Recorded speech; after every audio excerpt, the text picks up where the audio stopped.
This video is designed to help you relax or fall asleep. Before we begin, if you think you might fall asleep, please introduce yourself in the comments. Please also like the video and subscribe if you haven't already. As always, I'd love to know where you're watching from. So let us know in the comments and share what time it is where you are. Thank you once more for joining me.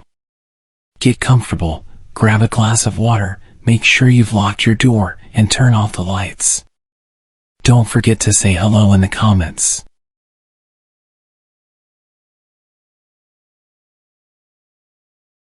It's time to close your eyes.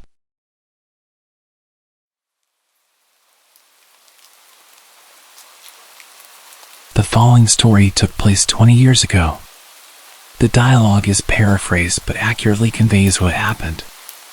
Every year during March, my family would drive roughly 2 hours into the city from our rural town to enjoy a college basketball tournament. We routinely stayed at a large reputable hotel and we were no strangers to the city. However, this year was different. There had been a rash of violent muggings, leaving many severely injured. I remember reading about these attacks in the newspaper. I've always enjoyed reading the news, even as a young child.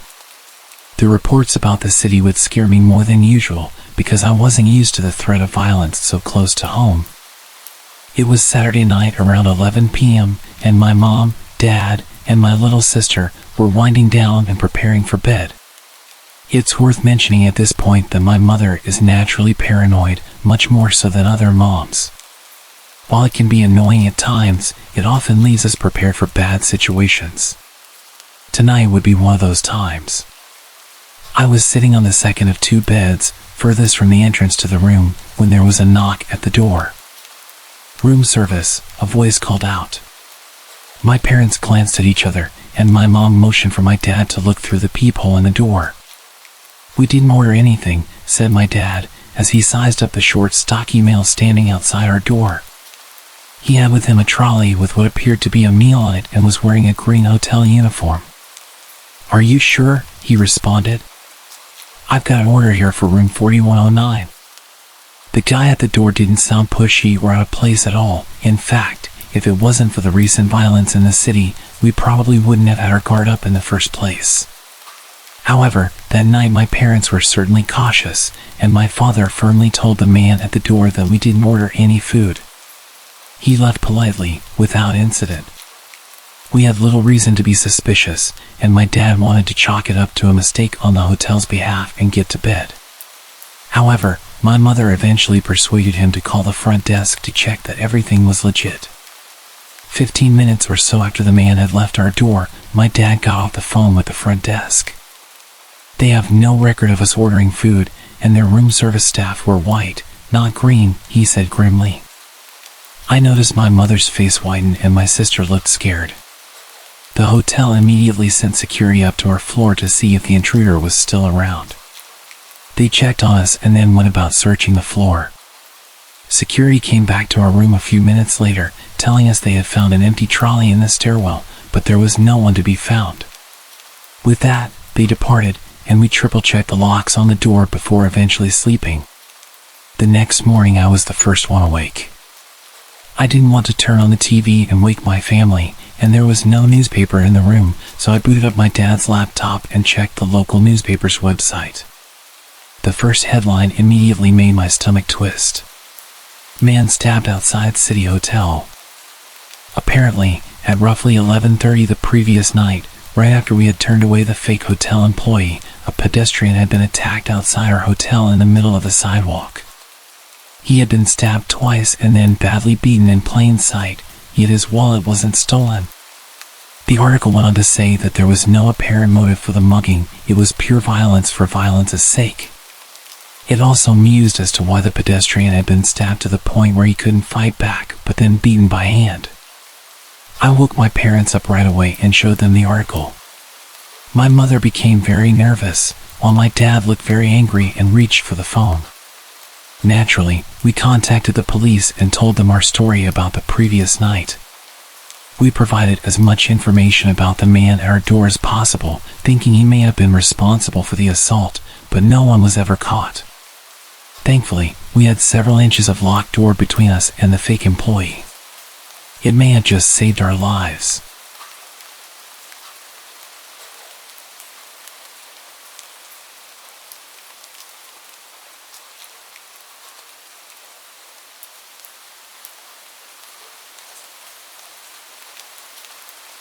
This happened to me during the summer of 2017. I was a 19-year-old girl at the time. I will be vague regarding details, country, origins of people, names of places, to avoid being recognized or causing a bad reputation to any community. While it isn't really scary, this story is still creepy, and the end is so crazy that I still can't believe it to this day. I was living in an apartment with my family.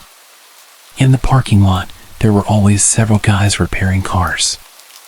I would often get home late at night and see these guys just talking.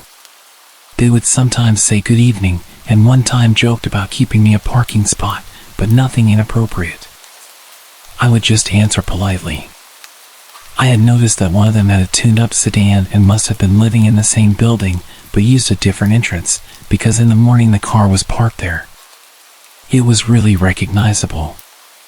One morning, I was heading to work and realized this car was parked next to mine. Since he didn't live far, it wasn't that weird. But when I sat in my car, I realized the owner was actually sitting there, looking at me and smiling. Well, okay, it's 8:30 a.m., it's not completely out of the ordinary. I started to drive to work and entered a special roundabout where you have to stop inside if a car on the right is coming, so I stopped. I was looking to the right to see where I could go and realized that in the second lane, the car was there. As soon as I took the road to work, he was behind me. Even when we got close, he was still there. I was working in a mall with the biggest hypermarket in the neighborhood, so I thought maybe he was going for groceries. I got into the underground parking lot and parked. He did the same, right next to me. I chose to ignore him and headed for the escalator. He did the same and started to talk to me. Hello, I'm Steve. And you? I'm Anna. How old are you? I'm 19. I'm 27. Is that a problem? No, why would that matter? Okay, so you work here? We arrived at the place where I worked. Yes. Okay, well, see you tonight. At that moment, I realized he wasn't speaking the language well. I answered his questions because he didn't seem scary, and I didn't want to make a scene. When he said bye, I thought, yeah, I see him every night in my parking lot with his friends, so it's normal. But when I finished work, the exact same thing happened as in the morning. While I sat in my car, I realized the guy was right next to me. Surprised and seeing how eager he was to talk, I got out and asked, "What are you doing here?" "I have something for you." He had a big smile and approached me. "What?" "No." He gave me a red rose. Embarrassed and shocked, it was the first flower anyone had ever given me. I refused it a couple of times, but he kept insisting. I knew the only way to get rid of him was to accept, which I did, and he left. I kept the flower in my car so my family wouldn't realize something was happening, and I threw it in a trash can outside later. This was the beginning of the week, and he started to wait for me after work, giving me drinks and asking me out to the cinema or restaurant. I refused everything but ended up accepting the drinks to make him leave. During the weekend, I had a second job with late shifts at a fast food restaurant. On my first shift there, since everything happened, I was closing the restaurant with 3 other colleagues. Since it was dark and late, one of us had to leave first and drive around the restaurant to ensure it was safe for everyone. I wouldn't normally do this, but that night I had a weird feeling he might be there. So, I volunteered for the drive, and right on the spot, he was parked next to my car. It was 1 a.m. How long had he been waiting? I told him to go a bit further, otherwise, we couldn't leave, which he did. After my colleagues left, I stopped next to his car and opened the window to explain why I reacted that way. Not that I had to explain myself, but I thought maybe he'd follow me until I explained. Before I knew it, he opened his car door and got into my car. I just want to remind you that this man knew where I worked, where I lived, what my car looked like, and who my family was. And he was a neighbor, that's why I never wanted to make a scene. But at this very moment, I was scared for my life. A 27-year-old muscular guy, who I didn't really know, was in my car at 1 a.m. in an empty parking lot. He seemed talkative, and I didn't have any other choice, so I decided to listen to him. He said he arrived in the country in 2014, stayed in the capital for 2 years, and moved to our neighborhood in 2017. I did the math and realized a year was missing. I asked him about it. He answered, "I was in jail." Just imagine how scared I was. "Why were you in jail?" "Well, I didn't have papers, and I had a car accident." Okay, it wasn't that scary in the end, which did reassure me. The guy said goodnight and left. There were many times I checked the rearview mirror and saw he was right behind me. I wouldn't know since when, and even to this day, I check often to see if a car is following me. Once, during a late shift, I was washing dishes and texting friends, 2 guys, to let them know I was finishing so we could meet. I had to leave my phone, and maybe half an hour later, a colleague came to me and said, "Hey, your friend ordered at the drive-thru and asked for you." "Oh, yes," I told him I wanted to meet later. I took my phone and messaged my friends asking why they were asking for me at work. "What are you talking about?" At that moment, I realized that they weren't talking about the friends I had plans with. I rushed to my colleague and asked her to describe the guy in the car. It was Steve. There were so many instances of things like that happening. He followed me to my friends and would threaten to tell my dad that he'd seen me drinking with boys. Also, one of his friends, Carl, who I spotted in my parking lot, had also started following me. A friend who knew Carl told me he was married, had kids, and was 40 years old. I was so shocked. One evening, around 10 p.m., and it was already dark, I parked and saw a neighbor getting home. It had been a while since we talked, so he said he'd be back in 2 minutes so we could chat. While waiting, I was getting my stuff from the trunk. This is when the car parked behind me flashed its lights at me. I didn't have to turn around to guess who it was. I had been patient since nothing too crazy had happened, and I didn't want to scare or create problems for my family, but that night I was pretty pissed off, and it was happening right next to my place. I threw my stuff and rushed at the car. Both Steve and Carl were there. I told them to leave me and stop following me. Steve didn't say a word, and Carl just smiled and said good night. I didn't answer and left. It worked because they didn't bother me for months. Steve changed his car to a black one, which was still very recognizable. He followed me a few more times, and one day he tried to talk to me with a friend who could translate what he had to say. I explained to his friend that I wasn't interested, and that was the last time I talked to him. Months later, I saw a guy in my neighborhood, and I knew he lived in an apartment near where Steve lived. The whole thing was over, but it was always in the back of my mind. I didn't really know who the guy was, and didn't know if this would start again. I was curious, and you know how curiosity is a bad thing. I started to talk to him. "Hey, do you know the guy Steve that lives in your building?" "Oh yeah, the mechanic?" "No, the guy who owns the black car." "Oh, you mean my dad?" I froze. I have no idea how this conversation ended since it is still a big shock even to this day. I know I didn't tell him anything about his dad's behavior. I had known this kid for so many years, and he was actually the son of this guy. And he had 4 brothers and sisters.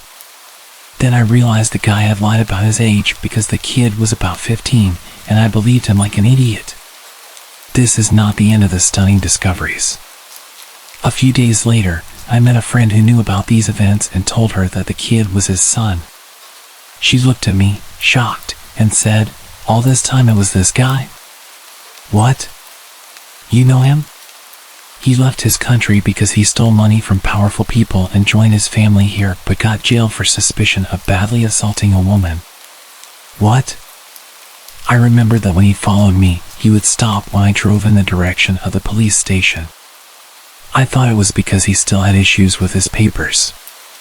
She kept talking and showed me a video. This is his wife here, and the second woman is his second wife. She was so tired of him talking to other girls that she went to their country to find a second wife.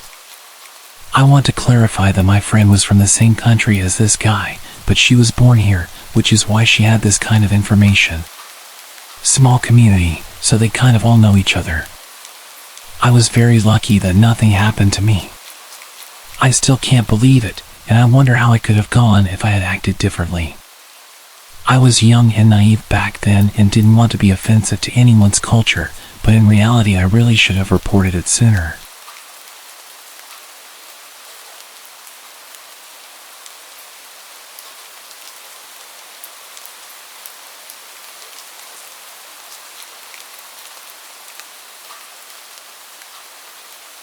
This happened to me several years back. I was living with a friend at the time and was en route back to my apartment from a night with my family. I was kind of in a foul mood and was out of cigarettes, so I stopped at a gas station on my way back home. This gas station was dingy. I mean, just absolutely run down. The sad thing is that it was built that way. It was built to be barely functional. The lights outside didn't always work, and the place always smelled of burnt rubber. It was kinda sketchy during the day, but at 10 o'clock at night, it took on a whole different air. However, I was seriously in need of cigarettes, so I stopped. I got out of my car, went inside, grabbed a bottle of Gatorade, and made my way to the counter, only to notice that there was no one standing there. I'd stopped by this gas station before and had the same thing happen, figuring they were either in the bathroom or at their house. The employees were all part of a family who lived on the premises, so I hung around for a few minutes. Soon enough, the door to the restroom flew open, and out lumbered a rather angry-looking female. She rang me up for the Gatorade, and gave me attitude when I said I wanted cigarettes. Which I totally didn't understand. It's like, you never get business.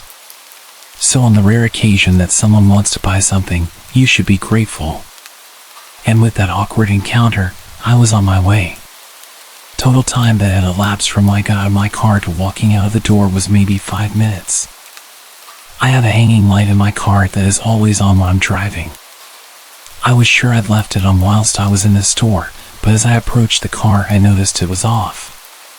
Not thinking much of it, I went to open my door and noticed that the car was unlocked. I never leave my car unlocked. But then again, I figured I was kind of in a hurry, so it was possible. I got in, started my car, lit a cigarette, and kind of blindly backed out while opening my Gatorade. I recapped the bottle, put it in the seat next to me, and was about to pull out onto the road when a hand reached out from the back seat. I was panicking, and my immediate thought was to turn around, but suddenly he says, "Don't turn around if you know what's good for you." I sat facing forward and asked him what he wanted. He said he wanted a ride somewhere. My phone was in my backpack on the floor of my passenger seat, too far to grab discreetly. I asked him where he wanted to go. He gave me directions to a well-known crack alley about 4 miles from where we were. I'd been to the area before. I used to deliver pizza in that part of town before switching to a relatively safer delivery area. As I drove, I kept trying to sneak glances at him in my rearview mirror, but it seemed like every time I did, his face was encompassed by shadows. We got to the place he wanted to go, and he rolled the window down, yelling out some guy's name. That guy came over to my car and sold this intruder some gear through my back window. The whole time he mocked me and called me his new driver. After about 15 minutes, they were done. Once the dealer walked away, the man in the back seat told me to bring him back to the gas station where he had gotten into my car. The stretch of road to get back there is not well lit or well traveled after dark. But it's not like I've run into any more danger than I was already in. I just wanted him to get out of my car. As we drove back, he started trying to talk me up, which I thought was weird. I gave reasonable answers without revealing anything personal about myself. We were about halfway through our trip when he asked me to pull over on the side of the road. This stretch of road went over one of those man-made concrete ditches, which meant that there was a significant paved shoulder over that ditch. He had me pull over there and turn off the car. "Do you believe in God?" My heart started racing. "I'm not sure." "If you died tonight, do you think you'd see God?" "I don't know." "I'd like to think so." "Close your eyes. Put your hands on the steering wheel, push your head forward, and let it rest on the wheel." Trembling, I did as he commanded. "Now count." "What? Are you deaf?" I said count. So I did. I started counting, slowly counting. My pace matched the seconds ticking by. I wondered how many more I'd have. I could tell he was shifting in the back seat. I thought I was about to die. Then he simply got out of the car and ran off. I kept counting. I counted to at least 1,000 before I felt it might be okay to look up. I didn't want to look up to him standing in front of my car waiting for me to disobey. When I did finally look up, he wasn't there. I sped off toward my apartment, grabbed my phone, and called the cops. Naturally, they said there was nothing they could do. I didn't have a description of the guy other than that he was a male. I thought he might be black because I think that was the color of the skin I saw when I initially started to turn around, but it was so fleeting that I couldn't be certain. He didn't take anything out of my car or leave anything. I learned a few things that day. 1. I never, ever leave my car unlocked. 2. I always check my car before I get into it. 3. I'm never stopping at that gas station again.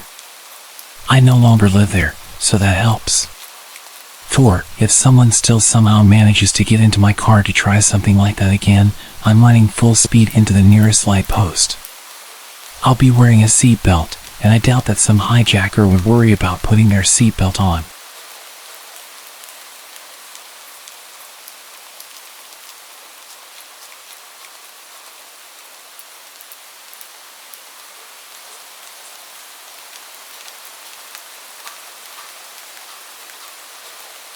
This all went down during the spring break of my junior year of high school.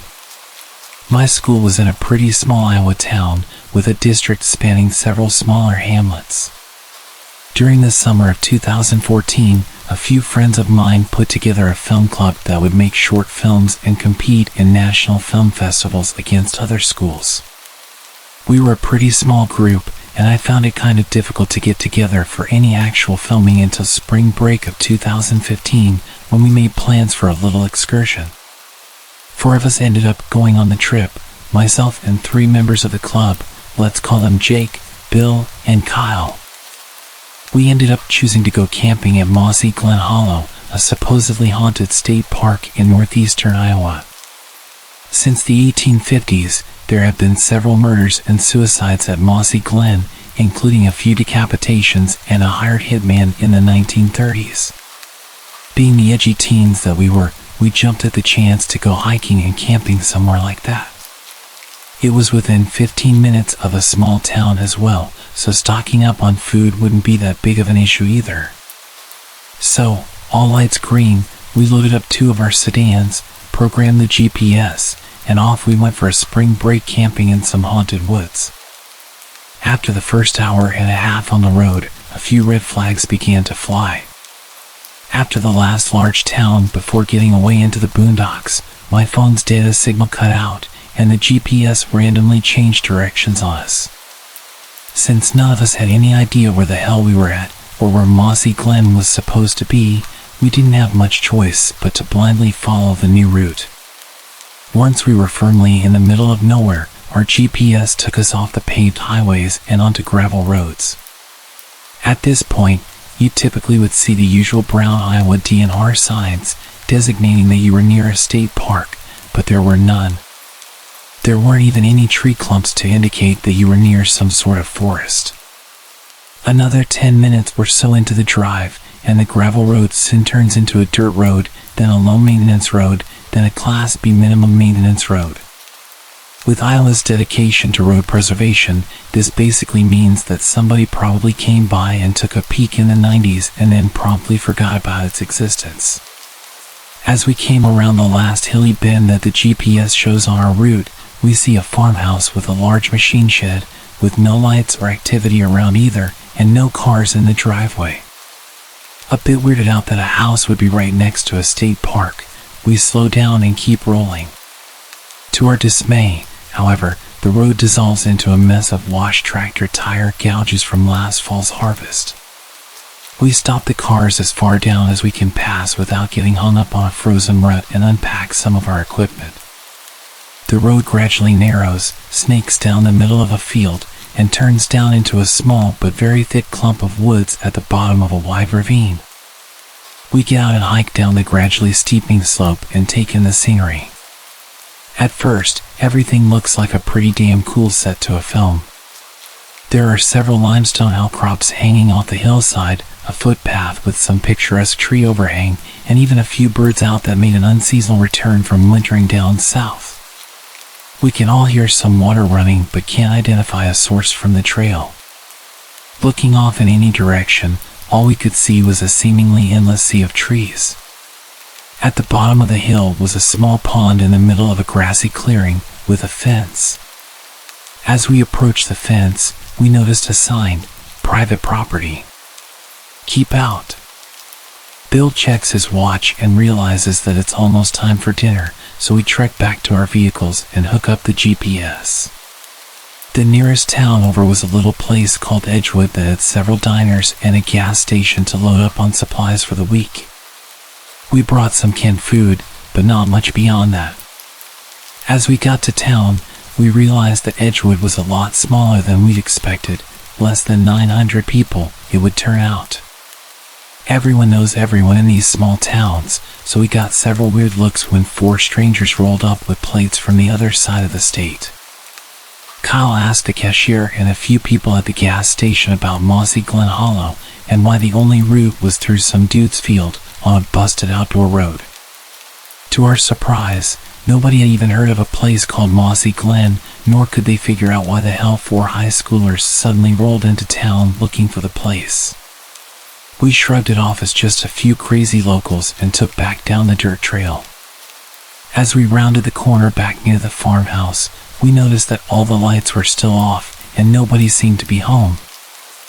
I suggested that we leave some sort of note on the house door that we were going to be parking on the side of the road near their place, just to be safe. It was starting to get late in the day, and being this far out in the country, it wouldn't be unheard of to come face to face with a shotgun when the homeowners found our cars. Since the road was impassable from that point on anyway, parking there wouldn't realistically block anybody off the road and would still technically be on public land. We hiked back down the wooded trail and started scouting for a place to set up camp for the night, making sure to be on the public side of the fence pond area. We discovered that the sea of trees that we saw earlier was actually quite a bit thinner when seen from below. In fact, the dirt path led to a decently sized clearing with a creek and small waterfall cutting through the limestone deposits. None of us could believe that we had missed such a thing a few hours earlier. When Bill comes to the realization, he disappeared around the corner back into the trees and emerges at the top of the trail a few minutes later. Though we could plainly see him, the trees lined up just right so that he could not see anything beyond the rocks below the path ledge. Continuing further up the creek, we noticed that there are conveniently placed rocks about the perfect distance apart to step over without disturbing the water or surrounding rocks. One could walk almost silently down the creek while the sound of the water masked the steps. Not thinking much of it, we take some pictures of the large moss-covered boulders all around and get some pretty nice scenic shots. We find a place to make camp, and everything is going great until we approach the waterfall. Just before the waterfall sat a clearing without any large boulders or rocks, and an odd arrangement of logs. One set horizontal, supported at each end by 2 piles of rocks. There was a crude stone circle with a pile of burnt logs inside, a fire pit with a bench. Although a bit surprised at first, We shrugged it off as some weekend project that the people of the house put together. After all, with such a cool place just a short walk from home, why not? I have a similar fire pit set up at home, so I'm not too concerned. "Hey, what the hell is this?" Kyle yells from a boulder a few yards ahead. There was an orange beanie, a single gardening glove, an empty can of beer, and a stick of deodorant that had seen some serious wear. Looking closer at the beer can, we realized that it must have been opened fairly recently. Foam is still fresh in the bottom of the can, and it still had a fumey smell. Bewildered by what the hell we just found, Jake starts looking around the side of the boulders upstream of the items. "There's a cave over here," he shouts back to us. Later, he told us that the cave was large enough to comfortably fit a person inside, and, more disturbingly, he saw some red fabric inside as well. Before he can get a good look around, Kyle calls all three of us back over to him with a sense of urgency. He speaks very quietly to us and indicates that we shouldn't shout back. "Shampoo," he whispers, pointing urgently down at his feet. Sure enough, in the mud and the leaves, there's a blue bottle of Suave shampoo right next to the creek. At this point, we're all adequately freaked out and ready to call our little soiree quits. Bill remains pretty sure that this is just junk left behind by the people of the house after a weekend of a few too many drinks, but things just didn't add up to me. There's one detail that I've been leaving out up to this point. The day before, this part of Iowa caught some heavy rain, which contributed to the mud situation on the road and on the trail. With the combination of wind and rain, the items on the rocks would have shown some signs of being wet, if not been displaced entirely. Also, the air was pretty cold, as it is every year around this time, not getting above the mid-40s for the whole week. Then, everything starts to click for me. Whoever drank the beer and left the shampoo, hat, glove, and deodorant must have done so this morning. The fire pit also had fresh char marks on the rocks, and the wood had not been wet for a while, meaning that it must have been lit last night at the earliest. The small cave would have provided enough shelter from the rain to stay dry. With the freezing temps all throughout the day, whoever was using shampoo out here must have had little other choice to do so. If it was the homeowners, they would have had to be serious masochists, debating the shallow freezing rocky creek rather than at home. If it wasn't them, then we likely weren't alone right now. Whoever left these things out left in a hurry, and if they were here 4 hours ago, they would have been able to see us on the trail cliff long before we even knew they were down here. Remembering the arrangement of rocks on the stream, they could have even been leaving their camp just as we were coming down the dirt trail.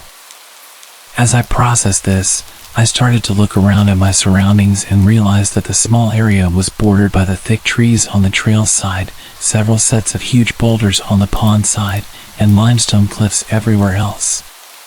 Due to the tree, rock, and hill cover, you could light a fire in the pit at night, and nobody around would ever know. If you were wearing brown or green, you could easily see down from the rocks on top to the camp below while blending in with the trees above. Coming to these realizations, I noticed something else, something more sinister.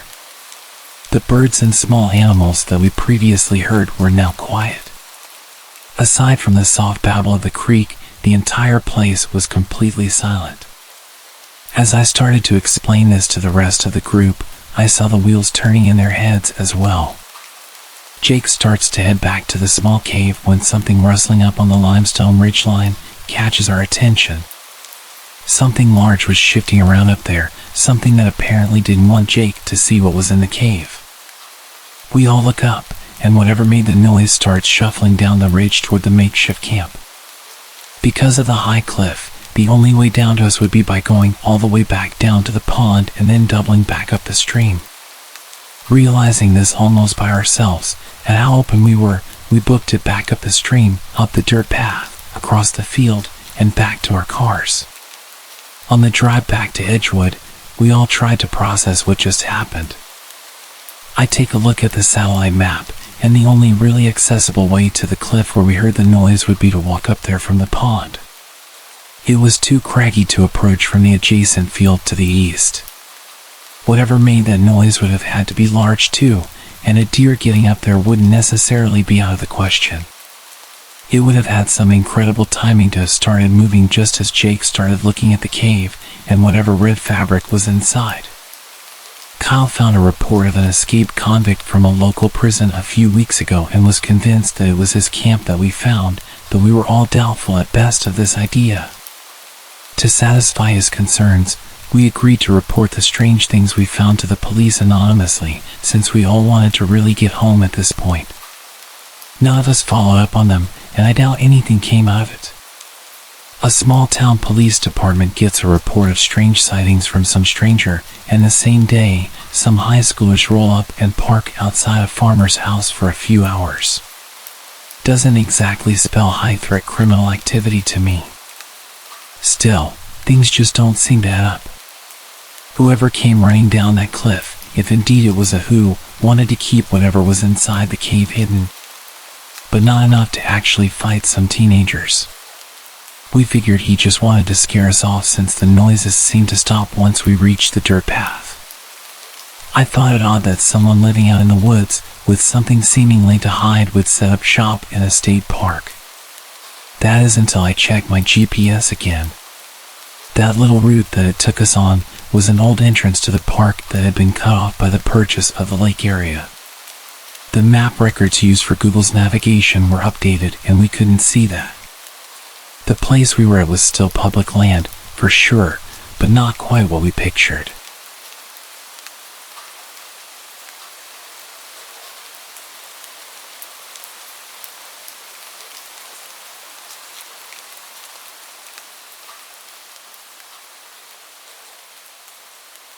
I would like to state that this story might read like the plot of a 1980s horror movie and is going to be very long. However, this entire story is true. If not for being 5 miles from cell reception and the way the story ends, there would be a police report for verification. I tried to camp with my buddy twice a month, now that I have a vehicle that can be trusted to get me to some of the more remote areas of our state. We planned a camping trip for the past weekend. We chose a fairly remote location that we'd been to the previous weekend. The previous weekend, we were the only people we'd seen within 1 mile of our camp spot. Friday night, we got there and set up. This story takes place Saturday night. It's about 9 p.m., so the sun is long gone and the moon hasn't quite risen yet. It's pitch black out, other than what our fire lights up. Suddenly, we hear a man screaming. We listen intently, silently sharing an anxious look. At first, we were hoping it was someone drunk and having a little too much fun, but it quickly becomes obvious this isn't fun party screaming. It isn't even like he's hurt, it sounds full of despair, anger, and anguish. I'm going to take a moment to remind you that this is 9 p.m., pitch black night in the middle of nowhere, 5 miles from the nearest cell phone signal. We hadn't seen anyone in hours.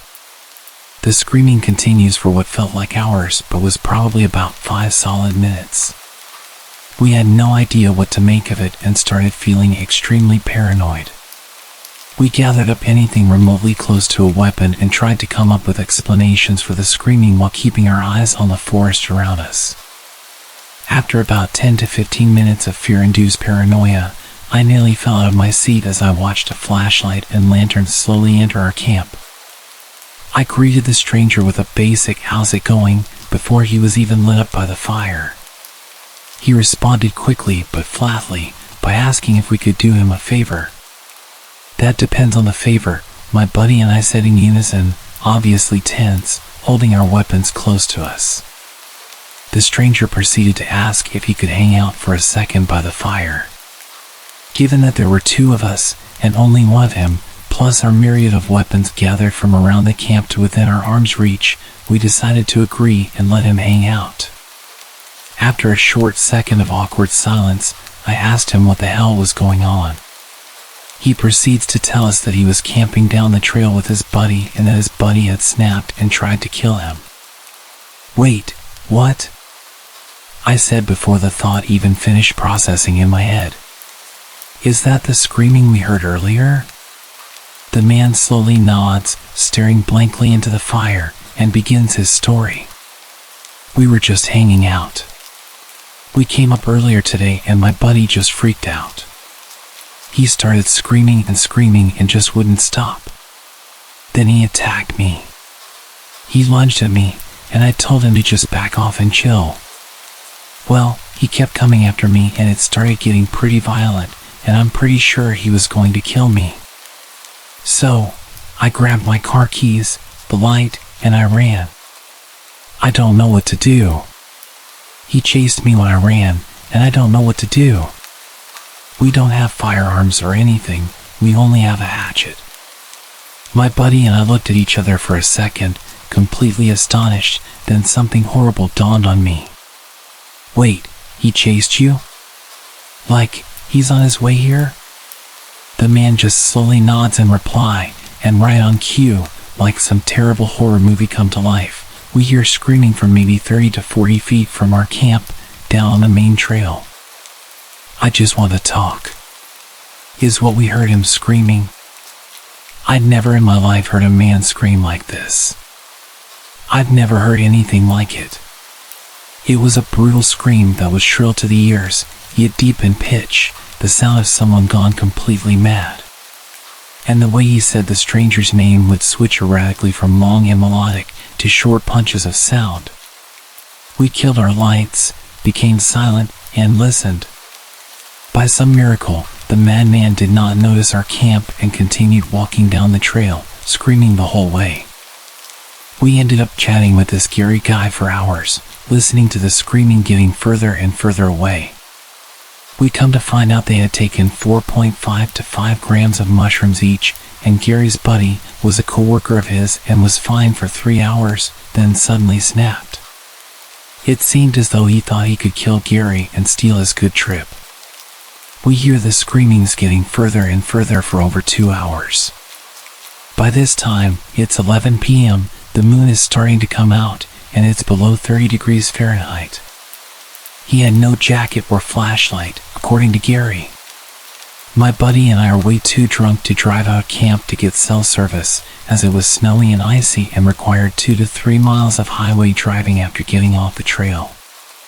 Gary was still lightly feeling the effects of mushrooms, so he couldn't drive back either. We had to make the decision to let the guy wander, hoping he sobered up and could find his way back. And he did, right into our camp. We hear yelling after about an hour of no screams, maybe 30 to 50 feet from camp again. Hey, help, please help me. We tell Gary to hide, just in case, and we greet the man, with me carrying my 12-gauge shotgun, holstered, my buddy carrying his rifle, and also with our flashlights on their brightest settings in his face. He was about 6 feet 2 inches and approximately 300 pounds. We talked to him, decided he was calm enough to talk with, and walked him back to his camp. He seemed really remorseful, said he blacked out and didn't remember anything, that he had a falling out with his buddy. We escorted him back to his camp down the trail, returned, and told Gary that he seemed cool, and if anything else happens to scream and come running, we would come out and help him out. It ended up being a happy ending. We made friends with Gary, and I got his phone number to make sure the next day that he got back into town safely, back to his wife and kid. And we're actually planning on a camping trip with him soon. But the other guy, who wandered screaming like a deranged maniac in the forest, potentially wielding a hatchet to murder his friend, was not invited.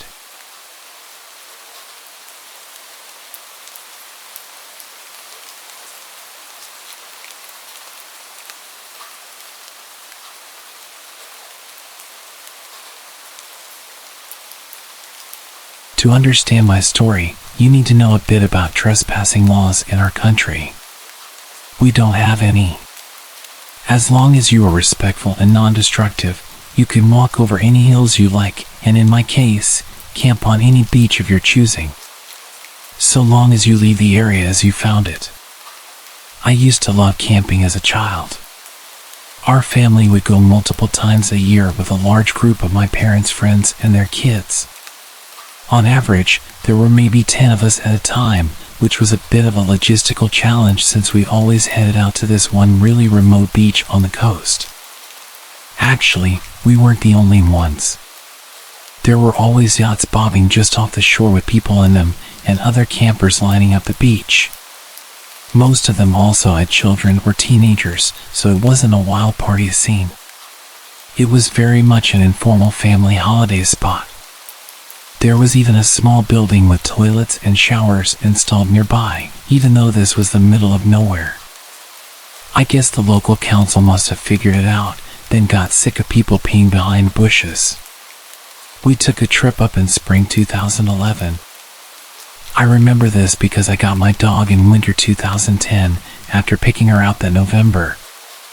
I got her from the shelter as a birthday gift to myself, since I paid her adoption fee. She will be very important to the story later on. Let me tell you a little about Parmesan. Parmesan came to me as a 6-month-old puppy who had been rescued from a dog fighting situation. We're not entirely sure what breed she is, but my best guess is a Lurcher Staffy mix. She is a wonderfully well-tempered dog with people and most dogs, but you absolutely do not threaten her. By the time of this camping trip, I had Parmesan for a few months.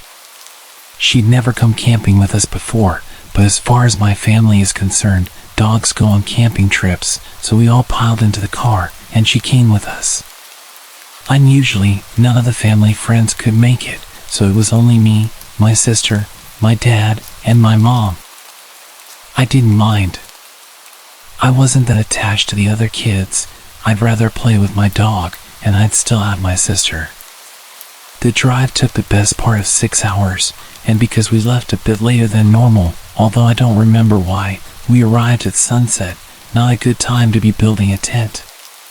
But we expected to arrive to other campers already set up, the beach illuminated by campfires.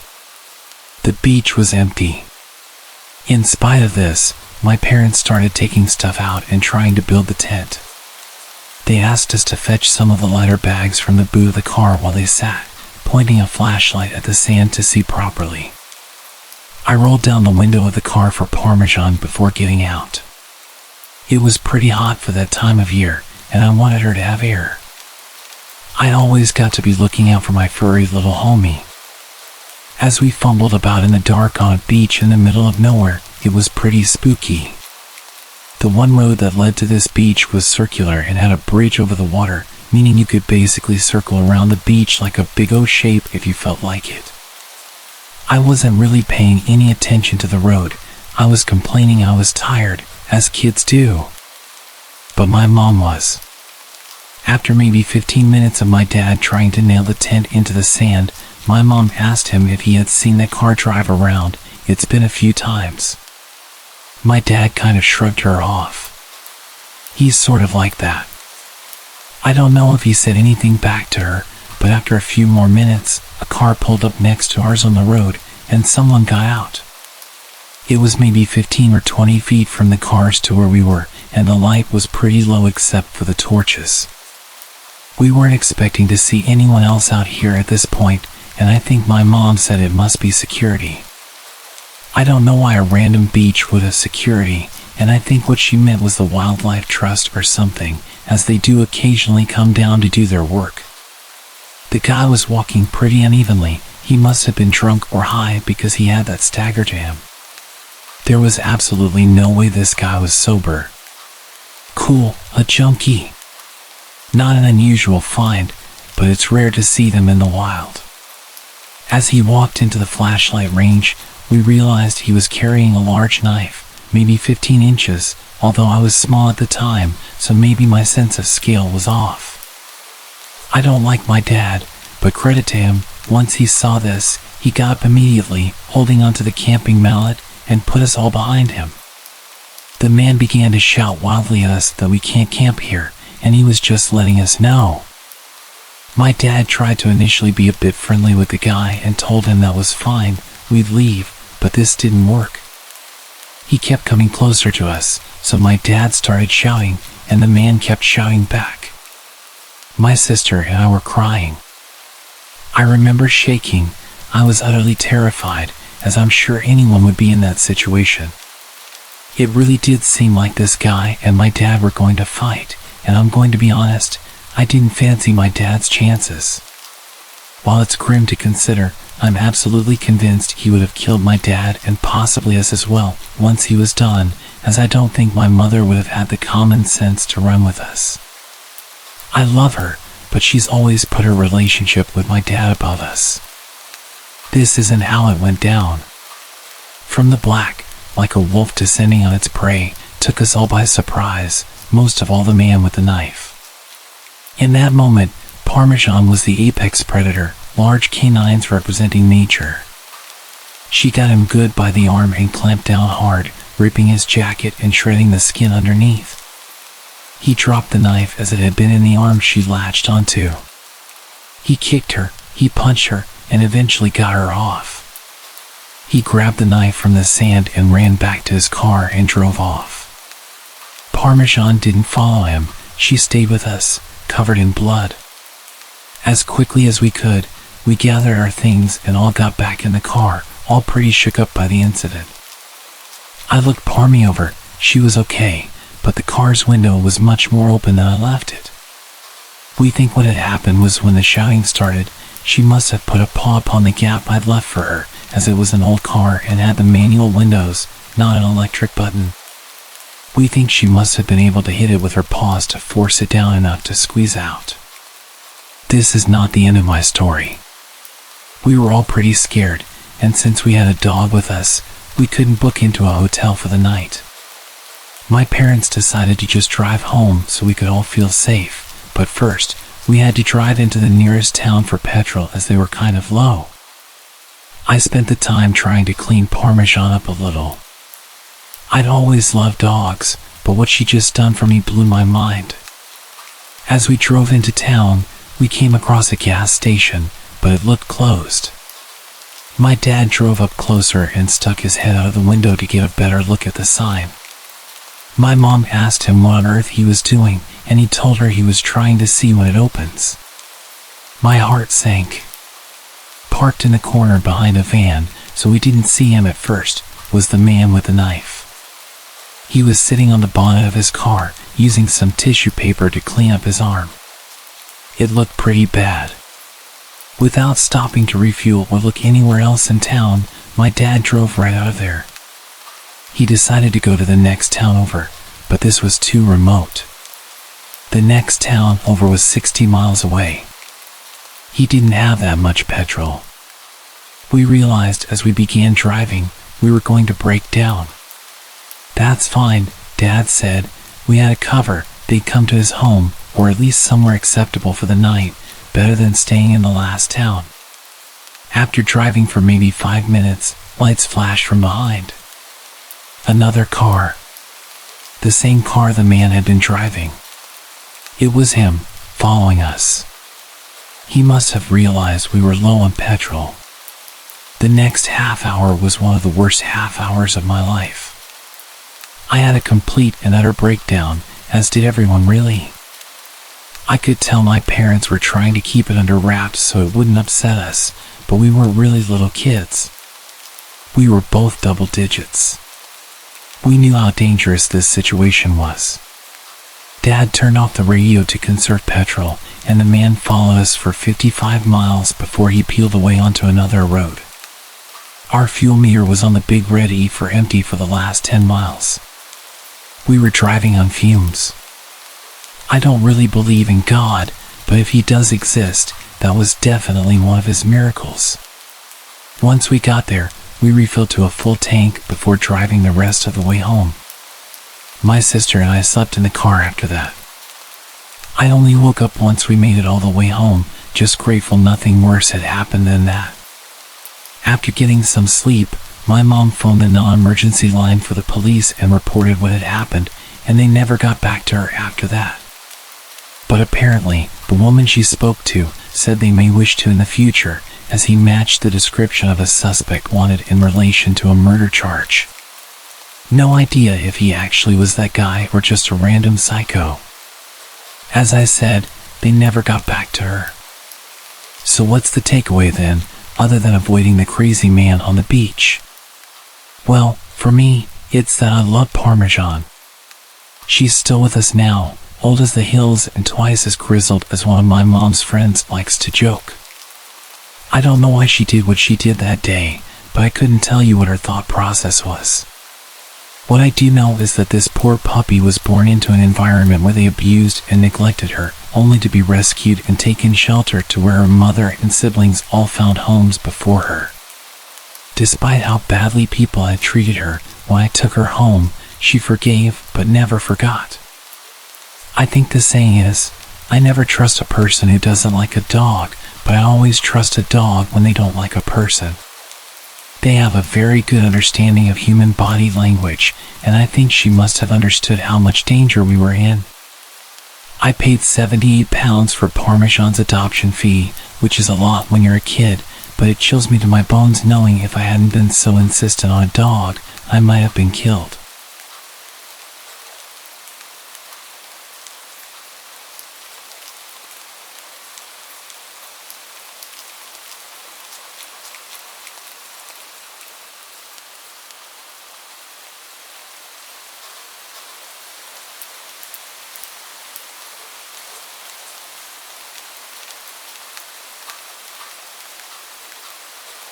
To preface this, I love to drive. I'd love to go on drives for hours to nowhere, with no destination in mind, just me, my music, and the road ahead of me. Living in Nebraska, I'd often take back roads or lonely highways cutting through the countryside to small towns and eventually cities. And I'd usually take these drives at night since there was less traffic to worry about. I've done it since I've had my license 5 years ago, and I've never once had any sort of issue, nor have I ever run into any trouble. That was, until a few nights ago. For reference, I'm a relatively small 22-year-old female, and as I've stated before, I often take these drives completely and utterly alone. They're a good way to clear my head when I'm stressed, upset, or overwhelmed, or for me to get a plan together to sort personal issues out. I've also done these long and lonely drives to get away from the toxicity of my household when I used to live with my parents as a means of coping with their alcoholism. Though now that I've moved out and I'm in a much better place mentally, I don't really have the urge to get in my car and just drive anymore. However, on the night this event took place, I was feeling pretty overwhelmed, stressed, and anxious with a cluster of personal issues I'd rather not get into. I felt restless and irritable around my boyfriend. I couldn't focus on anything else and decided I would take a drive to clear my head. My boyfriend was understanding and told me to be careful and to not be gone for too long since it was getting pretty late. I agreed, gave him a kiss goodbye, and left. I drove around our city for about 30 minutes, but I was still feeling on edge about everything transpiring in my personal life, so I decided to drive further north down those familiar, dark, winding one-lane highways. I kept the car at a steady 65 miles per hour, taking the turns at a slower pace in case a deer jumped out around the bend. I kept driving and was just admiring the vast empty darkness of the snow-capped fields and barren trees. It was honestly a bit creepy being all alone with no cars in sight in seemingly the middle of nowhere.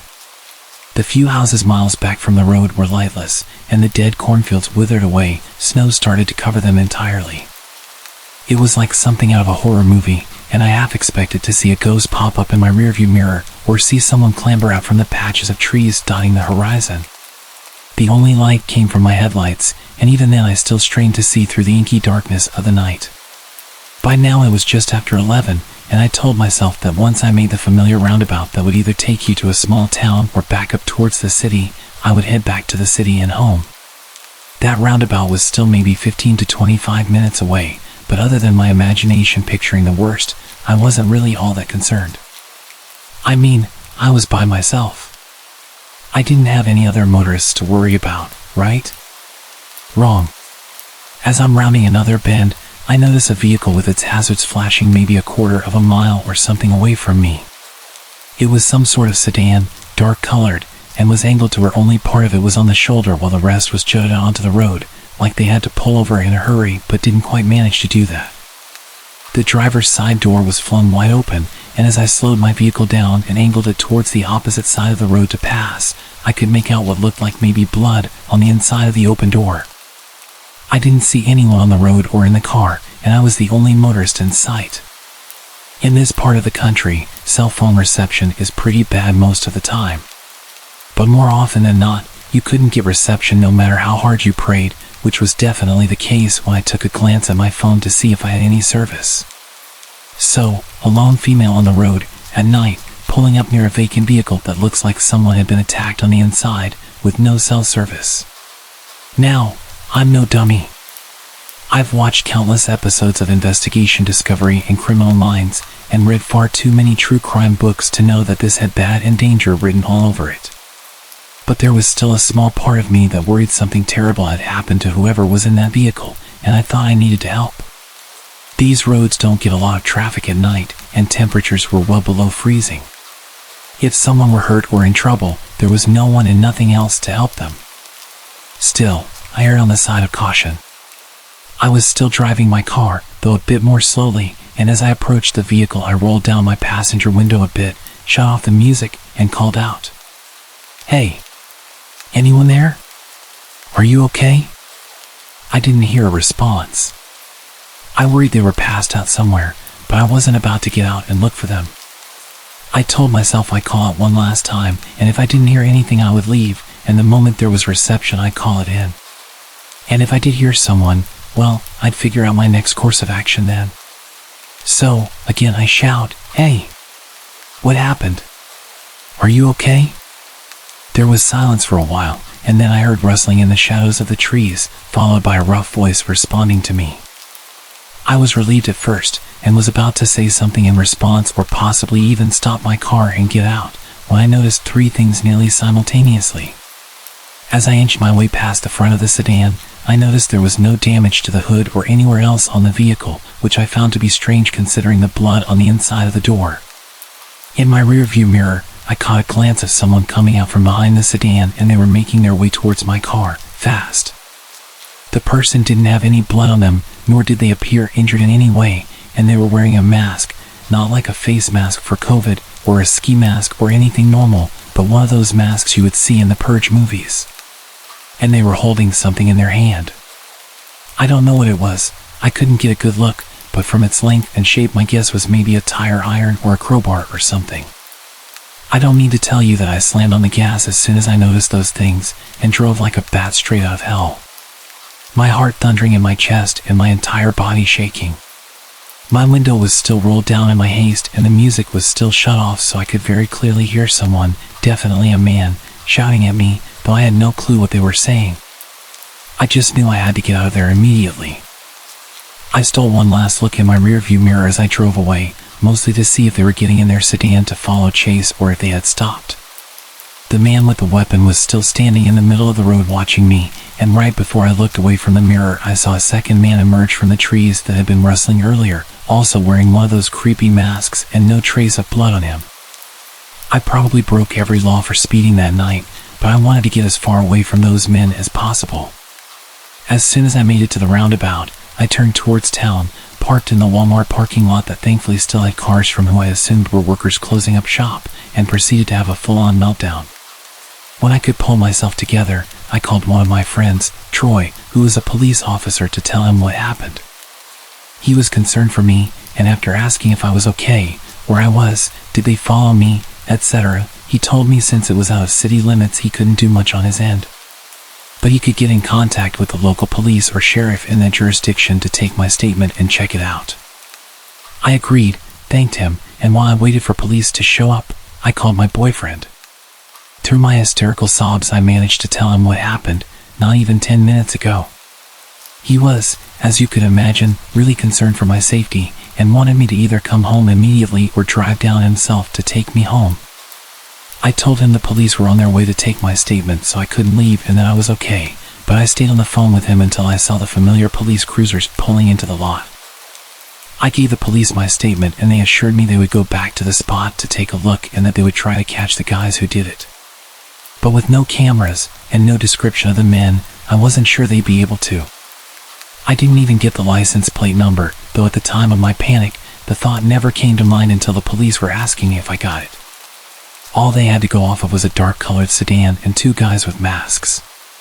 After I gave my statement, I went home and stayed curled up close to my boyfriend the whole night, listening to every sound the house made, in fear it would be those guys arriving any minute to finish whatever it was they started. Since the incident, I haven't heard back from police about whether or not they have any leads, and I'm not sure they ever will. I'm just thankful I'm still here and that I didn't stop my car or get out. I'm not sure what would have become of me if I had. I still have so many questions that have no answers. What were they doing? Was that blood on the inside of the car, or just a ruse to get more attention? If it was really blood, did they hurt someone else? What would have happened to me if I had stopped my car? Needless to say, I won't be going on any more late night drives, and I hope I never cross paths with those freaks again.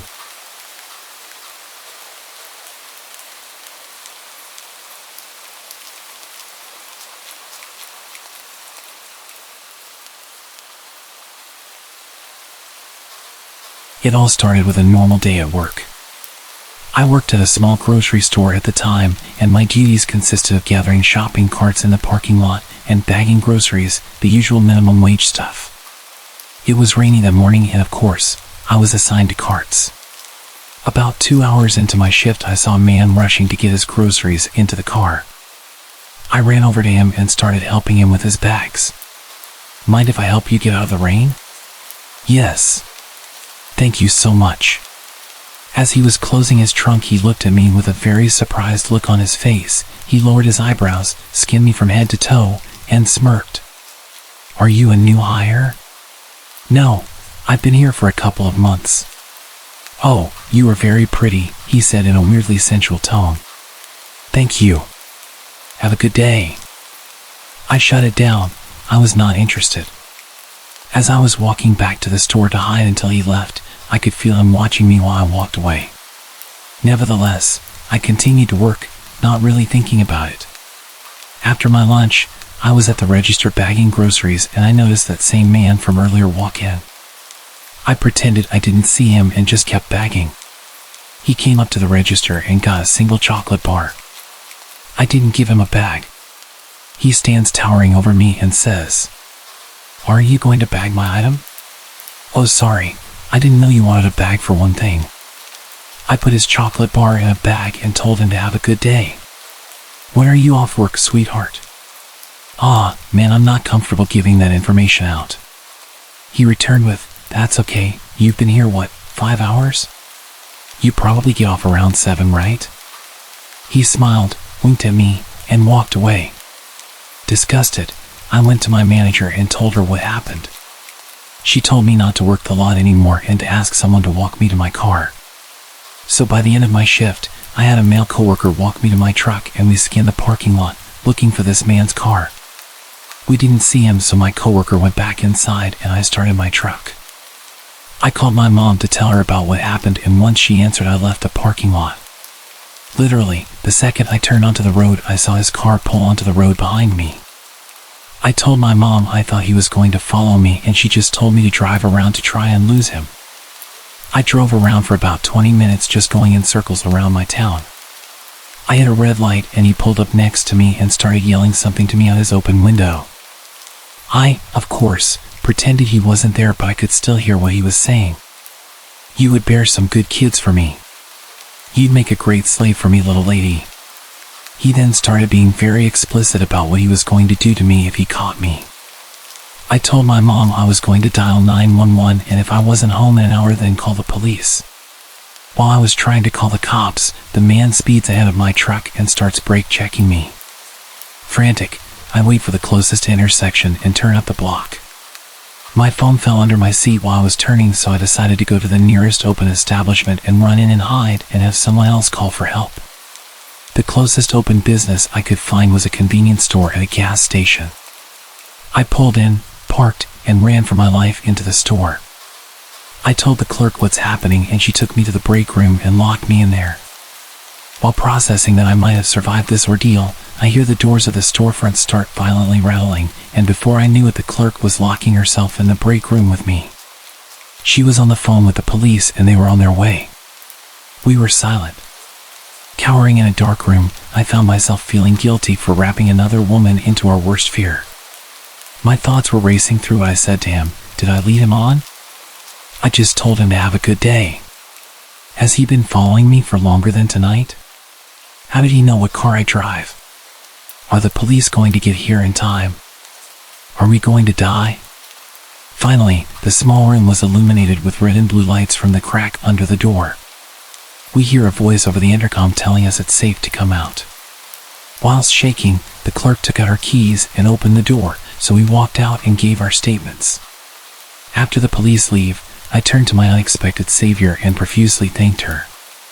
We cry, hug, and she walks me to my car. The next night I went back and brought her some food and an Amazon gift card. I have been in a near-fatal car accident 10 feet away from a mountain lion in the wild, but I can tell you, with total honesty, I thought that was the end of my line. Thank you for reading. Stay aware, be cautious, stay safe.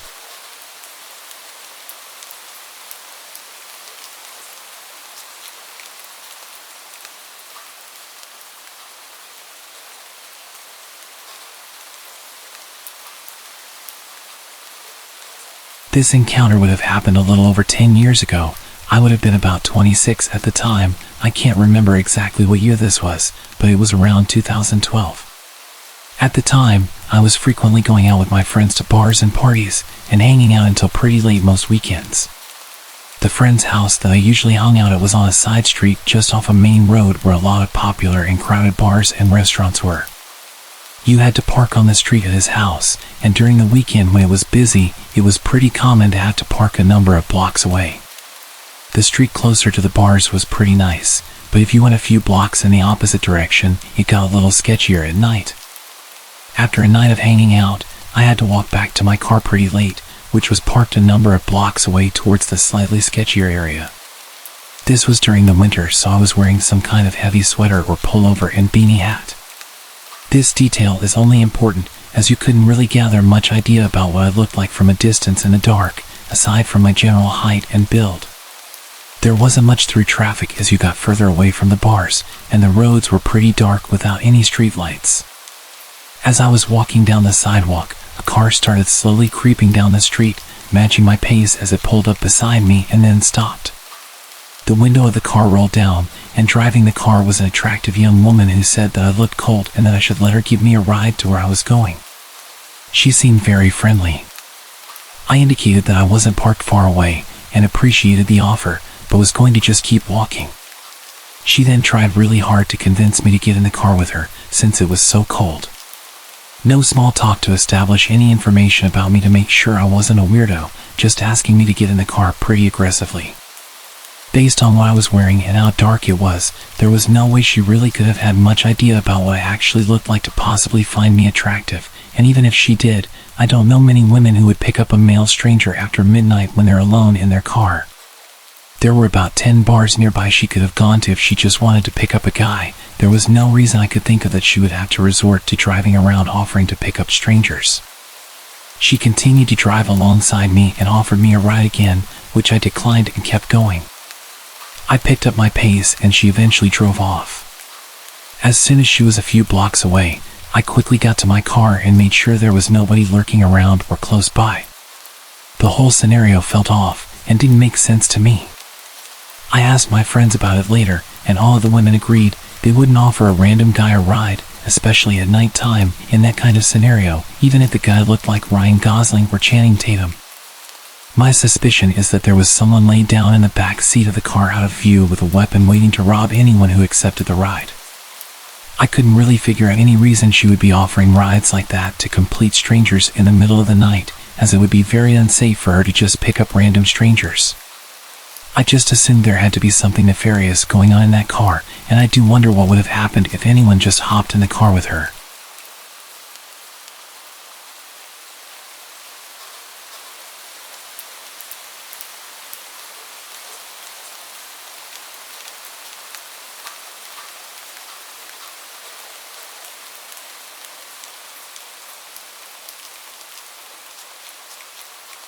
Back when I was 18 years old, I was house-sitting with a girl I was studying with.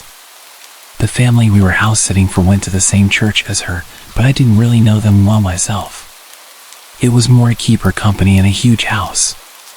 This was 1997, when the average teen like me didn't have a cell phone. During that week, there was a short break in the school calendar, which is why this family was away, and why the streets in the area were quieter than usual. My apartment, as well as the house we sat for, was not far from the university. My apartment was actually a 3-minute walk from it, and the house a further 5 minutes by car. So being a student neighborhood, it was particularly quiet this week. The first weird thing that happened during the week I was at this house was that I dreamed I was driving through a dark forest on a hilly dirt road with no lights anywhere except for those from my car's headlights. As I started to go down a hill, the headlights suddenly cut out and everything went dark. The car slowed down to a stop and died. I woke up. In the morning, I went out to my car and it wouldn't start. It had been working perfectly the day before. I had to call a guy to come fix it. It was the starter motor. Well, that was the first creepy thing that happened that week. About a day later, it was Friday. I planned on driving back home to my parents, who lived in a smaller town about 45 minutes away. I packed up my stuff at the big house and was going to head over to my apartment to collect whatever else I needed for the weekend.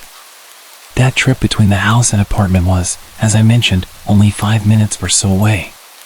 Since it was winter, it was dark by the time I left at around 7 p.m. As I was driving from the house, I noticed in my rear view mirror the headlights of the car behind me tailing me really close. Whenever I would turn, it would also turn. Back then I was cautious, but not overly so. Cautious enough to notice in such a short distance that something weird was going on behind me. But then when I pulled up to a traffic light, it wasn't there anymore. Relief. Short-lived. The car was now beside me. I looked to my right, and there was a man inside. Alone. Smiling at me. Looking like a maniac. For a moment I thought, geez, I should really drive with a beanie on at night so people can't see that I'm a petite 5'2" female with long blonde hair down to my waist. I also thought, well, he's in the lane to turn right, so I'm good. I pulled off, and the headlights were behind me again. What an ass, I thought. Who drives like that? Thank goodness my turn is coming up on the left soon. After another minute or two of this tailgating, I slowed down, strategically didn't indicate, and made a sudden sharp left into my driveway, opened the automatic gates and shot inside. The gates closed behind me. I gave out a sigh of relief, thinking that the drama was over. I gathered a few things from the car to take up with me and noticed on my way over to the stairwell that there was a man at the gate that had just closed behind me. He was still on the other side, and I was at the far end of the parking lot, but I could make out it was the dude from the tailgating car. He was jumping up, shaking the gate with absolute rage. Well, I was safely on this side, so I wasn't completely gripped with fear. And besides, there was a group of students making a noise nearby, arriving for a party or something. I headed to the stairs and started going from ground level to the first floor. Rounding the stairs on the first floor, I noticed someone running across the parking lot towards the staircase. In hindsight, I still can't fathom why I didn't realize what had happened. I guess it's because I subconsciously knew that there was the group being let in through the pedestrian gate. As I was rounding the staircase between the second and third floors, someone suddenly touched me. I spun around. The guy. He had slipped in as part of the small crowd. He said something. I said something sassy back and told him to F off. Then I turned my back on him to continue up the stairs. I lived on the third floor. He grabbed me from behind and held my back against his chest with his left arm around my neck. I felt something being held against my right side. Aw, crap. A knife. He led me down. I remember thinking that the light was broken on the bottom level. This can't end well. But I was calm. I resisted slightly, and he tightened his grip. I felt like I wasn't getting enough oxygen. I started to become a dead weight. He started to drop me. I was groin level. I elbowed. It connected. He dropped me but spun around to face me. He ripped the front of my button-down top. Then he stopped. He looked at someone behind me. Someone taller than him. His eyes went wide. He turned and ran. I screamed. Then I too turned around to see who had come to help. There was no one there, but people came out of their apartments after that. The police were called. This was the second time they were there that night. Turns out the other weird thing that happened was that my dad had already called the police and they had come past an hour before. My mom had had a weird feeling all evening and had hassled my dad endlessly that something bad was going to happen to me. She had been right. As it turned out, they caught him. I identified him in a lineup. He was a serial offender in the area. He was accused of assaulting something like 14 women. One had thrown herself out the first floor of her apartment to get away from him and broken her leg. Weeks later, the police called me. Before his trial, his cell door had been left open. He was gone. Apparently an inside job.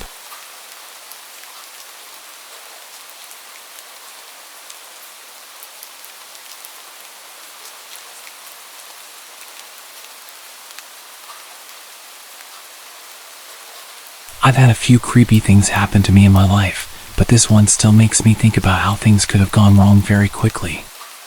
I'm a 20-year-old female, and this story takes place back when I used to live in southern Indiana, in a seriously remote area. It was a weekend night, and my best friend and I were heading home after a graveyard shift at a local waffle joint. She decided to pick up her dog from her house so we could spend the night at my place. That's important later. We started heading into the rural countryside where I lived, and to get to my house, you had to travel down a long, narrow dirt road. About a mile in, we spotted a truck's headlights. As we got closer, we realized it was a nice truck, probably from around 2018.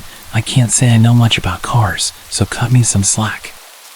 The truck was parked sideways, blocking the entire path. Confused, I got out of the car and asked if the driver was okay. He looked hopeful when he saw me at first and said, "I'm just waiting for a friend to come get me, my truck's stuck." He smiled at me, but I noticed his pupils were nearly completely dilated. He glanced back at my car, saw that I had someone with me, and noticed the dog sticking its head out the window. His smile quickly faded, and he remarked, "Pit bulls are mean and nasty." With that, he turned around and got back in his truck. I returned to my friend and said, "Put this in reverse and use whatever hood race skills you have to get us out of here." We reversed my poor 95 Caddy, which really shouldn't have been driving on a dirt road, and made our way back to the main road, feeling relieved. We took a different route home. But then, to our surprise, the same guy was parked on that road, standing off to the side, smiling and staring into our headlights. We were on the verge of panicking and floored the gas pedal the rest of the way home. I don't know how he got there before us or what his intentions were, but I'm thankful I wasn't alone, being a pretty naive college girl at the time.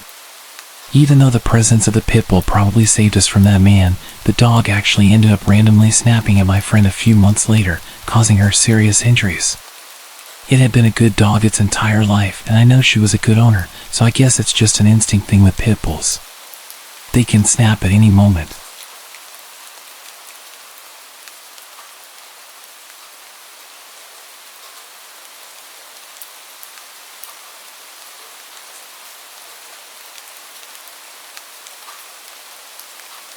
I've always been good friends with one of my cousins, Cole. We're both the same age. The two of us were not quite inseparable, but we always did get along very well together, and were often found together, both in school. As we'd always end up in the same class together throughout elementary school and outside of it. When we were 12 and in the 6th grade, I was hanging out with Cole on a Friday afternoon around the later part of May, and we were psyched at the start of the weekend. We'd wound up at his house, since he didn't live too far from me, and at one point my mom called to say that our grandpa was in the hospital. While the issue with our grandpa wasn't expected to be life-threatening, he was being kept at the hospital overnight for observation, and both my parents and Cole's were planning on staying with him and grandma at the hospital, since my mom and her sisters were the two of their siblings who lived close by. I was told that I was given the okay to stay at Cole's house for the night, with Cole's 15-year-old brother Hunter being in charge while our parents were out. This was fine by us. I got along well enough with Hunter, and he was never the bossy older cousin that some of my other friends said they had to put up with. We ordered out for pizza, and enjoyed goofing off. At around 9 or so, there was a knock at the front door, and Cole went to answer it.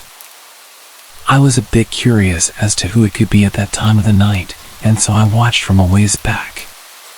At the door were two older guys. They said that they were with the city and that they were investigating reports about the water pressure supposedly being bad in the neighborhood. They asked Cole if his parents were home, and when Cole said they were unavailable at that moment, which we were told to say to strangers if our parents weren't home, the guys started asking a bunch of questions about how the water pressure was in the house and if they could come inside to check. Hunter came over at that point and politely told the guys that the water pressure was fine and perhaps they should move on to check on other homes in the neighborhood. The guys seemed reluctant to leave, but turned and walked away after Hunter started closing the door. After the door was shut, we looked at each other and shrugged, but didn't think too much of it after that and went back to goofing off. Eventually, we decided to go to bed. Cole and Hunter shared a bedroom, and we all agreed that I'd sleep in there with them, rather than me hitting the sack on the couch or something like that, so that we could talk while we fell asleep. Hunter grabbed a sleeping bag out of their camping supplies for me. When we got into their bedroom, they stripped down to their briefs, and I remembered Cole had mentioned to me once a while back that they had started sleeping in just their underwear. Since I hadn't originally planned on staying the night, I hadn't brought anything with me from home as far as overnight stuff, but since I wasn't in the mood to sleep in my clothes, I stripped down to my briefs as well, though I felt a bit embarrassed, even though we were all guys there and I knew they wouldn't say anything or be judgmental. They climbed into their beds and I quickly crawled into the sleeping bag, and after talking for a while about random stuff we eventually fell asleep. Early the next morning I got up because I had to pee, and so I quietly got out of the sleeping bag and did my business in the bathroom. On the way back to the bedroom I heard something in the family room, which was on the opposite end of the house from the bedrooms and particular bathroom I was using. I didn't pay too much attention to it at the time, thinking it must be either Cole or Hunter, until I got back into the bedroom and realized that both of them were still in there. Trying not to panic, I woke them and told them that I thought someone was in the house. They quietly followed me, and the moment we walked into the family room we saw the two guys from the night before in there, and it was rather clear they were robbing the place. One of them started moving towards us as he pulled out a wicked-looking knife. The three of us promptly raced to the front door, somehow managed to get it unlocked and open, and we fled outside. As luck would have it, a cop was driving by at that particular moment. We quickly flagged him down and told him about the two guys in the house. The cop called for backup, and within a couple of minutes several other cops were there, and they proceeded to enter the house, and after some searching they caught the two guys. The cops figured out that the two guys must have entered from a window in the laundry room that had a broken latch, and had probably targeted that house because, while it wasn't empty, they probably realized that there were no adults there and figured that if we discovered them, we could be more easily dealt with than adults. To add insult to injury, while we were waiting outside while the cops searched the house, some of the neighbors came out to see what the commotion was about. This included some kids who went to the same school as Cole and me, including a few who were in our 6th grade class with us. It was during that time that the three of us realized that we'd never had the chance to get dressed. So just like in the stereotypical nightmare, we had to stand outside in full view of everyone in just our briefs for what seemed like forever, before being allowed back inside. When we went back to school on Monday, we had to put up with more than a bit of snickering, stares, and mockery for the next few weeks until school ended for the summer.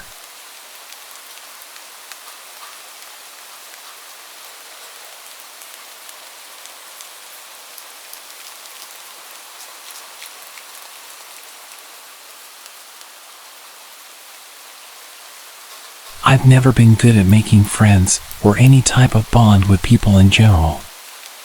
I'm not even close to most of my family members like I'm close to Jessie.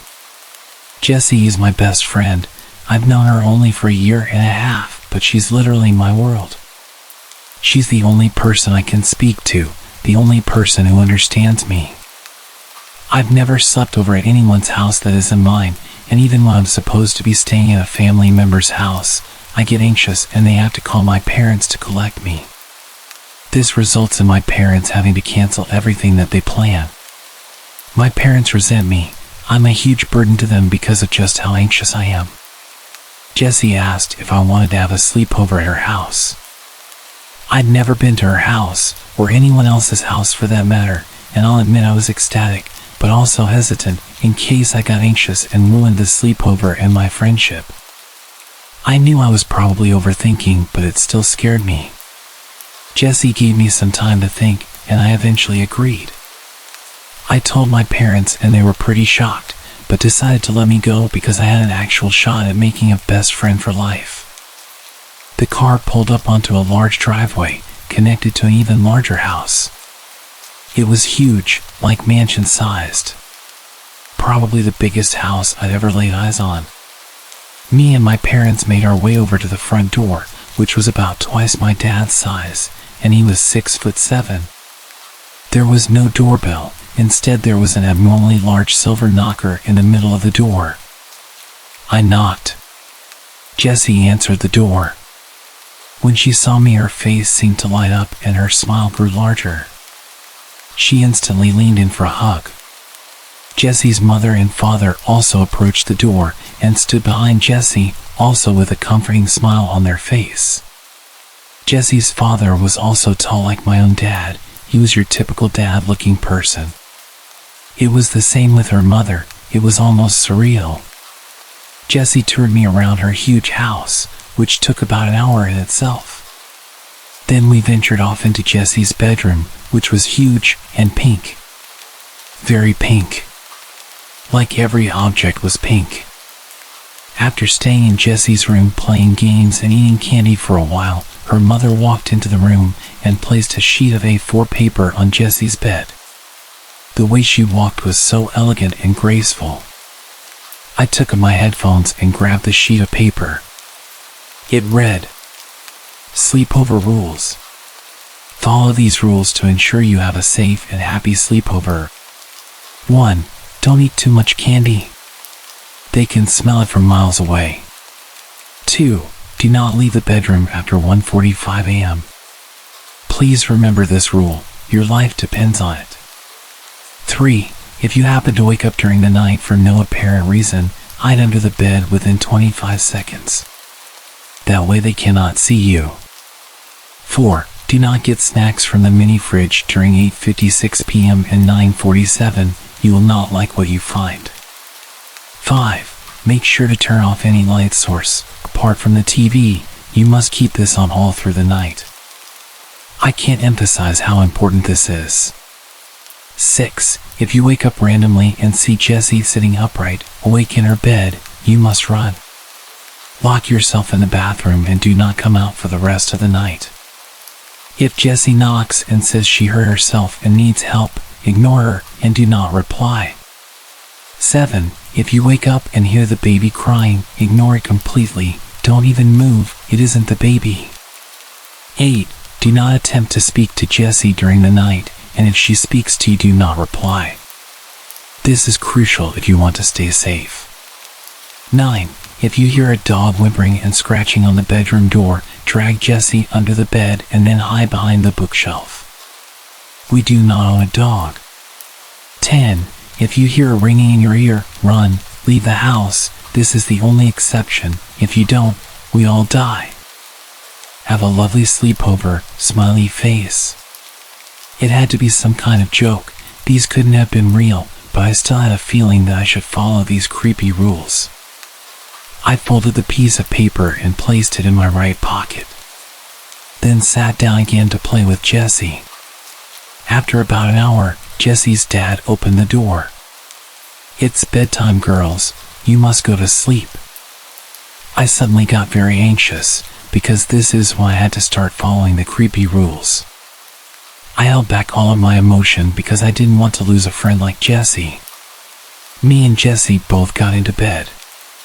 We top and tailed so my head was at the bottom end of her bed. "Good night.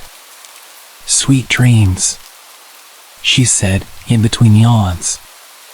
I don't know how my dreams were going to be sweet after reading those rules. Surprisingly, I fell asleep pretty quick. My sleep was pretty deep, and I didn't have any nightmares like most nights. And that's when I woke up. My stomach sank. I turned to see Jessie sitting upright in her bed, wide awake. I didn't want to believe that these rules were true, but my instinct was to just run. I bolted into the bathroom and locked the door behind me. After a solid few minutes of hyperventilating in Jessie's bathroom, I decided to unlock the door. I thought it was all probably stupid anyway. Just before my hand reached the lock, someone knocked on the door. I froze. "Tina, help me. I've hurt my head and my vision's going blurry." I desperately wanted to open the door, but something in my head advised me against it. Jessie kept screaming for help. I slumped into the corner, shaking with every breath I took. She was screaming for hours. It was unbearable. Her voice got less human-like and more distorted with every screech. By the time she stopped, I was already half asleep, to put into perspective just how long her screaming went on. I woke up. The light from the sun outside made my eyes sting. My ears were still throbbing. I slowly got up from the corner of the bathroom and unlocked the door. Jessie was playing on her PS5. Everything was totally normal. "Hey Tina," she said in her usual jaunty tone. "I think your mom and dad are already outside waiting for you in their car."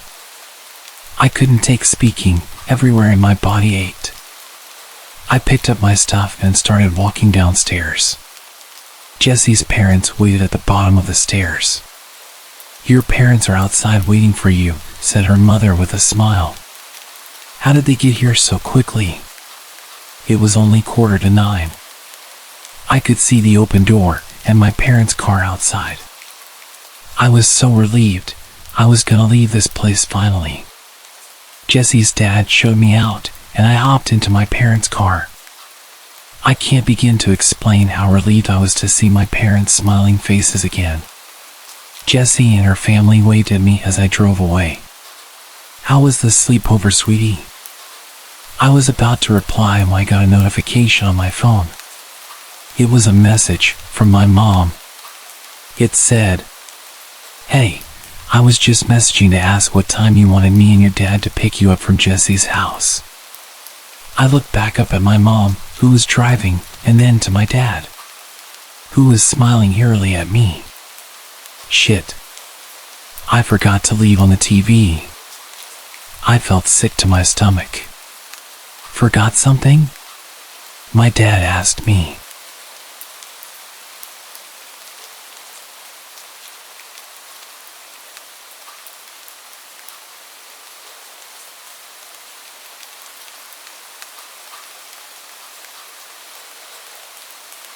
Something strange happened about 3 weeks back, and I've struggled to even put it together cohesively in my head. But I'm going to try, because I think that what happened at my sister's sleepover might actually be more widespread than I imagined. Looking back now, I don't even remember how many girls were there. I think it was 10 or 12. All of them in the 8th grade and close to my sister Rachel. As they got into their sleeping bags and told each other stories, me and my best friend Kurt had a devilish idea. "We're going to scare these girls senseless," he said wickedly. I have to admit, it was just for cheap thrills. But I didn't see the harm. We got into my father's workshop and stole a few of his basic paint supplies to make Kurt look like a typical horror movie vampire. Then we went to the backyard and started to climb the tree outside of Rachel's window. Kurt was in place, ready to start making the usual boogeyman noises when he froze and squinted into the window. "What the hell?" he muttered as he tried to look in. "Hey, what are you doing? Don't be a peeping Tom." I shouted up at him, trying to figure out why he was hesitating to start the scare. Then suddenly his eyes widened and he started to fumble backwards. I watched as his feet slipped from under him and he fell to the ground. It happened in slow motion. But the sound of his head hitting the bird fountain in our backyard is one that I will never forget. Jesus Christ. Kurt, are you okay? I screamed. I looked up, waiting to see if my sister or one of her friends would stare out and see this horrific accident.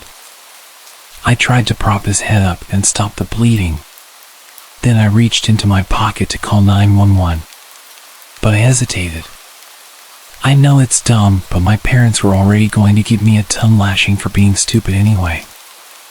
I didn't want the cops to find me for something like this, so I ran inside and used Kurt's phone instead.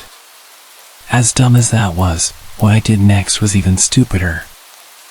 I went back out, and after checking to make sure he was okay and not bleeding out, I decided to climb the tree and see whatever it was that had caused him to act so strangely.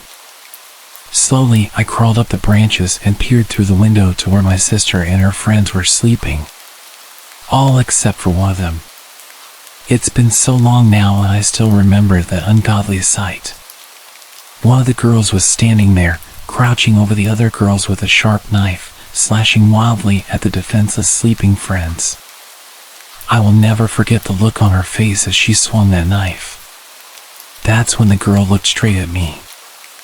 I nearly fell back like Kurt did. But instead, I stared her down across the darkness. She'd already seen me. What good would it do running away? She could never make it outside in time to catch me regardless. Suddenly she started making her way to the door, and I could see that some of the other girls were moving. I scrambled to get out of there.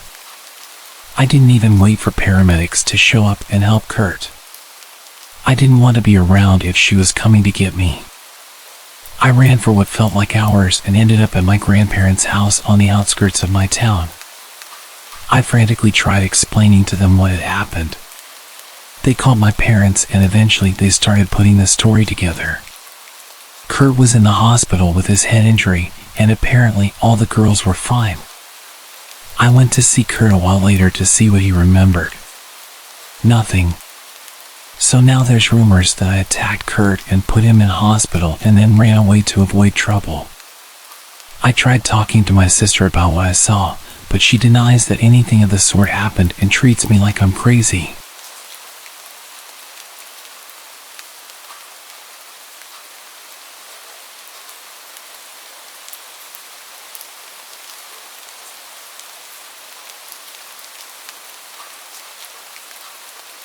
This happened when I was 11 years old. At the time, I was living in an apartment situated on a street with an ongoing construction. Needless to say, they often tapped into the electric supply and the power fluctuated quite a bit. Therefore, the street lights often served no real purpose, especially in the winters when evening dawned on us with pitch black darkness. That is relevant, so keep it in mind. From what I remember, it was a weekend I was supposed to spend at my friend's house. For an 11-year-old me, this was an exciting prospect, having been loaded with schoolwork the entire week. I was to spend what I believed to be Friday night sleeping over and spend the entirety of Saturday at her bungalow, to return home that very evening. What made it even better was the fact that her parents had an event they could not avoid and therefore trusted us to stay alone in their 2-floor house for the entirety of the 6 hours they were gone. Back then, the idea of spending a whole night alone with my friend was great, no interference and a whole 6 hours of games and movies on their huge TV. As it turns out, my friend had other ideas. I arrived at her house just short of 8 p.m. It was already pretty dark out, and her parents had waited for me to arrive before telling us about emergency contacts, dinner, and such. They also reminded us to get their 4-year-old Labrador inside as the weather was acting up and his kennel had a few loose panels which leaked when it rained. This is also an important fact to be noted. After they left, we watched a few cartoons, had dinner, and were chilling in her living room playing cards. That's when my friend Sid had the ingenious idea of exploring a fenced plot of land a few hundred meters down the street that she resided on. There was no construction happening in there, so what little of that area didn't have shambles was overgrown with plants and weeds. We got the dog inside, leashed it to its long chain that allowed it to roam within reason, got the keys and left the house to make the short 10-minute trip. At this point it was about 10 p.m. In retrospect, this is where we still had a chance to avoid this particular encounter, but being curious and daring kids, we ventured anyways. Rather uneventfully, we arrived and set to climbing over a wall which was about 2 meters. Luckily for us, the wall was broken enough in places to make good holds to carry us over. Once inside, Sid suggested that we sit a few meters away from each other for as long as we could, until one of us was too scared to do so. We faced each other and walked backwards till there was just enough light to see the general silhouette of the other. After what seemed to me like a good 10 minutes, I saw Sid's hunched form rise and start to walk towards me. She seemed to be walking rather fast and in a haphazard manner, jumping over rocks at a daring pace, even getting caught by some thorns in the process. She came up to me, and just as I was about to laugh and call her out on being scared, she told me to get up because she needed to go feed Shaggy. I remember being really confused because her parents had already filled his bowl with food and he had this water thing which he could operate in case he was thirsty. But I saw her face, and let me just say I have never seen her this pale. She looked like she had seen a ghost. So without asking questions, I said okay, and we made our way back over the wall, albeit in a tense manner and rather quickly. The moment my feet touched the ground, I felt Sid grab my arm and straight up just start sprinting down the street. To put things into perspective, I had a bruise from the way she grasped it for 2 weeks straight.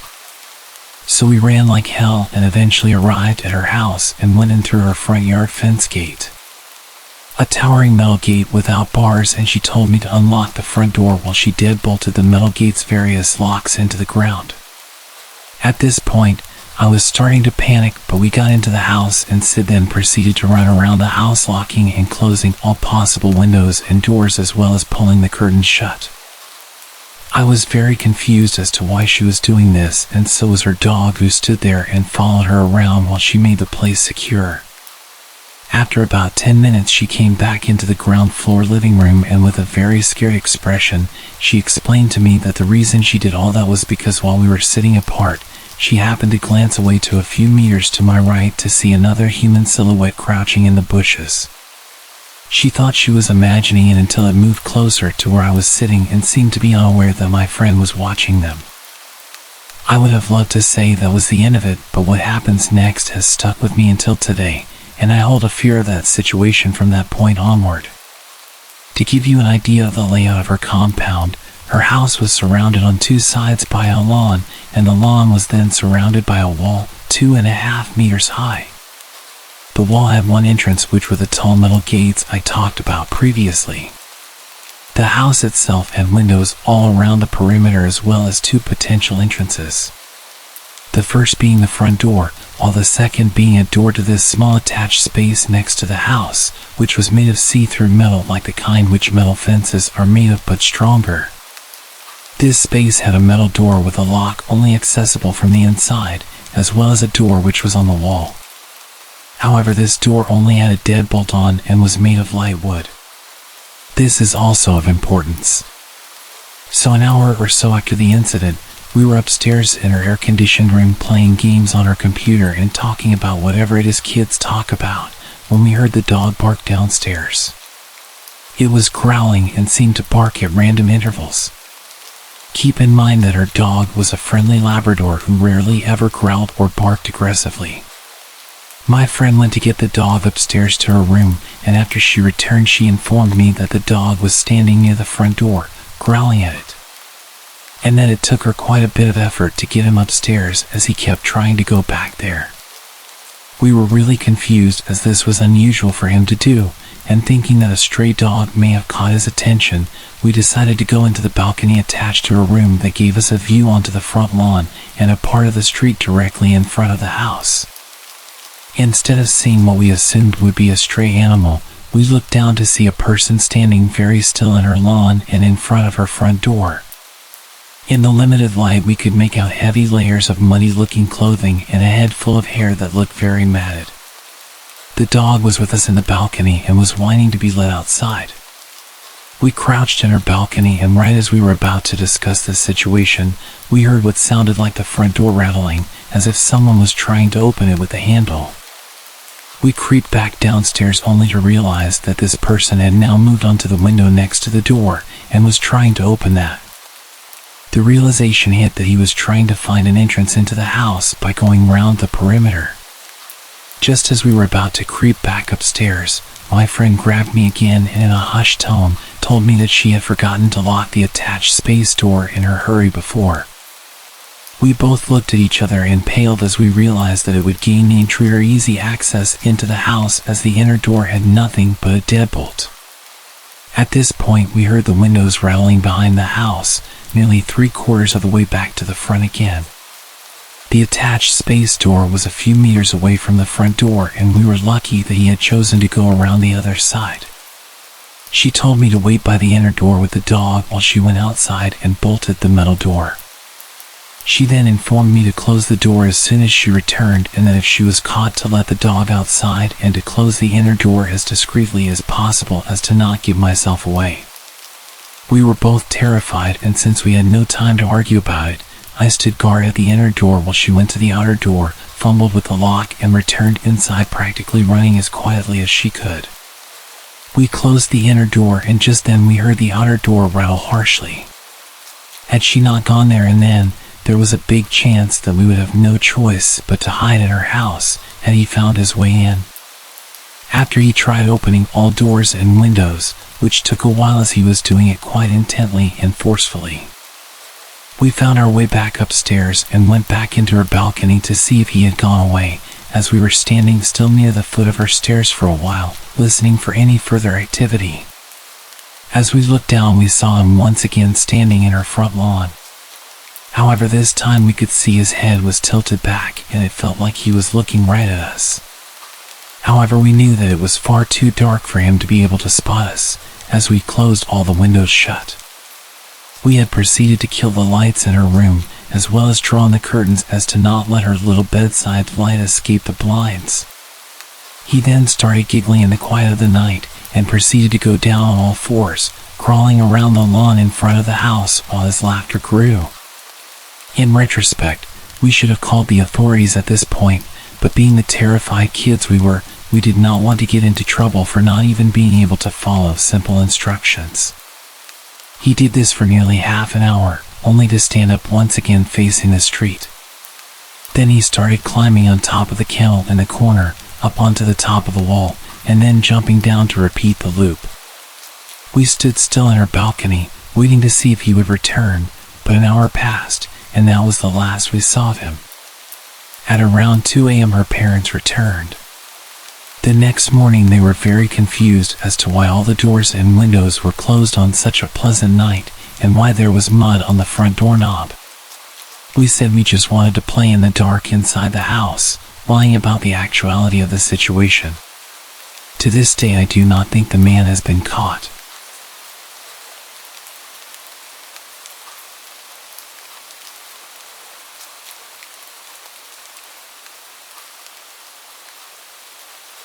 This all went down in the summer of my 8th grade year. I was on my way to finally becoming a high schooler, and it was legitimately one of the best summers of my life. I had 3 weeks of no school until I was officially in high school. I spent my time mostly playing video games, sleeping, or playing basketball with my friends. I was actually home alone for an entire week, and my parents thought I could hold down the fort. I was a relatively good kid, and they trusted me. So it wasn't really that big of a deal. Besides, I had a cell phone, so if anything were to go wrong, I would have a way of calling someone for help. My dad also gave me access to one of his credit cards for when I got hungry and didn't want to eat what we had at the house. I was really stoked about having the house to myself. I've had people tell me that it was pretty messed up for my family to leave me alone for that amount of time, especially considering I was only 14. They didn't expect anything bad to happen, and neither did I. It was a rare occasion that they were gone for so long. This wasn't something they did often. As a matter of fact, I still live with my parents now, and I've just turned 19. Ever since that day when everything went down, I haven't been home on my own for more than 24 hours at a time. It was a Friday night around 11 p.m. when I heard my phone go off. I received a text message from an unknown number, and all it said was, "Hey." I messaged them back and asked who they were, and they immediately became passive-aggressive, upset with me for not knowing who it was. I apologized to them, thinking it was someone I was close with. I had just gotten a new phone a few months prior and lost all my contacts, so I explained that to them, and they still seemed pretty upset. They started harassing me, and I ended up thinking they were just pranking me, so I turned my phone on silent and continued playing my PlayStation. I'm not sure how long later, probably around 10 minutes or so, I heard a knock on my bedroom window. I thought I was just hearing things at first, but I still decided to check and see who was out there just in case. I moved my blinds to the side and looked out the window, but I didn't see anyone. I wasn't convinced. I knew I heard a knock and was starting to become very paranoid. I looked through some of the windows throughout my house to see if I could spot anyone, but again, there was nobody. I can't deny the eeriness I felt. It was like something was about to happen, something really, really bad. I took my phone out to call my mom, and I had a bunch of notifications from that person who had texted me earlier. The most recent message said, "I'm outside." I couldn't believe what I was reading, and it made my nightmares and everything I was feeling come to life. I went to call my mom, and very quickly, I realized my phone wasn't picking up any service, which was extremely unusual. We have really good cell phone reception, especially at home. We never run into issues with that. At this point, I was literally terrified and had no clue what was happening. I had no way of contacting anyone, and I knew I was absolutely screwed. I wanted to message that person back and tell them to leave me alone, but obviously I couldn't because I had no service. If you're wondering why I didn't use my Wi-Fi to send an iMessage, it's because the person texted me wasn't on an iOS device. I was pacing around my living room when all of a sudden, I heard some noises coming from outside. I went in the direction of the noise, which was toward the back patio, and I listened. Someone was screaming for help at the top of their lungs. My heart began thumping out of my chest, and my initial reaction was that it was a setup. However, being brave in the moment and considering I took boxing classes for years and knew how to fight, I wanted to stick up for myself and whoever was potentially being hurt. I'm not going to lie, I was really wanting to beat the crap out of whoever was harassing me. Plus, I knew if I didn't do something now, something bad was likely to happen anyway. So I did the unthinkable. I walked outside to my back patio, and it was silent. The only thing I could hear was the crickets chirping. I waited for a second until I yelled out to whoever was there. I told them I was going to mess them up and acted a lot tougher than I felt. Almost right after that, there was an extremely bright light flashing at me from afar. Our house sits on quite a bit of land, and we have a huge backyard with tons of trees. Whoever it was pointed the light at me, clearly trying to piss me off. The light then began moving all around toward the house for a minute, then it turned off. Within an instant, the screaming picked back up again. It was the same voice pleading for help. I knew it was now or never. I ran back inside, into the garage, grabbed my old baseball bat as a weapon, and made my way back outside toward the woods, heading directly where I first saw the flashlight. My heart was fluttering at this point as I wasn't sure what to expect. As I got closer and closer, my anxiety about doubled. I couldn't believe that I was in this situation, and I had a sudden realization that what I was doing was pretty stupid. Right while I was about to turn around to go back inside, somebody from the woods that I couldn't see said something to me. It was so dark that I couldn't see anything. All I could see were the dark silhouettes of all the trees around me. I shouted loudly into the darkness, asking who was there. That was when the voice ahead of me whispered and told me to quiet down. He asked me to help him and said he was tied up to a tree and that someone had kidnapped him. Obviously, this alarmed me to the extreme. Despite me thinking it was possibly a setup, I went with my instincts and wanted to help him. It's going to be okay. Just calm down. I'm going to call the police for you. Just hang tight. That's when he started yelling at me. No, help me now. You don't understand. "He's going to come back in a few minutes and kill me," he said. I was in a really bad situation as I just wanted to do the right thing. "Okay, I'm coming. I'm right ahead. Just keep walking straight. I can already see you." My heart was beating at an incomprehensible rate now, so much so that I'm surprised I didn't pass out. All the thoughts crossing my mind set me into a panic, and I was fully into the woods at this point. I looked ahead after walking for maybe 20 or 30 seconds and saw a dark shadow that looked like a person about 30 feet away. "Hey man, is that you?" I asked, but he didn't reply. I sat in silence for a moment while I tried to piece together what the hell was happening. If that was him, or even if it wasn't, I was in some deep trouble because the man I was looking at definitely wasn't tied up to a tree. He was standing up straight and very much alive. In only a moment's time, the person started running at me. It was at that exact moment I started backing up. Slowly, I eventually snapped out of it and booked it all the way to my house. Somehow, I made it inside before he caught up to me. I shut and locked the sliding glass door behind me, and he was standing right there, pulling on the door, trying to get it open. He was a very tall but slender-looking man with a wolf mask and a big-ass hammer. I barely hesitated and ran to my room. I know what you're thinking right now too. Why didn't I just defend myself with the bat? Well, originally, that was my plan, but things happen. I don't know. I was absolutely terrified, and you would be too if you were in that same situation. I was pacing back and forth in my living room, trying my luck with my phone again, but still, I had no service. I started having some sort of manic episode and began screaming and punching my couch. I was extremely angry and sick of being the victim. I almost ran out there and beat him myself, but I chose a different approach. I waited patiently, and sure enough, after only a minute, he was knocking on my front door. I ran over to the door and told him to see what happens if he stepped even a single foot in my house. He wouldn't be walking out if he did, that's for sure. He then started laughing. I just kept quiet and went back to my room.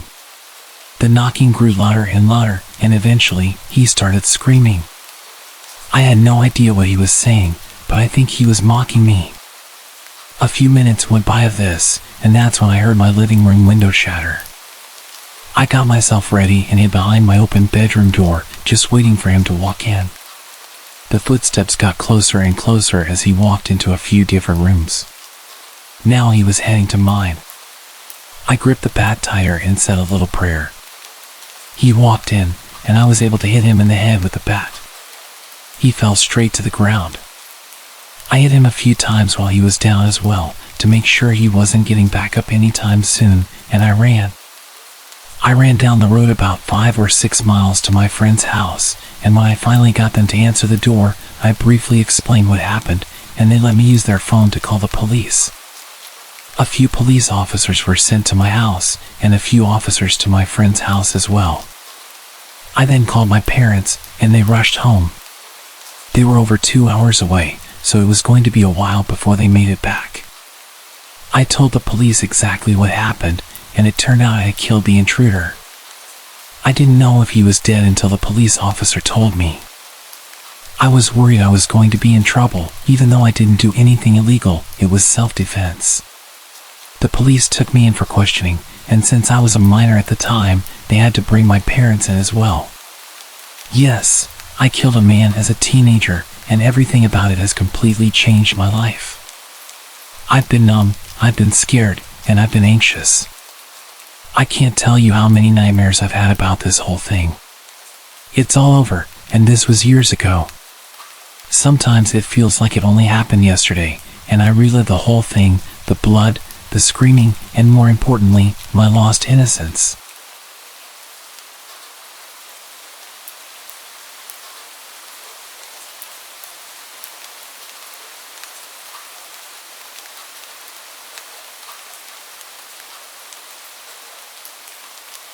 Back in 2012, I sat down with my girlfriend, and after 18 months of dating, I told her my family's deepest, darkest secret. 3 weeks later, I came home from work to find all of her stuff gone and a breakup letter sitting on the kitchen table.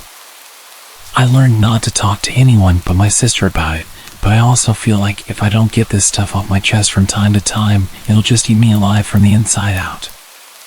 I've survived this long by talking to therapists, but at this point, I view therapy like atheists view confessional booths, a nice novelty but inconsequential.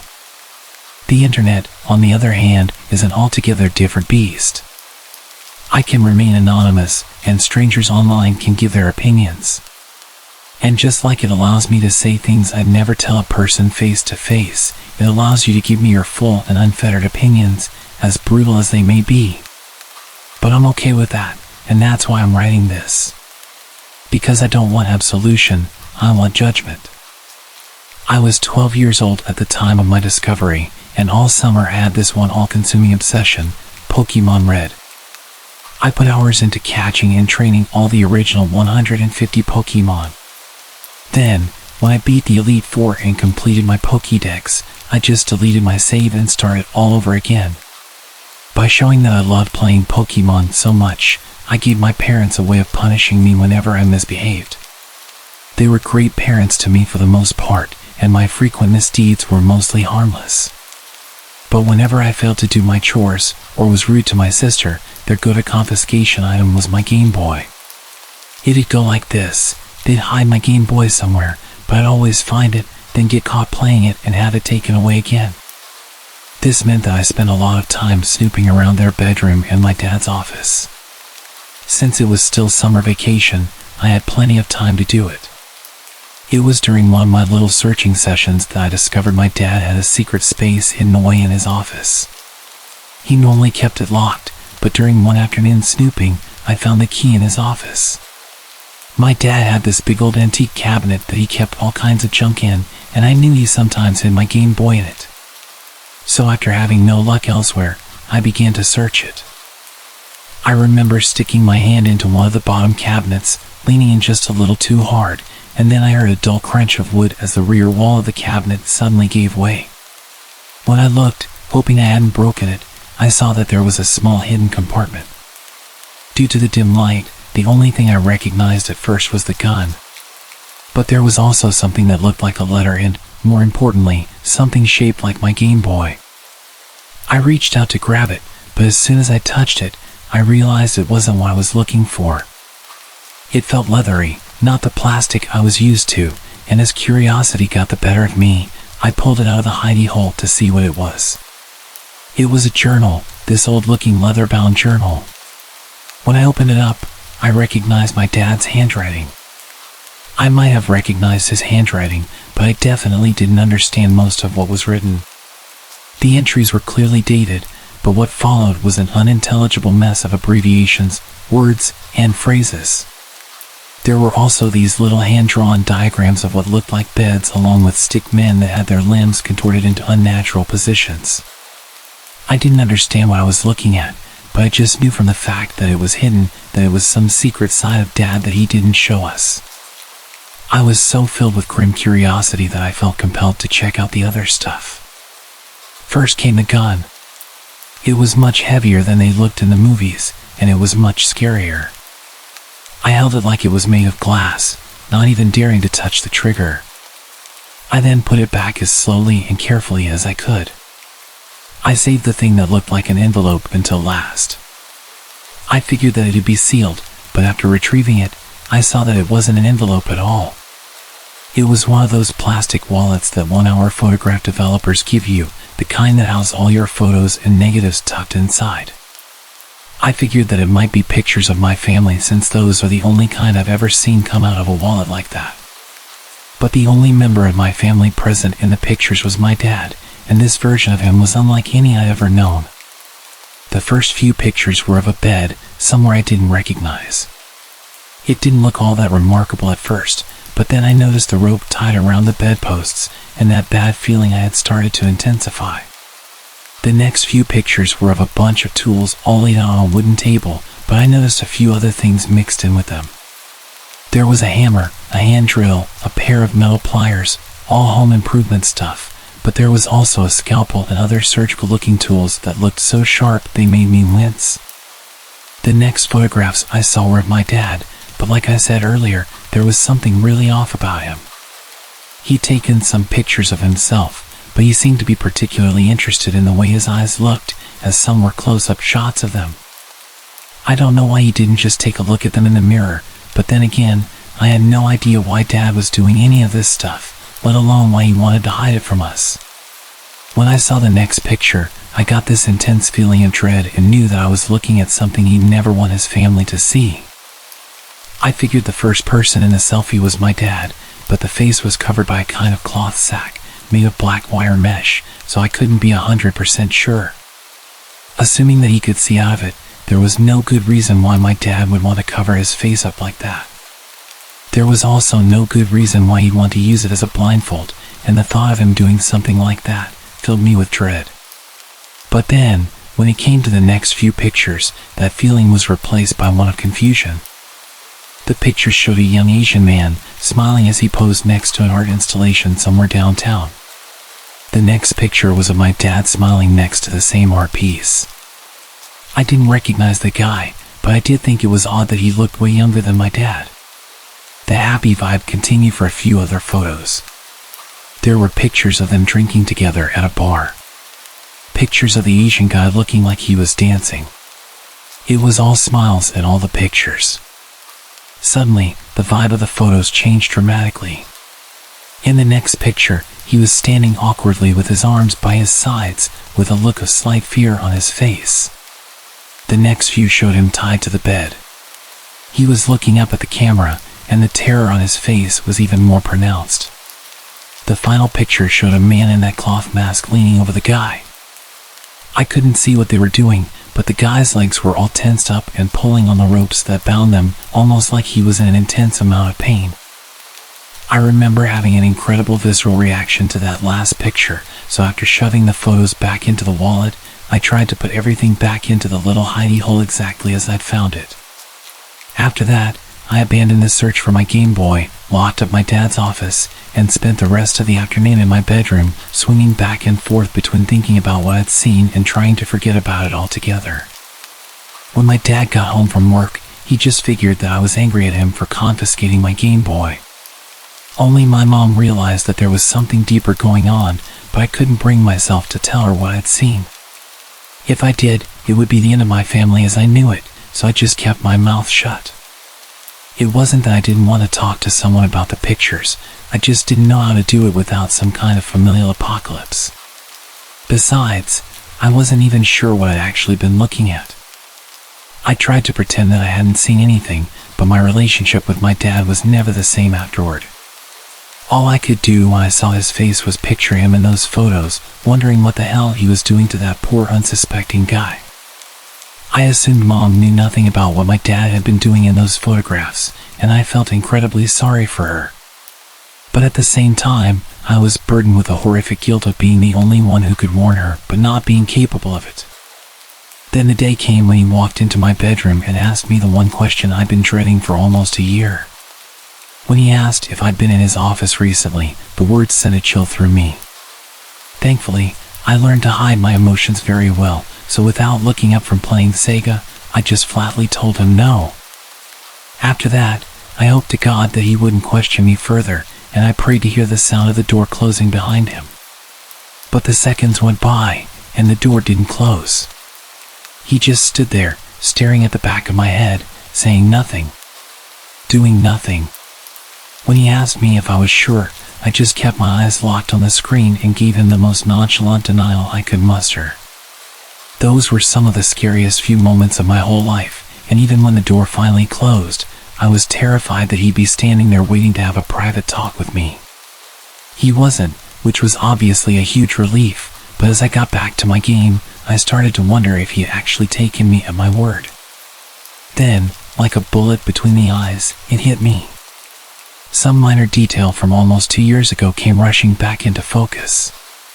After the dread got too much for me, I just shoved the photos back into the wallet. What I hadn't done was rearrange them back into their original order. Someone who really knew those photographs, someone who put them together, would know exactly which order they were in. This was obviously a huge problem for me, but as I continued to think on it, I realized something. He couldn't actually accuse me of looking at the pictures. He couldn't just outright accuse anyone because if they weren't the guilty party, they'd know that he'd been hiding something. That little detail was the only thing that saved me from God knows what, for years. With time, the whole thing kind of faded into the background. It was always still there. But the idea of my mom finding out about the pictures, of seeing all the heartbreak and the shame in her, I just couldn't let that happen. Don't get me wrong, I was in almost constant terror of my dad hurting us, but with each day that passed, it grew easier to reassure myself that we were fine. The next time the photos seriously got into my head, I was in my second year of college. I was on the opposite side of the country, studying at USC as far as my grades could take me. Moving away came with a fresh helping of guilt. I felt like I abandoned my mom and sister to whoever my dad truly was, or at least used to be. I just couldn't do it anymore. I'd spent 6 years swinging between anxiety and depression, and it had been years since he found out someone had found his little hidey hole, as I call it.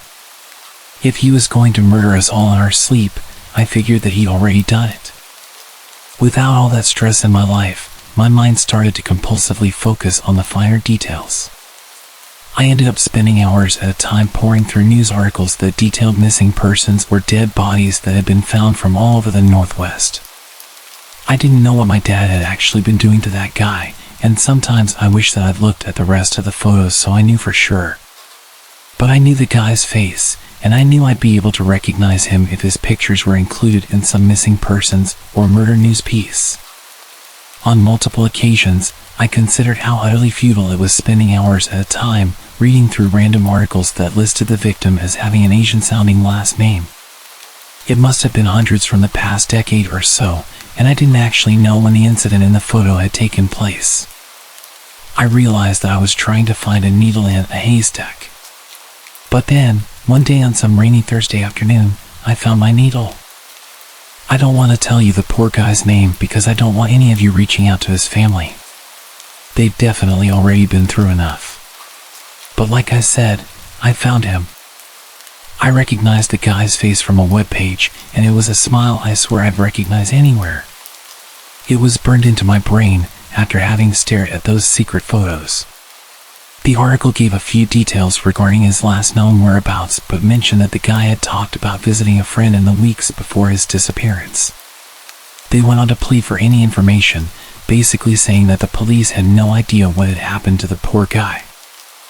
I'd known for years. I just didn't quite realize it. Incidentally, the answer to my fixation brought up a whole new question.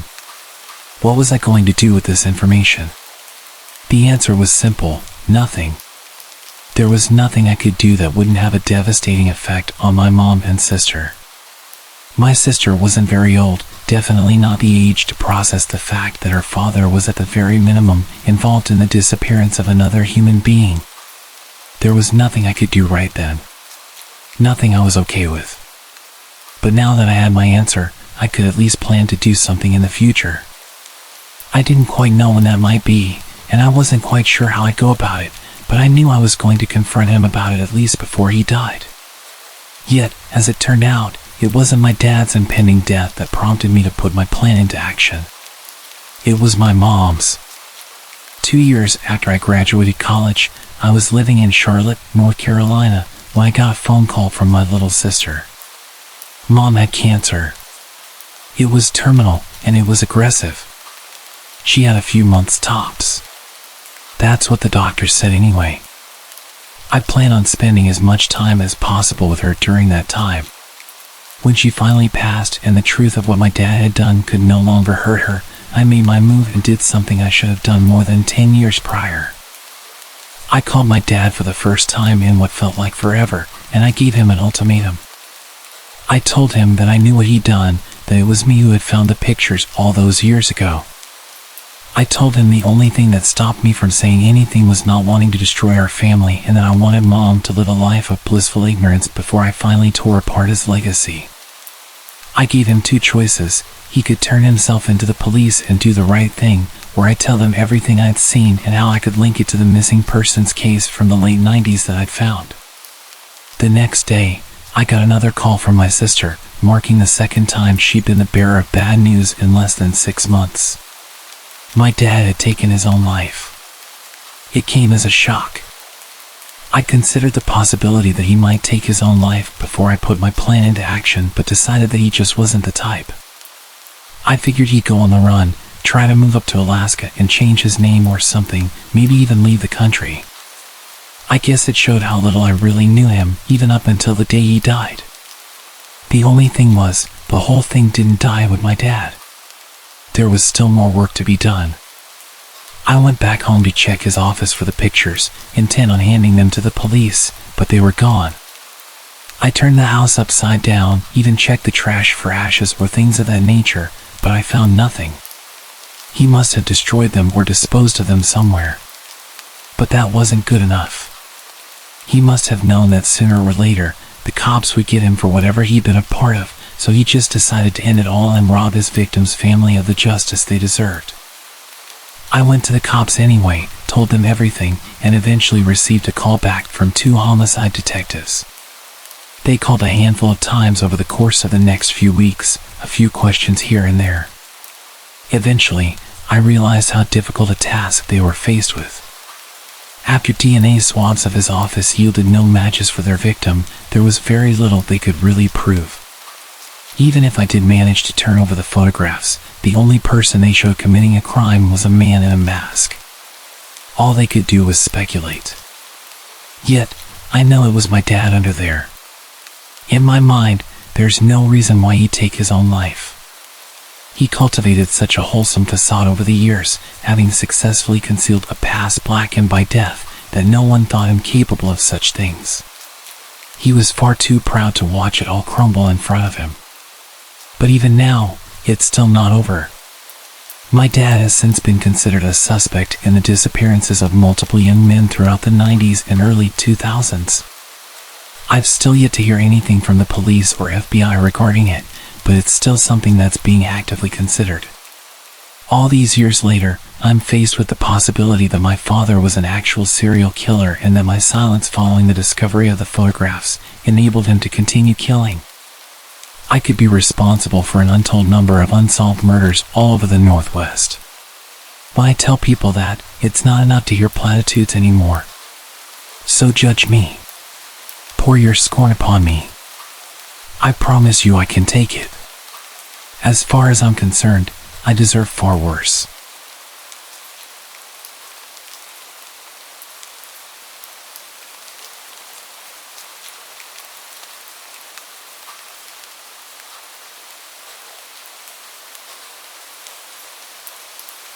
When I was 20 years old, I came back home for summer break from college. My good friend Becky and her boyfriend had just found new jobs. They had a house all to themselves, sitting at the top of a very steep hill. A bit about Becky, she gets really nervous and anxious all the time. I get anxious too, but I've gotten used to living by myself and dealing with my worries. But she wasn't used to it at all. Their house had a back door in the kitchen. If you were sitting on the sofa in the living room, you could see straight into the kitchen. Right outside the kitchen door, about as high as your shoulder, there was a light that turned on when there was any movement. It's important to mention that Becky's backyard was pretty high up. To get into the yard from the low walkway in front of the door, you had to go up a few steps. The yard was made this way so it wrapped around to the front of the house. So, this motion-sensing light would only turn on if something moved on the walkway, not for any animals in the yard. The yard itself was tiny, with thick wood stretching down from the end of it. Becky was by herself because her boyfriend was working his first or second night shift and she couldn't fall asleep. They were trying to save money, so all the lights were off. Then, she saw a light come through the kitchen window. It was the motion-sensing light. This really scared her, but she tried to just ignore it. However, the light kept turning itself on at different times. She called me early at about 3 a.m. until I finally picked up. I talked to her on the phone, trying to calm her down until her boyfriend came back in the morning. He had the next 3 days off, and nothing happened with the light during that time. Her dad warned her to be careful, suggesting it might have been thieves checking out the house, especially since there had been some break-ins recently on a street close to hers. The next time her boyfriend had to work at night, Becky asked if I could stay over. I said yes. The evening started off pretty normally. We watched movies until about 11. Then, we decided to drive out to the nearest shop and grab some food from McDonald's. Where we live, it's pretty much in the middle of nowhere, so getting there and back took us almost an hour and a half. We got home around midnight and set up the air mattress in the living room where we planned to sleep. Around 1 a.m., the motion-sensing light outside turned on while we were sitting on the mattress. I tried to calm her down by saying it was probably just an animal, maybe a bat or something flying by. Becky wasn't so sure. The light went off, but then it came on again. This time it stayed on longer. Becky decided to go upstairs and get her boyfriend's gun. We sat there, really nervous, with the window open so we could hear outside. She joked around, shouting, "I've got a gun, and I'm not afraid to use it."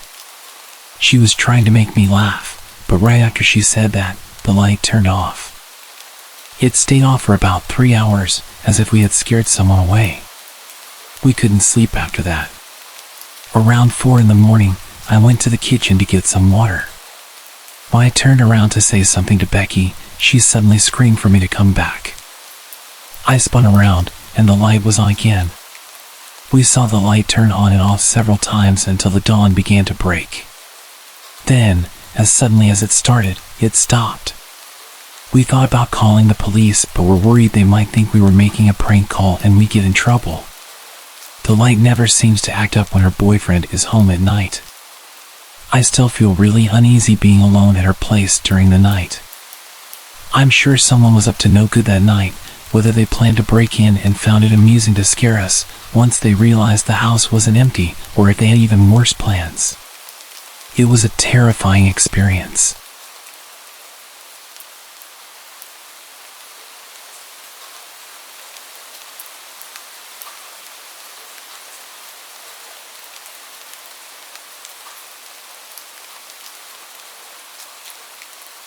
A few years ago, I was renting a house in Northern California. The neighborhood was just outside the suburbs. It seemed like the perfect balance of having space and having nice neighbors close enough not to feel isolated.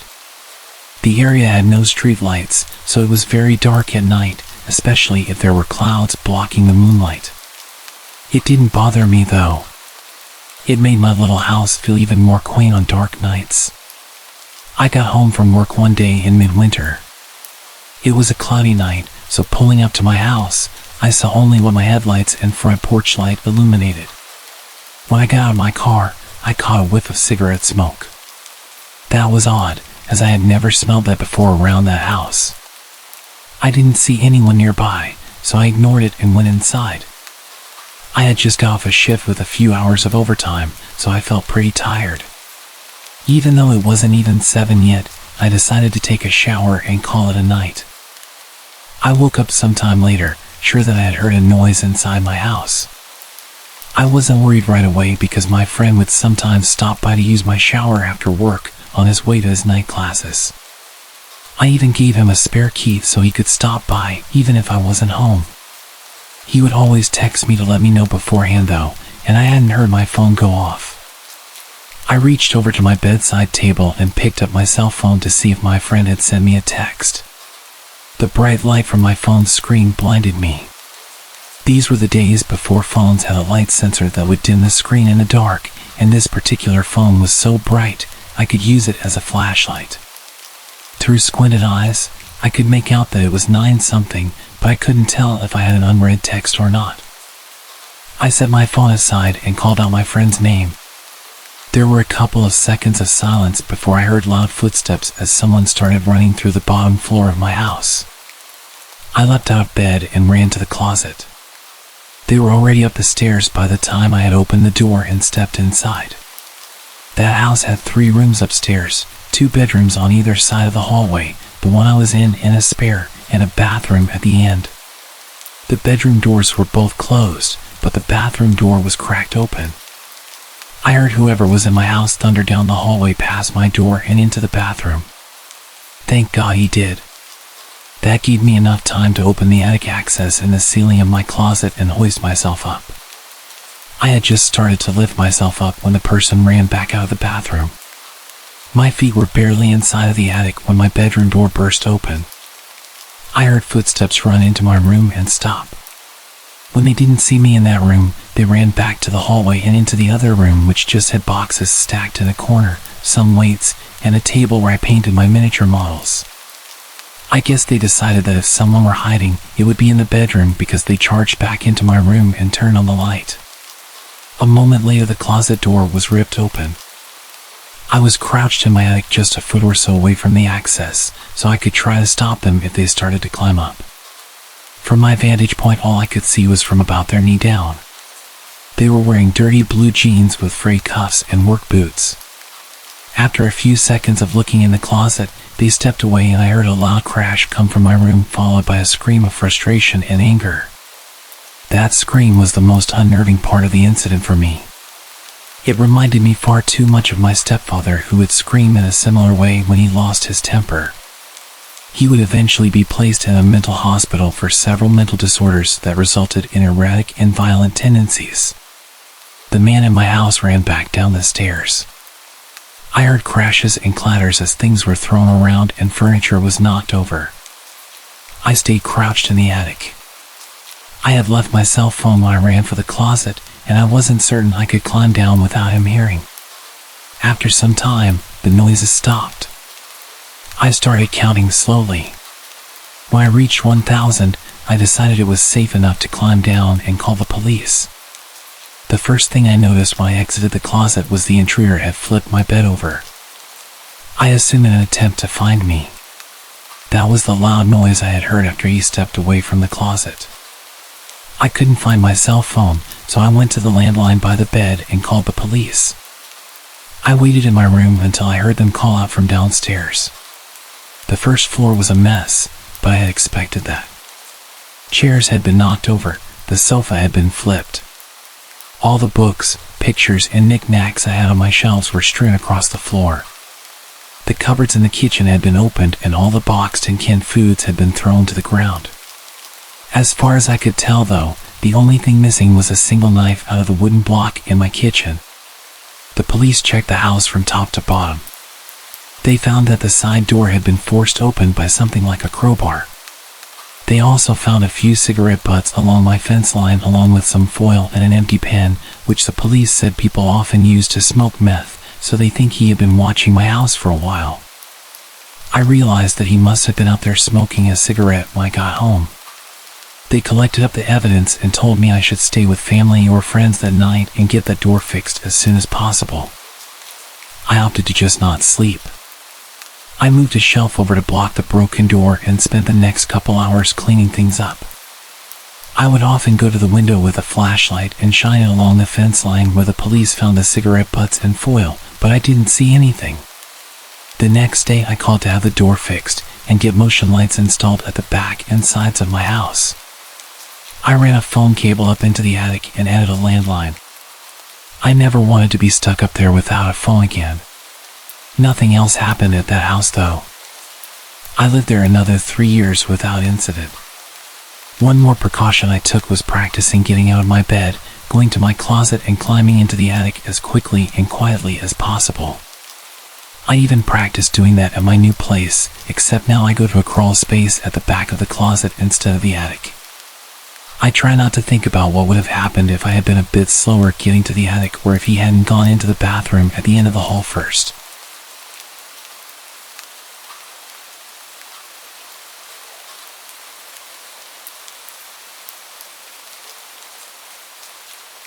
My roommate was out of the house for the week, so I had the place to myself. It was spring break, so my college classes were out. I had no plans and really nothing I needed to do. On Monday, I was basically trapped inside due to a huge storm blowing through our city. This was common around this time of year, but it still always seemed worse every time. The trees always looked like they were going to blow away, and the house would shake and creak non-stop. Knowing I wouldn't be able to sleep, I decided to just stay up. I turned on the Xbox and started up one of my video games and played for well over an hour, probably until 11 o'clock when the doorbell rang.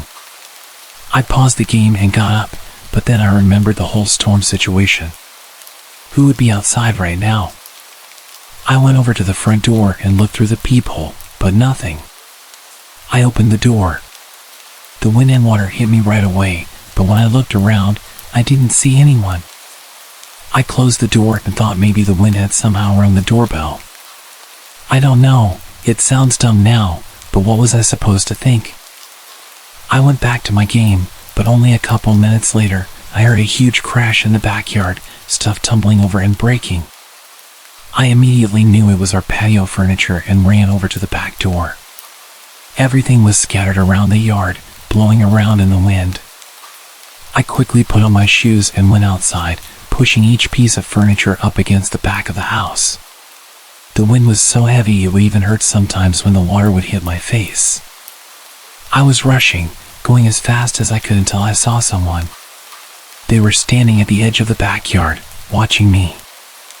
I looked back at them for a moment but then grabbed the last piece of furniture and ran inside to escape the rain. I looked at the back door as I tried off, but the person was gone. Between that and the doorbell ringing, I was a little bit nervous. I sat in the living room this time, just scrolling on my phone because I was tired of being interrupted. After a while, I struggled to keep my eyes open. I got a blanket and laid down on the couch. I didn't feel like going upstairs, and the storm was much louder up there. It took a while, but eventually, I drifted off and fell asleep. A few hours later, still well into the night, I woke up from a sudden burst of heavy wind outside, shaking the house. I pulled the blanket to the side and sat up, moving my feet to the floor as I prepared to go check if the furniture outside was still there. But just when my feet touched the floor, they were soaked. It woke me up immediately. I looked down and saw a puddle on the ground right next to the couch. Then I saw another, leading in a line across the floor. Inside the puddles were faint muddy shoe prints. I stood up and ran to the corner of the room, heart beating rapidly in my chest. After a minute of hearing nothing but the wind outside, I slowly followed the shoe prints. They led all throughout the house, upstairs and down, but I could clearly tell that they entered through the back door, which I had stupidly forgotten to lock in the rush of getting out of the rain. I locked it and pulled my phone out to call 911, but then the thought crept into my mind, what if they're still inside? I stayed quiet and moved into the corner of the house where I felt the most hidden. I waited in silence for them to arrive. When they did, they took a look around, seeing everything I saw, but nothing more. They told me it seems like a personal attack because nothing was missing, and they were clearly focused on my house in particular. However, they walked right up to me while I was sleeping and seemingly did nothing but watch me, which is super creepy but doesn't make much sense. If they wanted to do something to me, they would have done it at that moment. After some thought, this had led me to believe that whoever it was had actually come from my roommates. They saw me, then looked around the whole house, and then left, doing absolutely nothing. So if this was a personal attack and my roommate was there, I think things may have gone a lot worse than they had.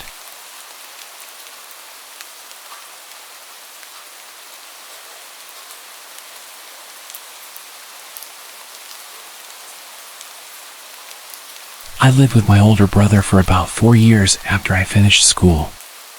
We shared rent on an apartment together since neither of us could afford anything on our own. But during the 4th year, my brother started making better money, and he planned to move out once the lease came to an end. I wasn't making a lot, so I knew I couldn't afford to pay for the apartment alone. I looked around online for a roommate for a few months, but decided to move out as well and find a cheaper place. I searched until the last month of our lease at the apartment. My brother had basically moved everything out already, and there was a lot of pressure on me to find somewhere quick. But with my extremely low budget, it was hard. Eventually, I stumbled across a listing posted by a homeowner renting out a room in their house. The man's name was Evan. I sent him a text to let him know I was interested, then kept searching. He responded within a few minutes. We scheduled a time to call later in the day, and when we did, he explained all the details. He said he lived alone in the house and was renting out his spare bedroom, but I'd be able to use all the other rooms in the house. It sounded great to me, so I agreed to it. A couple of weeks later, I packed everything in a U-Haul and drove down to the house. Between this time, we'd been texting and calling, and he sent me a bunch of pictures, but I hadn't had the chance to view it in person yet. I got there around noon, parking in the driveway. The house was definitely small, but it looked nice from the outside. Evan was standing in the garage, waving me over. He gave me a quick tour, then helped me unload all of my stuff into my room. Evan seemed like a regular man in his mid-30s, which was almost 10 years older than myself, but I didn't really mind. He didn't hold conversations very well, and was somewhat shy. Anyway, we finished moving everything inside, and I dropped the U-Haul off. I Ubered back to the house, and by then, it was almost 8 p.m., and I was really tired. Evan was on the couch, watching TV, so I told him I was going to bed early, and I went to my room. All in all, it seemed like a decent place, and I was happy with it. I unpacked some more, then set up my bed, and by 9 o'clock, I was finally ready to sleep. I walked over to my door to lock it and turn off the lights. But as I reached my hand out, I saw the knob on the door was empty.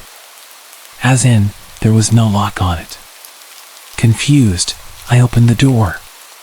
The lock was on the outside of the door. I stepped into the living room and asked Evan why the bedroom door locked from the outside.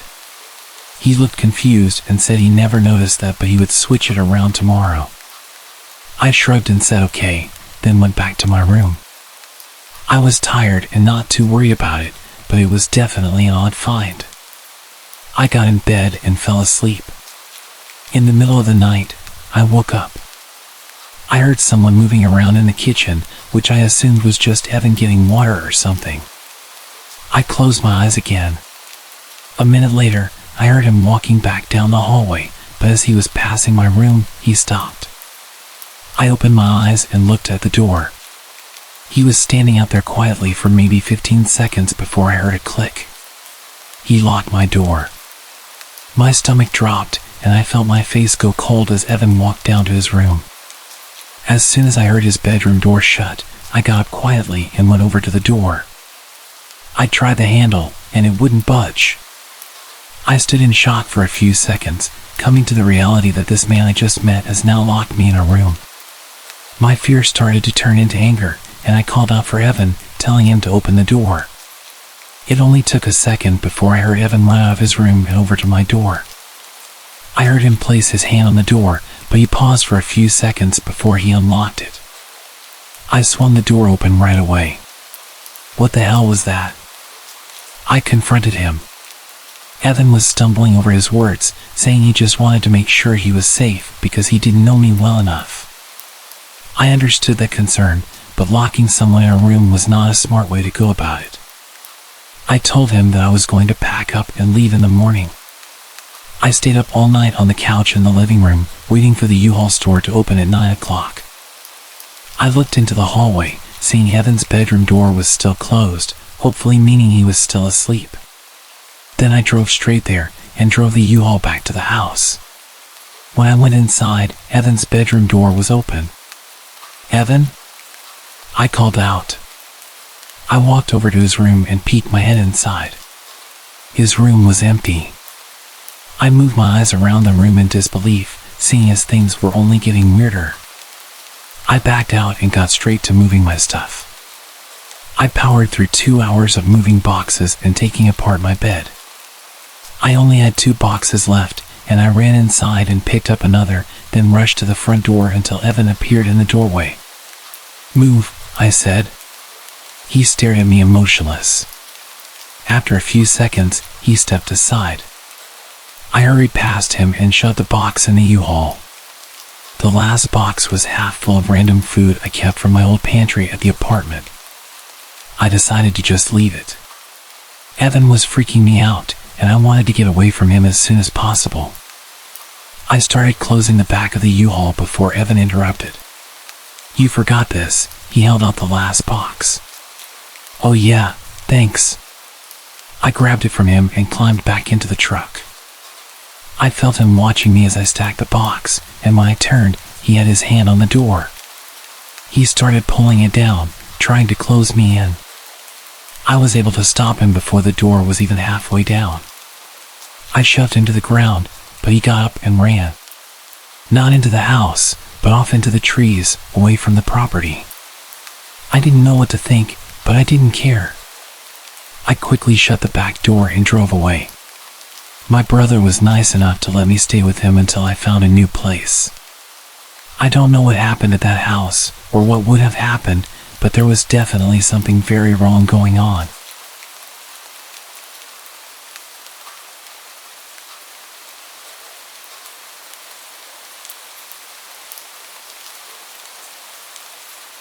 This all happened roughly around 4 years ago, but the experience has haunted me almost every single day since it happened. I'll start off by saying that at the time I was pretty young. I was single and very keen to have my first experience with someone. I spent a while looking through dating apps, talking to a few people, until I finally came across a guy who seemed interesting. We had a lot of things in common, so I thought it would be a good idea to meet up with him, since we had been talking for almost a month. Now, even though I was only young, I wasn't naive or stupid. I was, and still am, a very cautious and paranoid person. But for some reason, I made what possibly could have been one of the worst decisions of my life. I invited him to come spend the night at my place. My parents were away for the weekend and I had the place to myself, so it seemed like the perfect opportunity for him to come over. He lived around 3 hours away from my place, yet he was eager and almost desperate to visit. So he set off as soon as he finished work, which was around 11 a.m. The whole time he was driving to my place, I had the sickening sense of impending doom. Almost as if something was going to go very, very wrong. I almost texted him multiple times to tell him that I wasn't interested anymore, but I hesitated as he was only 10 minutes away by this point. I jumped up as I heard his car pull up, and I expected to be greeted by a smile once I opened the door. But he pushed his way through, and continued to stare at me blankly, all whilst my 2 French bulldogs snarled and growled at him, which they never do to anyone. Things instantly seemed extremely odd. He followed me quickly to my bedroom and didn't waste any time in aggressively undressing me. I hesitantly went along with it, as this was my first experience with someone. He was almost 6 years older than me, so I was pretty tense. Fast forward to a couple of hours later, he suddenly asked me if he could sleep in my room, which confused me as it was only 5 p.m. But I told him it was fine, and I would continue to watch movies by myself downstairs. After about an hour, I heard what sounded like furniture being moved around, and the sound of him talking. So I made my way upstairs and opened my door, only to find him crouching in the middle of my room and breathing extremely heavily. When I asked if he was okay, he motioned for me to get on the bed. He sat me on his lap and proceeded to place a blindfold over my eyes, putting his hands around my neck lightly. I was already feeling extremely uncomfortable, and it worsened as he tightened his grip around my throat. He asked, "Does anyone know I'm here? Do your friends know who I am and what I look like?" I instantly answered, saying that my sister and friends knew he was here. This was a complete lie because I don't have a sister, and my friends were unaware, but something inside of me forced me to say it. After minutes of awkward silence, he stood up to gather his things. I noticed that in his backpack, he had tape, rope, and handcuffs. At first, it didn't concern me as I knew he was into that stuff, but looking back, I think it was intended for something much worse. All of a sudden he said, "I think I'm going to head home. I have a long drive, and I'm rather tired."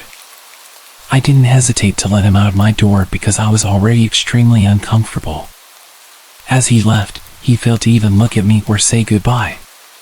He raced off down the street as soon as he got into his car. I ran back to my room to see if he had left anything, because he'd left in a hurry. I found a note on my desk with the words, "Being nice is what saved you." At the time, I had no idea what the note meant. Now that I think about it, I seriously think that he had very ill intentions toward me. I'm still angry at myself for letting a stranger into my home, which was obviously a big mistake. I immediately blocked him on all of my social media. I am just so lucky that I made it out alive. All I know is that he is now somewhere back in America. I don't really know why he was living in the UK at the time that I met him, but all I can say now is that I am glad that he is many miles away from me.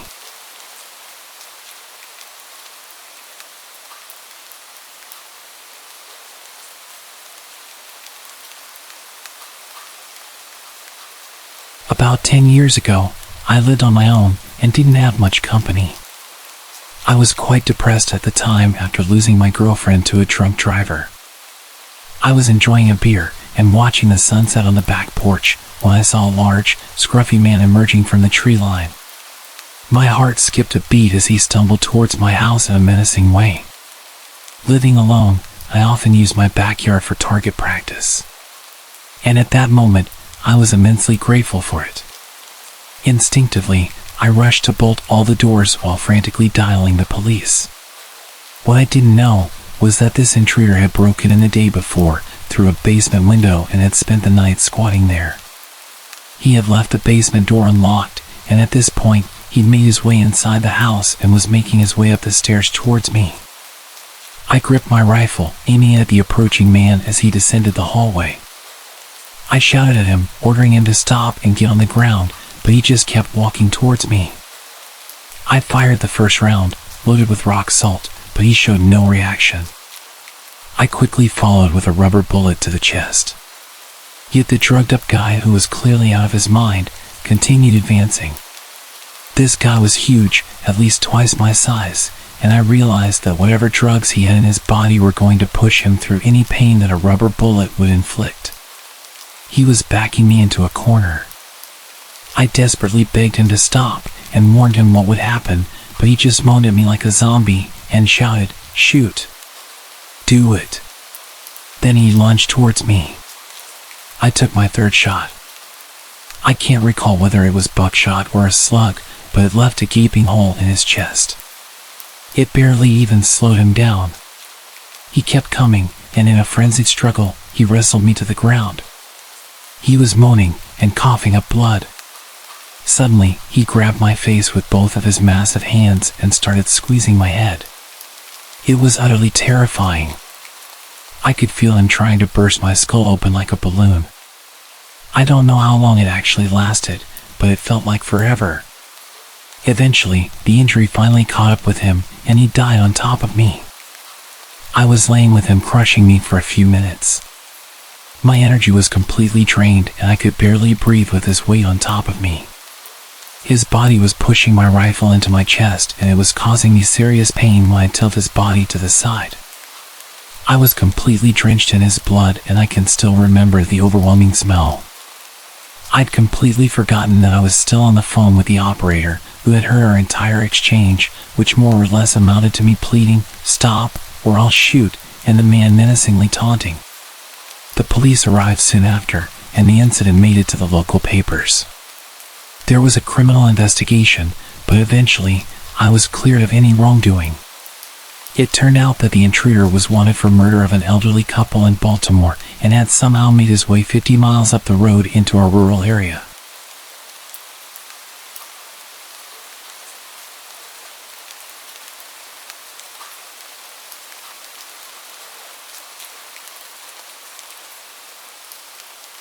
This happened about 20 years ago, and I don't think I will ever forget it. Back in those days, I was an apprentice hairdresser for one of the top 5 ranked stylists in Japan. Training in that profession at that level was very strict, and beauty standards were a bit different. You probably don't need me telling you that, but it's probably worth keeping in mind. Back to training, it was long, and the time off between sessions was pretty much non-existent. We were expected to be at training even during national holidays. I'm not sure if that was strictly by the books, but as impressionable young stylists, we couldn't be seen refusing training. I think I had about 3 or 4 days off for summer. I took them all at once, and a lot of my friends and coworkers used the time to head back to their hometowns and see families. Since I lived really close to where I was studying, I didn't want to use my time off just hanging around at home. I could do that anytime. So, I accepted an offer from one of my seniors to visit his hometown. It was really late by the time I finished work, and we managed to get to my senior's hometown at around 2 a.m. The satellite navigation system told me that we were about 15 minutes away from arrival. The roads were dark and empty. We were the only ones on the road that late.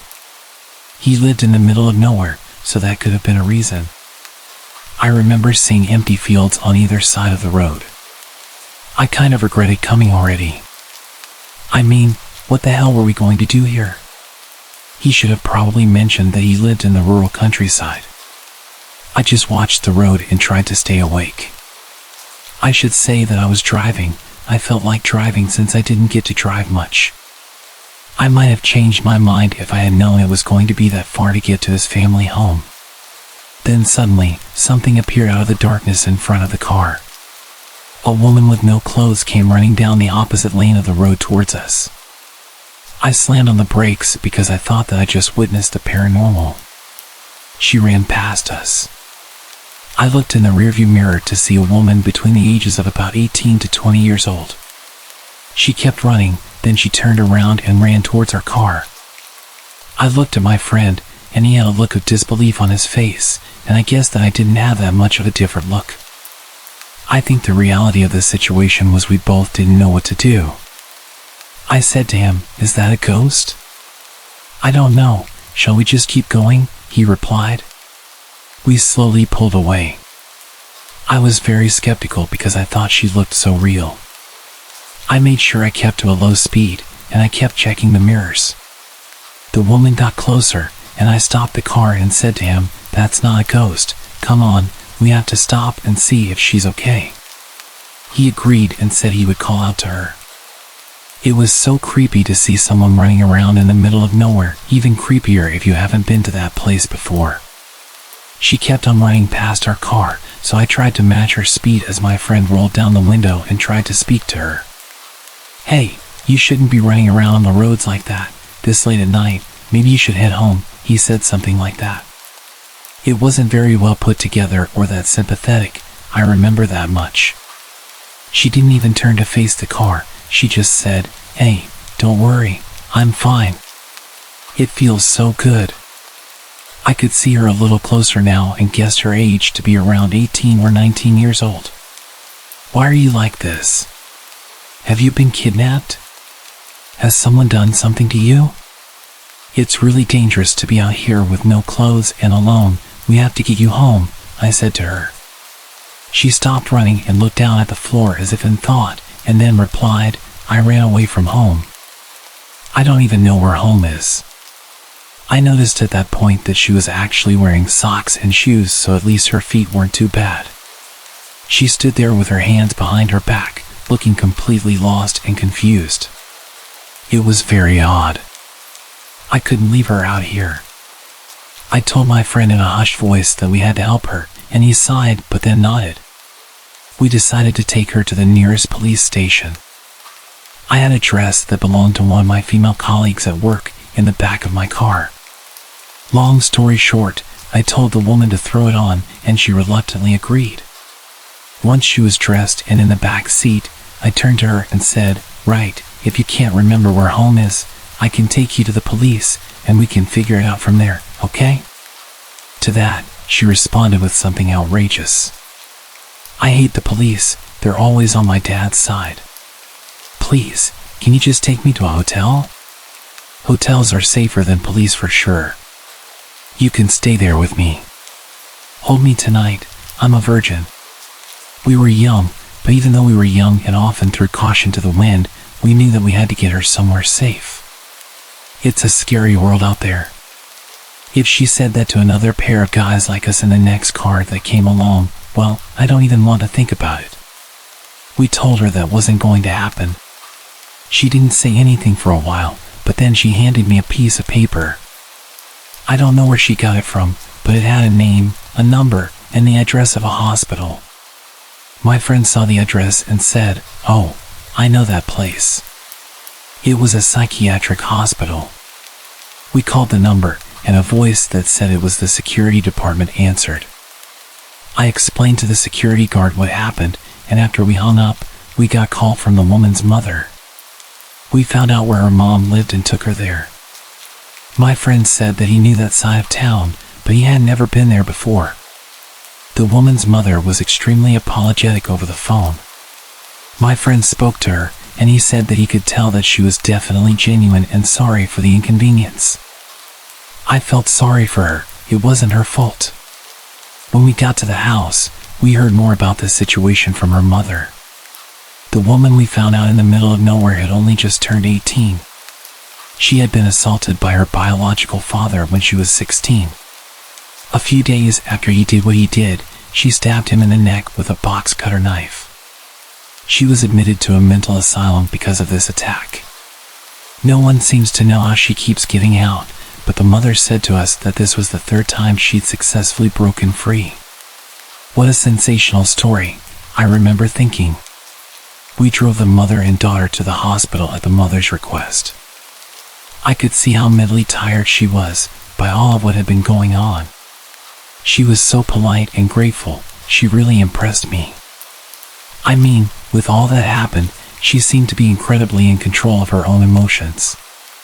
The girl didn't seem to say much. She seemed to like the dress we gave her. The mother apologized for not washing it before returning it, and we both agreed that no apology was necessary. Obviously, she got dressed into clothes of her own. She disappeared upstairs to change, and then she came back, and we took off. She didn't say much when we were driving. She was taking being returned to the asylum a lot better than expected. I thought that she would be going kicking and screaming. Her mother spoke with her in the back as we drove. She said, "You didn't get injured or anything when you were out, did you?" "No, I'm fine," the daughter responded. "Oh, that's great. I'm relieved," the mother told her. We left them at the hospital and told them that we couldn't stay because we were already really late getting to my friend's parents' home. My friend's parents were really worried by the time we got there. I think that we both wanted to tell them everything about the situation, but we were too tired to go through it all again. At that point, I just wanted to go to sleep. I stayed with him and his family for 3 days. It was actually a really great time and just what I needed, a break from studies in the city. It was certainly going to be a trip I would never forget. We said our goodbyes to the family, and his little sister asked us for a ride to the station. I said that it wouldn't be a problem. Just before we dropped her off at the station, she said something that scared the hell out of me. "Hey big bro, why does your friend have a box cutter stabbed in the back seat?"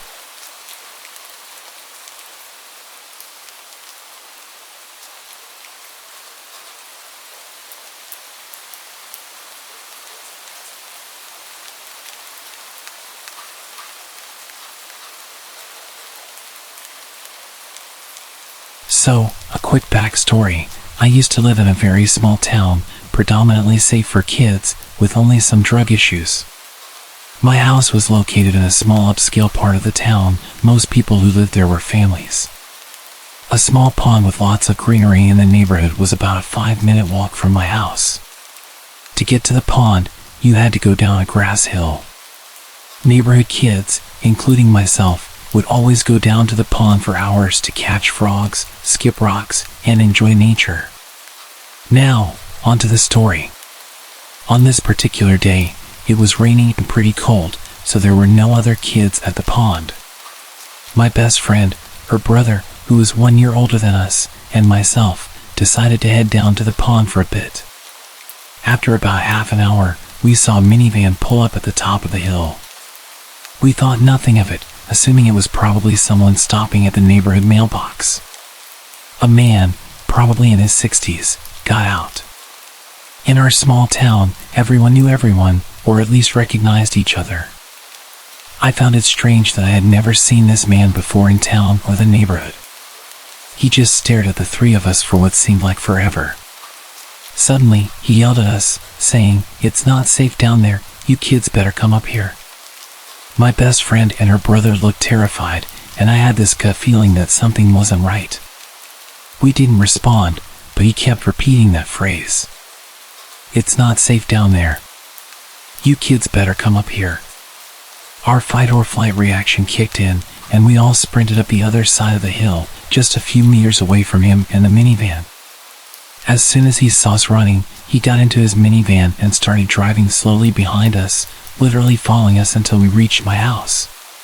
Fortunately, my garage door was open and my parents' cars were parked inside.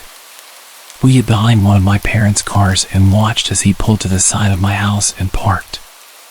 My parents were inside, unaware of what was happening. He stayed parked in front of my house for a couple of minutes until my dad came outside to take out the trash and saw the three of us hiding. I guess the man saw my dad and drove away, but as soon as he left, we told my parents everything. Even now, 12 years later, my parents still think we were being overdramatic and that the man was genuinely concerned for our safety because of the weather. Nonetheless, we weren't allowed to go back to the pond anymore. I understand why they think this. The three of us tended to exaggerate things and be dramatic. However, I knew from the strange feeling I had when I first saw him at the top of the hill that something was off. To this day, I still believe he was planning something, but maybe it was just my childish imagination.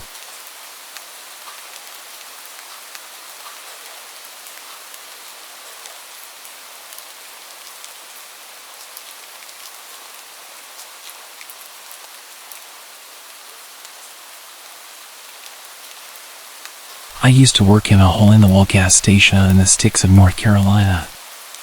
I was freshly 18, had a new car, a rundown Chevy, but it got me from point A to point B, and was newly promoted to assistant manager, so I was working many late nights by myself. Truthfully, I loved working alone. My boss was super laid back, and his philosophy was, as long as the work gets done, do whatever you please. We even had a shotgun behind the counter, which he taught me to shoot on my first day there. So even though I would be there late, I always felt safe. On this particular night, it was extremely dead, so with my boss's permission, I closed the store early and hopped in my car. It was probably 11:30 to 12 a.m. at this point. Other than being able to get out of work early, this was my usual routine.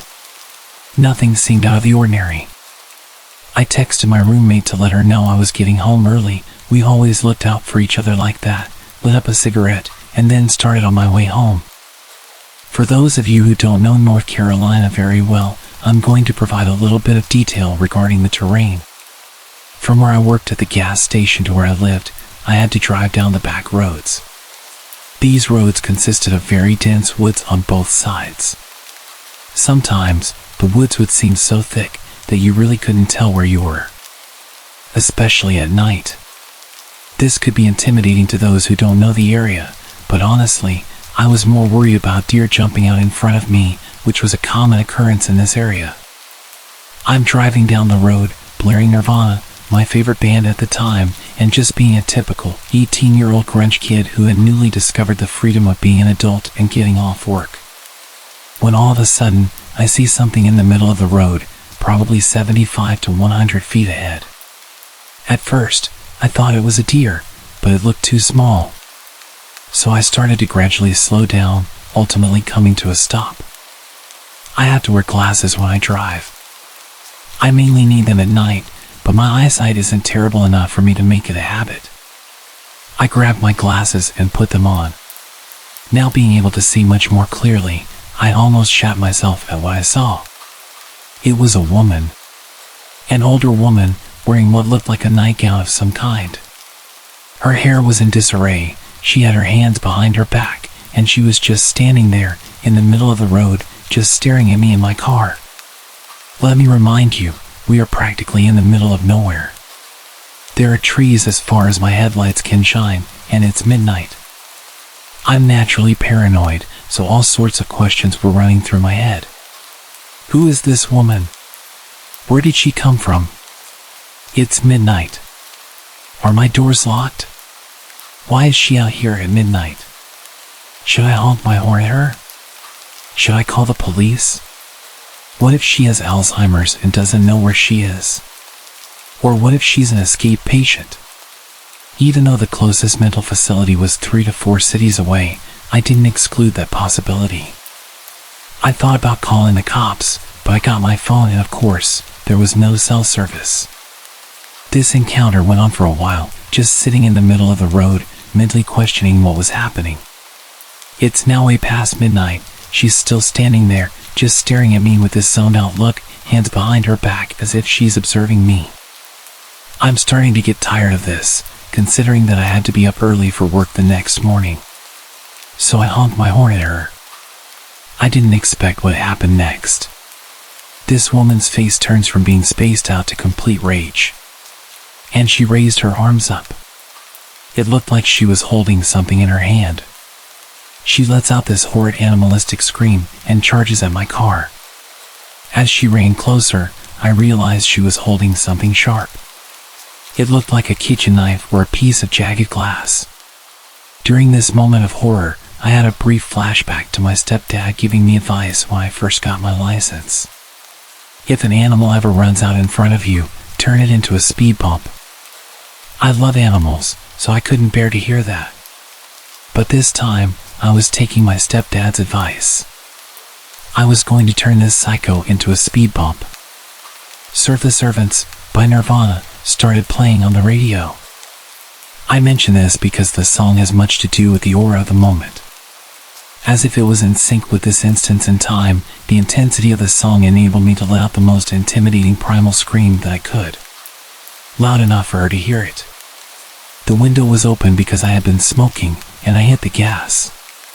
She was running towards my car like she was going to jump on my hood. I guess she realized I had the utmost intent to hit her, in which at this point, the woman zigzags away from my car and runs off into the woods. Still in fight mode, I didn't question where this woman went. I was just glad that she was gone, so I accelerated on the gas and sped the entire way home. I got home at almost 1:30 a.m. My roommate was still awake, waiting up for me the entire time. She was extremely worried because it was way past the time I said I was going to be home. She had been texting and calling me. When I pulled up to her house, I got all of her texts and missed calls at once, so I started to explain to her what happened. My body went from fight mode to panic as I was recounting everything that happened. My roommate's mother was a 911 operator who also happened to be working that night. So she decided to text her mom to see if there were any silver alerts in the area. Immediately, her mom texted back and said there wasn't. That alone gave me goosebumps to the core of my being. There was no explanation as to where this lady came from.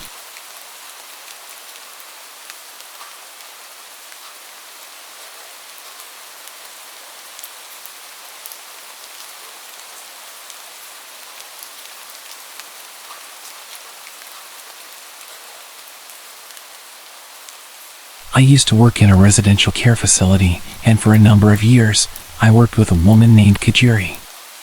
She was generally okay to work with, but she could be intense.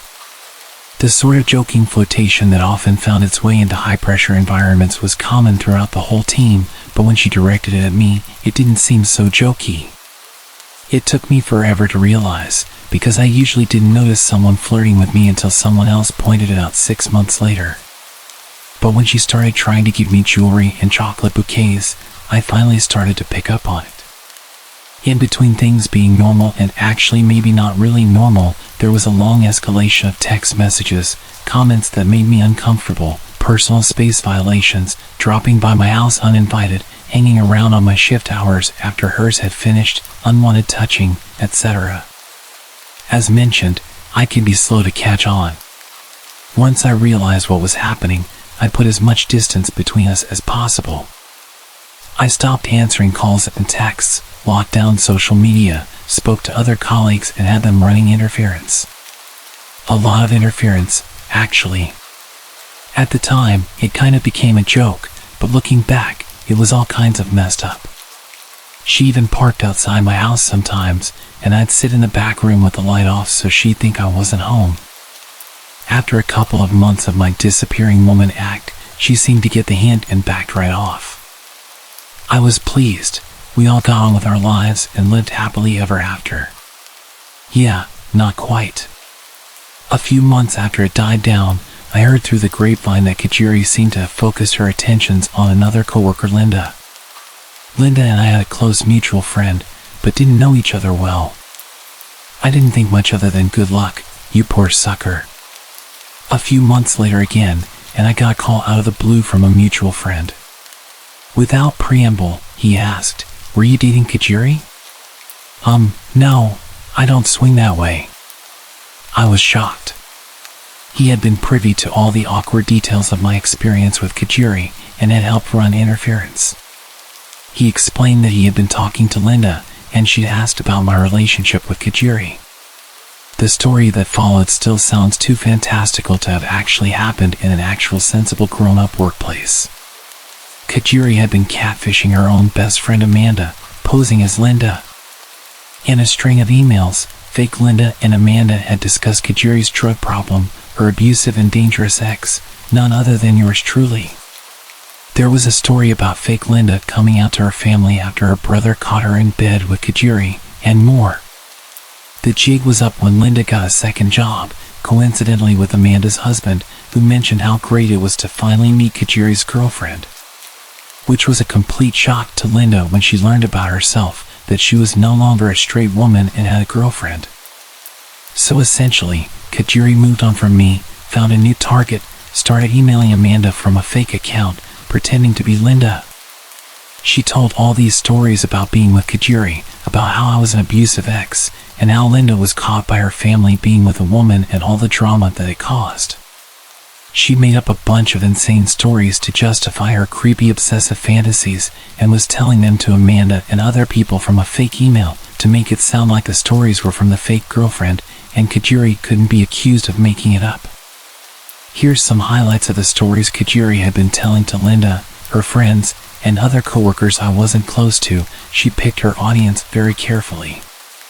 That Linda and I had physically fought at work over Kajiri. That I had an orgy in the staff office on a night shift with Kajiri and 2 male coworkers. That Kajiri and I had broken up after I cheated on her with another male coworker, not one of the orgy ones.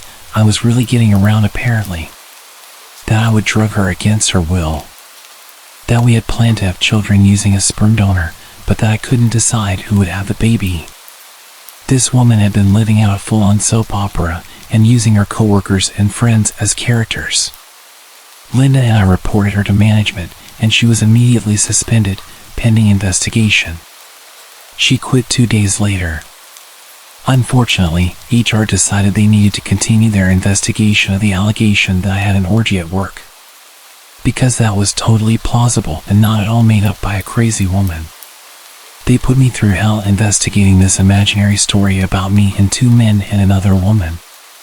Even though the only men in our department are twice my age and happily married. It made me never want to trust HR again.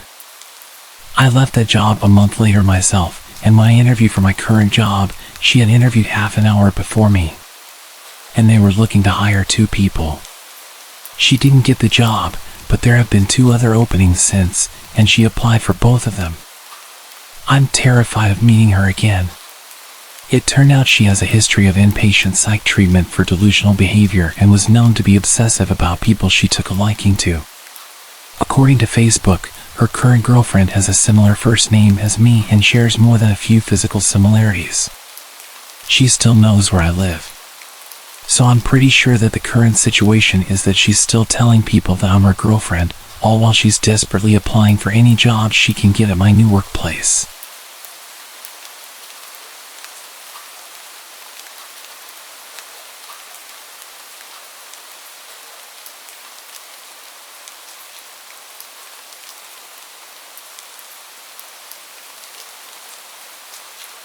Okay, so I wasn't conventionally, nor classically pretty. I was the duff in any friend group I found myself in. I never worried about being hit on, disrespected, or kidnapped. Safety concerns were never an issue for me when going out because I was never the one anyone wanted to get to know or be around. I was just too plain. It was always me who had to look out for my friends, male and female alike. I used to go to a local bar almost daily. I didn't drink alcohol there, I just ordered a regular Coke and waited for my ride home. It was my usual hangout spot after work, so I sat, chilled, and minded my own business. A few weeks ago, I had just finished work and was sitting at my regular spot, sipping my drink while working on a new pendant I was making. I had started wire wrapping crystals into jewelry.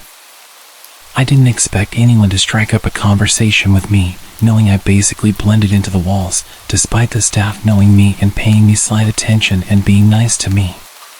But this weird guy I'd never seen before came over and sat at my table across from me. I was surprised and engaged in a small conversation that I can't even remember how I started, but he began asking me a few questions about myself that seemed normal and flowed together, so I didn't think much of it. Again, being plain, I didn't think anyone would take interest in me. By then, I had drunk 3 glasses of soda and needed to use the restroom, so I grabbed my phone and purse and went. When I returned a few minutes later, I resumed working since none of my stuff had been touched. I called a waitress over, asked for a new drink, and she nodded. It had always been engraved in me that you never leave your drink unattended. If you do, either have it remade or leave it to the bartender. As the waitress was reaching for my old drink, which only had a few sips taken out of it, the guy got a bit agitated, saying I was being wasteful for ordering a new drink. I looked at him, eyebrows raised in confusion, and asked why it was his concern. It was my money after all, and refills were free. He then accused me of making more work for the waitress for no reason. Annoyed, I told him firmly that it was my business and if he didn't like it, he could leave. He attempted to wave off the waitress changing my drink, but I had enough of his nonsense and flatly said, "You drink it, if you think it's such a waste." It seemed to catch him off guard. He looked shocked, then a bit angry, before storming off. I then handed the drink to the waitress, expressing unease about the guy I was talking to, and asked her to inform the bartender to keep an eye on him. I requested to have my drink dumped out and only water served from then on. I left for home after being picked up shortly after, and the next day after work, I found out he had been arrested for assault. I only found out today what exactly had happened. Apparently, he had gotten into a fight with the bartender working that night. The bartender caught him tampering with the girl's drink while she wasn't looking and prevented her from drinking it. The guy got angry, leading to a physical altercation. The cops were called, and now he's awaiting trial. It turns out he was trying to see if he could take advantage of someone like me, someone who always let her guard down due to low confidence. He thought I'd be an easy target with just a little attention. When I didn't consume my drink upon returning, he targeted another girl. If he truly was targeting me, I have to question his sanity and sobriety.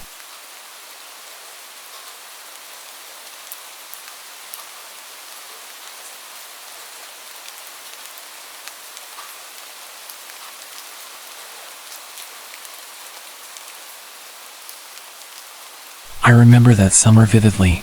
I was about 15, and my family decided to spend a few weeks camping near the lake.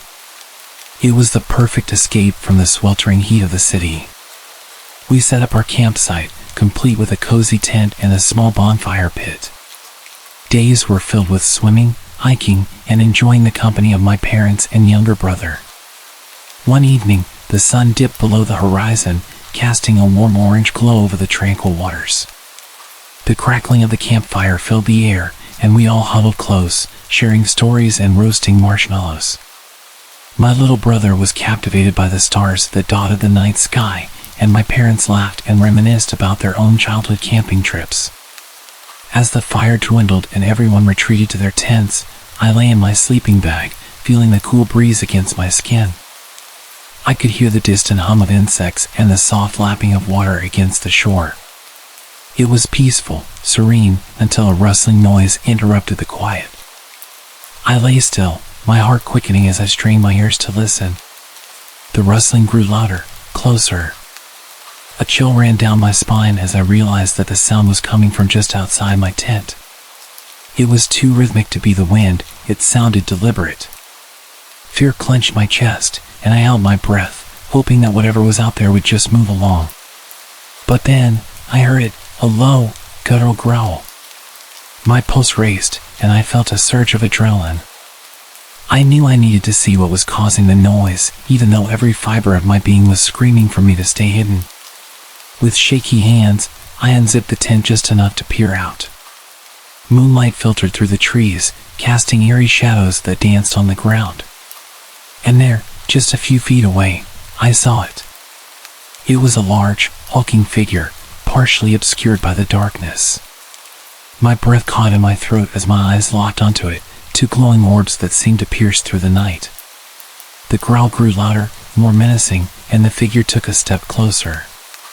Fear paralyzed me, my mind racing to make sense of what I was seeing. My instincts told me to stay hidden, to stay quiet, but curiosity and dread pushed me to inch the tent flap open just a bit more. That's when I saw its shape, a massive, shadowy creature with elongated limbs and sharp glistening teeth. Its eyes never left mine as it stood there, almost as if it were studying me, assessing my fear. As the seconds dragged on, I felt a sense of dread. I couldn't tear my gaze away from those eyes, and I couldn't shake the feeling that this was a predator, a force much more powerful than me. My heart pounded in my chest, drowning out the sounds of the night, as I realized that whatever this creature was, it was not something to be trifled with.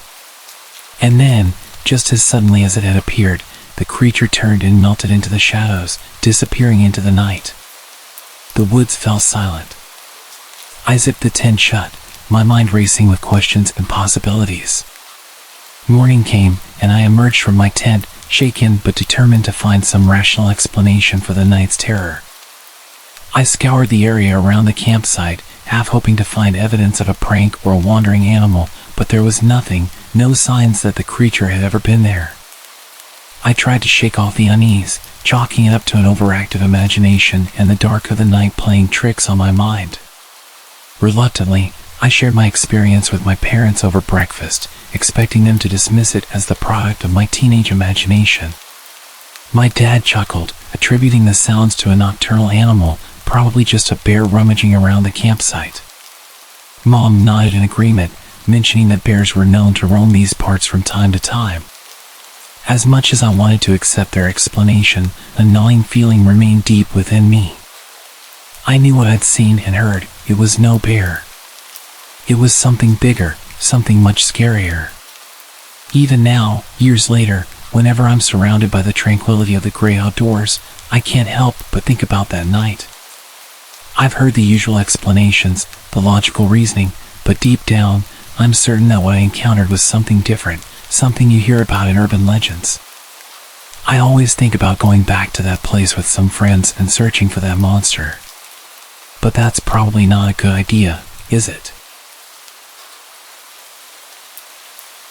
I love to go camping. Been doing it my whole life. Never had a scary experience until this past summer. My boyfriend and I decided to go out to the gorge for some quality time camping.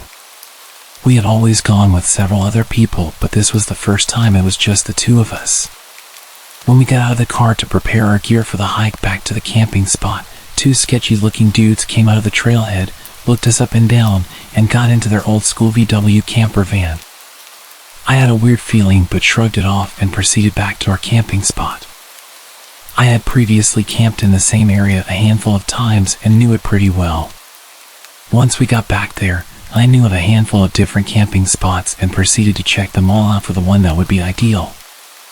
I noticed what looked like someone camping further up the hill, so I picked a spot a little further down where we'd be mostly out of sight. Not out of earshot though, as I heard yelling over on the trail.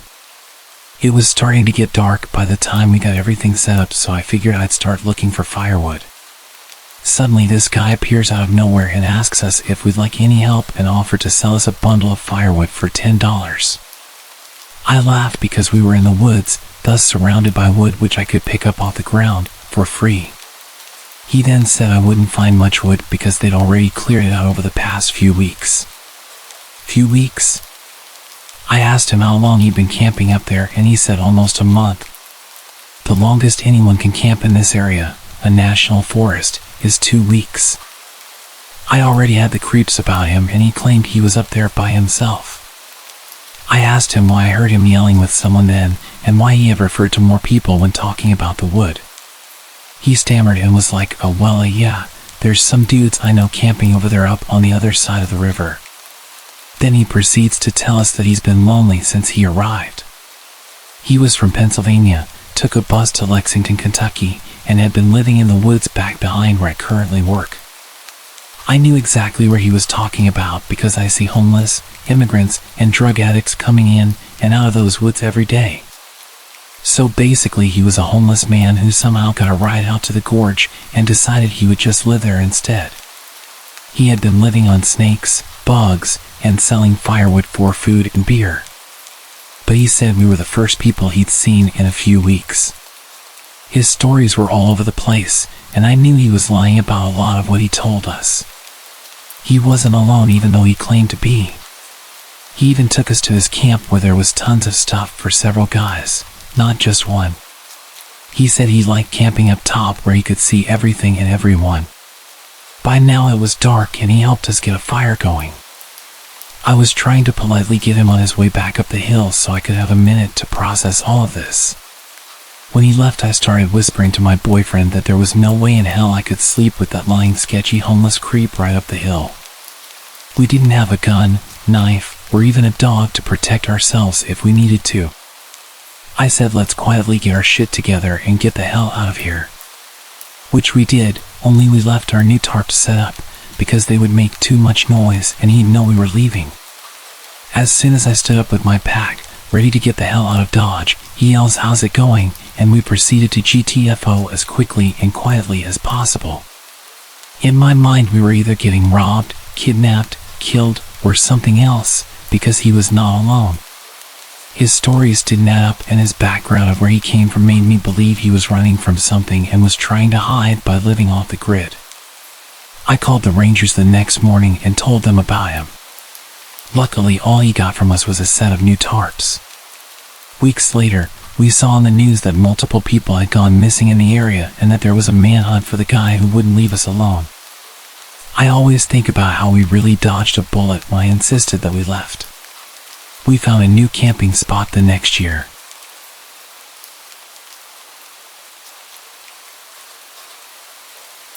I was about 11, my sister was 13. We slept in the living room of a little caravan we used to stay in over summer. There wasn't a lot to do, the campsite didn't have any amenities. I'd pass the time playing with my sister, taking walks or playing the Nintendo. This was '98, so Castlevania and Donkey Kong Country weren't nostalgic yet, they were just lame. I couldn't wait to get home and back to the PC so I could get my theme Hospital on. But mostly I'd read. I had a collection of books about ghosts, UFOs, cryptids, and such. I'd pick them up at library sales or in charity shops. My favorites were the unexplained true stories, like the Dover Demon or the Gulf Breeze incident. There was a quarry on the other side of the site. Sometimes at night I'd pretend the two red lights were the eyes of the Mothman who'd swoop down to terrorize my family. What I'm getting at here is I was a kid, and I had an active imagination, but I never believed anything spooky would actually happen to me. If something out of the ordinary happens, it's just your mind playing tricks on you, right? I woke up one morning around 6:20. It was gray outside, the sun had just come up, but fog and cloudy skies ensured it wasn't too bright. I felt uneasy, because I'd usually sleep till 9 at least. It was silent. My sister wasn't even snoring as she normally did. And then I heard it. It sounded like a horse galloping. It was just outside the window. It was unsettling, to say the least. Had a horse escaped from a nearby field? Surely not. I'd never seen any horses around here, and what's more, it didn't sound heavy enough. Whatever it was making circles around the caravan. I'd hear it fade a little as it looped around the other end where my parents slept, and then get louder, almost next to my head. It had the irregular rhythm of a gallop, but I never heard 4 legs.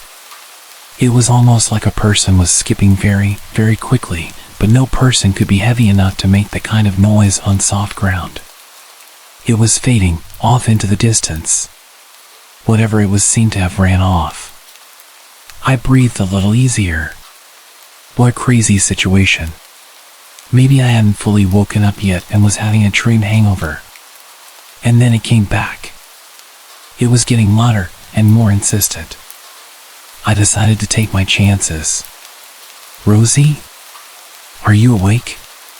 "Yeah," she said, voice quivering. "You can hear that, right?" "Yeah." "What is it?" "I don't know," I answered truthfully. "I'm afraid to look outside though." "Why?" "I'm afraid it might be the devil." She moaned in fear. There was a thump from the other end of the caravan, like whatever was outside had grazed it. I pulled my blanket tighter around me.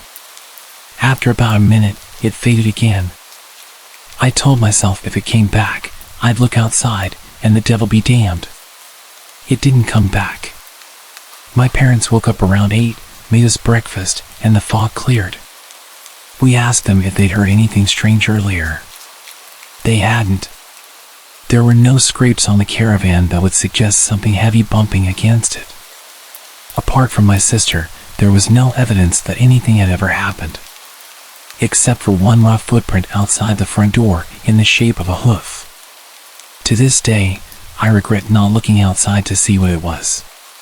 But when I wake up in the middle of the night and everything seems so strange, I understand why I didn't.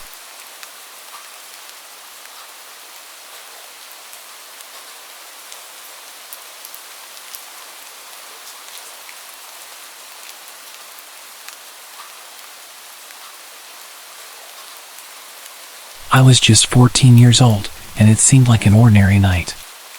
It was roughly around 9 p.m. I was at my younger cousin's house, and I was babysitting for the night.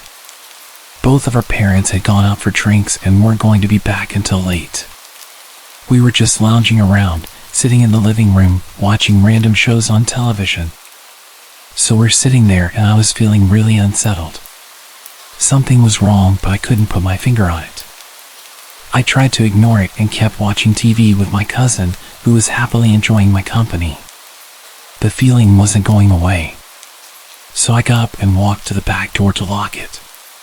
When I came back through the kitchen, I realized what was causing my weird feeling. In the window, there was a very decrepit and homeless-looking man, just staring into the window, looking at my young cousin. Protective mode turned on. I pretended like I didn't see the guy, and I told my little cousin that we needed to go upstairs because our parents would be home soon and they wouldn't want him to be staying up late. I went upstairs and put him to bed, knowing damn well that there was a man outside that wanted to get in. At the time, I was about 125 pounds and 5'8", and I played football for my school. If I remember correctly, I went downstairs and straight into the kitchen and grabbed one of those meat tenderizing hammers. I turned back to the window where I saw him before. He wasn't there. So I ran back to the front door and checked that it was locked. Both the deadbolt and the knob were locked. I ran back upstairs with my meat tenderizer and went into my cousin's room and sat down in front of the door. He asked me what I was doing, and I said that he didn't need to worry about it and that he should keep his head low. I called the cops and then my dad and uncle. Cops said they would take half an hour, and my dad and uncle were 45 minutes away. All of a sudden I hear a window shatter and the sound of heavy boots walking around on the tiles. I told my cousin to stay calm and hide under the covers. I whispered to him that he needed to stay silent. I could hear the guy walking around downstairs. It was horrifying. I gripped that damn meat tenderizer and waited. About 5 minutes pass, and then I hear the boots walking upstairs. At this point, I was having a freaking heart attack. My cousin's door is no more than 10 feet from the stairs. I heard him opening the doors to my uncle's room, then the bathroom. My cousin's door was next along the hallway. I was shaking with adrenaline at this point. Suddenly, he decided to walk back downstairs, and I heard him open the door to the basement. 15 minutes later, the police showed up and burst into the house. They came up to our room, and I told them that I heard him go into the basement. They rushed down there and caught the guy without much fuss. It turned out the guy was loose from a mental hospital from the city about 20 miles away. He had the mental age of a child and had broken into a few other houses in the area. I had nightmares for months afterwards.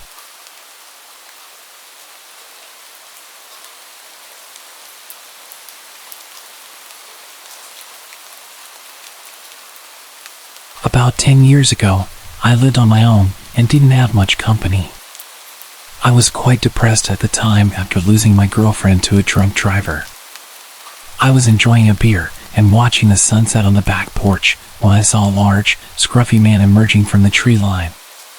My heart skipped a beat as he stumbled towards my house in a menacing way. Living alone, I often used my backyard for target practice. And at that moment, I was immensely grateful for it. Instinctively, I rushed to bolt all the doors while frantically dialing the police. What I didn't know was that this intruder had broken in the day before through a basement window and had spent the night squatting there. He had left the basement door unlocked, and at this point, he made his way inside the house and was making his way up the stairs towards me. I gripped my rifle, aiming it at the approaching man as he descended the hallway. I shouted at him, ordering him to stop and get on the ground, but he just kept walking towards me. I fired the first round, loaded with rock salt, but he showed no reaction, undeterred. I quickly followed with a rubber bullet to the chest. Yet the drugged-up guy, who was clearly out of his mind, continued advancing. This guy was huge, at least twice my size, and I realized that whatever drugs he had in his body were going to push him through any pain that a rubber bullet would inflict.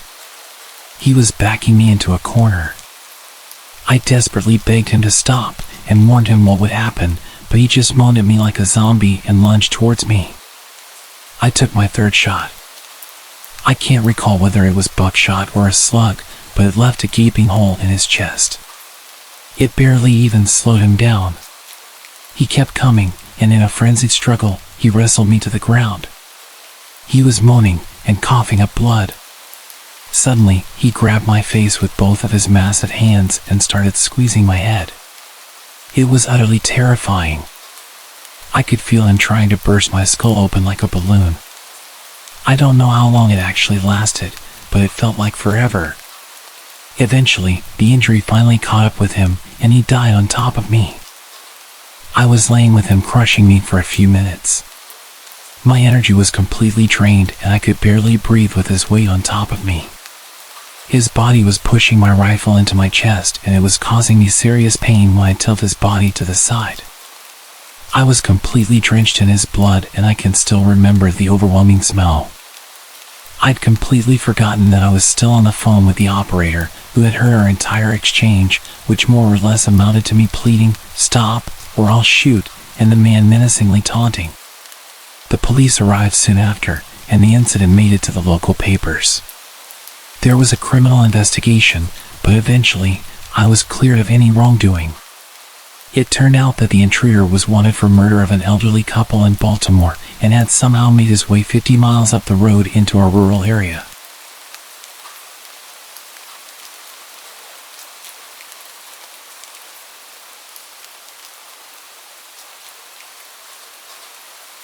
I was 18 and chilling in my friend's apartment alone.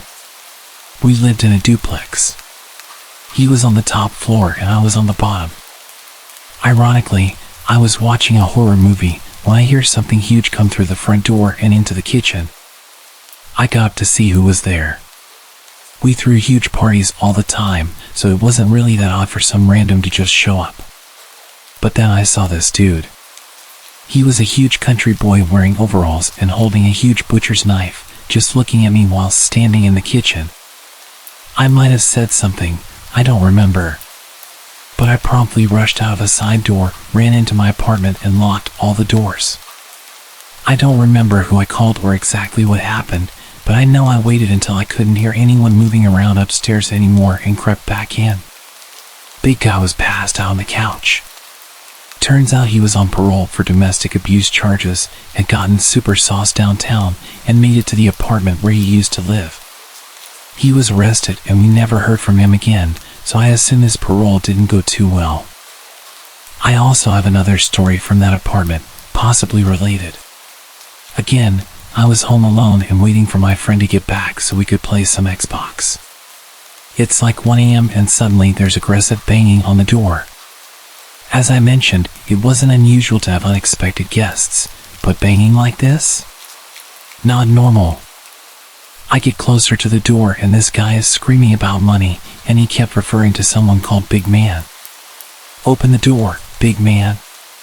Big Man apparently owed him $10,000 and he was here to collect. He had something metal. I assumed it was a gun or a metal baseball bat. I could hear the clang noise when he'd smacked the door.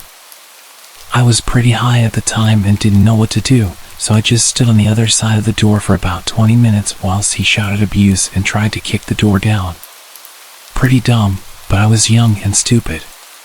He did eventually leave, and I don't know if he came back one night during a party or what, but I never heard about him again. One final thing that happened in that apartment. It was the day after a party. My flatmate was once again out and it was just me at home. There was a knock at the door and I looked through and could see a delivery guy. I opened the door and he says he's got a delivery for me, already paid for.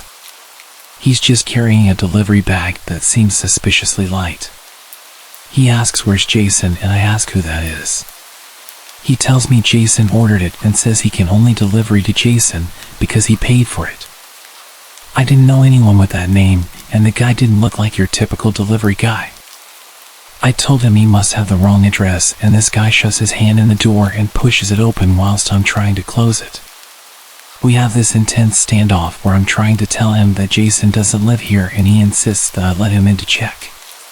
He gives me this serious stare and tells me it's just Jason he needs to see. He decided to drop the delivery man act, and it was clear that he and Jason had business. I was about to let him in to prove that Jason didn't live here when my flatmate came home and celebrated the fact that I'd ordered pizza. The guy dropped his bag and left. It took me a while to put all of the strange encounters together. The guy on parole who'd broken in originally was probably the guy that owed people money and had people showing up to get him to pay. We both moved out a few weeks later. That place was too much trouble.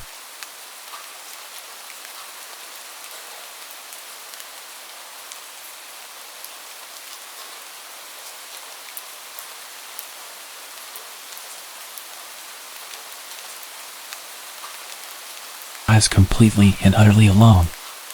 They're a good way to clear my head when I'm stressed, upset, or overwhelmed, or for me to get a plan together to sort personal issues out. I've also done these long and lonely drives to get away from the toxicity of my household when I used to live with my parents as a means of coping with their alcoholism. Though now that I've moved out and I'm in a much better place mentally, I don't really have the urge to get in my car and just drive anymore.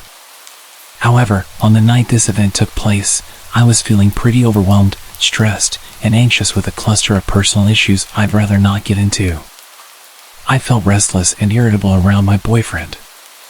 I couldn't focus on anything else and decided I would take a drive to clear my head. My boyfriend was understanding and told me to be careful and to not be gone for too long since it was getting pretty late. I agreed, gave him a kiss goodbye, and left. I drove around our city for about 30 minutes, but I was still feeling on edge about everything transpiring in my personal life, so I decided to drive further north down those familiar, dark, winding one-lane highways. I kept the car at a steady 65 miles per hour, taking the turns at a slower pace in case a deer jumped out around the bend. I kept driving and was just admiring the vast empty darkness of the snow-capped fields and barren trees. It was honestly a bit creepy being all alone with no cars in sight in seemingly the middle of nowhere. The few houses miles back from the road were lightless, and the dead cornfields withered away. Snow started to cover them entirely. It was like something out of a horror movie, and I half expected to see a ghost pop up in my rearview mirror or see someone clamber out from the patches of trees dotting the horizon. The only light came from my headlights, and even then I still strained to see through the inky darkness of the night. By now it was just after 11, and I told myself that once I made the familiar roundabout that would either take you to a small town or back up towards the city, I would head back to the city and home. That roundabout was still maybe 15 to 25 minutes away, but other than my imagination picturing the worst, I wasn't really all that concerned. I mean, I was by myself. I didn't have any other motorists to worry about, right? Wrong. As I'm rounding another bend, I notice a vehicle with its hazards flashing maybe a quarter of a mile or something away from me. It was some sort of sedan, dark colored, and was angled to where only part of it was on the shoulder while the rest was jutted onto the road, like they had to pull over in a hurry but didn't quite manage to do that. The driver's side door was flung wide open, and as I slowed my vehicle down and angled it towards the opposite side of the road to pass, I could make out what looked like maybe blood on the inside of the open door. I didn't see anyone on the road or in the car, and I was the only motorist in sight. In this part of the country, cell phone reception is pretty bad most of the time. But more often than not, you couldn't get reception no matter how hard you prayed, which was definitely the case when I took a glance at my phone to see if I had any service. So, a lone female on the road, at night, pulling up near a vacant vehicle that looks like someone had been attacked on the inside, with no cell service. Now, I'm no dummy. I've watched countless episodes of Investigation Discovery and Criminal Minds, and read far too many true crime books to know that this had bad and danger written all over it. But there was still a small part of me that worried something terrible had happened to whoever was in that vehicle, and I thought I needed to help. These roads don't get a lot of traffic at night, and temperatures were well below freezing. If someone were hurt or in trouble, there was no one and nothing else to help them. Still, I erred on the side of caution. I was still driving my car, though a bit more slowly, and as I approached the vehicle I rolled down my passenger window a bit, shut off the music, and called out, "Hey! Anyone there? Are you okay?" I didn't hear a response.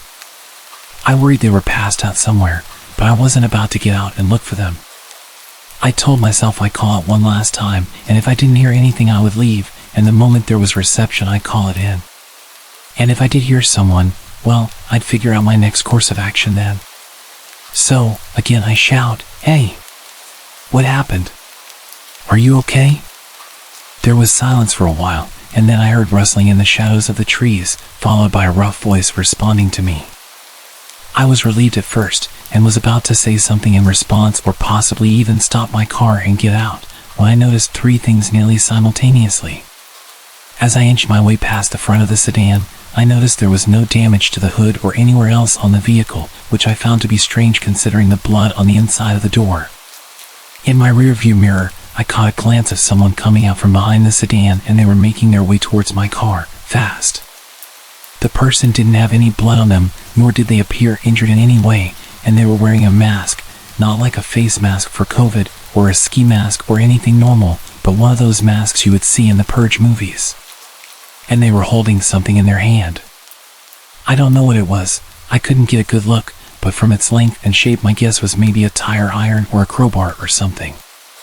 I don't need to tell you that I slammed on the gas as soon as I noticed those things, and drove like a bat straight out of hell. My heart thundering in my chest and my entire body shaking. My window was still rolled down in my haste, and the music was still shut off, so I could very clearly hear someone, definitely a man, shouting at me, though I had no clue what they were saying. I just knew I had to get out of there immediately. I stole one last look in my rearview mirror as I drove away, mostly to see if they were getting in their sedan to follow chase or if they had stopped. The man with the weapon was still standing in the middle of the road watching me, and right before I looked away from the mirror I saw a second man emerge from the trees that had been rustling earlier, also wearing one of those creepy masks and no trace of blood on him. I probably broke every law for speeding that night, but I wanted to get as far away from those men as possible. As soon as I made it to the roundabout, I turned towards town, parked in the Walmart parking lot that thankfully still had cars from who I assumed were workers closing up shop, and proceeded to have a full-on meltdown. When I could pull myself together, I called one of my friends, Troy, who was a police officer, to tell him what happened. He was concerned for me, and after asking if I was okay, where I was, did they follow me, etc., he told me since it was out of city limits he couldn't do much on his end. But he could get in contact with the local police or sheriff in that jurisdiction to take my statement and check it out. I agreed, thanked him, and while I waited for police to show up, I called my boyfriend. Through my hysterical sobs I managed to tell him what happened, not even 10 minutes ago. He was, as you could imagine, really concerned for my safety, and wanted me to either come home immediately or drive down himself to take me home. I told him the police were on their way to take my statement, so I couldn't leave and that I was okay, but I stayed on the phone with him until I saw the familiar police cruisers pulling into the lot. I gave the police my statement, and they assured me they would go back to the spot to take a look and that they would try to catch the guys who did it. But with no cameras and no description of the men, I wasn't sure they'd be able to. I didn't even get the license plate number, though at the time of my panic, the thought never came to mind until the police were asking if I got it. All they had to go off of was a dark-colored sedan and 2 guys with masks. After I gave my statement, I went home and stayed curled up close to my boyfriend the whole night, listening to every sound the house made, in fear it would be those guys arriving any minute to finish whatever it was they started. Since the incident, I haven't heard back from police about whether or not they have any leads, and I'm not sure they ever will. I'm just thankful I'm still here and that I didn't stop my car or get out. I'm not sure what would have become of me if I had. I still have so many questions that have no answers. What were they doing? Was that blood on the inside of the car, or just a ruse to get more attention? If it was really blood, did they hurt someone else? What would have happened to me if I had stopped my car? Needless to say, I won't be going on any more late night drives, and I hope I never cross paths with those freaks again.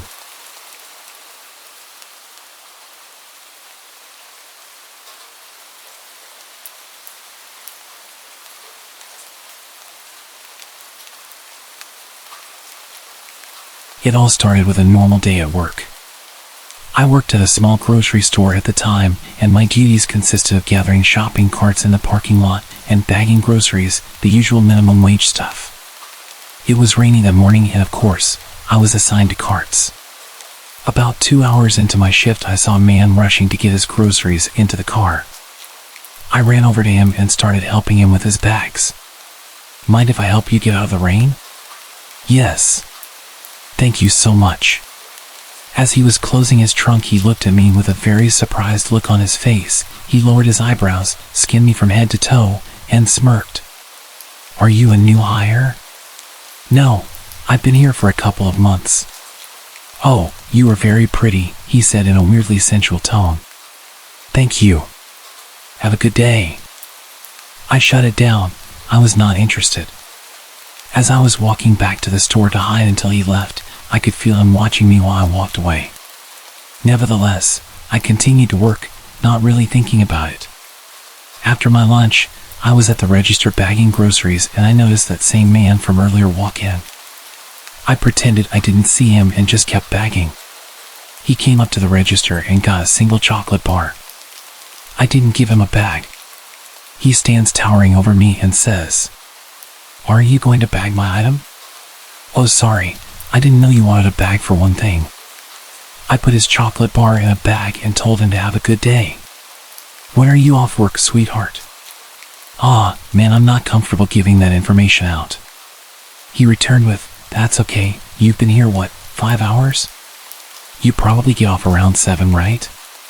He smiled, winked at me, and walked away. Disgusted, I went to my manager and told her what happened. She told me not to work the lot anymore and to ask someone to walk me to my car.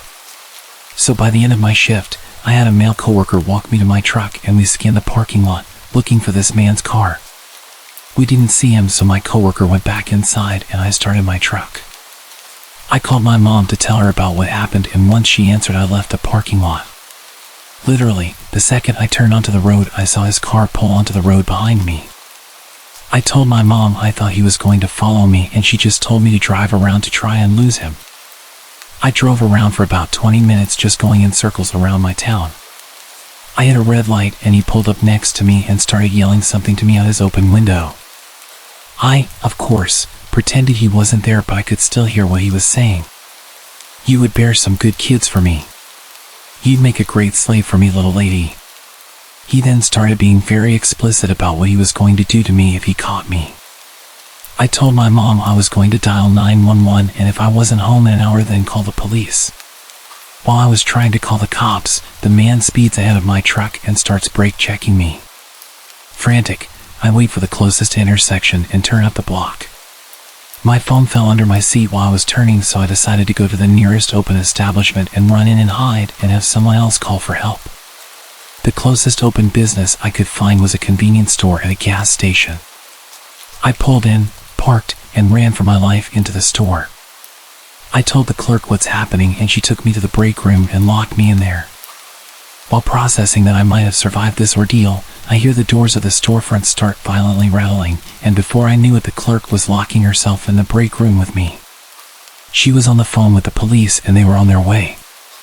We were silent. Cowering in a dark room, I found myself feeling guilty for wrapping another woman into our worst fear. My thoughts were racing through. I said to him, did I lead him on? I just told him to have a good day. Has he been following me for longer than tonight? How did he know what car I drive? Are the police going to get here in time? Are we going to die? Finally, the small room was illuminated with red and blue lights from the crack under the door. We hear a voice over the intercom telling us it's safe to come out. Whilst shaking, the clerk took out her keys and opened the door, so we walked out and gave our statements. After the police leave, I turned to my unexpected savior and profusely thanked her. We cry, hug, and she walks me to my car. The next night I went back and brought her some food and an Amazon gift card. I have been in a near-fatal car accident, 10 feet away from a mountain lion in the wild, but I can tell you, with total honesty, I thought that was the end of my line. Thank you for reading. Stay aware, be cautious, stay safe.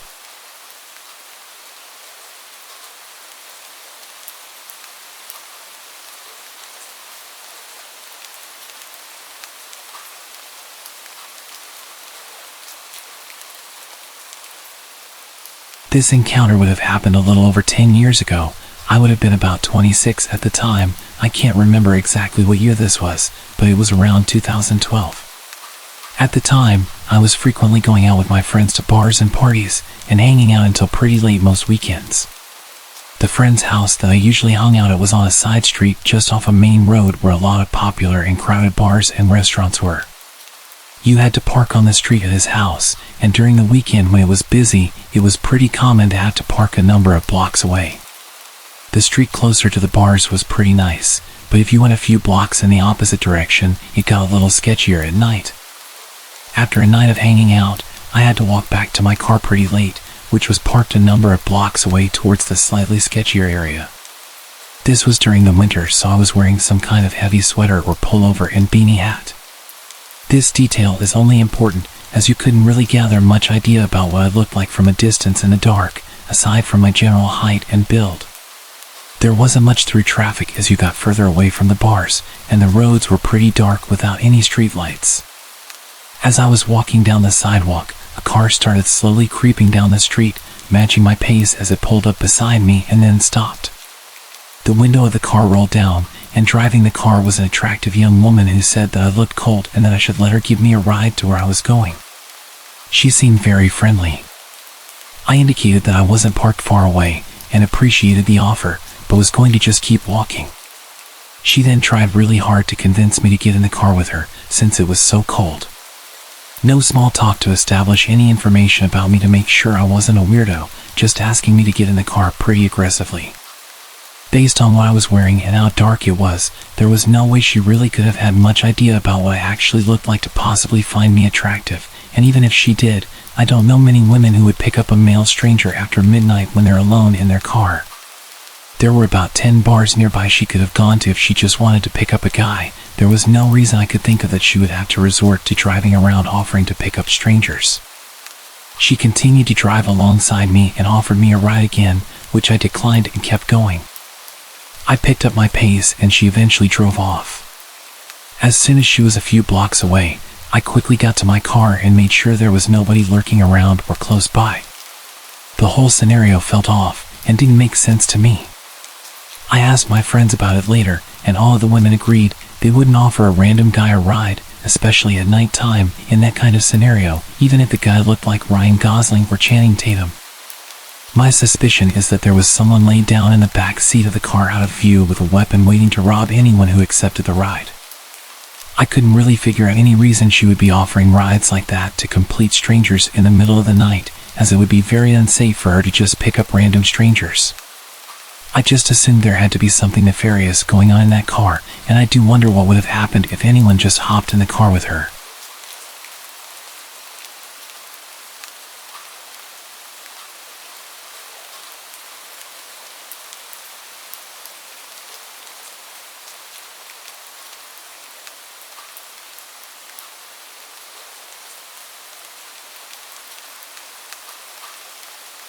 back when I was 18 years old, I was house sitting with a girl I was studying with. The family we were house sitting for went to the same church as her, but I didn't really know them well myself. It was more to keep her company in a huge house. This was 1997 when the average teen like me didn't have a cell phone. During that week, there was a short break in the school calendar, which is why this family was away, and why the streets in the area were quieter than usual. My apartment as well as the house we sat for was not far from the university. My apartment was actually a 3-minute walk from it, and the house a further 5 minutes by car. So being a student neighborhood, it was particularly quiet this week. The first weird thing that happened during the week I was at this house was that I dreamed I was driving through a dark forest on a hilly dirt road with no lights anywhere except for those from my car's headlights. As I started to go down a hill, the headlights suddenly cut out and everything went dark. The car slowed down to a stop and died. I woke up. In the morning I went out to my car and it wouldn't start. It had been working perfectly the day before. I had to call a guy to come fix it. It was the starter motor. Well, that was the first creepy thing that happened that week. About a day later, it was Friday. I planned on driving back home to my parents who lived in a smaller town about 45 minutes away. I packed up my stuff at the big house and was going to head over to my apartment to collect whatever else I needed for the weekend. That trip between the house and apartment was, as I mentioned, only 5 minutes or so away. Since it was winter, it was dark by the time I left at around 7 p.m. As I was driving from the house, I noticed in my rear view mirror the headlights of the car behind me tailing me really close. Whenever I would turn, it would also turn. Back then I was cautious, but not overly so. Cautious enough to notice in such a short distance that something weird was going on behind me. But then when I pulled up to a traffic light, it wasn't there anymore. Relief. Short-lived.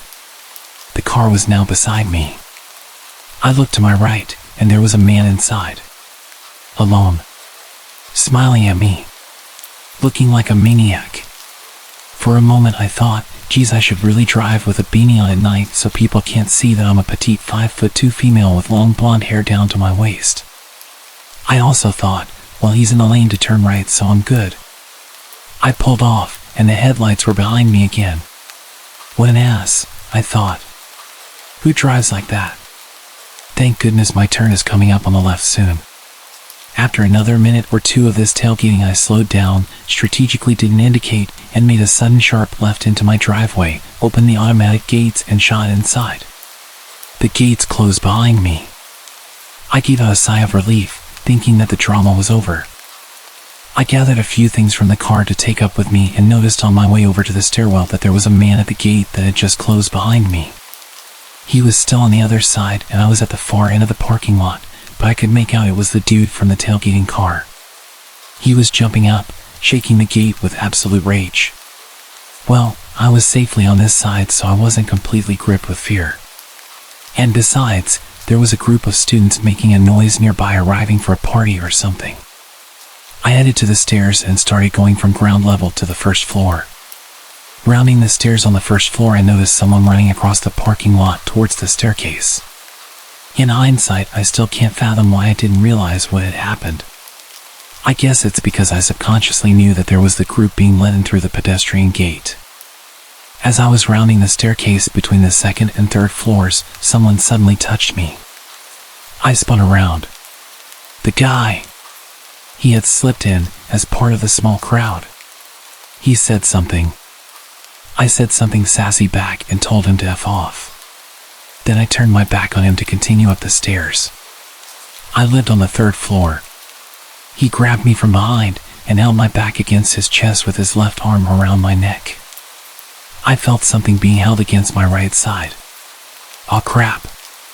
A knife. He led me down. I remember thinking that the light was broken on the bottom level. This can't end well. But I was calm. I resisted slightly, and he tightened his grip. I felt like I wasn't getting enough oxygen. I started to become a dead weight. He started to drop me. I was groin level. I elbowed. It connected. He dropped me but spun around to face me. He ripped the front of my button-down top. Then he stopped. He looked at someone behind me, someone taller than him. His eyes went wide. He turned and ran. I screamed. Then I too turned around to see who had come to help. There was no one there, but people came out of their apartments after that. The police were called. This was the second time they were there that night. Turns out the other weird thing that happened was that my dad had already called the police and they had come past an hour before. My mom had had a weird feeling all evening and had hassled my dad endlessly that something bad was going to happen to me. She had been right. As it turned out, they caught him. I identified him in a lineup. He was a serial offender in the area. He was accused of assaulting something like 14 women. One had thrown herself out the first floor of her apartment to get away from him and broken her leg. Weeks later, the police called me. Before his trial, his cell door had been left open. He was gone. Apparently an inside job.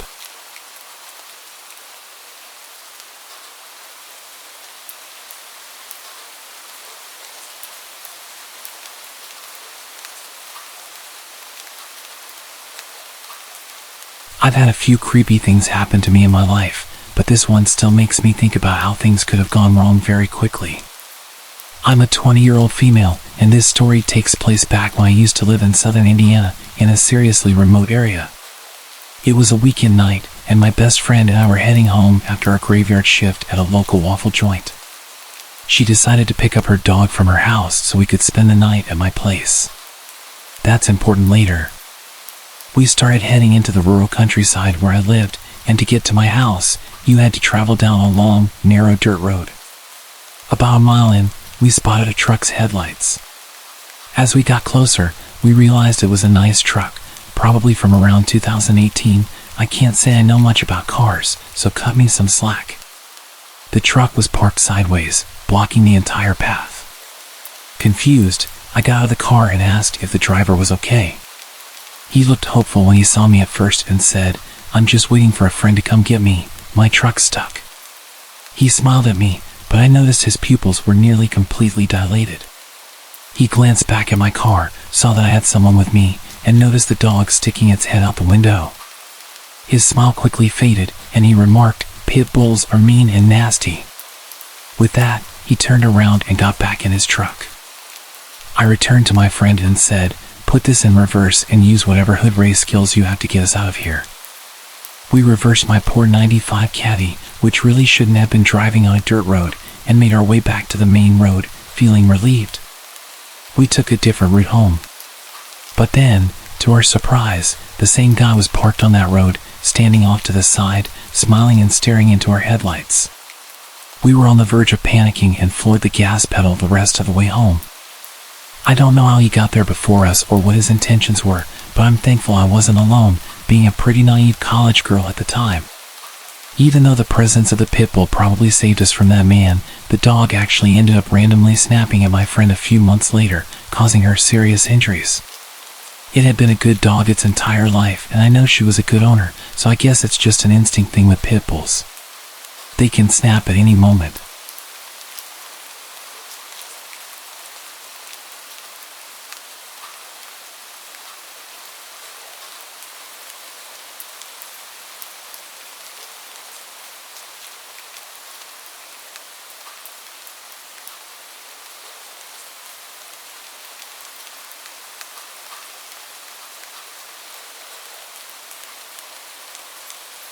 I've worked a few random jobs in my life. My first one was a summer job at 16 during summer break at a dairy farm. I absolutely hated it there, and it made it harder for me to find the motivation to even try finding work again when the time came. I don't really remember how I was first referred to the job, but the following summer, I ended up working as an office assistant for a self-employed photographer. My parents knew her because she used to be a member of their church, and my sister attended her 4-H program when she had it. By that time, her health had begun to take a hit, as she claimed it was a mixture of things from chronic Lyme to fibromyalgia. I had also been warned by my parents that she was a little off. She was very religious and claimed to have had real encounters with demons, even participated in some exorcisms. I'm an atheist and a skeptic, so I never took her stories seriously. Aside from the weird things she would tell me, she was mostly harmless, and working for her was not very hard. The job basically required me to do a lot of data entry, as well as help prep her photos with some minor editing. She would also make me add her company watermark before uploading them. They'd end up on a site where her customers could browse them and then pick which ones they wanted to order. She primarily photographed horse events, dressage, stadium and cross-country jumping, etc. And for the first several months my job was in her living room, which was basically my office space at the time. Eventually, I was talked into tagging along at shows where she trained me as a photographer, and soon I was shooting at the events along with her. It was boring work, I won't lie. I'm not a horse person. But things didn't get weird until a year later when I learned the hard way it was not her that I needed to worry about. She had 2 sons. One who was out of state, the other who was in the Navy. The latter of the two, a guy called Nathan, I had only heard small things about. He was somewhere on the autism spectrum, but she was never clear on what exactly his diagnosis was. When he finally returned home and I met him for the first time while working in her living room, he seemed like a nice guy. A little odd, but not concerning. He was obsessed with movies, and being a bit of a movie buff myself, whenever he would venture to the living room to strike up a conversation, it would almost always be about whatever movies we were into or were excited to watch. I should point out here that I was 18 and he was in his mid-30s. At some point, he got it in his head that I was interested in him, though he never said anything directly to me. I had to find out about it from my parents. My mom worked as the secretary at the church, and Nathan somehow found out. I can only guess my boss had told him. One afternoon, Nathan showed up at my mom's desk and started gushing about his feelings. He talked about how much fun I was, how he loved talking to me, how he was planning to take me to the movies and take me to his church, and all these other plans he had for me. My mom was beyond uncomfortable, as was the pastor who happened to overhear it. And when I got home that night, she told me what had happened and suggested I make sure not to lead him on. I was completely baffled because I hadn't done anything. We'd never even discussed the possibility of doing anything together. I got even more uncomfortable around him over the next few weeks. I made an effort to acknowledge him less when he was around and keep the conversation short while stressing I had to do work. Eventually he got his own place and moved out of his parents' house, so I figured the problem had solved itself. A couple years later, I had moved out, my boss's company had closed, and I was working somewhere else. I was friends with both my boss and Nathan on Facebook, and around that time I was finally coming out as an atheist, something I couldn't do while I was still living at home. One night, my old boss messaged me, asking about a ring I had on my finger. It was a black ring with a white solid star in the middle of a black circle. Already knowing where she was going with this, I told her it was just a ring. She started accusing me of wearing a pentagram because she didn't know what a pentacle was and that I was promoting Satan. I tried several times to explain to her that not only was it not that symbol, but that also paganism has nothing to do with the devil anyways, but she refused to listen, so I just ignored her. It was typical behavior of her and not worth the argument.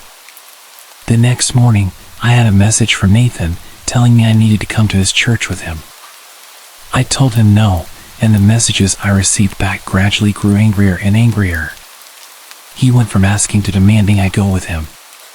He told me I was lost and that I would not find the answers I needed by living the life I was.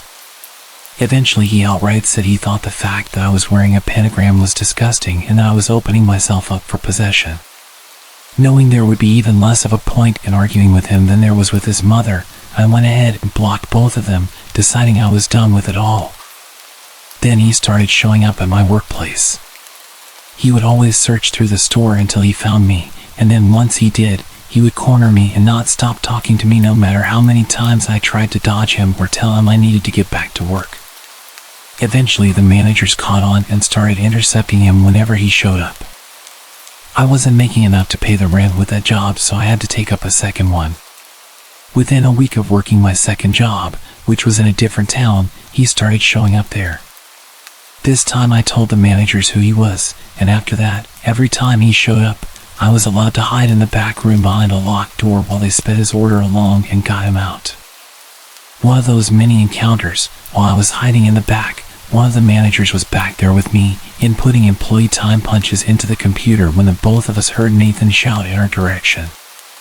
"I know you remember me." That was the last straw for them, and they told him his business was no longer welcome there. He stopped showing up at my other job as well for a while. Fast forward to a few years later, I was getting used to not having to look over my shoulder every shift or check the parking lot for his truck. Then one day, he reappeared. He was browsing a section I was walking past when he spotted me and got this deer in the headlights look. I made a beeline to the break room because just seeing him made me scared. After that, he started showing up regularly. I would always find ways to dodge and avoid him, but he would still eventually spot me and know I was still there. I was debating whether or not to tell the managers, because at this point it had been a while since he had done anything, and saying something just because I was nervous didn't feel right. Call me a coward or an idiot, but that was my thought process. What happened next made me regret not speaking up. It was bound to happen eventually, but one night he managed to catch me while I was at the customer service desk. He approached me and said hi, and I immediately started to look for someone to signal over so I could make a break for it. But before I could say a word, he said something that made me feel sick. "How's your little girl doing?" "She's 3, right?" I looked at him, horrified. I had him completely blocked from all of my social media. I had his number blocked. I was living at a new address, and I had not seen or spoken to his mother since she confronted me about my ring. I had not told either of them I was a parent now, or that I was married, and I was not friends with anyone who knew them.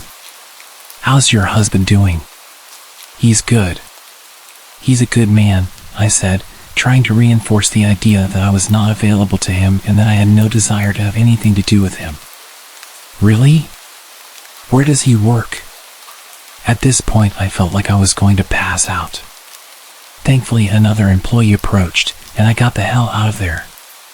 As I was leaving, he called out behind me. "I'll see you again. We'll talk. We'll go out and do something together." "We will." I reported him to the managers, telling them everything about the encounter, including all the information that he should not have had.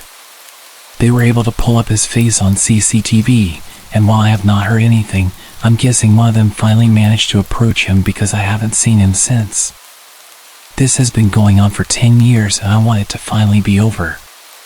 If he shows up again, I'm going to the police, but I'm seriously hoping it never comes to that. I just want him to stop. I haven't seen him since the incident with my managers. I think he may have gotten scared off. Turned out one of my coworkers used to work with him too at a different job, and she also made a complaint about him to the managers. I don't know what they did with that information afterwards, but I know he hasn't shown up since. It sounds like they plan to call the cops if he sets foot in the store again. With 2 employee complaints of stalker-like behavior, they refuse to ignore that.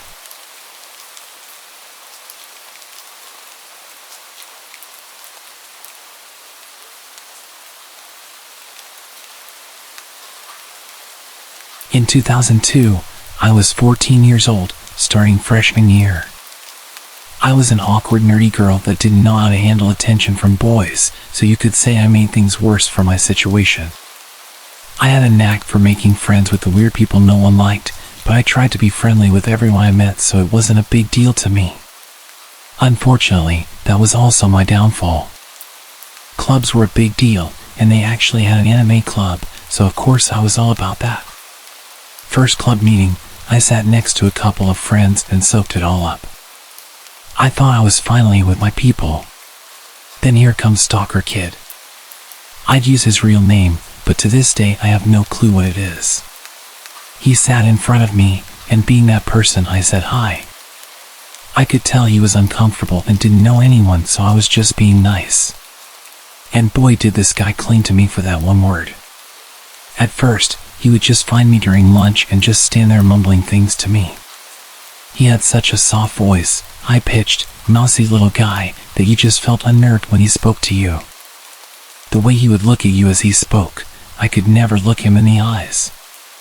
After a while, it became more asking about my personal life and what I was into. Me being dumb and naive, I tried to be friendly and chat while feeling incredibly uncomfortable. After a while, me and my friends would move to different tables, benches, even hallways to avoid him, but he always found me. After about a year of this, my best friend finally told me that if I didn't tell him to F off, he would.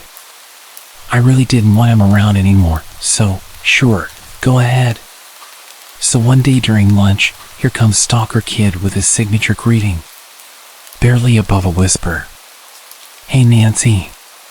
My buddy just goes, dude, she's not interested, F off.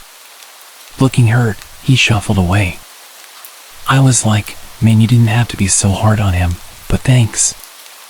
I didn't see him much around school after that except for club days where he would just sit across the room and stare at me while my best friend glared at him. Cut to me being 16 and now driving to school. Minus the awkward club days, I didn't really notice anything from him. That is until an old gray beat-up car started parking next to me, extremely close. One day after school, he was waiting for me in that car. He started asking me how I've been, talking about prom and all that stuff. I was trying to rack my brain on how he knew that was my car, unless he had been watching me before and after school.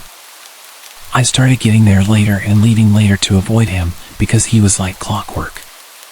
Finally, a boy I used to be friends with in elementary school was walking out with me and made a comment about how that guy is always next to my car and asked if he was my boyfriend. I immediately said no, and he's always following me around, and I hated it. It was really starting to freak me out. Bless this guy, because he walked right up to him and scared him off, threatening if he ever parked near me again he would kick his ass. I figured maybe that was enough to keep him away. So again, there was a small space where I would hear nothing of him except for my friends who had classes with him telling me how creepy he was. One friend had art class with him and said he would draw naked women constantly in his books. Junior year is wrapping up, and I started giving my best friend Jack lifts to school. He was on my way, so I figured why not. At some point, Jack started noticing that little gray car was always heading the same way after school and made a joke about Stalker Kid living next to him. Small world, right? I could only be so lucky. One day, as per usual, little gray car was following us, so we took a detour. Sure enough, he was with us every step of the way, and it was no longer a joke. We both started freaking out. I pushed the gas pedal as hard as my foot could push it and got the hell out of sight. A few other things happened. In order to get into prom, he had to ask someone from my year. So he asked some random girl from my softball team and then dumped her as soon as he got in. He then followed me all night. This includes to the after prom, where I had to avoid him the whole time. Our high school had a TV channel for kids to run, and during prom they would record the whole night. It took one of my friends to point it out, but throughout the whole video, it showed him behind me and following and staring at me all night. I didn't even realize. And the one that still creeps me out to this day is graduation for his class. I was scanning the crowd to see my friends who were graduating when I saw a hand wave as I passed by. I looked back, and of course it was Stalker Kid waving at me. How he picked me out of a crowd of thousands I will never know. 2006 senior year was great, no signs of creepy Stalker Kid, to the point where I kind of forget about him. I graduate, I choose a college in town, get a job at a local retail store and move on. Life was beginning to be normal. I work the gaming department, so you get the weird guys once in a while. One that I saw a lot was this little Mexican guy with glasses who never purchased anything but would just walk around from time to time. Then, Stalker Kid comes strolling in the doors and walks into gaming and just talks. I ask how he knew I worked here. He says his friends saw me and knew we were friends. I tried to radio for help for someone to come and get him out. Finally, a big guy from computers walks by and asks for my help in the back. Once he pulls me to safety, I tell him everything. From that point, security is aware and is told to watch for this guy. Of course, he wasn't doing anything physical, so all they could do for me is watch out for him.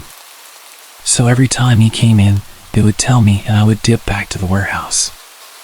I started seeing his friend, who he called Ninja, constantly, and all he ever did was walked around on his phone. I began to suspect he was texting Stalker Kid to tell him I was at work, because sure enough, 10 minutes later, he would come in. So I tested this theory and started walking randomly around the store. At one point, a friend who worked register asked why I would do this, so I had her take a walk with me on her break. I told her this ninja guy would follow us everywhere, even just going down a random aisle. Sure enough, he did, and she began freaking out. A few minutes later, I told her my stalker would walk through those doors. So I'm making my way to the warehouse, and out steps Ninja Guy from an aisle and he shouts, "She's right here." I just stared at him, like, what the hell do you think you're doing? Stalker Kid walks up behind me and asks why I'm always running away from him, and says that he lost my number, and asks if I can give it to him again. I say sure, knowing damn well that I never gave it to him. I go to the warehouse to get a pen and paper. I wrote down, "This is where I work, don't ever come here again," and handed it to him. I told him and his friend to leave and called for security, who walked him out. Security tells me later that he also cried while they took him out. Later that day, as I'm leaving work, security offers to walk me to my car. I say sure. Stalker Kid is out by my car waiting for me, so this is where security says he's not having it, and calls the police, which we are conveniently next to their headquarters. He books it when he sees the car. Few years go by, nothing comes up. I buy a fancy new car, and don't see him much. I'm thinking that did the trick, and I'm finally free.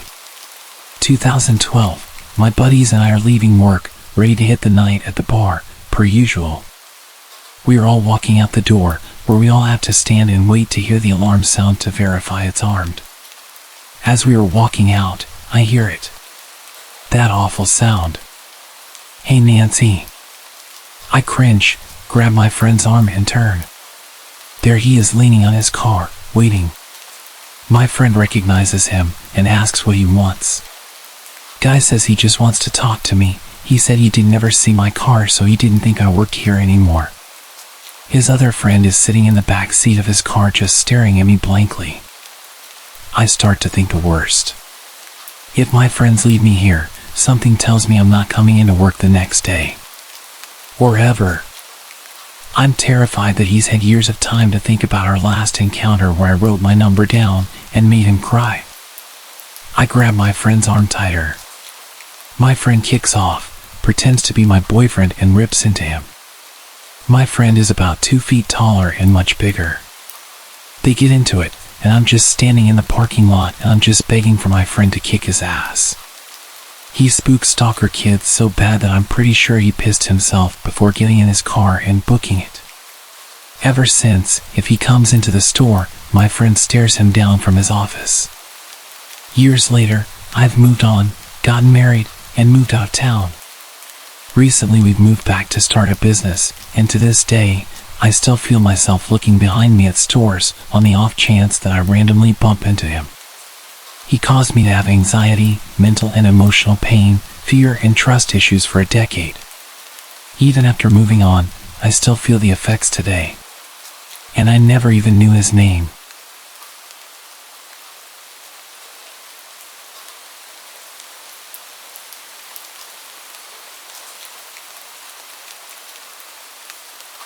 I'll begin by giving a little background.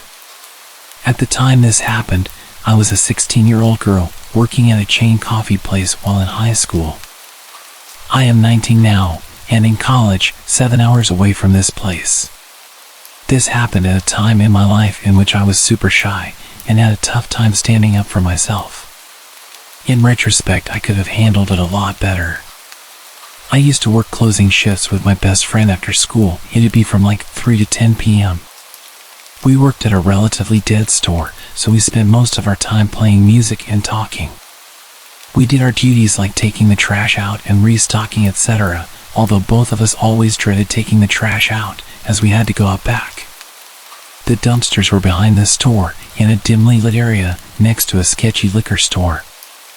One night a man came in pretty late. It wasn't unusual to have customers come near closing. It was just uncommon to see anyone we didn't already know. Our store was mostly just regulars. He was lanky, and probably around 30. I mostly just remember his eyes.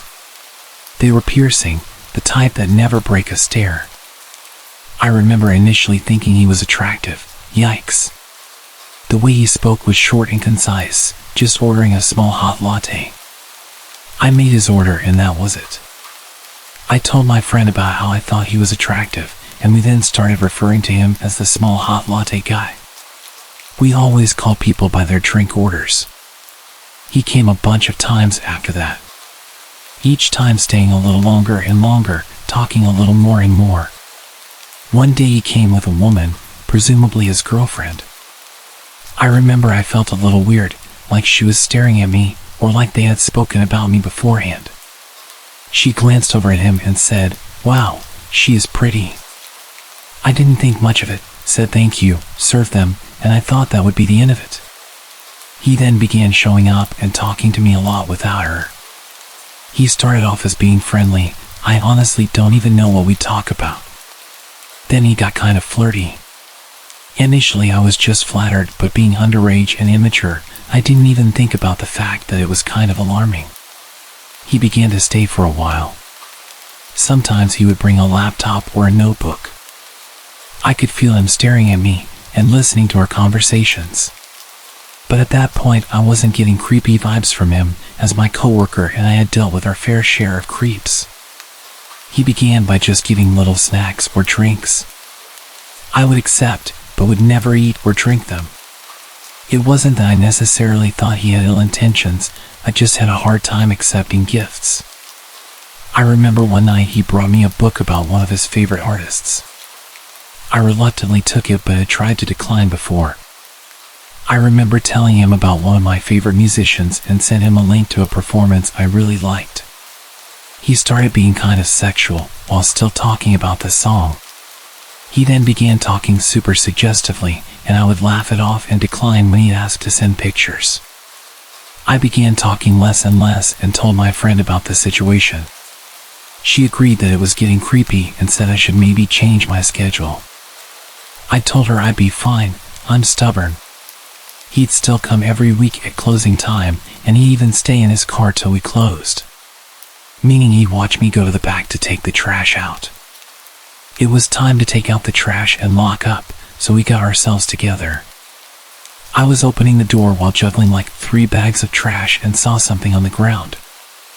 I was confused at first, but then realized what I saw. It was flowers and a note. I felt sick to my stomach and looked around the parking lot. I didn't see his car. I threw them away immediately and told my friend I didn't want to read the note. She read it and told me I had to. It was something to the effect of, "I've never felt so connected to someone. You're breaking my heart. Please don't do this. I'm sorry." Looking back, I honestly didn't lead him on, but initially I felt as if I was in the wrong. Nonetheless, we turned the corner to take the trash out and both prayed the parking lot was empty. It was not. Let's just say the trash was not going to get taken out that night. I continued working there and still worked there on my breaks from college. I had different hours after that. Nothing happened for some time until one day he appeared again, just before I was supposed to leave for college. It was around 3 p.m. It was busy. He came in, stared at me, and then he left. That was the last time I saw him. Looking back, I was so naive and could have handled the situation so much better. I am forever thankful to my friend. She really supported me that whole time.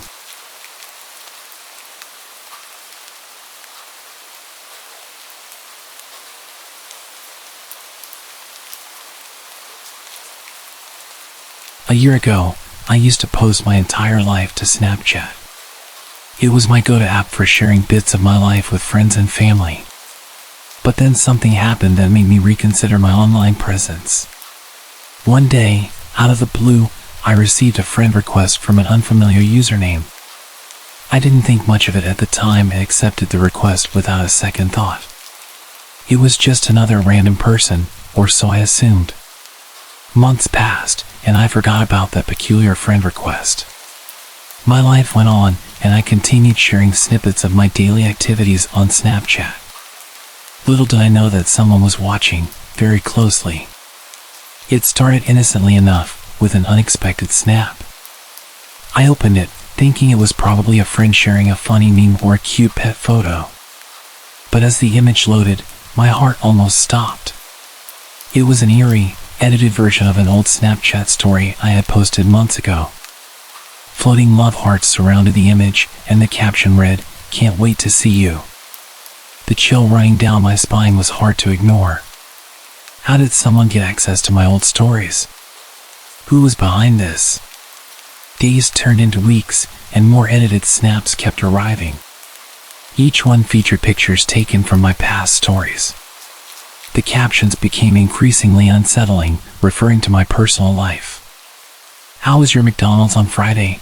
And another said, "I loved that movie you watched last night." The sense of being watched was inescapable. I felt exposed and vulnerable, as though a stranger had invaded my privacy. It wasn't long before I decided to check Snap Maps, the feature that lets you see the real-time locations of your friends. My heart raced as I zoomed in on the map. There it was, a bit too close for comfort, the location of this creep.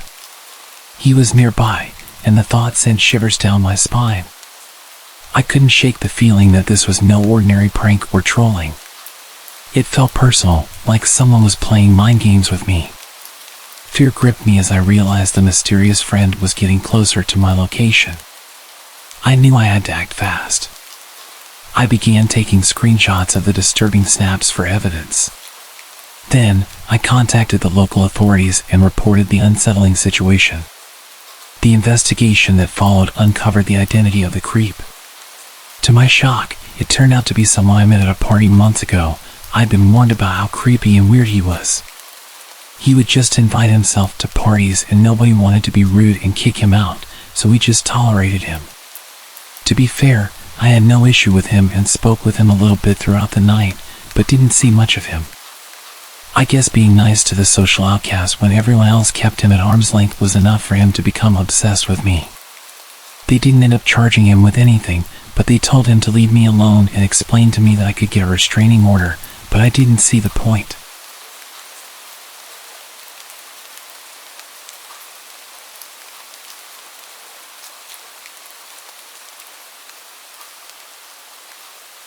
This happened a couple of months ago, December of last year.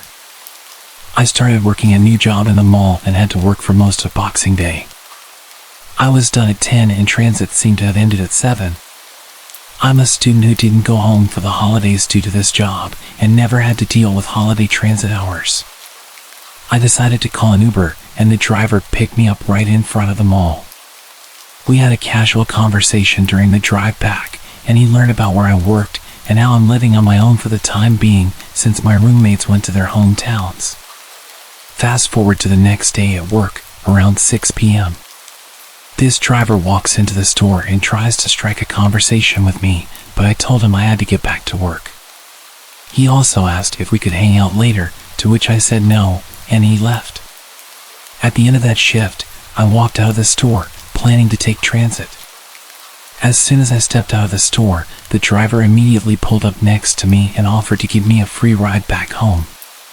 After going back and forth with me declining and him saying it's free, I decided to walk away and caught a bus home. I was pretty overwhelmed by the fact that he showed up to my workplace and waited 3 hours until I was done with work to offer me a ride home. I've reported this to Uber and they've notified me that they suspended this driver, provided me with a full refund and gave me a link to provide to the police if I plan on filing a report. Silly of me to give away information like that to a stranger, but I hope to never meet that driver again. He was about twice my age, he knows where my home is, and my name. Lesson learned.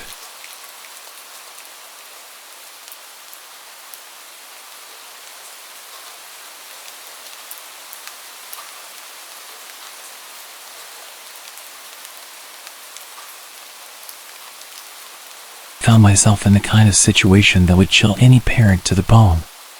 My 2 young kids sat shivering in the back seat of our car as I tried to keep my composure.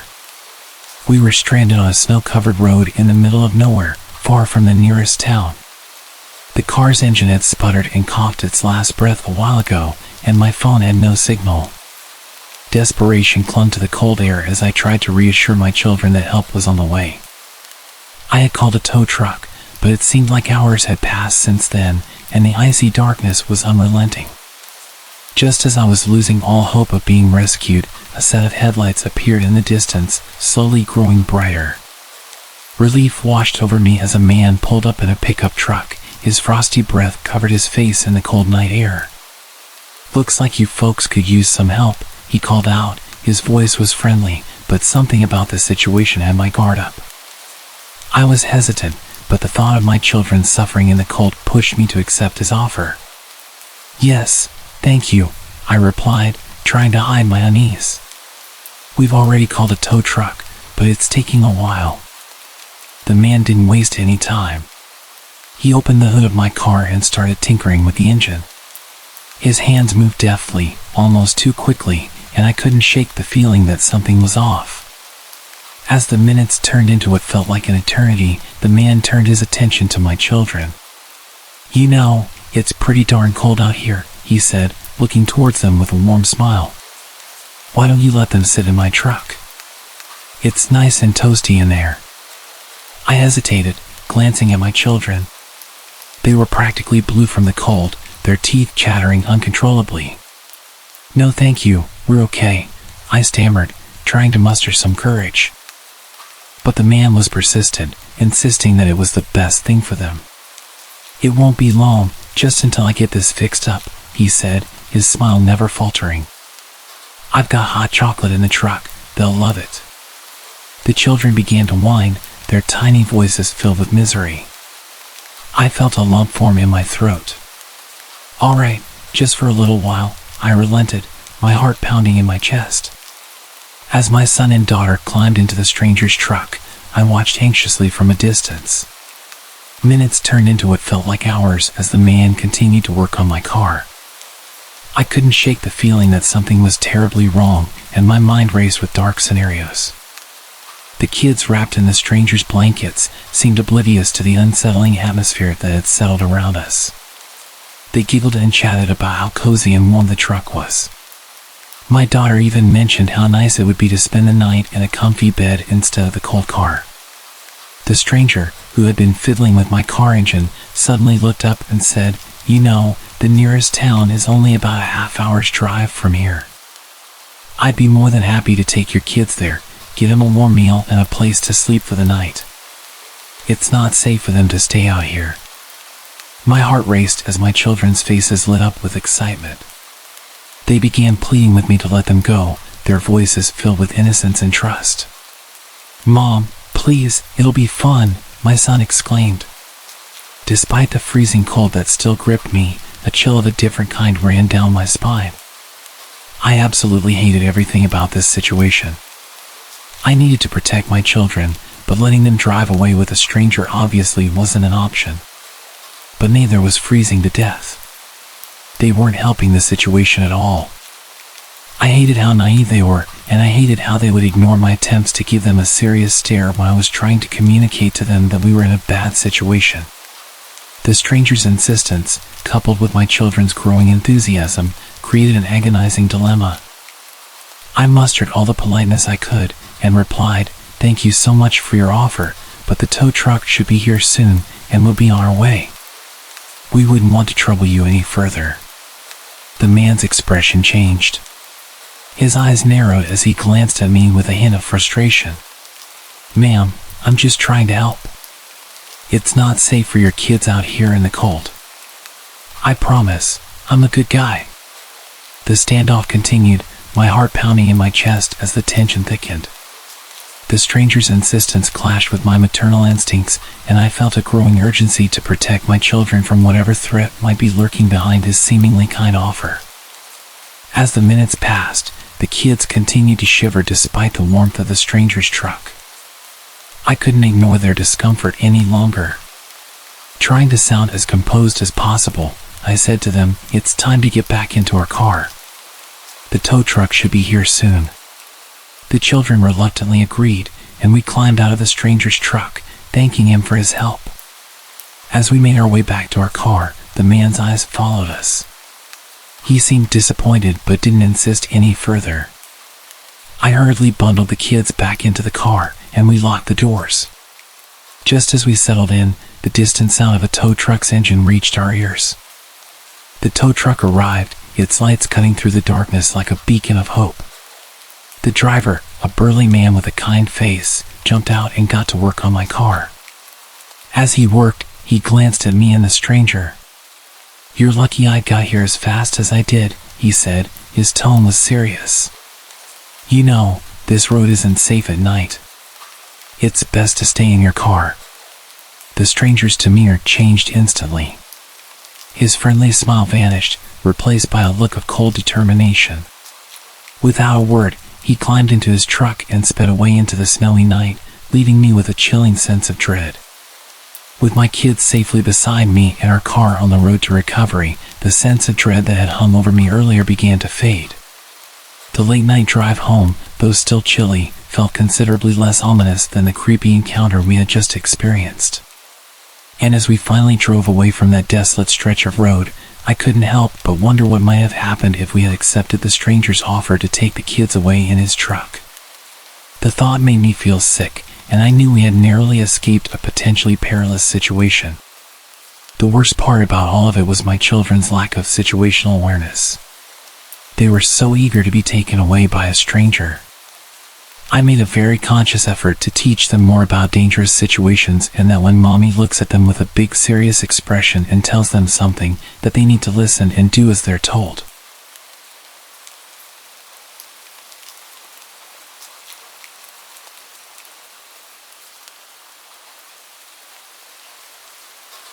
I had been chatting with this girl online for weeks, and she seemed like the perfect match for me. So when she suggested we meet at hers, which happened to be in the middle of nowhere, I couldn't resist the adventure. My GPS had guided me through the labyrinth of back roads, with the promise that I was nearing her location. But as I rounded yet another bend, I found myself in the middle of a seemingly abandoned junkyard. Rusty old cars and worn-down buildings loomed in the darkness. The place was only lit by my car and the moonlight. Confusion turned to fear as I realized this was the wrong place. Panic set in when the harsh glare of headlights suddenly appeared behind me. A group of burly men, their faces obscured by the shadows, blocked my way and surrounded my truck. One of them, clearly the leader, approached my window. His eyes were filled with suspicion. "What the hell are you doing here, boy?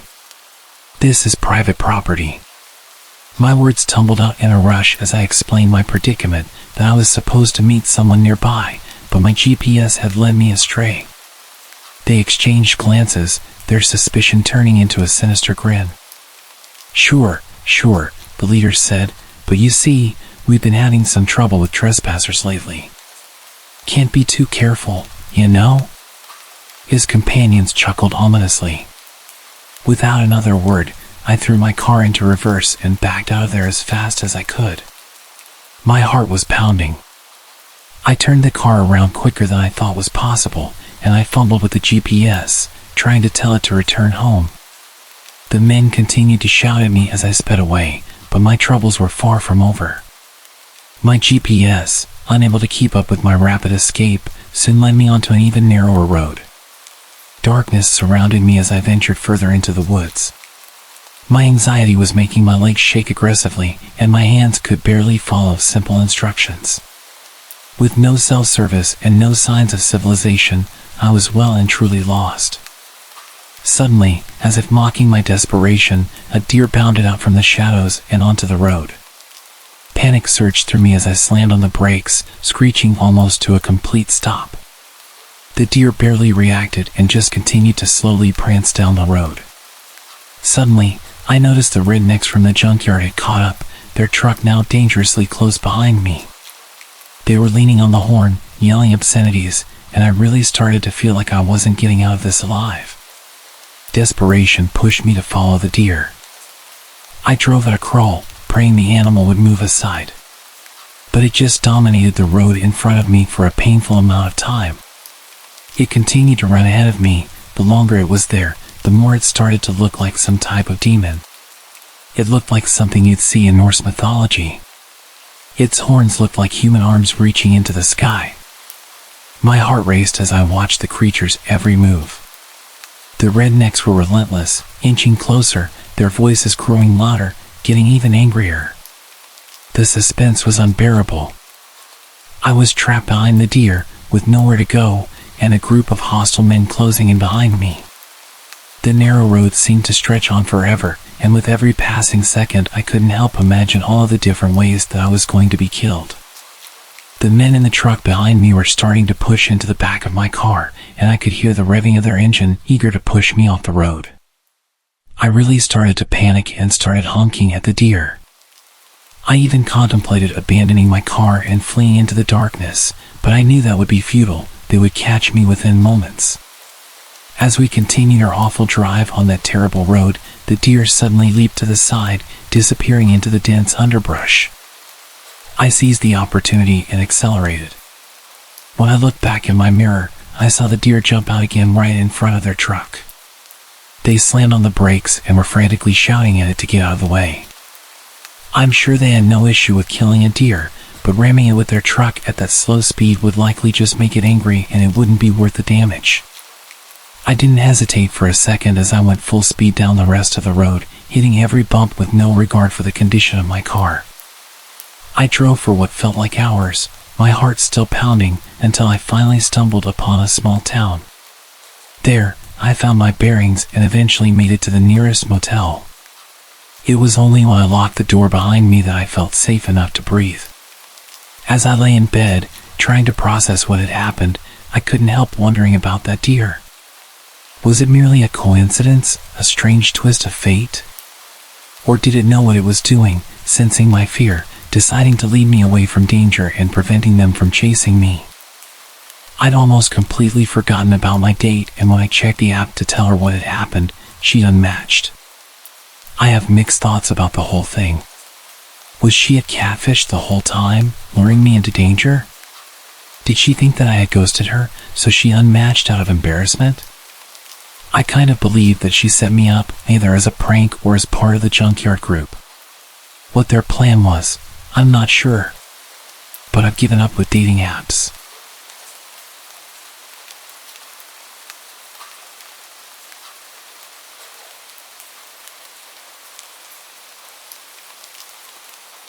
A few years back, I'd just gotten my first bike.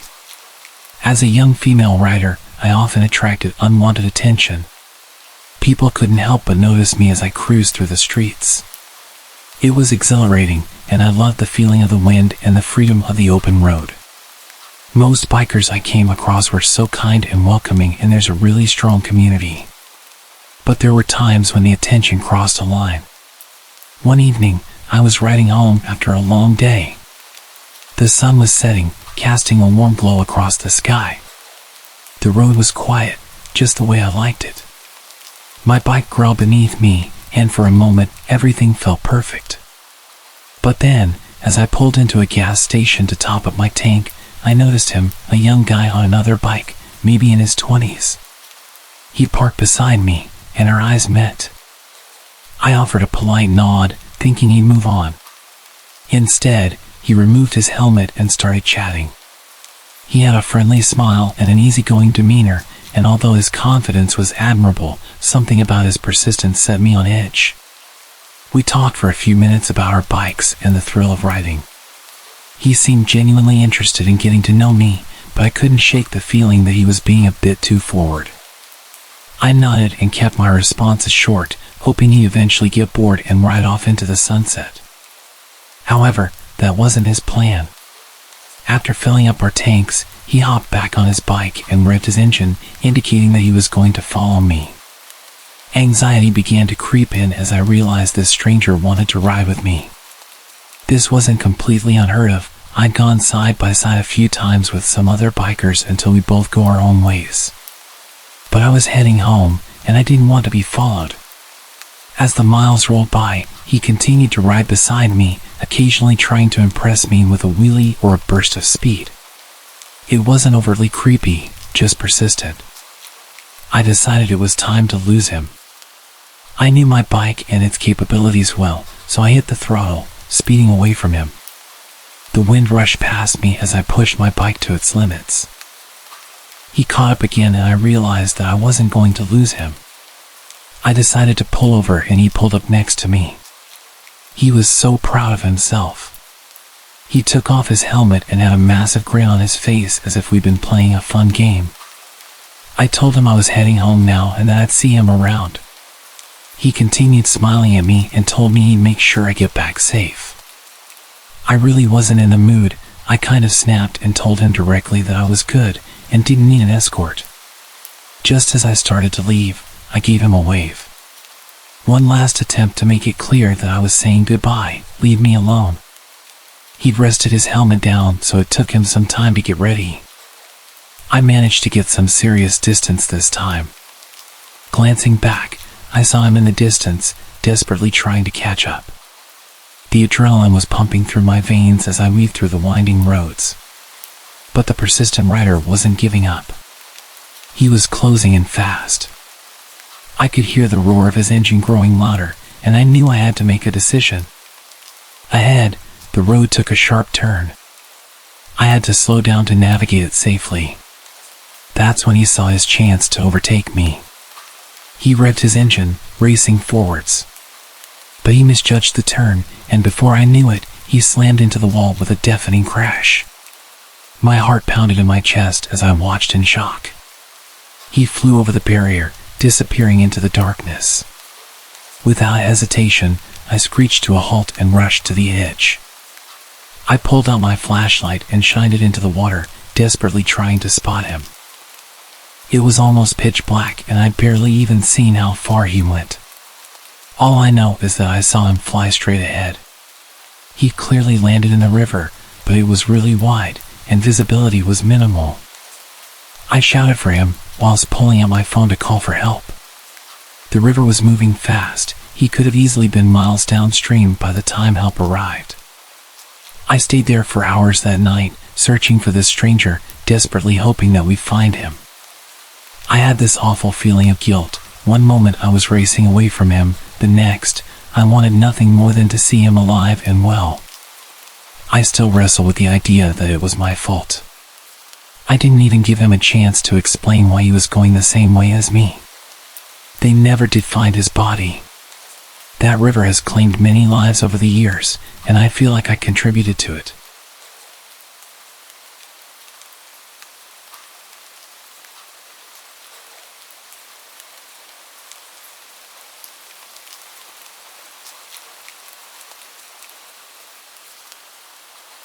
The friend.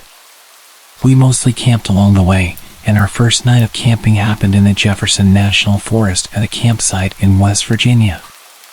We found some pamphlets for campsites at a gas station and decided to head to a place called White Rocks Campground. It was quite a journey, a 25-plus mile drive up a dirt road into the mountains. We were truly in the middle of nowhere. As we made our way in, we didn't spot any other cars except for one truck that followed us for about 15 minutes before turning down a different road.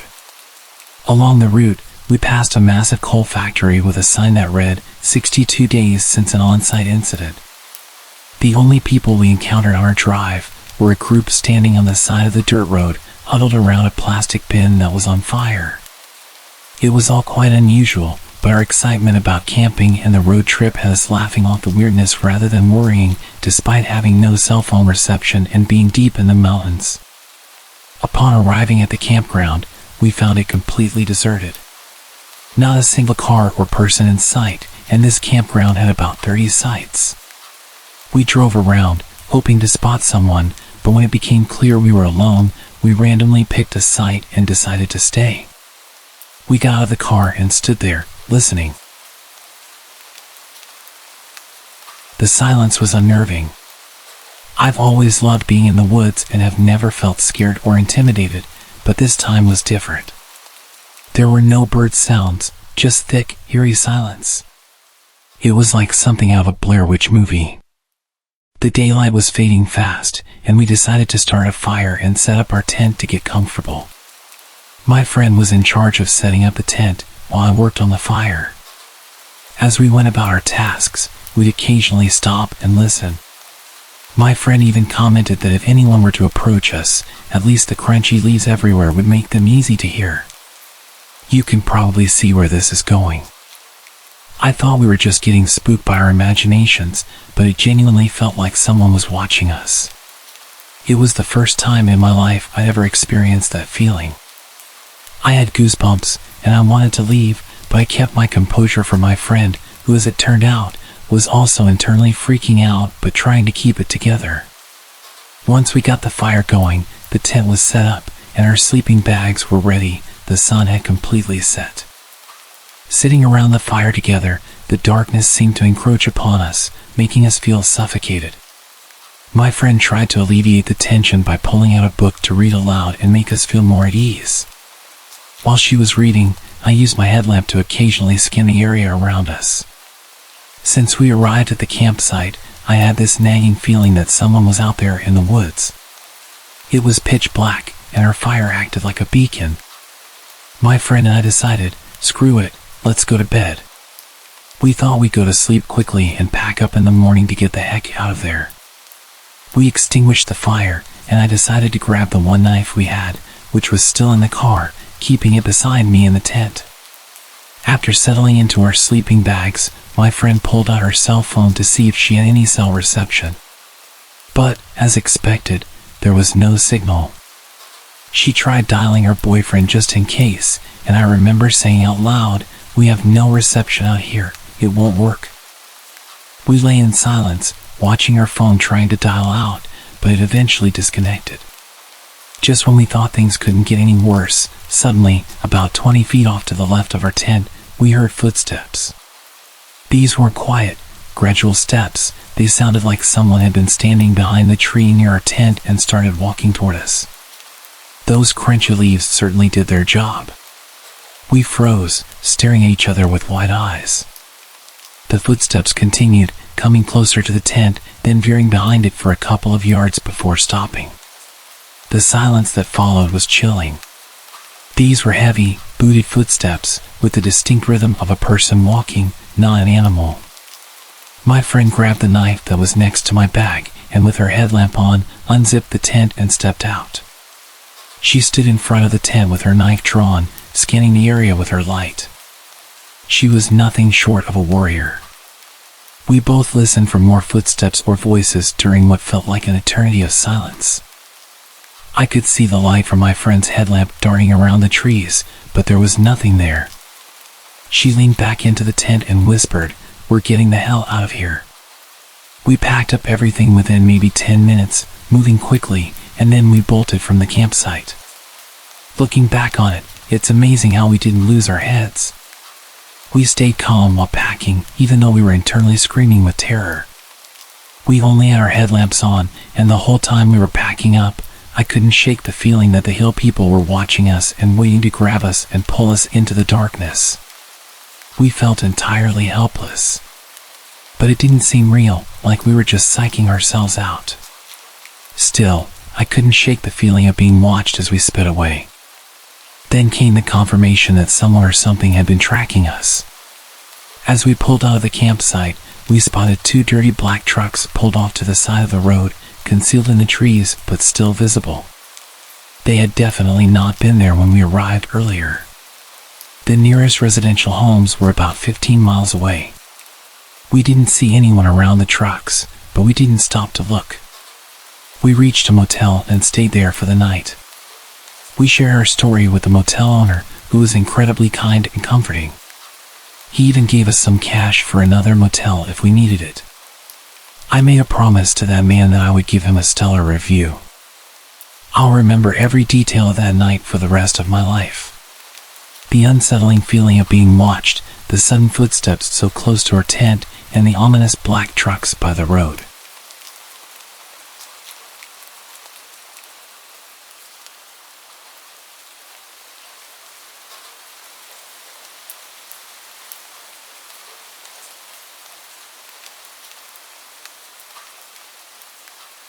In the 90s, before everyone had cell phones, my Girl Scout troop was camping in a state park when a terrible storm came through the area with major flood warnings. The rangers at the park frantically came through every campsite and evacuated everyone to higher ground. Everyone, that is, except my group and the Boy Scouts in the site next to us. We went to bed with light rain, but woke in the middle of the night to our tents collapsing from the water quickly rising. The Boy Scouts, they were 12 to 16 years old, we were between 7 and 9, helped us quickly pack our site into our cars. Unfortunately, the roads were too dangerous to drive because we couldn't see how deep the water was. And we didn't know if any sections of the road had washed out. We abandoned all the vehicles and used the map that the scout leaders had to find some place that wouldn't be flooded. A few miles away there were treehouse cabins that were built around a tree and lofted 15 feet in the air. It was decided that we needed to move quickly, and that was our best shot.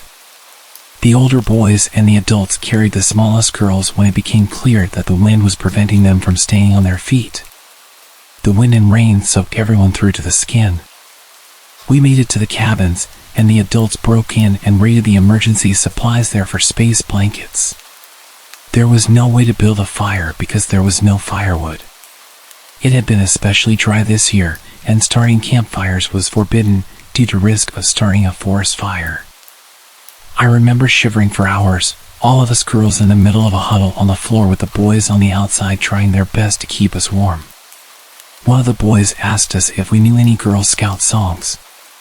We sang every song we knew, and the leaders taught us a few more that they had learned. At some point we convinced the boys to sing in rounds with us. The storm lasted through the night. Some girls started crying, and I remember one had a panic attack. The sound of the storm battering away at the cabin would send creaks all along throughout the space. The fact that we were essentially in a treehouse made the whole thing even more scary. I was convinced that we were going to be blown over and either fly away or all be crushed when we hit the ground. It was impossible to even see what was happening outside. You could just hear the sound of the water, the rustling of the trees, and the creaking of the cabin. If we didn't die from the cold, we'd definitely die in the rushing water. The storm continued battering the cabin long throughout the night. Eventually, once we were a bit more dry, a bunch of us managed to fall asleep. I'd been lying there for what felt like hours, struggling to doze off due to the loud banging. I'd constantly jump up when I was half asleep and couldn't quite get there. In the early hours of the morning, I was lying down staring at the ceiling when I started to finally not be able to keep my eyes open anymore. I closed them and felt myself slipping away. A branch flew through one of the windows in the cabin, throwing glass everywhere and waking up everyone.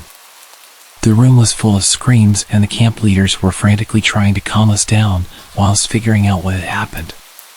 The place was still really dark, and a few kids had been cut with the glass. The older boys and the camp leaders helped patch everyone up and dealt with the glass situation. If there was any night to earn some medals, it was definitely this one. We all really came together, and I felt safe with those people, even though the situation was so dangerous. Morning came, the rain slowed down to a light drizzle, and a ranger showed up assessing damage to the park. He discovered us, and immediately drove to get help. They returned with a bunch of trucks and all-terrain vehicles, and drove us to a location where doctors were on site to evaluate us. It was sheer luck that none of us had anything worse than the chills and a few cuts from the glass. It could have gone worse than it did, and we were unbelievably lucky to have survived at all. We could have easily died in our sleep if the flood had come through all at once instead of slowly rising. If the Boy Scouts hadn't been there, then us small girls could not have made the hike to safety. If we had tried to drive, we would have been washed away.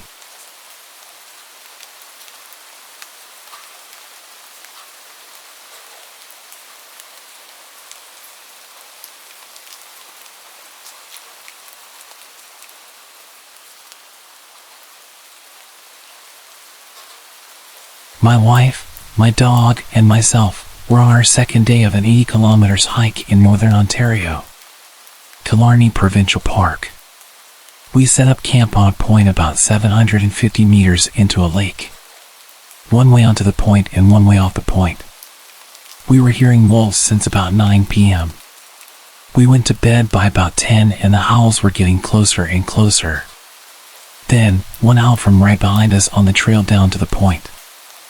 I got out of the tent and started making lots of noise trying to scare it off. This usually works for bears whom we have had lots of encounters with. I didn't see anything there and didn't hear anything either. I went back to bed and laid down, trying to act confident as to not upset my wife. Then when we both heard something outside of the tent, my dog was crazy quiet but shaking. I opened the tent to find a wolf staring at me from about 15 feet away. I grabbed the bear spray and took aim. I didn't use it, but I again started screaming at the wolf and took a few charges towards it. Again, this usually works when faced with a black bear if you have no escape. The wolf didn't really care that I was there yelling at it. It kind of hung out for a few seconds, then kind of very casually walked into the tree line just far enough that I couldn't see it anymore.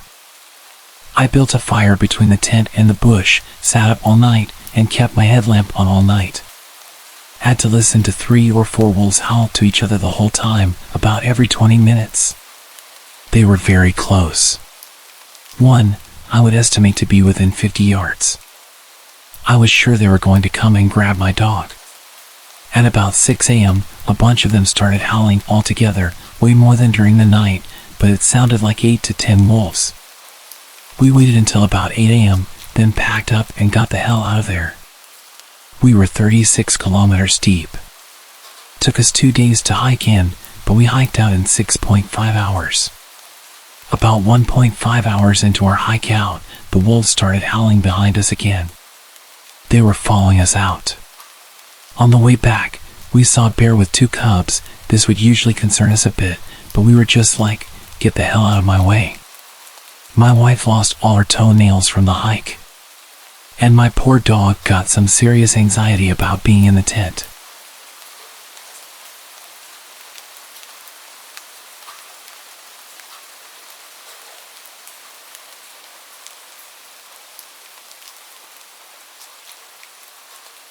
I'm a wilderness survival instructor and security contractor. A couple of days ago, a good friend of mine, who is also one of my students, informed me that his dad just acquired 150 acres of land in a secluded and mountainous part of my state. This is someone with whom I've explored the woods before. He's more than competent when it comes to wilderness survival. The property, largely unexplored except for 100 yards that his dad had used for his horses, who are currently roaming freely, seemed intriguing. According to my friend, his dad got an incredible deal on the land. Given my friend, now a father of 3, doesn't get out into the woods often, I agreed to join him for what seemed like a fun outing and much-needed break. We share interests in our indigenous roots, cars, wilderness survival, and various other activities, ensuring lively conversations while in the woods. However, his dad cautioned us against exploring the woods without a gun, citing the presence of coyotes. But being natives of this area, we know coyotes rarely pose a threat to people. Additionally, my friend, whom we'll call DJ, previously mentioned seeing human-sized movement in the tree lines during his earlier visits to the property. Yet, due to his poor eyesight, he couldn't confirm what he had seen. For our exploration, I brought along my AR and a small flint napping kit, mainly for amusement. And off we went onto the property. Initially, we hiked across fields and creeks, multiple natural springs, and ponds, everything appearing normal and showcasing a beautiful landscape. But as we ventured into the unexplored forested section, the atmosphere changed dramatically. The forest exuded an eerie ambience reminiscent of the woods in the movie The Ritual. Gray and ominously quiet, except for the occasional creaking of the tall cedar trees. It felt like we were being observed from every angle. The air carried a putrid stench, akin to rotting flesh. Intrigued, we followed the smell and stumbled upon the remains of 3 to 4 cows. I took a video of them to show them to anyone who might know what could have done this. Examining the exposed skulls revealed no evidence of bullet wounds. Something had killed them, scattering their bones over a 30-yard area. Large and vague footprints surrounded the remains. Pressing deeper into the woods, accompanied only by silence, the smell of death, and the sound of our own heartbeats, we noticed various tracks along the stream. There were large coyote prints and something else, also large, intentionally avoiding the sand. Continuing, we encountered trees bent over and pinned behind others while still alive. An occurrence impossible in nature. Further along, we discovered what resembled a primitive tool made of bone, possibly a scooping tool or knife. It disturbed us because although rudimentary, it appeared more primitive than anything a human would make, yet clearly shaped intentionally. Our hike led us to a clearing with a pond encircled by large circular tracks. On the opposite side of the pond stood a peculiar little tree structure, an A-frame with rocks propped against it. However, it lacked stability, and the arrangement of rocks seemed oddly deliberate. Notably, there were no signs of campfires or camping debris nearby. This wasn't a location easily accessible from a house. I extensively photographed and filmed this strange hut-like structure. As dusk approached, we decided it was time to head back. I had a flashlight attached to my AR, but relying on that in the dark, when there's something out there capable of killing cows and making tools out of their bones, didn't seem wise. We retraced our steps out of the forest, reaching our trucks just before it became too dark. While leaving, we noticed an unidentified figure atop one of the hills, but chose not to investigate further. It's worth mentioning that the previous owner commenced construction on the property, abruptly stopped, and vacated the premises.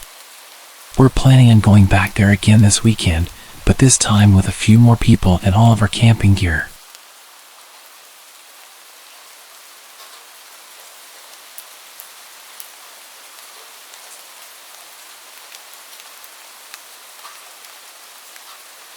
I grew up in these woods and usually feel comfortable there. However, I stumbled into a few unsettling situations that would stick in my mind forever. This was one such occasion. I was 18 at the time. One evening, my two friends, Mike and Paul, and I decided to go camping.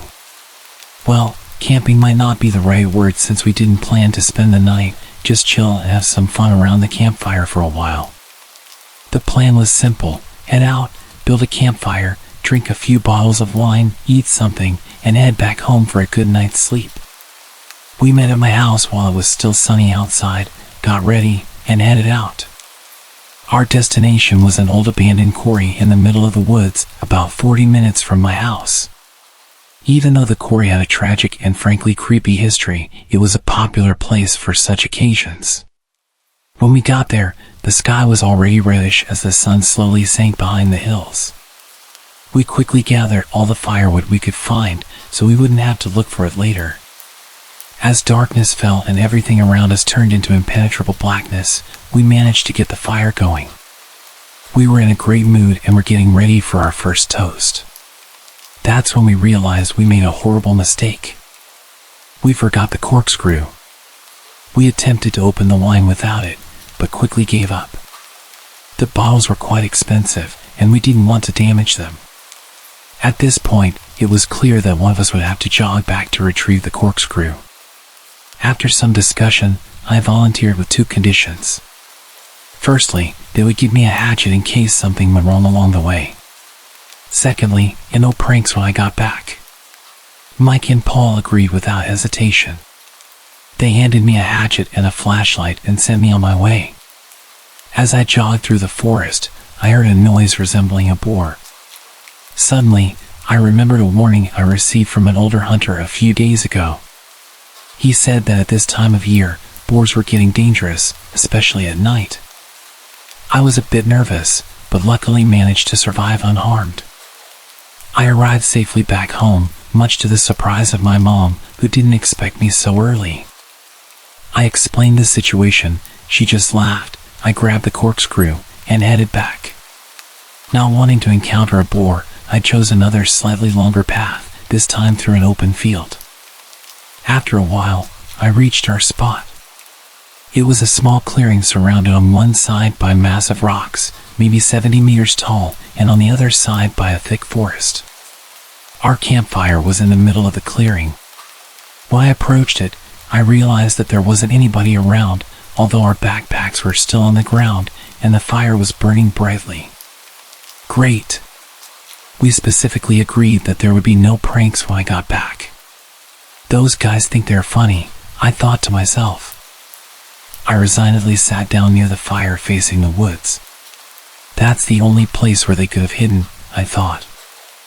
I was really tired, and all I could think about was the taste of that exquisite Pinot that we brought with us. I wasn't in the mood for their games, and I was getting quite mad. That's when I heard the snapping of twigs and rustling of leaves from the edge of the forest, maybe 30 meters from where I was sitting. The sound was rhythmic and undoubtedly the sound of somebody walking. I aimed my flashlight in that direction and spotted a tall person wearing a dark hoodie. As I shined my flashlight on him, he stopped walking, turned towards me, and just kept staring motionlessly. Even though he was facing me directly, I couldn't see his face. I shouted, "Paul, you fat jerk. I know you're trying to scare me. We agreed on something, so stop messing around and come out." As I finished, the hooded figure turned and walked deeper into the woods. At that moment, my phone started ringing. I hurriedly took it out of my pocket. It was Mike. I took the call and started barking at him, "Really funny, you guys. I thought we agreed on something. What are you talking about?" "I'm talking about you trying to mess with me. I clearly saw you, so you can come out." Mike seemed frozen for a minute. For what felt like an eternity, all I could hear was his heavy breathing and Paul mumbling something in the background. When he finally snapped back to reality, he said, "Dude, we're at your house. We heard some footsteps. At first, we thought it was you messing with us. But then we got scared and decided to look for you. I forgot my phone at your house, so we couldn't even call you. Just get out of there, and we'll come back for our stuff together." Nonsense. That's just another of your stupid pranks, and I'm not buying it. Hold on a second. There was some incoherent mumbling for a while. "Hey, what's going on?" My mom's voice suddenly came from the phone. My head spun, and my heart skipped a beat as I realized they weren't kidding. Suddenly, a wave of fear ran through my body. However, I managed to convince my mom that everything was fine and that she shouldn't worry. She gave the phone back to Mike. "Just leave everything and come back. We're heading over right now. We'll meet you halfway there. I'm not going anywhere alone again. You better get here quick. I'm waiting for you." I hung up. I didn't want to make any more noise than I already did. I quickly turned off my flashlight and backed off from the light of the fire. I moved all the way to the huge wall of rocks, figuring that if I had my back covered, it would eliminate one possible approach for the unwanted visitor. I stood there in complete darkness, trying not to make a sound while tightly clutching my hatchet, which would be my best friend for the next half an hour. I had to convince myself not to curl into a ball in fear. Even my own body started to betray me as my hearing worsened due to my wildly beating heart. I tried to calm myself, but in the worst-case scenario, every bit of adrenaline would help. After what seemed like an eternity, I spotted 2 weak light beams coming from the forest. I heard Paul shout my name. I'd never been so relieved. I finally ran out of my hiding spot to greet my friends. For quite some time, we just stood there, laughing from relief. We even got a bit cocky and considered staying. After all, there was just one, supposedly, creep lurking between the trees, and there were 3 of us. Funny. Minutes earlier, I was terrified, and suddenly I was full of tough bravado, thinking, what could possibly happen? In the end, good judgment prevailed, and we decided to leave. We packed our things, extinguished the fire, and left. We took our wine bottles to enjoy somewhere else. Somewhere well-lit and safe.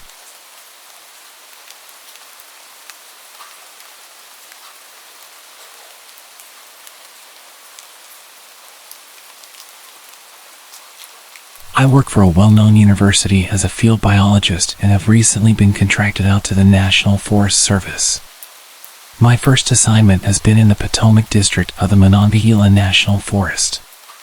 Basically, I receive GPS coordinates and I either drive or hike to the designated spot and do what they want. This could be setting up trail cameras or counters, monitoring equipment, trail surveys and the like, and then recording the data 24 hours after placement. No big deal. I thought it odd that they specifically requested I place the cameras only 3 feet off the ground and some of the infrared cameras in the trees at specified heights. Some of these locations are on designated trails, but some are way off the trail in places that humans would never go. Sometimes, there isn't a hotel or lodging close enough. These are the remote mountains in West Virginia, and the Forest Service has outfitted me in some pretty dank camping gear on the occasions I might have to camp. I am an experienced hiker and camper and have spent many nights alone out in the field due to my career choice. I am a woman, about 5 feet 6 inches and 130 pounds, but not really afraid of anything. Again, the Forest Service has outfitted me well and I wear an emergency beacon that will send every law enforcement officer in the area to my location in no time. So I have been assigned to this district for a few months now and have really enjoyed my work. West Virginia is very remote and unspoiled, and that's why I enjoy my work. I get to see things most people would never see in their lives, and I have had so many positive and almost spiritual moments up until a few nights ago. I was working up near Spruce Knob, which is the highest point in West Virginia. It's essentially a complex system of trails, wilderness areas, camping, that kind of thing. It has also been snowing with howling winds and ice storms. I was camping up there to complete my work, and while the conditions were rough, I was almost enjoying it. My first night in the woods was pretty peaceful. I made dinner, set up camp and drank some whiskey and smoked some really good bud. I snuggled down in my sleeping bag and slept like a rock. It was very cold, but I wear this turtle fur face mask thing and didn't feel the cold too much. I woke up at dawn and went about building my fire back up, and I was starting some coffee when I noticed all this churned up snow around my campsite. Not tracks, just churned up snow like someone or something had kicked it all around. Weird, but whatever. I had a 15-mile hike to set some cameras and didn't have time to really wonder about it. I set off on my hike, did what I had to do, and started back to camp. I never wear headphones or anything like that, because hearing is one of the most important senses in the wilderness. I want to be able to hear any animals, people, etc. before I see them. It was already past dark when I made it back to camp, and I was too tired to do anything except strip down to my base layer, get in my sleeping bag and pass out. Around 2 a.m., I woke up because I could hear people talking. People.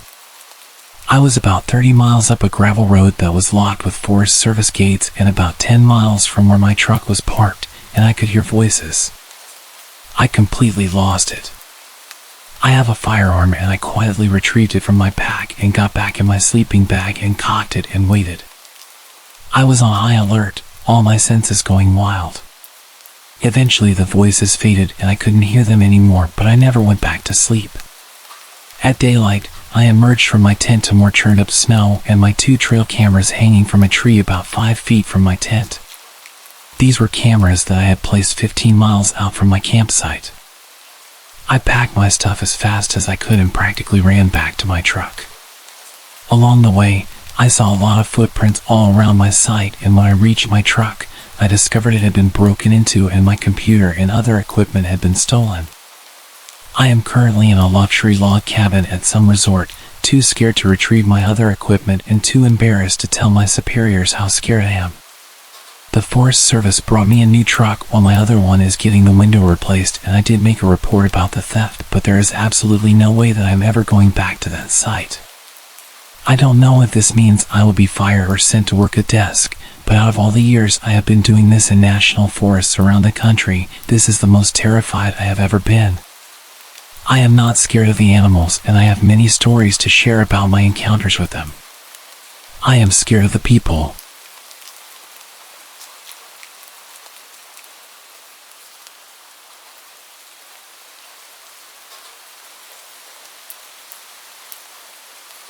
I've held this story in for the last 6 years because it sounds crazy and I got told not to talk about it. I went camping 6 years ago with a now ex-boyfriend. The campsite we picked was beautiful. We were able to drive in through some rough trails. The spot we picked was next to some hiking trails that weren't very far from some natural hot springs and a huge waterfall. We were in the middle of nowhere, absolutely no one was around. We set up camp next to the car, went hiking, soaked in the hot springs, came back, and had dinner. It was all very normal. Until we woke up the next day. I need to give some context as to how we slept that night so you can understand my confusion. Before we went to sleep, I put our food cooler in a stereo that we brought in the car and locked it.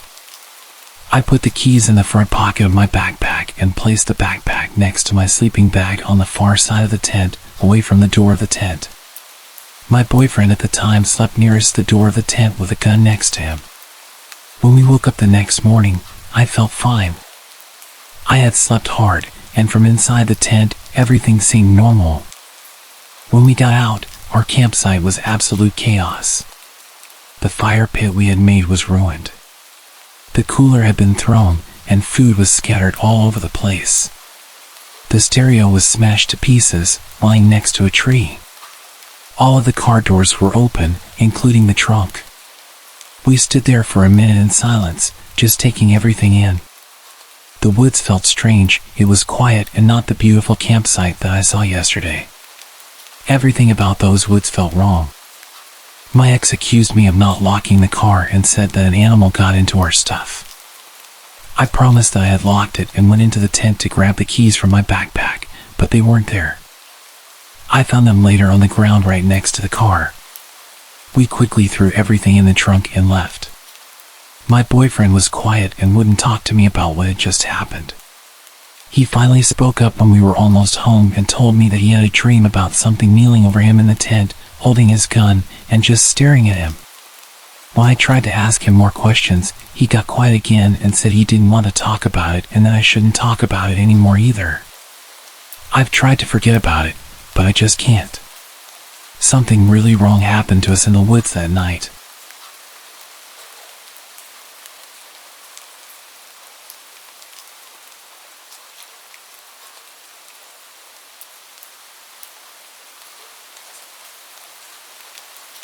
This happened about 10 years ago, in August 2013. I was camping in far north Queensland, Australia, in a place called Barron Falls. I'm a 21-year-old girl, and I was camping with my 2 male friends who were backpacking from Estonia, Theo and Charlie. Where we set up camp was not an official campsite. Instead, we walked along the tourist path, climbed over a railing, followed a train track for a few kilometers, and eventually veered off into the dense forest, downhill to the river. It certainly wasn't easy to get to this area, and there wasn't any mobile phone service, but Theo knew about it from friends who had shown it to him previously. The sight was beautiful. We were surrounded by a tropical forest and were only a short walk upstream from the waterfall. After setting up camp, we walked to the waterfall where both Theo and Charlie plunged from the cliff into the water below. I decided not to follow. I was, and still am, scared of heights and the possibility of hurting myself. I sat and watched them for a while before eventually deciding to return to camp and read my book. I was totally relaxed, enjoying the serenity, taking in the beauty around me. What had been an exciting, adventurous day was then interrupted by a deep, sinister laughter coming from the forest surrounding our campsite.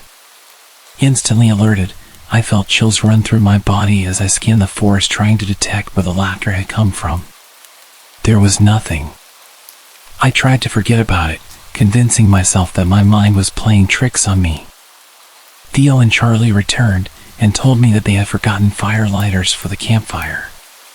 They said that they need to travel to the nearest store to buy some and that I should wait at camp. I told them that I didn't feel comfortable staying at camp, but didn't mention the laughter I'd heard before. I didn't want them to think I was stupid, and for context, at the time I had quite a large crush on Charlie. Stupidly, I wanted him to think I was cool. They told me it would be fine, that they would be back before dark. Reluctantly, I agreed, and they made their way to the store. It was about 4 p.m., and I continued reading my book. I began to think about it, and I realized that the walk back to the car was about 20 to 30 minutes, so they would be gone for well over an hour. At this time of year, dusk would be at 5:30 p.m. or so, and I would therefore likely be alone in this remote area in the dark. I distracted myself with my book, but as dusk began to settle, I struggled to read the pages, and fear began to set in. After about an hour, I started to hear footsteps in the forest.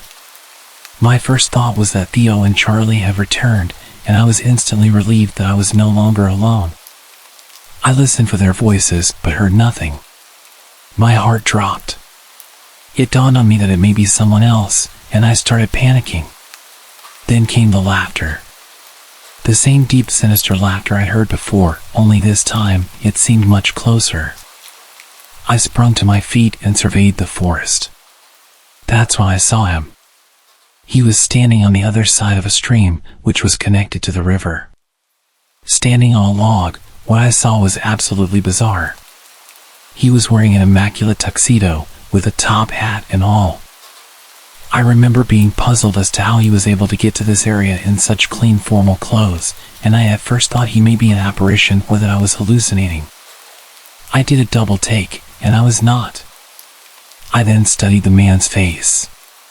It is hard to describe, but it looked like his face was burnt, like Dwight from The Walking Dead, and he had deep scarring covering his face. His hair was shoulder length, very wiry, and unkempt. He laughed, that same laugh I'd heard from the forest. Miraculously, I heard my friends' voices approaching. The man seemed alarmed, and said that he saw somebody else camping upstream, and that he is going to check on them.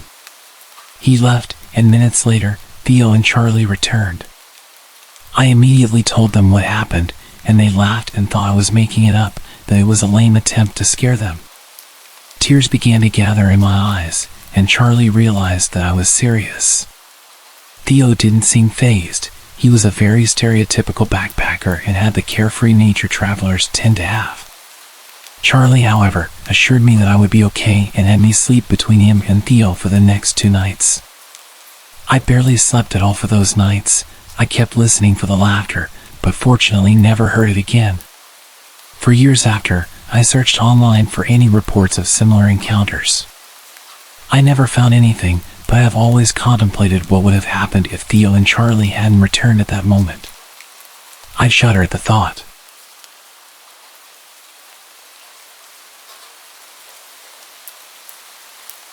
I've been with my wife Rebecca for 6 years and married for 11 months. Our entire history together has been very normal, and never once have I noticed any weird behaviors or red flags. I can't stress enough how out of character this whole thing has been. She doesn't even like watching horror movies. When we first started dating, she agreed to watch The Shining with me because she knew how much I loved horror. She was so scared that she didn't even make it through half of the movie before we had to turn it off. She isn't into anything creepy, and has never been into pranks, and that's fine. But that's what was so strange about this. It's just so unlike her. I should also add that she never had any mental health issues, and as far as I'm aware, it doesn't run in her family. I know some people are able to hide their mental health problems, but in the 6 years we've been together, I think I have seen some sort of sign. 2 months ago, I was in the kitchen making myself some coffee. I was running a bit late that morning and knew I wouldn't be able to grab some food on the way to work.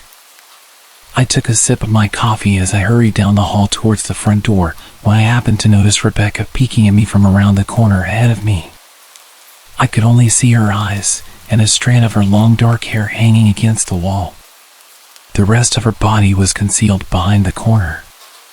I nearly spilled my coffee when I saw her. "What the hell, Rebecca?" I said, wiping a few drops of coffee from my pants. "You scared the hell out of me." She immediately popped out of view like a little kid that had been caught. I heard her scurry off towards the living room, and by the time I got to the front door, she was out of sight. It was really weird, and just totally out of character for her, like I said. But I also found it kind of funny that she was being more playful and a little less serious. I shouted that I loved her, and called her crazy. As I shut the door behind me, I heard her laughing. Her behavior was a bit odd, but it certainly wasn't something to call a priest over. I forgot about it by lunch, and by the time I got home she was her usual self. I didn't bring it up, and life went on. The next incident happened 3 days later. It was around 2 a.m. and I had woken up to get a drink. I was standing at the kitchen island, glass of orange juice in my hand, when I felt a strong feeling that I was being watched. For whatever reason, I looked down at the floor and saw my wife's smiling face staring back. She was peeking at me from the other side of the island, staring up at me with wide, unblinking eyes, and grinning like the Cheshire Cat. I screamed, I'll admit it. Not out of irritation, but fear. For some reason at that moment I was scared. At the sound of my scream, she scurried backwards out of my view, her hands and feet smacking the tile floor as she hurried out of the kitchen on all fours. I didn't run after her, or even shout. I just stood there frozen in shock, wondering what the hell had possessed her to do that. It took me a little longer than I'd like to admit to go back upstairs, but I eventually did. When I got to our bedroom, Rebecca was lying on her side asleep. Or at least pretending to. I stood there for a while, watching her breathing, to be sure she really was asleep. I had the feeling she might jump out at me the moment I got into bed. I climbed in, and she didn't even move. Her breathing was soft, and I was starting to wonder if I'd dreamt the whole thing. The next morning, I waited for her to come down for coffee, and after handing her a mug and kissing her cheek, I decided to ask her about it.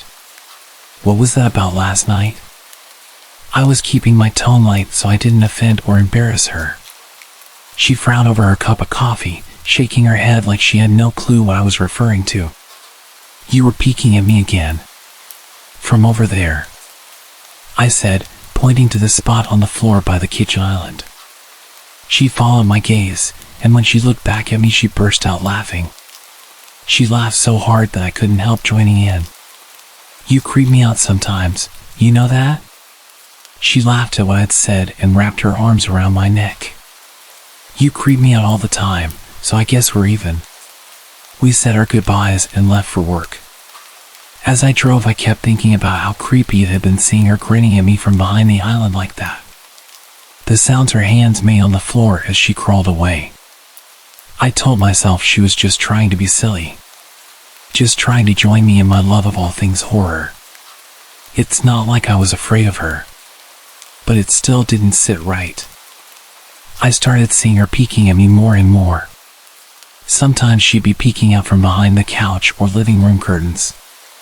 Once she even managed to get inside her grandmother's old trunk that sits at the foot of her bed. I might not have even known she was there if the trunk's old hinges had not given her away. She had the lid propped up just enough so that only half of her face peeked out. She'd been grinning like an excited toddler. It was unnerving. I didn't even know what to say to her. All I could do was stare. When I finally found my voice, I asked her why on earth was she doing this. She didn't answer, but she had slowly closed the lid, shutting herself inside the trunk. I just walked away, feeling disturbed. I didn't understand why she was doing it, but it clearly made her happy. I just hoped she would tire of the game quickly. Rebecca didn't peek at me for the next 2 weeks. I started to think she was done with her weird prank, and I was relieved. We were watching a show on Netflix one night, and I jokingly said that I hadn't seen her peeking at me lately, and that she must have given up on her game. She looked up at me with a small smile and said, maybe I've just gotten better at it.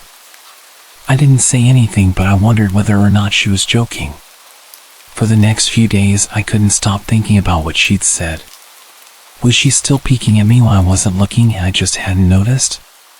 And if so, what the hell was she getting out of this? I started to feel paranoid, constantly checking whether she was watching from around the corner or behind a door. I was jumpy whenever I was home and she wasn't in full view of me. I felt stupid and a little crazy. But after a few weeks without another incident, I began to relax. I stopped checking behind furniture and walls and told myself it was just a bad memory. That a few days ago things got so much worse. Rebecca left to go to a friend's, and I lounged on the couch and played a couple games on my laptop. Around 9 p.m. I hopped in the shower, and as I was washing the soap from my hair, I felt that awful feeling that I was being watched. I slowly opened my eyes and almost had a heart attack. Rebecca was peeking from behind the shower curtain, her entire head stretched into the shower, leaving just her body outside. Her long dark hair hung against the curtain, the ends dripping with water. Her mouth hung open in a terrible grin, eyes wide open and red, as if she hadn't blinked in a while. I screamed and jumped back against the wall. She didn't move, nor did her smile waver. Her makeup ran down her cheeks in 2 black streaks. She looked giddy and completely deranged. I was terrified. We stood like that for a few moments, neither of us saying a word. Finally, after what felt like forever, she slowly pulled her head back out of the shower, and I watched her blurry figure through the curtain as she moved backwards towards the bathroom door. A second later, the bathroom door slammed shut, hard enough to rattle the mirror. I screamed again and jumped out of the shower to lock the door. I stayed inside the bathroom for over an hour. Maybe I overreacted, but joke or not, I wasn't going to put up with the craziness anymore. That's what I kept telling myself as I paced in my bathroom, stopping to listen at the door every few minutes. Suddenly I heard a muffled sound, and I pressed my ear against the bathroom door, straining to listen. I couldn't hear anything, but I envisioned Rebecca standing on the other side of the door, giggling at her joke. I felt a surge of anger. I was beyond annoyed at being made to feel scared in my own house, and having to hide in the bathroom for an hour. All for what? If it was a joke, it was an awful one. What the hell, Rebecca? I snapped. This is getting really annoying. I waited for her to apologize, or to call me a jerk. But instead, I heard a faint moan. So quiet, I wondered if I heard it at all. And then complete silence. Rebecca? I called out, not able to even hide the shakiness in my voice. I got no response. Just my own heavy breathing. I swear to God, just stop it. I yelled at her, pounding my fist on the door. I waited for her to cuss me out, something I would expect from me talking to her like that. I never screamed at her before. But there was nothing. Just the occasional drip from the shower head. I won't deny that I was scared. Too afraid to open the damn door and face my own wife. I waited another 30 minutes or so, which feels like a lifetime when you're scared. Finally, I decided I wasn't going to spend the night hiding in my bathroom, so I got down on my knees and peered under the door. I almost expected to see her face peeking back at me, but thankfully she was gone. I could see straight down the hallway to the top of the stairs, but no Rebecca. I didn't know if I should be happy about that or not. I looked for a few minutes, waiting to see her head pop up over the top step, but it never came. I stood up, my hand hovering over the door, and prepared myself to open it. I slowly turned the lock with shaky fingers and was about to yank it open when I heard a sound that still makes me feel nauseous when I think about it. A moan. Louder than before. But this time I was able to tell just where it was coming from. I turned my head to the closet door as if in slow motion and locked eyes with my wife, who was peeking out at me from the slight gap. Her eyes were still wide as ever, and her mouth was hanging open in the most grotesque gaping smile. I didn't even scream. I was too scared for even that. Her hands were clasped to her chest, body trembling with sheer delight, as if she could barely contain her excitement. A short raspy moan bubbled up from her throat, deep and raw, sending a shiver through my entire body. Somehow I found the ability to pull the bathroom door open and ran as fast as I could all the way down the steps, snagging my keys and phone from the table in the living room before running outside to my car. I could hear her shrill laughter behind me, but I didn't hear her getting closer. I didn't bother shutting the front door. I drove away from the house faster than I legally should have, shivering the entire time, either from fear or the cold. Maybe a little of both. I hadn't grabbed a coat or even a pair of shoes. I was still in my boxers and my hair was still damp. I drove straight to my brother Chris's house about 40 minutes away ignoring any and every call and text I got. I didn't check my phone until I was safely parked in my brother's driveway. Rebecca had called 4 times and sent a flurry of texts, all wondering where I'd gone and why I left like that. I threw my phone at the dash. I was furious at her nonchalant attitude. My brother and his wife were surprised to see me show up, especially dressed in just a pair of boxers, but told me to stay as long as I needed. Chris lent me some clothes and asked me what happened. I told him we had a fight, but didn't get into the details. I didn't want him to think I was overreacting, leaving my wife over a prank, even if it was a strange one. I mean, hadn't I encouraged her for years to lighten up instead of being so serious all the time? I had wanted her to relax and loosen up, but this was definitely not what I had in mind. I tried to sleep on their sofa, but my brain wouldn't let me sleep. Every time I closed my eyes, I saw Rebecca's face staring at me from inside the closet. Knowing she'd been in there with me the entire time made my skin crawl. She'd never left the bathroom at all. Instead, she slipped inside the closet and slammed the bathroom door shut to fool me. The mere thought of going back home gave me anxiety. I tossed and turned, unable to sleep. Chris ended up giving me a sleeping pill, so I was able to get a little rest. My sleep was filled with terrible dreams, all of which were Rebecca's smiling face. I woke up just as the sun started to rise. My whole body ached, and I felt drained. I knew I'd have to call her at some point, but I didn't know what to say to her. I wouldn't be going home unless she gave me her word she'd never do any more creepy stuff. I just wanted my wife back. Her normal serious self never looked so good to me. I was contemplating calling her and telling her when that familiar feeling came back. I was being watched. I was staring at the ceiling, my heart in my throat. I didn't want to look away, but the longer I ignored the feeling, the worse it got. My eyes drifted away from the ceiling almost on their own. Her face was pressed up against the window beside the couch, staring down at me with that same gaping smile. Drool dribbled down her lips, leaving 2 long streaks down the glass. I didn't know how long she'd been there, but something told me she'd been there quite a while, possibly all night. I didn't bother screaming, though I was afraid anger trumped any fear I felt at that moment. I jumped up from the couch and pounded my palm against the glass. "Rebecca, are you crazy? What the hell is wrong with you? Just go home. Now." She didn't move, and her ghastly expression never changed. If anything, her smile only grew, as if she had never been more elated. I could hear Chris and his wife moving around upstairs. As if Rebecca could hear them from her place outside, her head twitched slightly in their direction, and she began to close her mouth slowly. Chris called my name from upstairs, obviously concerned. I turned around to see him running down the stairs. When I turned back to the window, Rebecca had disappeared. The only sign she'd been there at all was the 2 streaks of drool still dripping down the glass. I tried explaining to Chris and Jess about waking up to see Rebecca watching me through their window. They were skeptical. We went outside to the spot in front of the window, but there were no footprints in the dirt, just a slight indent. Animal probably, Chris guessed, and I didn't argue. He and Jess assumed I dreamt the entire episode, but they didn't understand, and I was too tired to explain it to them. I called out of work that day and turned my phone off. I didn't want to face Rebecca. Just talking to her was too much for me at that point. I really started to believe something was irreversibly wrong with her. That no matter what promises she made, we'd never be the same again. The thought saddened me to my core.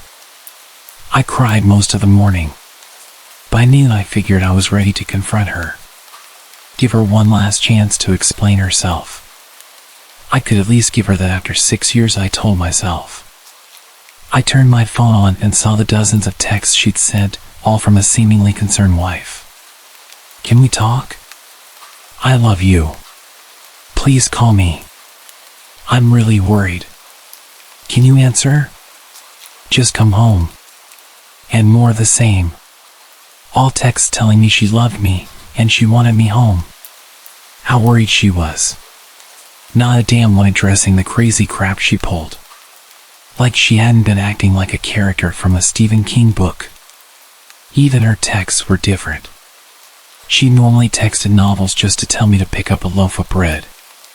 You'd think she'd have more to say to me after her bizarre shenanigans. I know it probably seems childish to some of you who are miles away from this situation. But if you saw the way Rebecca had looked at me, how she scampered away on all fours like some wild animal, grinning at me from inside the closet like a lunatic, then I think you'd find my reaction was warranted. I ended up staying with them for another night. I didn't wake up yesterday until afternoon, and thankfully I didn't see Rebecca's face watching me through the window. I don't want to pry, because it's not my place. But is this fight something that can be mended? Jess was asking me about the situation. She made us both a sandwich for lunch, and I knew she wanted to breach the subject without seeming to be nosy. I don't know, she's like a different person. I chose my words carefully. I still wasn't ready for her or my brother to know the full extent of the craziness I had been dealing with. People change, but she's still the same woman you married. Maybe you both just need to talk through your issues. Whatever's going on, I'm sure it can be fixed. I think it's beyond that now. I don't think talking would help. I just don't trust her. The words stung in my heart. I missed and loved my wife. But how could I live with someone like that? Living in constant fear didn't sound too appealing. Rebecca loves you. She has to be absolutely crushed. I don't know about that. Well, she certainly seemed like it. I've never seen her so upset. It took a full minute for me to realize what she just said. And when I did, I felt dread rush over my body. Wait, what do you mean? You saw her? You saw Rebecca? I asked with my mouth suddenly feeling very dry. Jess nodded casually as if that fact wasn't nightmare fuel. Maybe for her it wasn't, but for me it was. She stopped by this morning just after Chris left for work. I didn't see her car though. Maybe she took an Uber or something. What did she say? Did she come inside?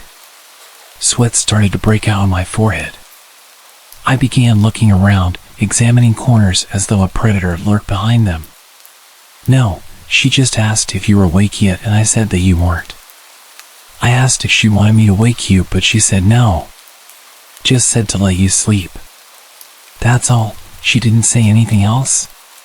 No, she looked awful though. Like she hadn't slept in days. I think you should call her. I got from the table and thanked Jess for lunch. I felt a little bit better at the knowledge that at least she hadn't come inside. Still, I needed to double check that the doors were locked. I sat for a while trying to figure out what to do next. I didn't want to go home, but I felt that I owed it to Rebecca to help her if I could. Hadn't I sworn an oath to love and honor her through sickness and in health? Clearly she was very sick. If she was sick, which I truly believed she was, I had to try and get her the help she needed. But I didn't even know where to start.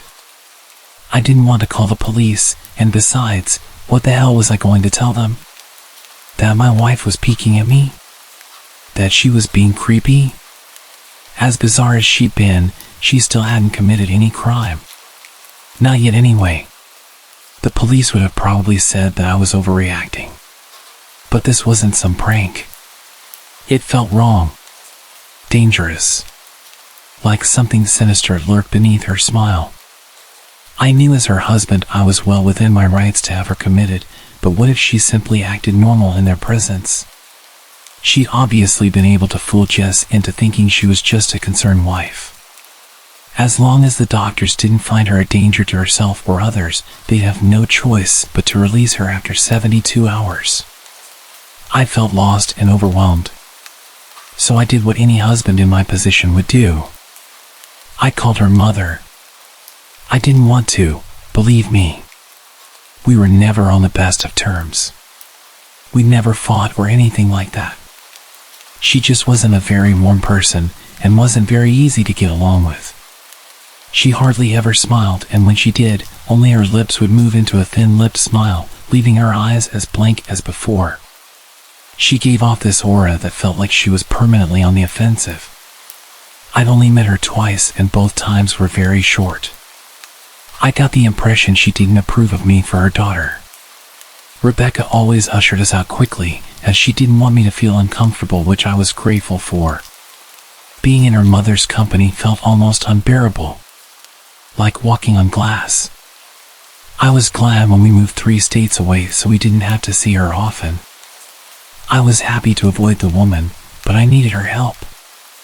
I really didn't want to talk to her, but I had to talk to someone.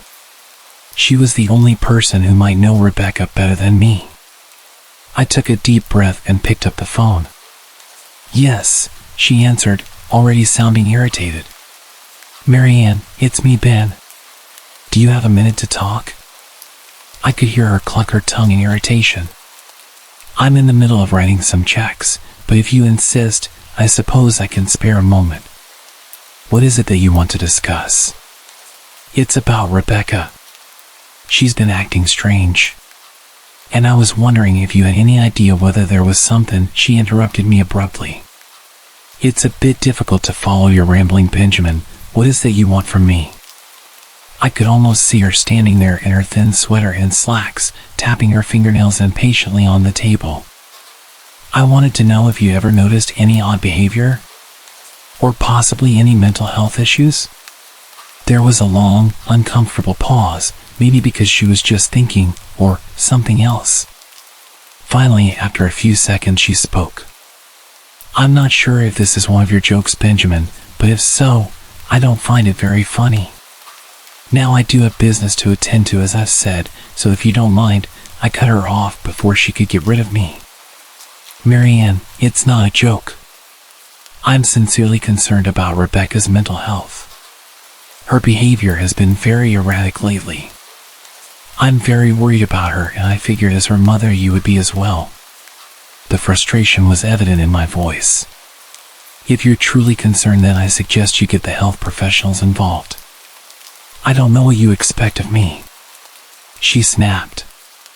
I could tell she was seconds away from hanging up, and for some reason I was desperate not to let her. I had the feeling that she knew a lot more than she was letting on. "Please. If not for me, do it for Rebecca." I heard a faint shaky intake of breath, as if she were trying to hold her steely persona together, but failing. "Marianne? Benjamin, I don't know what to tell you. My only advice would be to seek professional help. Do not call here again." I tried to call out to her, but she'd hung up. I tried to wrap my head around the call and her refusal to help me. Even if she didn't like me, why wouldn't she want to help her own daughter? I couldn't understand that. I tried to replay the conversation, desperate to find something I missed. I almost gave up, until I remembered her last words to me. Seek professional help. She'd said those words with a bit of urgency. I could have just been grasping at straws, but no, I was sure her voice had changed ever so slightly when she'd said that. As if those words were very important. What had she meant? I assumed she'd been referring to medical professionals, but maybe she was referring to someone else. Someone that for some reason she didn't feel comfortable saying directly. Or maybe I was just desperate. I waited for Chris to get home, and after a very long and exhausting conversation, I convinced them that Rebecca truly needed psychiatric help. I didn't tell them everything. I wasn't prepared to go into it yet, but I told them about our last encounter. How she'd hidden in the bathroom, peeking at me from the closet. They were obviously shocked, but thankfully they believed me. They too just wanted to help her. Still, they didn't think it was all that serious. Weird, maybe, but not dangerous. They just kept saying that Rebecca had to be playing some kind of weird joke. Maybe for YouTube? Jess offered, if only half-heartedly. Chris didn't think we should involve the police just yet. He offered instead to go with me, and I readily accepted. He reasoned that calmly talking to her, trying to coax her into going willingly, was the best recourse. I agreed to do it his way. At least I wouldn't be going into that house alone. We drove over this morning, just after breakfast. There was no way I was going at night. When we pulled into the driveway, my stomach began doing somersaults. Her car wasn't there, but I still didn't let my guard down. The front door was ajar, and for a split second I thought we'd see her eyes staring through the gap. I was shaking and starting to sweat. Chris, however, was fine. He waited for me to open the door, his hands in his pockets like he was going on a stroll through the park. I envied his ignorance. I pushed the door open and was immediately hit with the stench of rot. Chris smelled it too, and he walked in the house behind me with his nose scrunched up. My eyes were looking around for any signs of Rebecca. The house was deadly quiet and dark, despite being late in the morning. All the curtains were closed up tight, refusing to allow any sunlight inside. If I hadn't left just 2 days ago, I'd have thought the house to be abandoned. We moved through each room, carefully checking any place that she might hide, occasionally calling her name. "Why the hell are you looking under the couch? Aren't we looking for your wife?" He was looking at me like I was a moron. "Let's just go upstairs." He shook his head but followed me up the stairs to check the bathroom and spare bedroom. On the way up, my shoes crunched over pieces of glass that looked to be littered over a few of the steps. I noticed that one of our wedding portraits that hung on the wall along the staircase had been smashed. The frame hung crookedly, all the glass was removed. I stared at the picture, a lump forming in my throat. We had taken the photo just after leaving the church. She looked so beautiful in her white gown. I looked at her beautiful face. I never dreamed her face would ever be a source of terror for me. We climbed the rest of the steps and checked the spare bedroom, but it looked completely untouched. I was hesitant to go into the bathroom, my fear from that night coming back to me all at once. Chris noticed and offered to go in by himself, but I couldn't let him do that. So we walked in together, checking the closet and the shower. The bathroom looked as if it hadn't been touched since the night I left. "I don't think she's here. Why don't you pack some clothes and we'll try coming back tomorrow or something?" I nodded and went into our bedroom and shoved some clothes into a duffel bag. When I checked inside our closet, I found the source of the smell. I immediately started gagging. Chris took one look and lost all color in his face. He had to go stand by the stairs to get away from the sight and smell. I gazed down in shock at what lay inside my bedroom closet. Soaking into the rug were at least a dozen eyeballs, all carefully laid out in pairs. Some were as large as a coin, while others were as tiny as a marble. I stared down at the eyes she collected from small animals, and I wondered how she'd gotten them. I shuddered at the thought. Man, I thought I had it bad with my wife's shoe addiction. "Yours is in here collecting eyeballs," Chris said while gagging. "Ben, I think we should go," he called from the hall. "I'm getting nauseous." I grabbed my duffel and shut the closet door. I stepped out into the hall and took a deep breath of air. I could taste the rotten smell on my tongue and I couldn't help but gag. Who the hell lines up eyeballs in their closet like that? I tried to tell you she needed help. She doesn't need help, Ben. She needs an exorcist. You coming or what? I can't stand the smell anymore. His words died in his throat, and his eyes grew wide with fear. I didn't ask him why.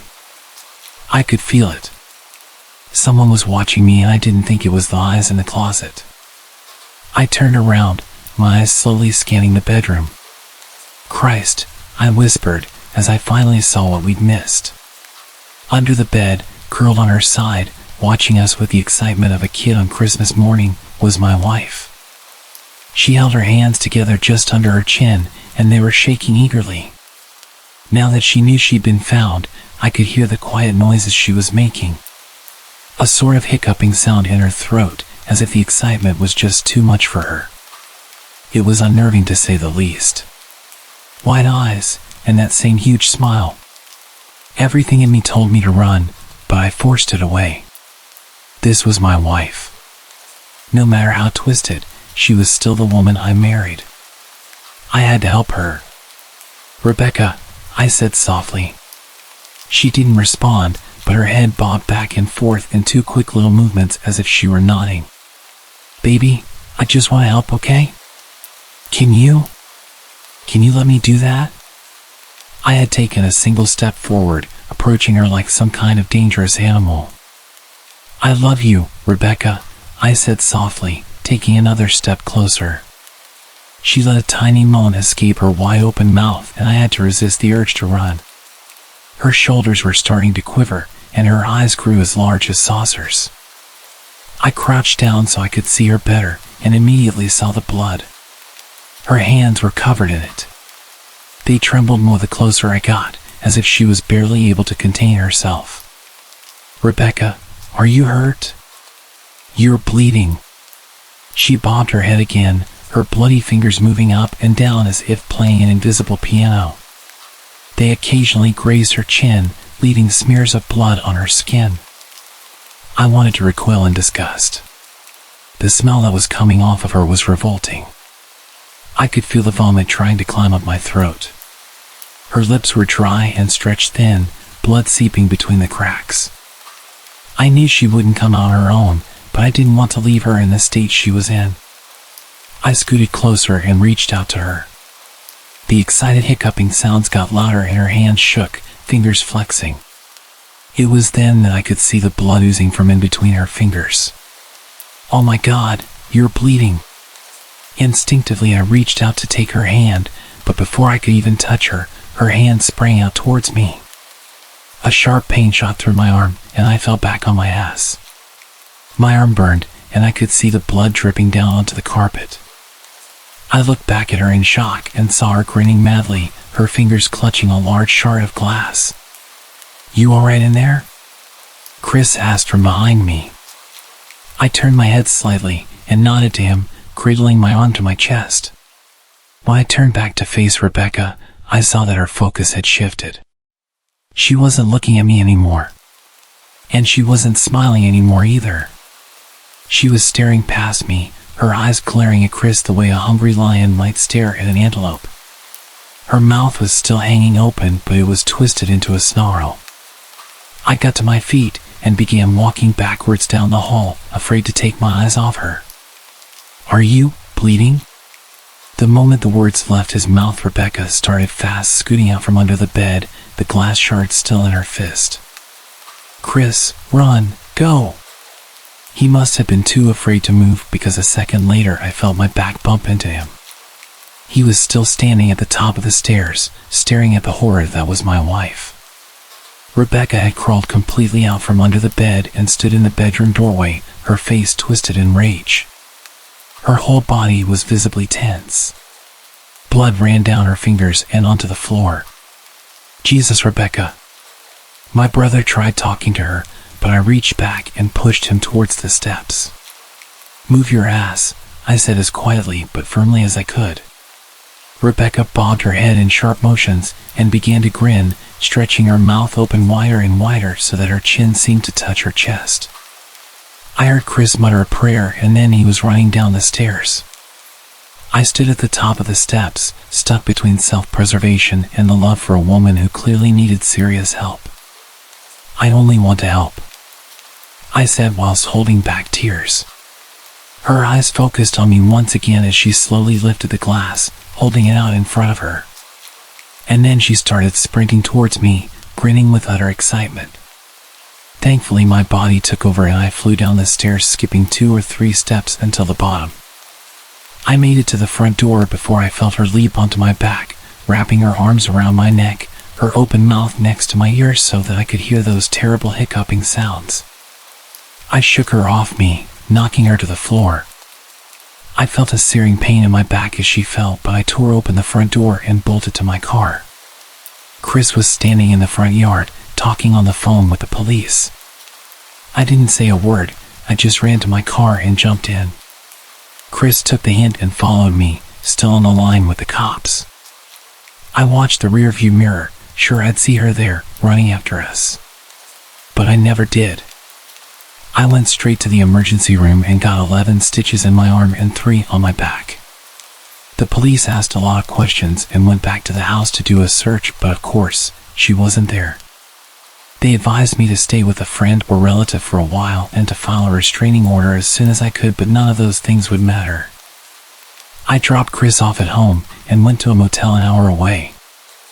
I wanted to put as much distance between me and Rebecca as I could. This is where I've been for the last 4 hours.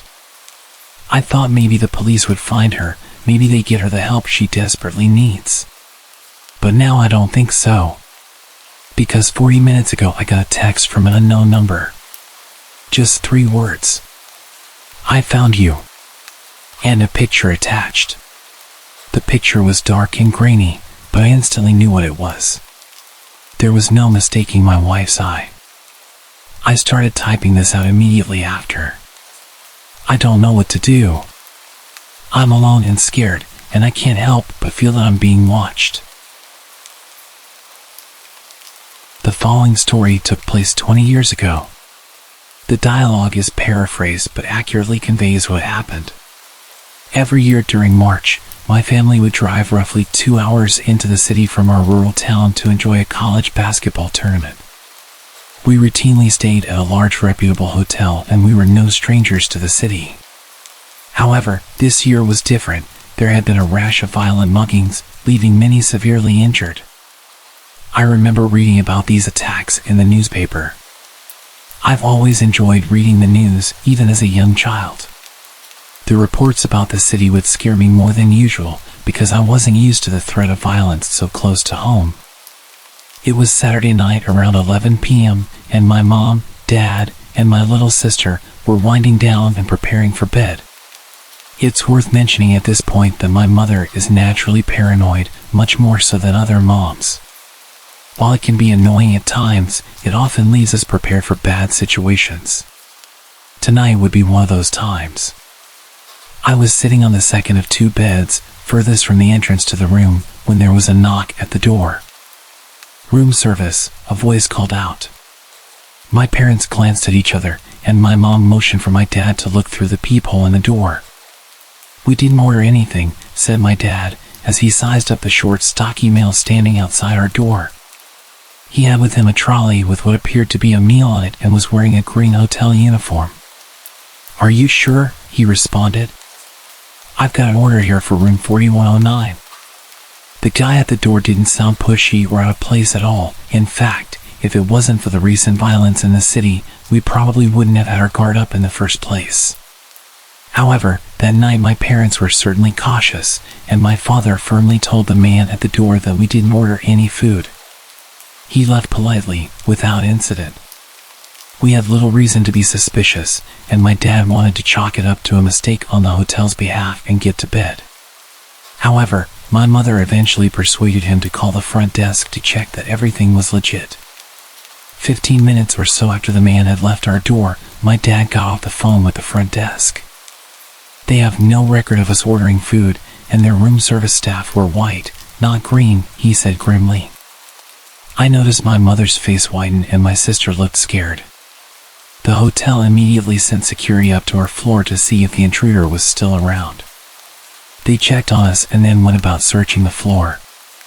Security came back to our room a few minutes later, telling us they had found an empty trolley in the stairwell, but there was no one to be found. With that, they departed, and we triple-checked the locks on the door before eventually sleeping. The next morning I was the first one awake. I didn't want to turn on the TV and wake my family, and there was no newspaper in the room, so I booted up my dad's laptop and checked the local newspaper's website. The first headline immediately made my stomach twist. Man stabbed outside City Hotel. Apparently, at roughly 11:30 the previous night, right after we had turned away the fake hotel employee, a pedestrian had been attacked outside our hotel in the middle of the sidewalk. He had been stabbed twice and then badly beaten in plain sight, yet his wallet wasn't stolen. The article went on to say that there was no apparent motive for the mugging, it was pure violence for violence's sake. It also mused as to why the pedestrian had been stabbed to the point where he couldn't fight back, but then beaten by hand. I woke my parents up right away and showed them the article. My mother became very nervous, while my dad looked very angry and reached for the phone. Naturally, we contacted the police and told them our story about the previous night. We provided as much information about the man at our door as possible, thinking he may have been responsible for the assault, but no one was ever caught. Thankfully, we had several inches of locked door between us and the fake employee. It may have just saved our lives.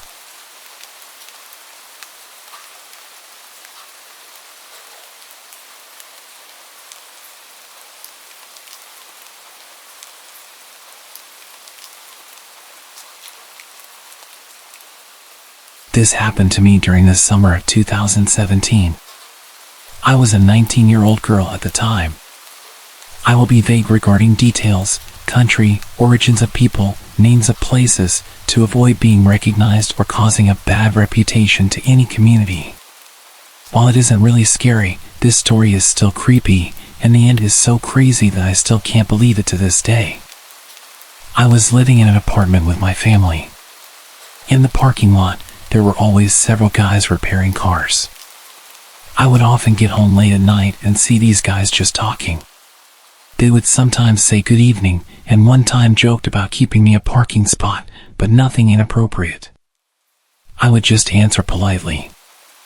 I had noticed that one of them had a tuned-up sedan and must have been living in the same building, but used a different entrance, because in the morning the car was parked there.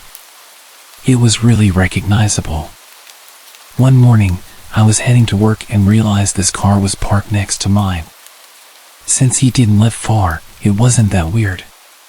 But when I sat in my car, I realized the owner was actually sitting there, looking at me and smiling. Well, okay, it's 8:30 a.m., it's not completely out of the ordinary. I started to drive to work and entered a special roundabout where you have to stop inside if a car on the right is coming, so I stopped. I was looking to the right to see where I could go and realized that in the second lane, the car was there. As soon as I took the road to work, he was behind me. Even when we got close, he was still there. I was working in a mall with the biggest hypermarket in the neighborhood, so I thought maybe he was going for groceries. I got into the underground parking lot and parked.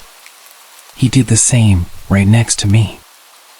I chose to ignore him and headed for the escalator. He did the same and started to talk to me.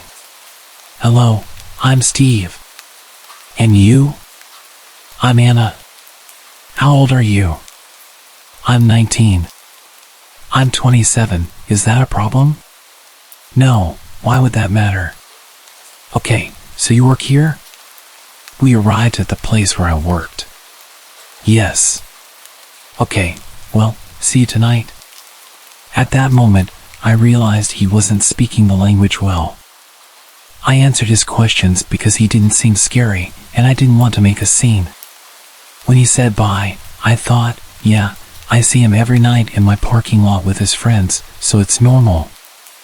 But when I finished work, the exact same thing happened as in the morning. While I sat in my car, I realized the guy was right next to me. Surprised and seeing how eager he was to talk, I got out and asked, "What are you doing here?" "I have something for you." He had a big smile and approached me. "What?" "No." He gave me a red rose. Embarrassed and shocked, it was the first flower anyone had ever given me. I refused it a couple of times, but he kept insisting. I knew the only way to get rid of him was to accept, which I did, and he left. I kept the flower in my car so my family wouldn't realize something was happening, and I threw it in a trash can outside later. This was the beginning of the week, and he started to wait for me after work, giving me drinks and asking me out to the cinema or restaurant. I refused everything but ended up accepting the drinks to make him leave. During the weekend, I had a second job with late shifts at a fast food restaurant. On my first shift there, since everything happened, I was closing the restaurant with 3 other colleagues. Since it was dark and late, one of us had to leave first and drive around the restaurant to ensure it was safe for everyone. I wouldn't normally do this, but that night I had a weird feeling he might be there. So, I volunteered for the drive, and right on the spot, he was parked next to my car. It was 1 a.m. How long had he been waiting? I told him to go a bit further, otherwise, we couldn't leave, which he did. After my colleagues left, I stopped next to his car and opened the window to explain why I reacted that way. Not that I had to explain myself, but I thought maybe he'd follow me until I explained. Before I knew it, he opened his car door and got into my car. I just want to remind you that this man knew where I worked, where I lived, what my car looked like, and who my family was. And he was a neighbor, that's why I never wanted to make a scene. But at this very moment, I was scared for my life. A 27-year-old muscular guy, who I didn't really know, was in my car at 1 a.m. in an empty parking lot. He seemed talkative, and I didn't have any other choice, so I decided to listen to him. He said he arrived in the country in 2014, stayed in the capital for 2 years, and moved to our neighborhood in 2017. I did the math and realized a year was missing. I asked him about it. He answered, "I was in jail." Just imagine how scared I was. "Why were you in jail?" "Well, I didn't have papers, and I had a car accident." Okay, it wasn't that scary in the end, which did reassure me. The guy said goodnight and left. There were many times I checked the rearview mirror and saw he was right behind me. I wouldn't know since when, and even to this day, I check often to see if a car is following me. Once, during a late shift, I was washing dishes and texting friends, 2 guys, to let them know I was finishing so we could meet. I had to leave my phone, and maybe half an hour later, a colleague came to me and said, "Hey, your friend ordered at the drive-thru and asked for you." "Oh, yes," I told him I wanted to meet later. I took my phone and messaged my friends asking why they were asking for me at work. "What are you talking about?" At that moment, I realized that they weren't talking about the friends I had plans with. I rushed to my colleague and asked her to describe the guy in the car. It was Steve. There were so many instances of things like that happening. He followed me to my friends and would threaten to tell my dad that he'd seen me drinking with boys. Also, one of his friends, Carl, who I spotted in my parking lot, had also started following me. A friend who knew Carl told me he was married, had kids, and was 40 years old. I was so shocked. One evening, around 10 p.m., and it was already dark, I parked and saw a neighbor getting home. It had been a while since we talked, so he said he'd be back in 2 minutes so we could chat. While waiting, I was getting my stuff from the trunk. This is when the car parked behind me flashed its lights at me. I didn't have to turn around to guess who it was. I had been patient since nothing too crazy had happened, and I didn't want to scare or create problems for my family, but that night I was pretty pissed off, and it was happening right next to my place. I threw my stuff and rushed at the car. Both Steve and Carl were there. I told them to leave me and stop following me. Steve didn't say a word, and Carl just smiled and said goodnight. I didn't answer and left. It worked because they didn't bother me for months. Steve changed his car to a black one, which was still very recognizable. He followed me a few more times, and one day he tried to talk to me with a friend who could translate what he had to say. I explained to his friend that I wasn't interested, and that was the last time I talked to him. Months later, I saw a guy in my neighborhood, and I knew he lived in an apartment near where Steve lived. The whole thing was over, but it was always in the back of my mind. I didn't really know who the guy was, and didn't know if this would start again. I was curious, and you know how curiosity is a bad thing. I started to talk to him. "Hey, do you know the guy Steve that lives in your building?" "Oh yeah, the mechanic?" "No, the guy who owns the black car." "Oh, you mean my dad?" I froze.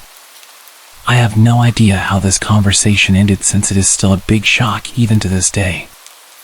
I know I didn't tell him anything about his dad's behavior. I had known this kid for so many years, and he was actually the son of this guy. And he had 4 brothers and sisters. Then I realized the guy had lied about his age because the kid was about 15, and I believed him like an idiot. This is not the end of the stunning discoveries. A few days later, I met a friend who knew about these events and told her that the kid was his son. She looked at me, shocked, and said, "All this time it was this guy? What? You know him? He left his country because he stole money from powerful people and joined his family here, but got jailed for suspicion of badly assaulting a woman." What? I remembered that when he followed me, he would stop when I drove in the direction of the police station. I thought it was because he still had issues with his papers. She kept talking and showed me a video. This is his wife here, and the second woman is his second wife. She was so tired of him talking to other girls that she went to their country to find a second wife. I want to clarify that my friend was from the same country as this guy, but she was born here, which is why she had this kind of information. Small community, so they kind of all know each other. I was very lucky that nothing happened to me. I still can't believe it, and I wonder how I could have gone if I had acted differently. I was young and naive back then and didn't want to be offensive to anyone's culture, but in reality I really should have reported it sooner.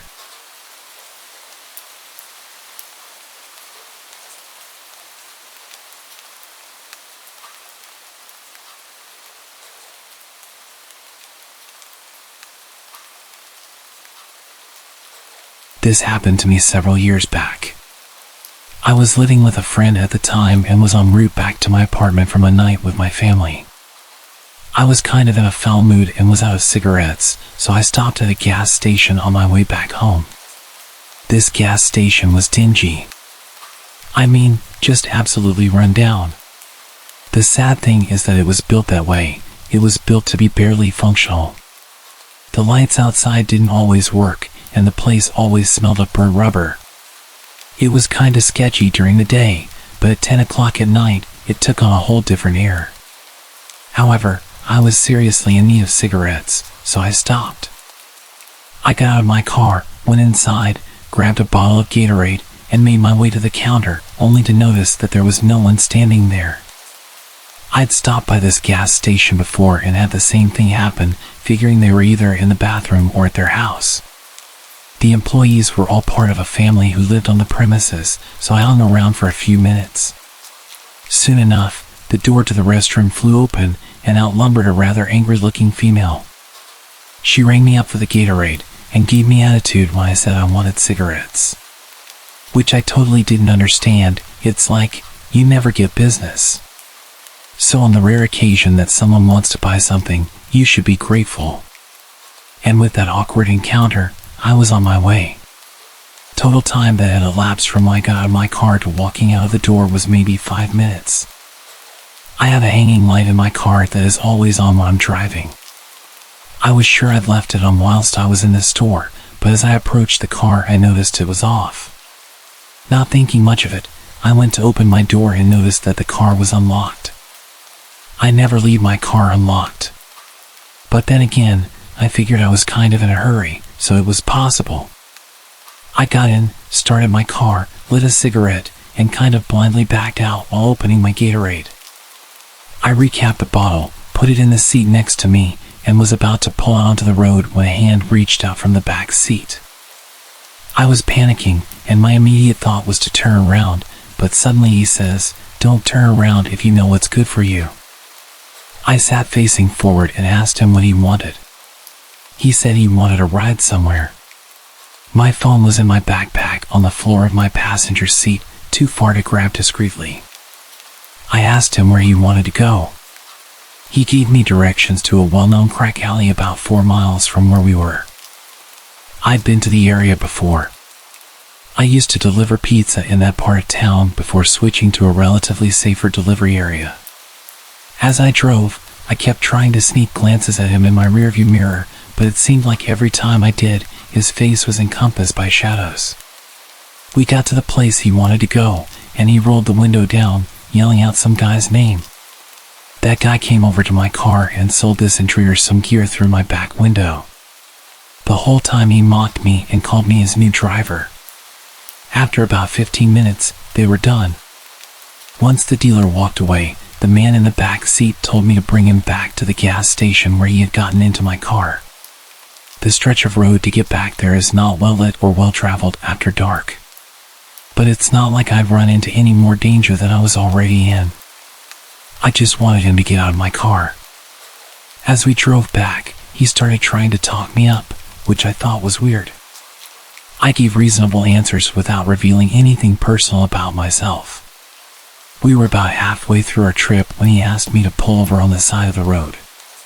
This stretch of road went over one of those man-made concrete ditches, which meant that there was a significant paved shoulder over that ditch. He had me pull over there and turn off the car. "Do you believe in God?" My heart started racing. "I'm not sure." "If you died tonight, do you think you'd see God?" "I don't know." "I'd like to think so." "Close your eyes. Put your hands on the steering wheel, push your head forward, and let it rest on the wheel." Trembling, I did as he commanded. "Now count." "What? Are you deaf?" I said count. So I did. I started counting, slowly counting. My pace matched the seconds ticking by. I wondered how many more I'd have. I could tell he was shifting in the back seat. I thought I was about to die. Then he simply got out of the car and ran off. I kept counting. I counted to at least 1,000 before I felt it might be okay to look up. I didn't want to look up to him standing in front of my car waiting for me to disobey. When I did finally look up, he wasn't there. I sped off toward my apartment, grabbed my phone, and called the cops. Naturally, they said there was nothing they could do. I didn't have a description of the guy other than that he was a male. I thought he might be black because I think that was the color of the skin I saw when I initially started to turn around, but it was so fleeting that I couldn't be certain. He didn't take anything out of my car or leave anything. I learned a few things that day. 1. I never, ever leave my car unlocked. 2. I always check my car before I get into it. 3. I'm never stopping at the gas station again. I no longer live there, so that helps. 4. If someone still somehow manages to get into my car to try something like that again, I'm running full speed into the nearest light post. I'll be wearing a seatbelt, and I doubt that some hijacker would worry about putting their seatbelt on.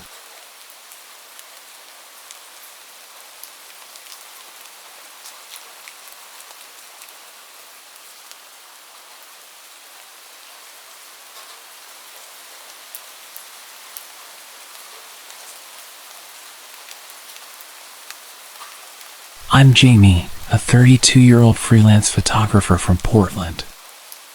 I've always enjoyed the peace of late-night drives.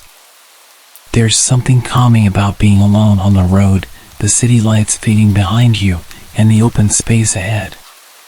But a few nights ago, a drive I thought would be relaxing turned into a nightmare I can't shake off. It was a Friday night. Around midnight, I decided to take a drive out of town using a rural stretch I frequently use to unwind. The road is known for its solitude and natural beauty, and I thought it would be a good way to decompress. The drive started smoothly. The city lights disappeared, and all I could see was my headlights cutting through the darkness. The road is narrow and winding, flanked by dense trees. The isolation has always felt peaceful to me, but tonight something felt different. I couldn't put my finger on it, but the night seemed heavier. About halfway through, my car began to sputter. I initially thought it was a minor issue, but soon the engine lost power completely, and the car coasted to a stop. I tried restarting it, but nothing worked. My phone had no signal, so calling for roadside assistance was out of the question. The situation was starting to feel dire. I took a deep breath, grabbed my flashlight, and locked the car before starting to walk.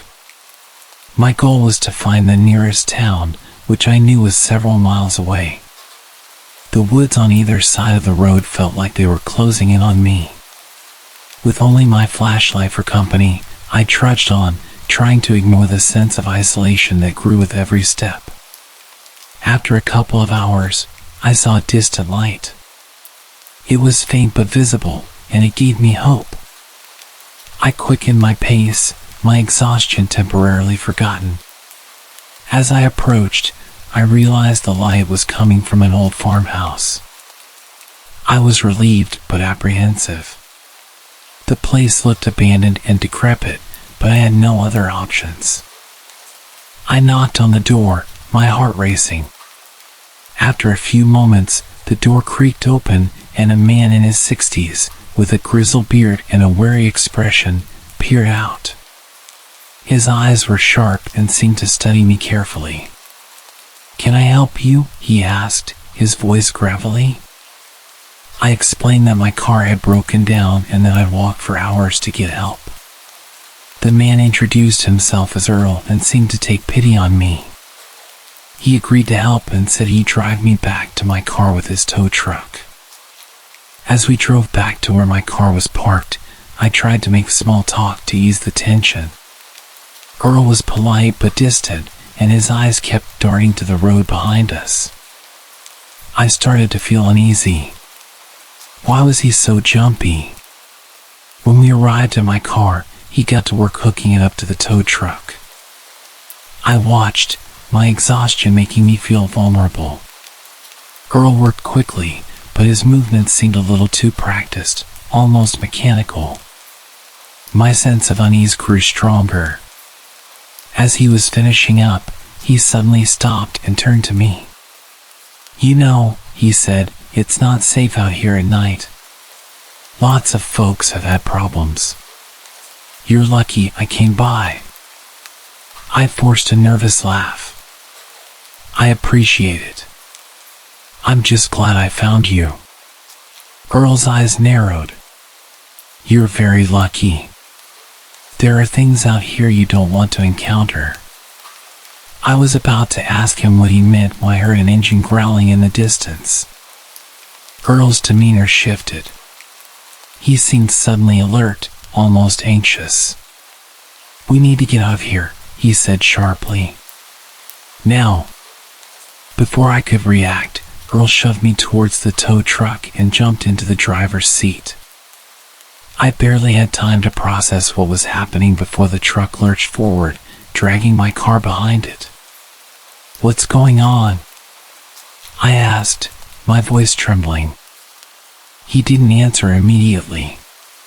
Instead, he kept his eyes on the road and his grip on the steering wheel. "We've got to get to town. There's no time for explanations." The drive was tense and silent. Every so often, I'd glance in the rearview mirror and I could see the truck in the distance, pulling up exactly where we just were. I felt a growing sense of dread. Who were those people, and why was Earl so intent on avoiding them? As we approached the edge of town, Earl finally spoke. "They're the reason I stay away from people, why I keep to myself.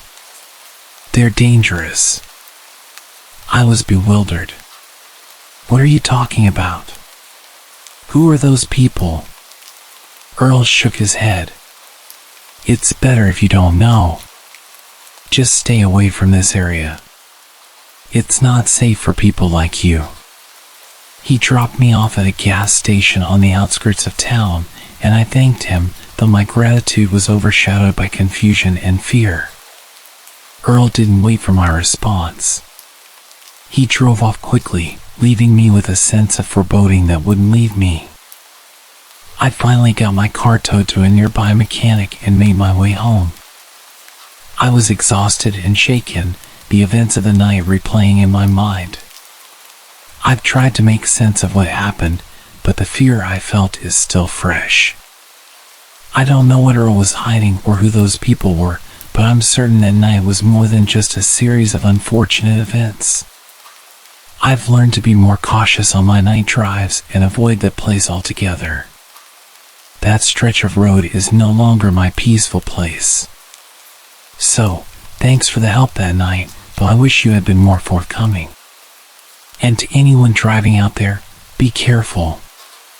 Some things are better left unexplored, and some roads should be avoided, especially when the darkness hides more than you can imagine.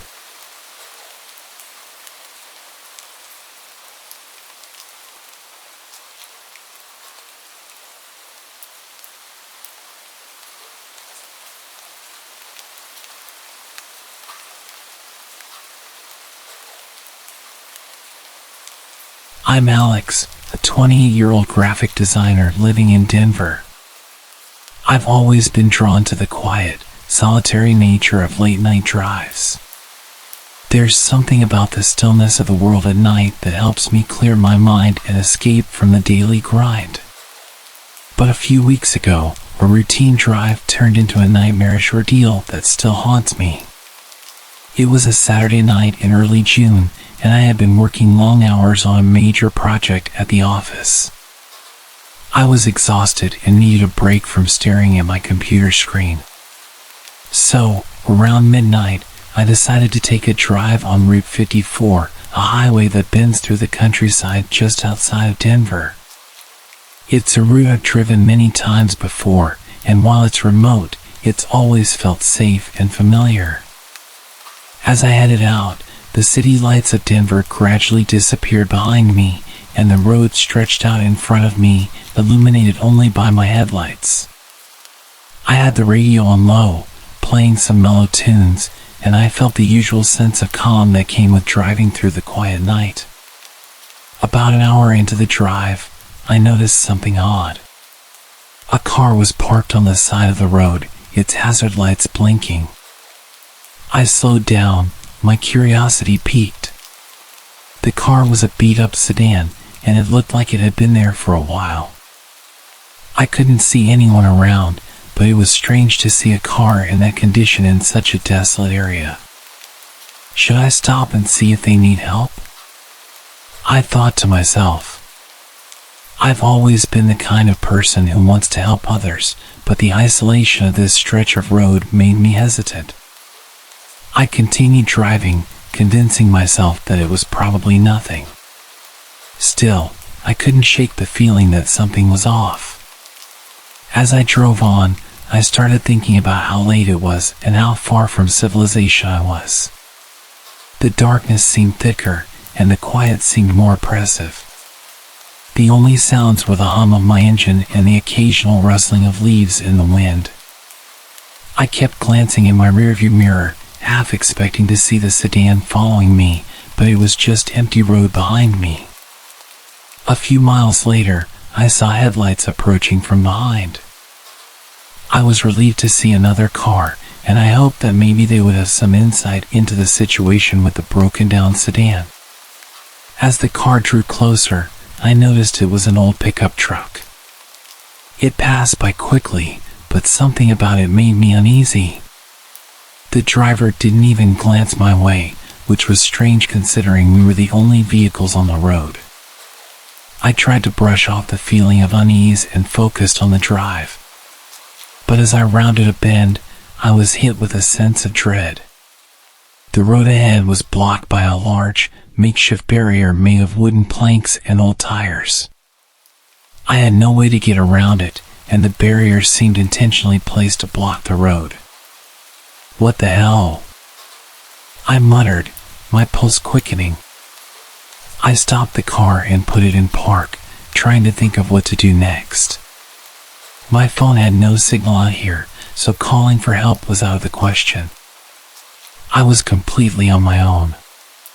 I turned off the engine and got out of the car to inspect the barrier. It was crudely built, and it didn't look like it had been there for very long. My heart was pounding as I tried to figure out how to move it.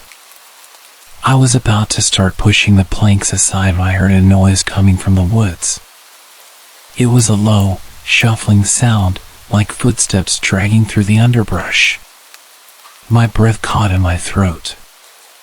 I scanned the trees, but the darkness made it impossible to see anything clearly. I didn't want to panic, but the sound was growing louder and closer. Suddenly, the pickup truck I had seen earlier came into view again. It was moving slowly and seemed to be circling back. My first instinct was to get back in my car and lock the doors, but I knew I had to do something about the barrier if I wanted to get out of there. I was frozen, caught between the fear of the unknown and the practical need to clear the road. The truck stopped behind my car, and I saw the driver get out. It was a man in his mid-40s, with a grizzled beard and a withered face. He looked at me with a curious expression and then at the barrier. I felt a mixture of relief and suspicion. "Need some help?" he called out. His voice was gruff but not unfriendly. I hesitated before replying. "Yeah, I'm trying to figure out how to move it." The man walked over and started helping me with the barrier. We worked in silence. I was clearly on edge. I glanced at the truck and saw a toolbox in the back. I couldn't shake the feeling that there was something off about this whole situation. As we moved the last of the planks, the man started talking. "This area's been having some trouble lately," he said. "Strange things happening." "What kind of strange things?" I asked, trying to keep my voice steady. He shrugged. "Just rumors. People say there's gangs out here causing trouble, taking things that ain't theirs, breaking into places they don't belong. It's enough to keep people on edge." I felt a chill run down my spine. I saw a car back there with its hazard lights on. "Did you know anything about that?" The man's face tightened and he looked away. "Nope. Haven't seen it." We finished clearing the road and he offered to follow me until I was back on a main route. I was grateful but still uneasy. As we drove, I kept glancing at the rearview mirror, half expecting to see the sedan or the man's truck following me. Eventually, we reached a more populated area with streetlights and a gas station. I thanked the man and went on my way. I didn't look back, not wanting to see if he was still following me. When I finally got home, I was exhausted and shaken. The whole experience felt surreal, like something out of a horror movie. I couldn't stop thinking about the broken down sedan, the mysterious barrier, and the man in the pickup truck. In the days that followed, I tried to make sense of what happened. I asked around, but no one seemed to know anything about strange occurrences on Route 54. I considered reporting it to the authorities, but what exactly would I tell them? Looking back, I'm still not sure what I encountered that night. The only conclusion I could come to was that there had been some trouble in the area and the man in the truck set up the barrier to control who was going up and down the road. The memory of that drive still sends shivers down my spine. I've learned to be more cautious and to trust my instincts. Late night drives used to be my favorite way to unwind, but now they're a reminder of how quickly things can go wrong.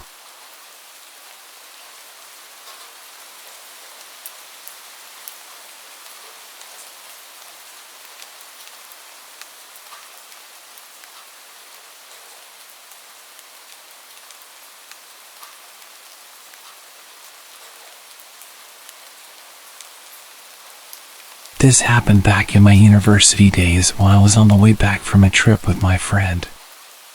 I guess I must have misread the map, or we took some kind of shortcut because we got lost somewhere on the mountain roads.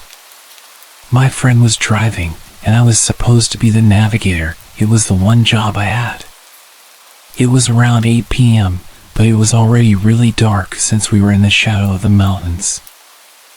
I noticed a white truck up ahead and said to my friend, if we follow the truck, we would probably get back to a main road in no time. I thought it was a pretty solid plan, considering I had no clue where we were, let alone what mountain we were on. We tailed the truck for a while, then realized we were going further and further from the main road and deeper into the desolate mountain roads. As the roads turned to dirt and became one-lane paths, the truck, better suited to these roads, sped up, and we lost sight of it. It was weird and kind of unlikely for the truck to disappear all of a sudden. There was nothing ahead of us apart from dark, dirty mountain roads. It was playing on my mind, but our priority was getting back to a main road. I was flipping through a map with a torch held in my mouth. There was no cell phone coverage. We were going further down the road when I noticed some lights behind our car. I looked in the wing mirror and noticed a white truck behind us. it was the same truck we had been tailing. I told my pal what I'd just seen, and we both watched the truck in the mirrors. We began to get a little creeped out by this. The truck then turned its lights off. Is it even possible to navigate these winding mountain roads with the lights off? It was getting really freaky now. I was nervous, and I could tell that my friend was even more nervous than me. I stated the obvious at this point. I think that truck from before is behind us. He's following us. As soon as I said that, I began to swear. My friend shifted nervously in his seat.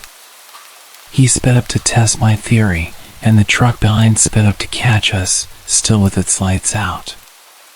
We didn't know what to do. We began to argue about it.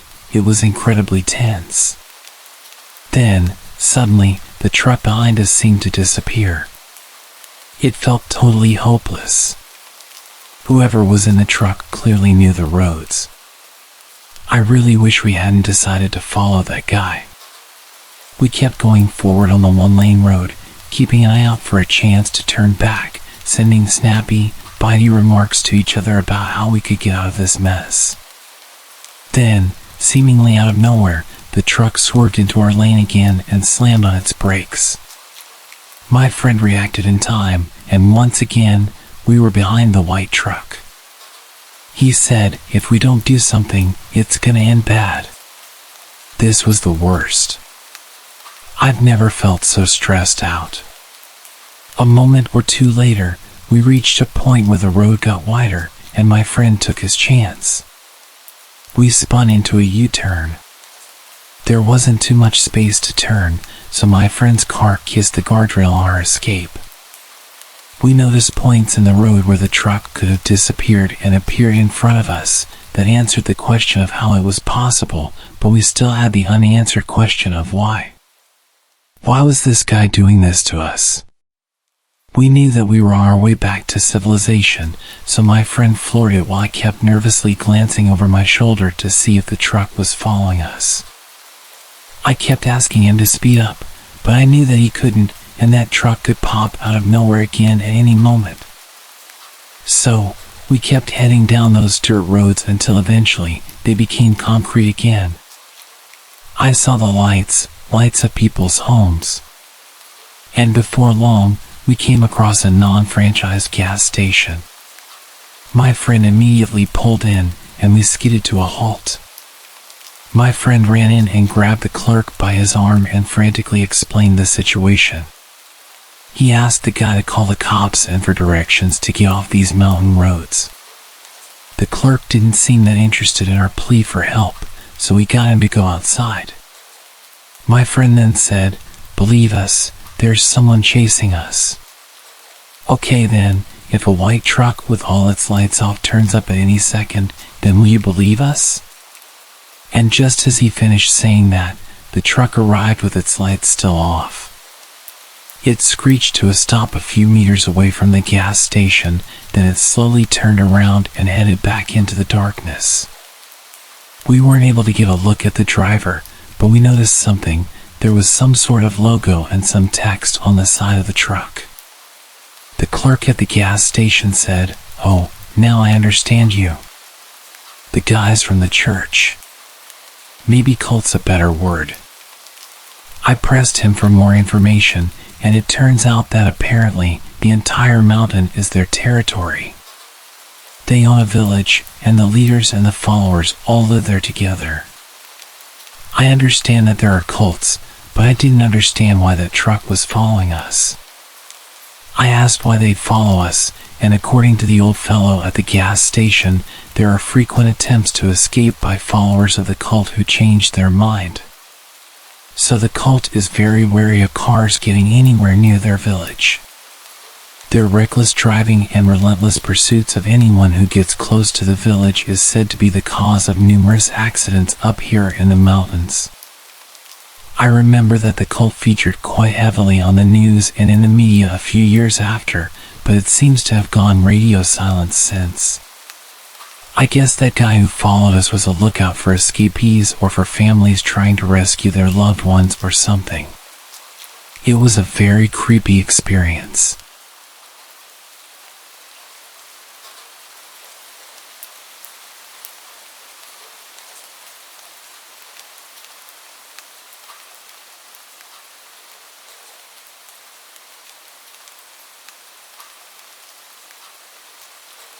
I took in a hitchhiker who turned out to be legitimately crazy.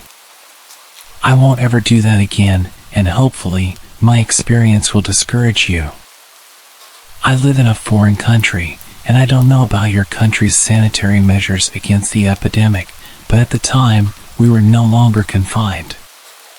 It happened in September, 2 years ago. I was driving from my parents' house to a friend's apartment near our college campus. It was an 1.5-hour drive.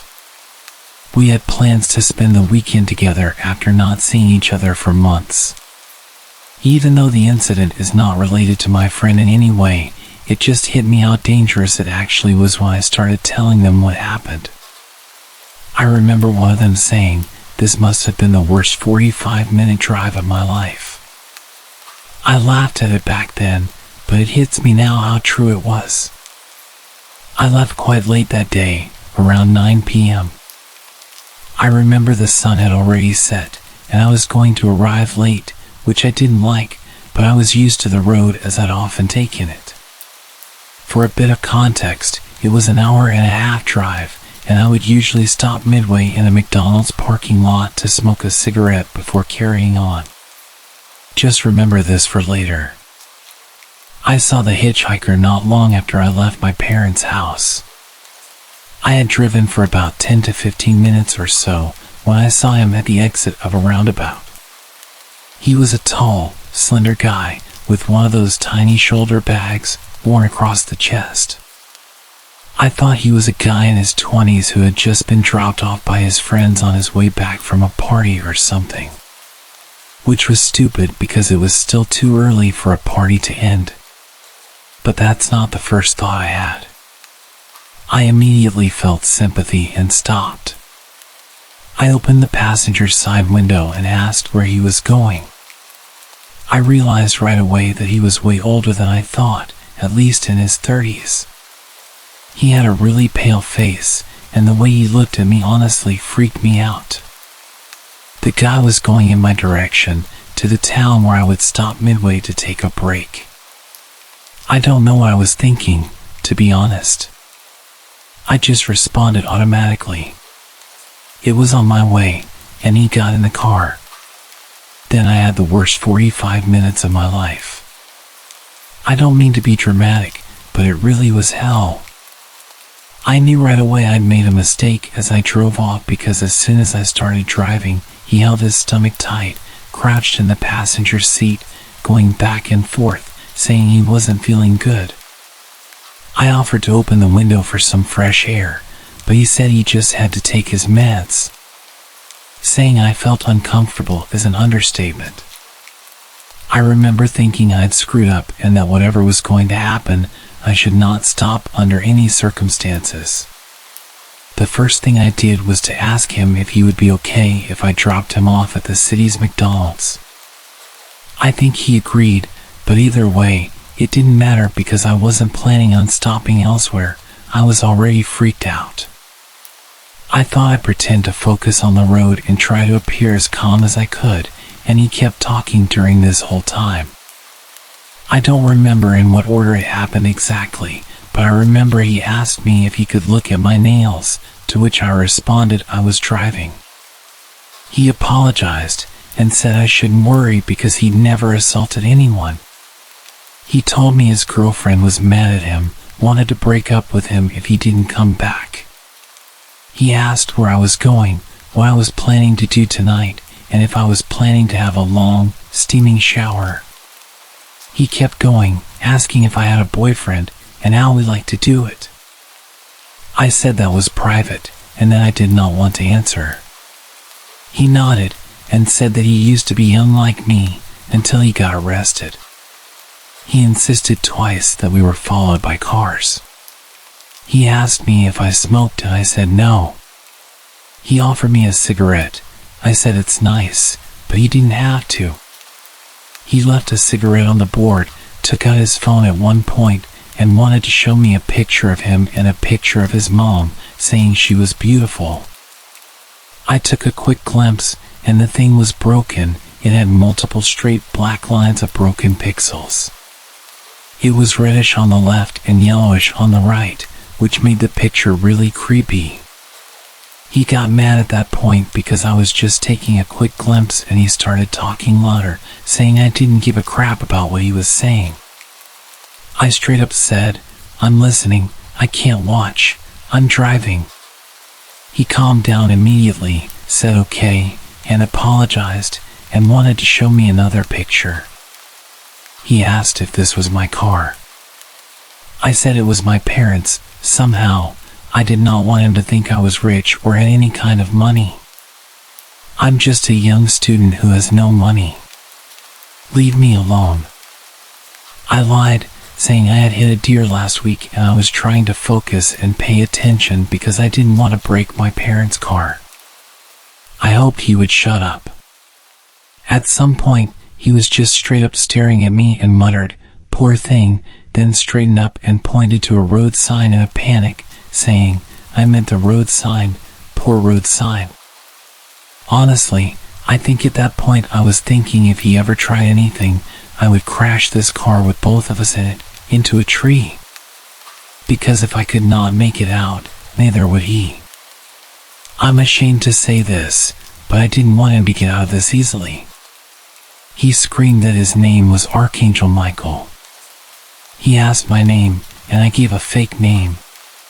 He kept asking if I remembered his name, and suddenly crouched himself in a panic, going back and forth again, saying I should know his name. I just said okay. To be honest, that was the only thing I would say. In the end, when we got to the city where he had to stop, he asked if I could take him to the train station. It was almost 10 p.m., and I knew there were no trains, no lights, and surely no other cars or human presence. I told him we said we'd stop at the McDonald's, and he nodded and said, "Yes, yes." He said I was nice and put a coin on the board next to the cigarette.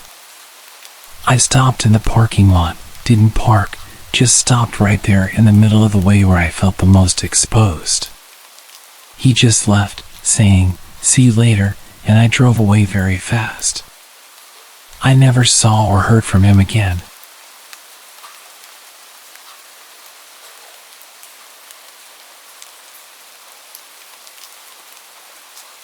My name is Martin, and I'm a 29-year-old librarian in a quiet suburban town.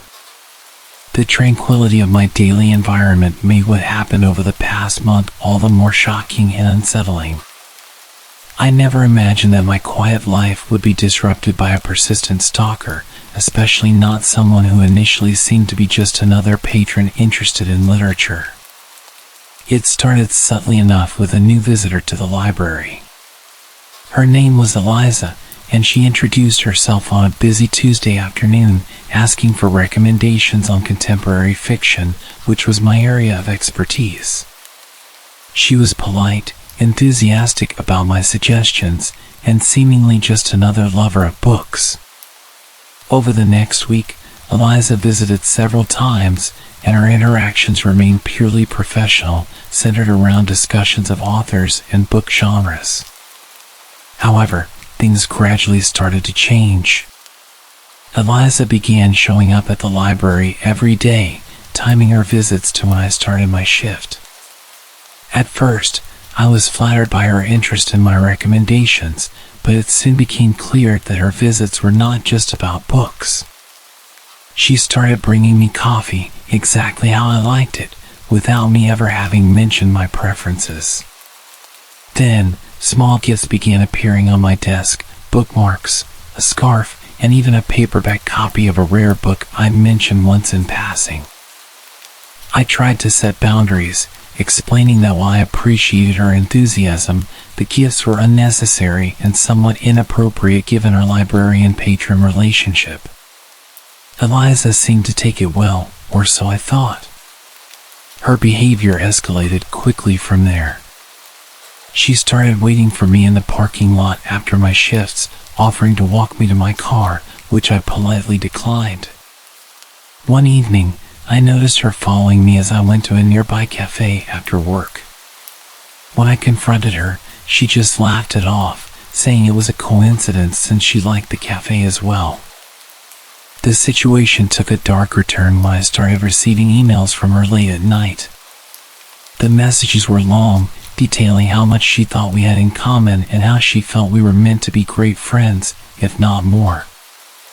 I was firm in my response, asking her to stop emailing me and to maintain a professional distance while at the library. This confrontation led to a brief period of calm, and I hoped that would be the end of it. But it wasn't. One night, I found a letter tucked under the windshield wiper of my car. It was from Eliza, expressing her hurt over my rejections and her conviction that we were destined to be together. This was followed by more letters, each more intense than the last. She began showing up at places I frequented, a local bar, the gym, even a friend's birthday party I mentioned in passing during one of our early conversations at the library. I've since reported the situation to the local police, who are keeping an eye on my workplace and home. I've also installed security cameras at my house. The stress and constant vigilance are taking a toll on me. I'm more cautious, more suspicious, and I feel like I'm losing the peaceful life I once loved. This ongoing situation has shattered my sense of security and privacy. I never expected that my job, providing people with knowledge and resources, could lead to such a personal invasion.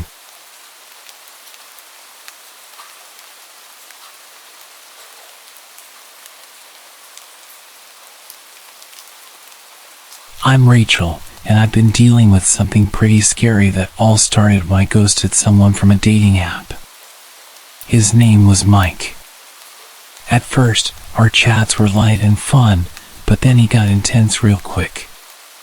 He'd send long messages about how he felt we were meant to be and how he saw our future together. It was way too much for someone I hadn't even met, so I decided to stop responding and eventually blocked him. About a week after I blocked him, I was at my usual coffee spot, trying to get some work done. Out of the corner of my eye, I thought I saw someone who looked like Mike. I told myself it was just my imagination. After all, I had never met him in person, I only knew him from photos. But then, it happened again. I was shopping for groceries, and I saw someone from behind who looked just like him. I tried to dismiss it as coincidence. The town isn't that big, and it wouldn't be weird if we ran into each other occasionally. However, it started happening too often to ignore. I was at the gym, and I saw him again. This time, he was much closer, and there was no mistaking who it was. My stomach dropped. I had no idea how he would know I'd be there. I finished my workout early and left as soon as I could. The real shock came when I saw him outside my workplace. That was when I knew this wasn't random. He was following me everywhere. Each sighting made me more anxious. I couldn't understand how he found out where I would be. It was like he knew my schedule. After the incident near my work, I confronted him the next time I saw him at the coffee shop. I asked him outright if he was following me. He just smirked and said, "Isn't it funny how we keep running into each other?" It wasn't funny at all, it was creepy. I told him to stop following me or I would call the police. He just laughed and said, "See you around, Rachel." I reported him to the police after that. They took my statement but said they couldn't do much because he didn't break any laws. I started changing my routine, avoiding my usual places, and being more cautious about my privacy settings online. Despite all this, I still feel uneasy. I'm constantly looking over my shoulder, wondering if he's there. It's exhausting and scary. I'm trying to keep a record of everything for evidence in the future. It's been a wake-up call about how careful you need to be, even with seemingly harmless online interactions. My friend says that I'm partly to blame because I was leading him on, speaking to him for weeks and encouraging the deep conversations. But it's not my fault that I lost interest. Surely someone on a dating app shouldn't be surprised when I block them without explanation. It's not like we ever even met.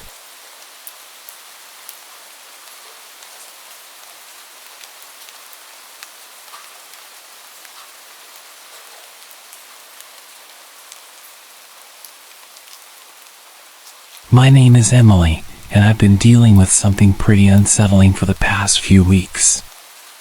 It started off as small, weird occurrences, but it's escalated, and I'm not sure what to do about it anymore.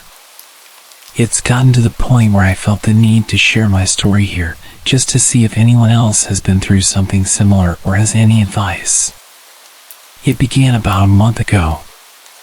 I'm a freelance graphic designer, so I often work from coffee shops for a change of scenery. One day, I was at my usual spot, a cozy little cafe downtown, when I noticed a man sitting across the room. He was staring at me, not glancing or looking, but staring intensely. It made me uncomfortable, but I tried to brush it off as him just zoning out. People do that sometimes. However, the next day, I saw him again at a different coffee shop. This time, I was sure it wasn't a coincidence. He had that same intense gaze. I left shortly after arriving, feeling a cold prickle down my spine. Over the next few days, I started seeing him everywhere I went. Whether I was at the grocery store, the gym, or out with friends, he was always there, lurking a distance away. He was always wearing dark, nondescript clothing and a baseball cap, trying to blend in, but always watching me. I decided to confront him the next time I saw him, which was at the public library. I walked up to him and asked why he was following me. He just smirked and said, "You're very interesting." Then he walked away before I could respond. His reaction sent chills through me. It wasn't just a misunderstanding, he was deliberately following me. I started taking different routes and varying my routine, but he always seemed to find me. One evening, I was walking home from a friend's house and noticed him a block behind me. Panic surged through me, and I quickly ducked into a busy restaurant and called a cab home. When the cab arrived, I saw him standing across the street, just watching. That night, I couldn't sleep well at all. Every noise made me jump, thinking he might have found out where I live. The next morning, I filed a report with the police. They took down the details and told me to call if he approached me directly, but there wasn't much they could do without a direct threat. A few days passed without incident, and I began to hope that maybe he had given up. But then, I started receiving letters, no return address, just hand-delivered to my mailbox. The letters were creepy, talking about how he enjoyed watching me, how he felt we were meant to be together, and how he knew we would be together soon. I installed security cameras at my home and changed all my locks, but the letters kept coming. Each one was more unsettling than the last, detailing what I wore on certain days and what I did. I provided these to the police, who started an official investigation, but they haven't made any progress in identifying him. It's been weeks now, and the anxiety is wearing me down. I'm constantly looking over my shoulder, jumping at shadows. I've stopped going to my regular spots and rarely meet with friends. I feel like I'm becoming a prisoner in my own life. Just yesterday, I saw him again, standing under a streetlight near my house as I came back from a late grocery run. He was just standing there, staring up at my window. I don't know what he wants, but I've never felt so scared. The police are keeping a closer watch now, but it feels like this nightmare is never going to end. I just want my life back, but I don't know how to get rid of him for good. My days are now filled with a pervasive sense of dread, and despite my best efforts and the involvement of the police, the harassment has only intensified. About a week after spotting him standing under the streetlight near my house, things escalated in a way I hadn't anticipated. I started receiving not just letters, but packages. The first package contained a photograph of me walking my dog in the park, a park I hadn't visited in weeks, taken long before I even knew he was following me. On the back of the photograph was written, "Beautiful as always." The realization that he had been watching me for much longer than I thought sent a new wave of terror through me. I installed a more advanced security system, including cameras that covered every possible entry point to my home and made sure that I was never alone when I went out. I began to rely heavily on delivery services to avoid leaving my house. Despite these precautions, the packages kept coming. One contained a necklace that I had lost months ago at a local gym, another a set of my favorite books with specific passages marked "Passages about love and destiny." Each new package felt like a violation, as if he were peering into the very core of my private life. I handed everything over to the police, who assured me they were doing all they could to catch him.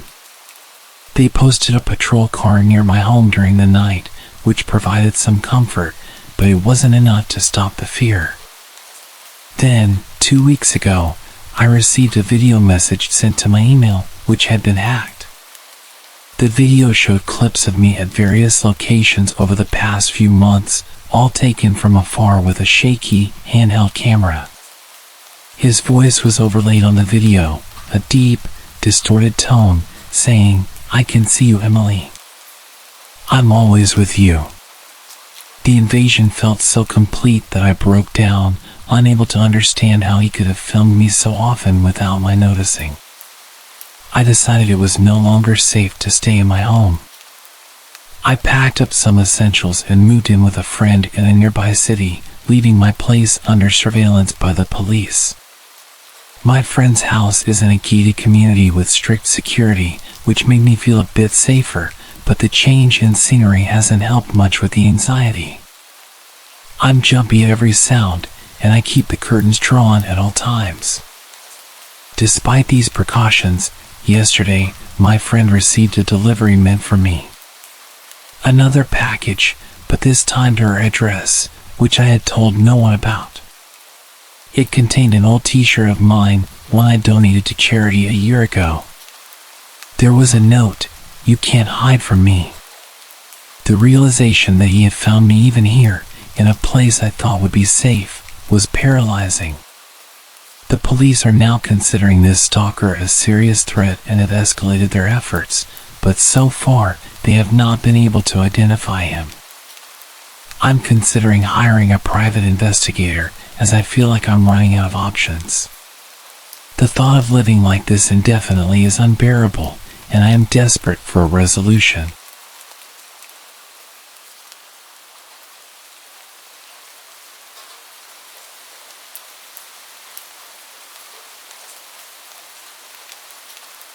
My name's Alex, and I'm a 34-year-old software developer living in rural Virginia, commuting daily to a small office about 30 miles from my home. The journey typically takes me along Route 27, a quiet stretch flanked by open fields and occasional dense woods. It's usually peaceful but somewhat eerie after sunset. Yesterday evening's drive started like any other, but it took a turn that left me rattled. I've been replaying the events, trying to make sense of them. As I was driving home around 6:30 p.m., the sun had just dipped below the horizon, casting the last of its orange glow. That's when I spotted a woman standing by the side of the road. She was thumbing for a ride, looking remarkably put together with a neat appearance and a small backpack slung over one shoulder. Normally, I adhere to a strict no hitchhiker policy, but something about her prompted me to pull over. Perhaps the way she seemed more like a stranded commuter than a typical hitchhiker. She introduced herself as Sarah as soon as she got in. She said she was headed to the next town over and was meeting friends. She seemed friendly enough at first, making small talk about the weather and local news. However, I noticed she deftly avoided any personal questions about where she was coming from or her reasons for being out here alone. It was strange, but I initially chalked it up to her being private. About 10 minutes into the drive, Sarah pointed to a poorly maintained service road, suggesting it was a shortcut. Knowing the road well enough and its reputation for being less than safe, especially at night, I told her we were better off on the main route. That's when the atmosphere inside the car shifted palpably. Sarah insisted, growing increasingly urgent. Her insistence was alarming. Why was she so desperate to get us onto a darker, more secluded road? I felt a knot tighten in my stomach as her demeanor changed from friendly to frantic. Despite her protests, I kept driving, trying to keep the conversation light, but she wasn't having it. Her agitation escalated quickly from there. She started raising her voice, her words tinged with panic, saying things like, "You don't understand, we need to go back." It didn't make any sense, and it was starting to scare me. I decided I needed to get to a public place where there were other people around, so I headed for a gas station I knew was up ahead. As I pulled into the brightly lit road, Sarah suddenly snapped. She lunged for the steering wheel, trying to force us off the road. I struggled to maintain control of the car, my heart pounding as I managed to stop the vehicle safely in the gas station parking lot. She didn't wait around. As soon as I hit the brakes, she bolted out of the car and disappeared into the night. Shaken, I sat in the car for several minutes, trying to calm down. I eventually went inside to speak with the attendant, who suggested I report the incident to the police. The officers took down my information but seemed doubtful anything would come of it since no one was hurt and nothing was stolen. The drive home after that was tense, and every shadow seemed threatening. When I finally got home, I double-checked all the locks and tried to unwind, but sleep didn't come easily. The whole experience made me question my judgment. It was a harsh reminder of the risks of picking up strangers. I keep going over it, wondering what could have happened if she had managed to steer us off the road and what her motives might have been. I'm still processing everything, feeling a mix of relief and lingering anxiety. I've decided to stick to my initial instincts from now on. No more deviations, no more hitchhikers, no matter the circumstance. It's just too unpredictable, and last night was a little too close for comfort.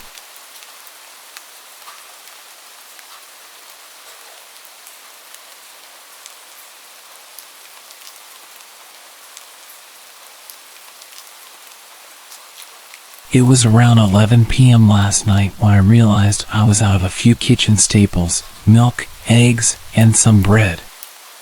So, despite the late hour, I decided to make a quick trip to the supermarket nearby. It's usually pretty empty at that time, which is how I like it. No lines, no waiting, just a quick in and out. When I got to the supermarket, the parking lot was nearly empty, just a few scattered cars that probably belonged to the night staff. Inside, the bright fluorescent lights buzzed overhead, and the usual pop music played softly through the store's speakers. I grabbed a basket and made my way to the dairy section first. As I turned into the aisle for milk, I noticed someone else further down the same aisle. He was a tall man, wearing a bulky jacket, which was odd given the mild weather we've been having. He wasn't looking at products on the shelves. Instead, he seemed to be just standing there, which struck me as odd. I tried not to pay too much attention and focused on finding the milk. After grabbing it, I headed over to the bread aisle. That's when I noticed the man again. This time, he was a few feet away, seemingly examining the bread, but as I approached, he didn't move or pick anything up. Instead, he just watched as I made my selection. A prickly feeling of unease crawled up my spine, but I brushed it off, telling myself he was probably just deciding on what to buy. I moved on to the eggs, and that's when things started to feel really off. I could see him again, out of the corner of my eye, now on the opposite end of the eggs aisle, just standing there, still not shopping. At this point, I couldn't ignore the sinking feeling in my gut that something was wrong. Was he following me? Or was it just a coincidence that he was in every aisle that I went to? Trying to shake the feeling, I decided to test my growing suspicion by doubling back to the dairy section under the pretense of forgetting something. I peeked around the corner before entering the aisle, and sure enough, he quickly moved into the same aisle from the other end, still keeping his distance but unmistakably following me. Now genuinely worried, I decided to skip the rest of my shopping and head straight to the checkout. I walked quickly, glancing over my shoulder. He was still following, trailing a few aisles behind. When I reached the checkout, there was only one cashier working, and thankfully, no line. I placed my items on the belt and kept an eye on the entrance to the checkout area. As I was paying, I noticed the man had stopped at the end of an adjacent aisle and seemed to be watching me. My heart raced as I grabbed my bags and walked briskly towards the exit.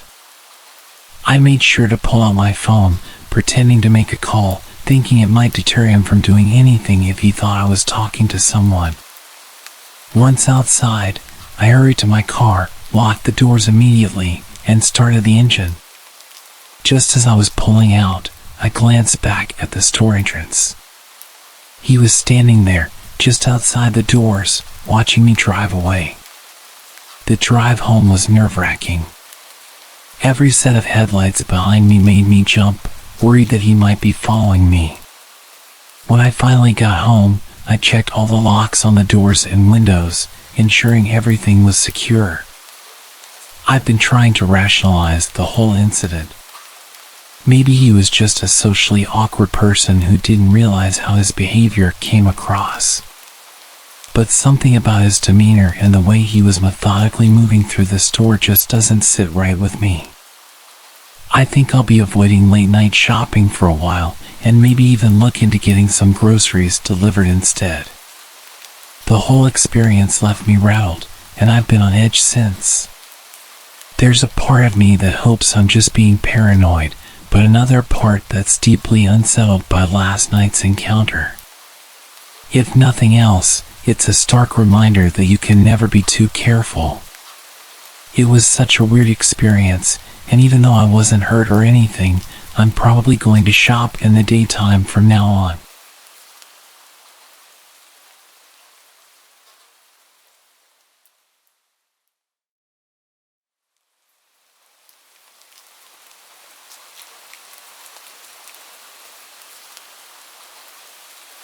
This happened just an hour ago, and I'm still on edge. I need to get this off my chest. I often hang out late with my buddy Mark, especially on weekends when his parents are away. Tonight, though, felt different from the start. We decided to explore the abandoned house at the edge of town. It's an old, supposedly haunted mansion that all the local kids dare each other to visit. It was around 9 p.m. when we started walking. The air was unusually cold for a summer night, and a thick fog was rolling in, dimming the streetlights to mere halos in the mist. The old path to the house was overgrown, the branches clawing our clothes as we pushed our way through. We were halfway there when I heard it, a faint whisper. It was so soft I thought I'd imagine it, but when I looked at Mark, his face was pale, and he'd stopped dead in his tracks. "Did you hear that?" he asked, his voice barely a whisper. I nodded, and we listened. There it was again, a whisper, but this time it called my name. Chills ran down my spine. We were alone, but it felt like someone, or something, was watching us. Trying to shake off the fear, we continued, with the mansion now looming ahead, its broken windows like dark eyes watching us. As we stepped onto the property, the air grew colder, and the whispers seemed to surround us. Mark wanted to turn back, but I convinced him to keep going. We were already there, after all. We entered through the back door. The inside of the house was worse than the outside, peeling wallpaper, dust all over the floor, and the air stale with the smell of decay. We used our phones as torches, the beams of light cutting through the darkness. As we explored the ground floor, every creak and echo made us jump. When we found the staircase, I hesitated, but curiosity pushed me forward. Upstairs, the atmosphere tightened, the whispers grew louder, and now I could almost make out sentences. Warnings. Leave, they said, go back. Mark grabbed my arm. We shouldn't be here, he said, but I pulled away, drawn to a room at the end of the hall. The door was slightly ajar. I pushed it open, and that's when we saw it. A large figure. It was shadowy and indistinct, standing by the window. It turned towards us, and though it had no eyes, I felt it staring right into my soul. We didn't wait around to find out what it wanted. We ran as fast as we could out of the house, down the path, and didn't stop until we reached the safety of the streetlights. We're back at Mark's house, the doors locked and the lights all on. We're trying to process what happened. Mark is convinced we saw a ghost, the spirit of old Mr. Miller who died there alone. I don't know what it was, but every shadow now makes me jump, and the whispers, I can still hear them if I listen hard enough. What did we see in the Miller house? Was it just our imaginations, fueled by the ghost stories we'd grown up with, or have we stumbled upon something truly supernatural? I don't know if I'll ever go back to find out, but one thing is clear, I'll never forget the fear I felt tonight.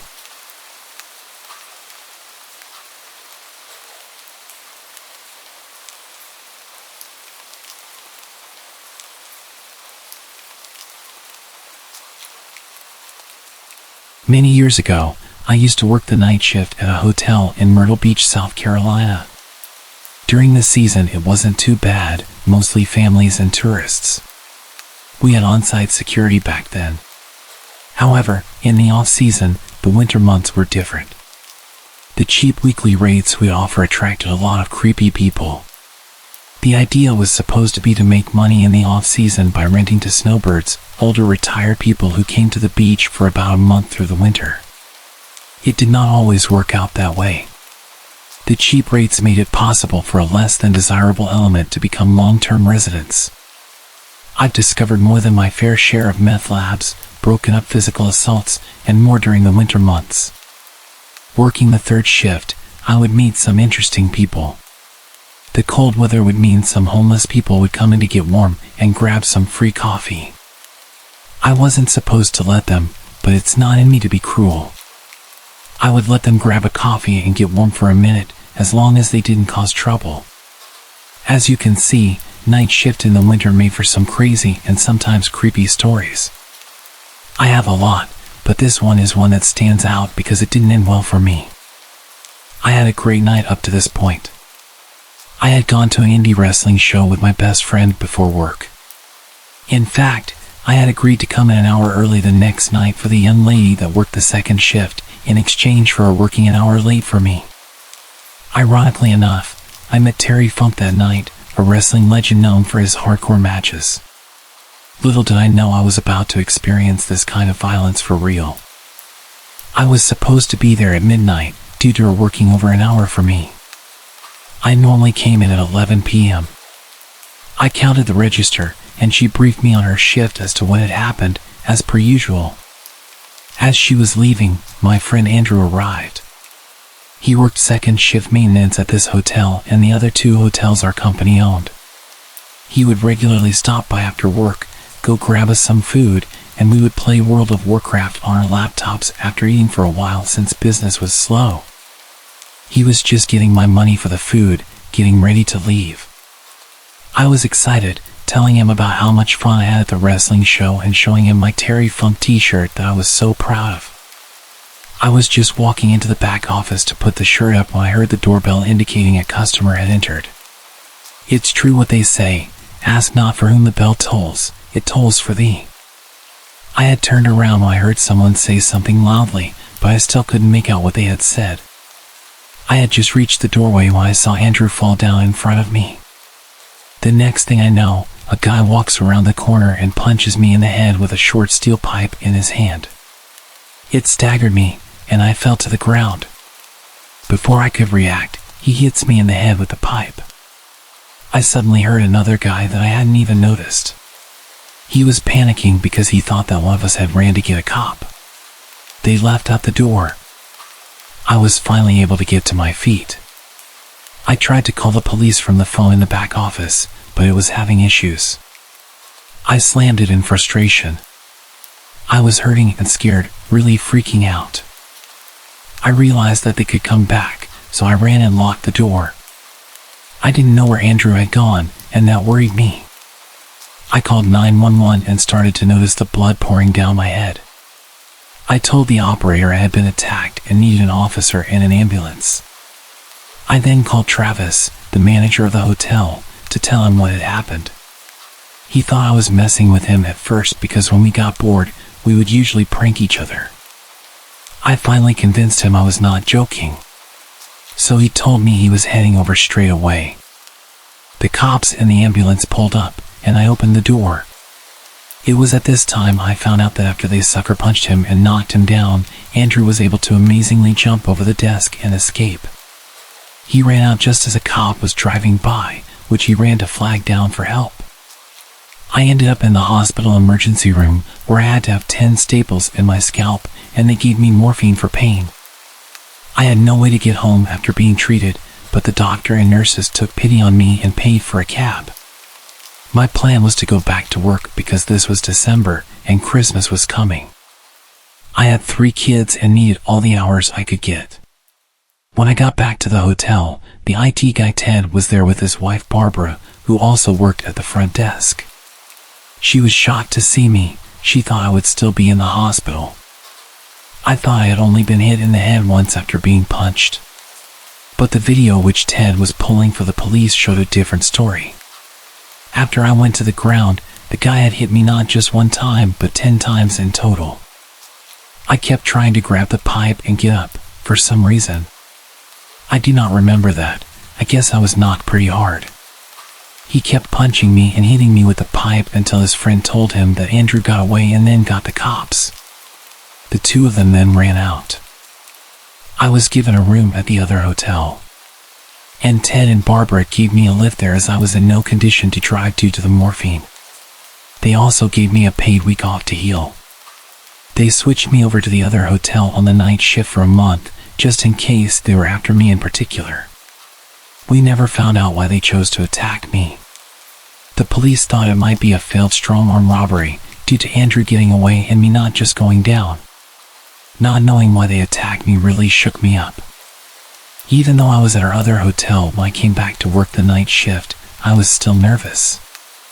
I tensed up every time the door chimed. I couldn't afford to quit. As I said, I had 3 kids I was supporting. They never caught the guys as far as I know. A detective stopped by about 2 months later when I was working the second shift. He showed me several mugshots and asked me if any of them looked familiar. I never got a great look at them as it all happened so fast.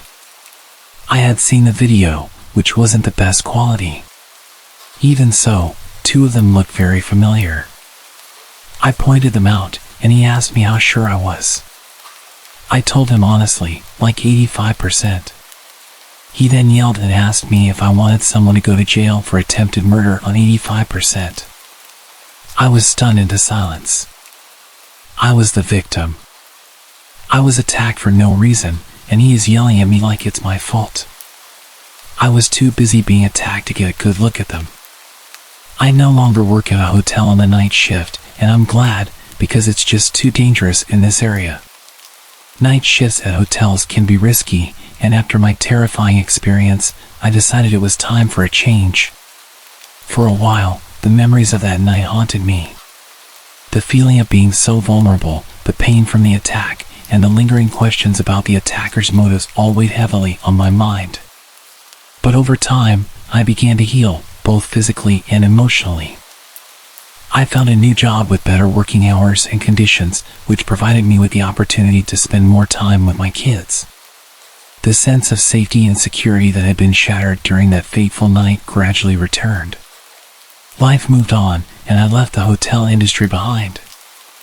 I learned that sometimes it's necessary to prioritize your well-being over financial concerns. My new job allowed me to support my family while maintaining a more stable work-life balance. I never did find out what motivated the attackers that night. They remained at large, leaving behind a trail of questions and unresolved mysteries. However, I chose not to dwell on the past, but to look forward to a brighter future. Though the scars on my scalp served as a physical reminder of that harrowing night, they also symbolize my resilience and ability to overcome adversity. It was a chapter of my life that had come to an end, and I was determined to write a new, safer, and happier story for myself and my family.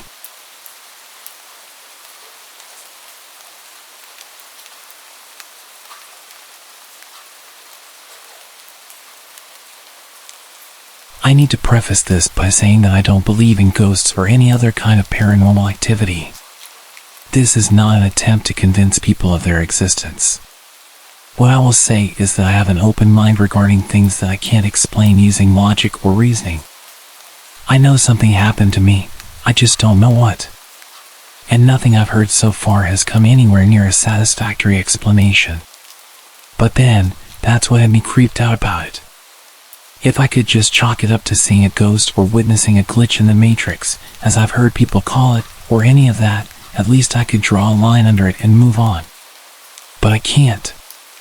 Because I have no idea what happened that night, and neither does anyone else. I used to work for a security company that contracted overnight work for large office buildings in downtown Houston. Some of the buildings were real nice places, and their security offices had all kinds of amenities that others just didn't have. The only problem was they made for some of the most boring overnight shifts you could possibly imagine.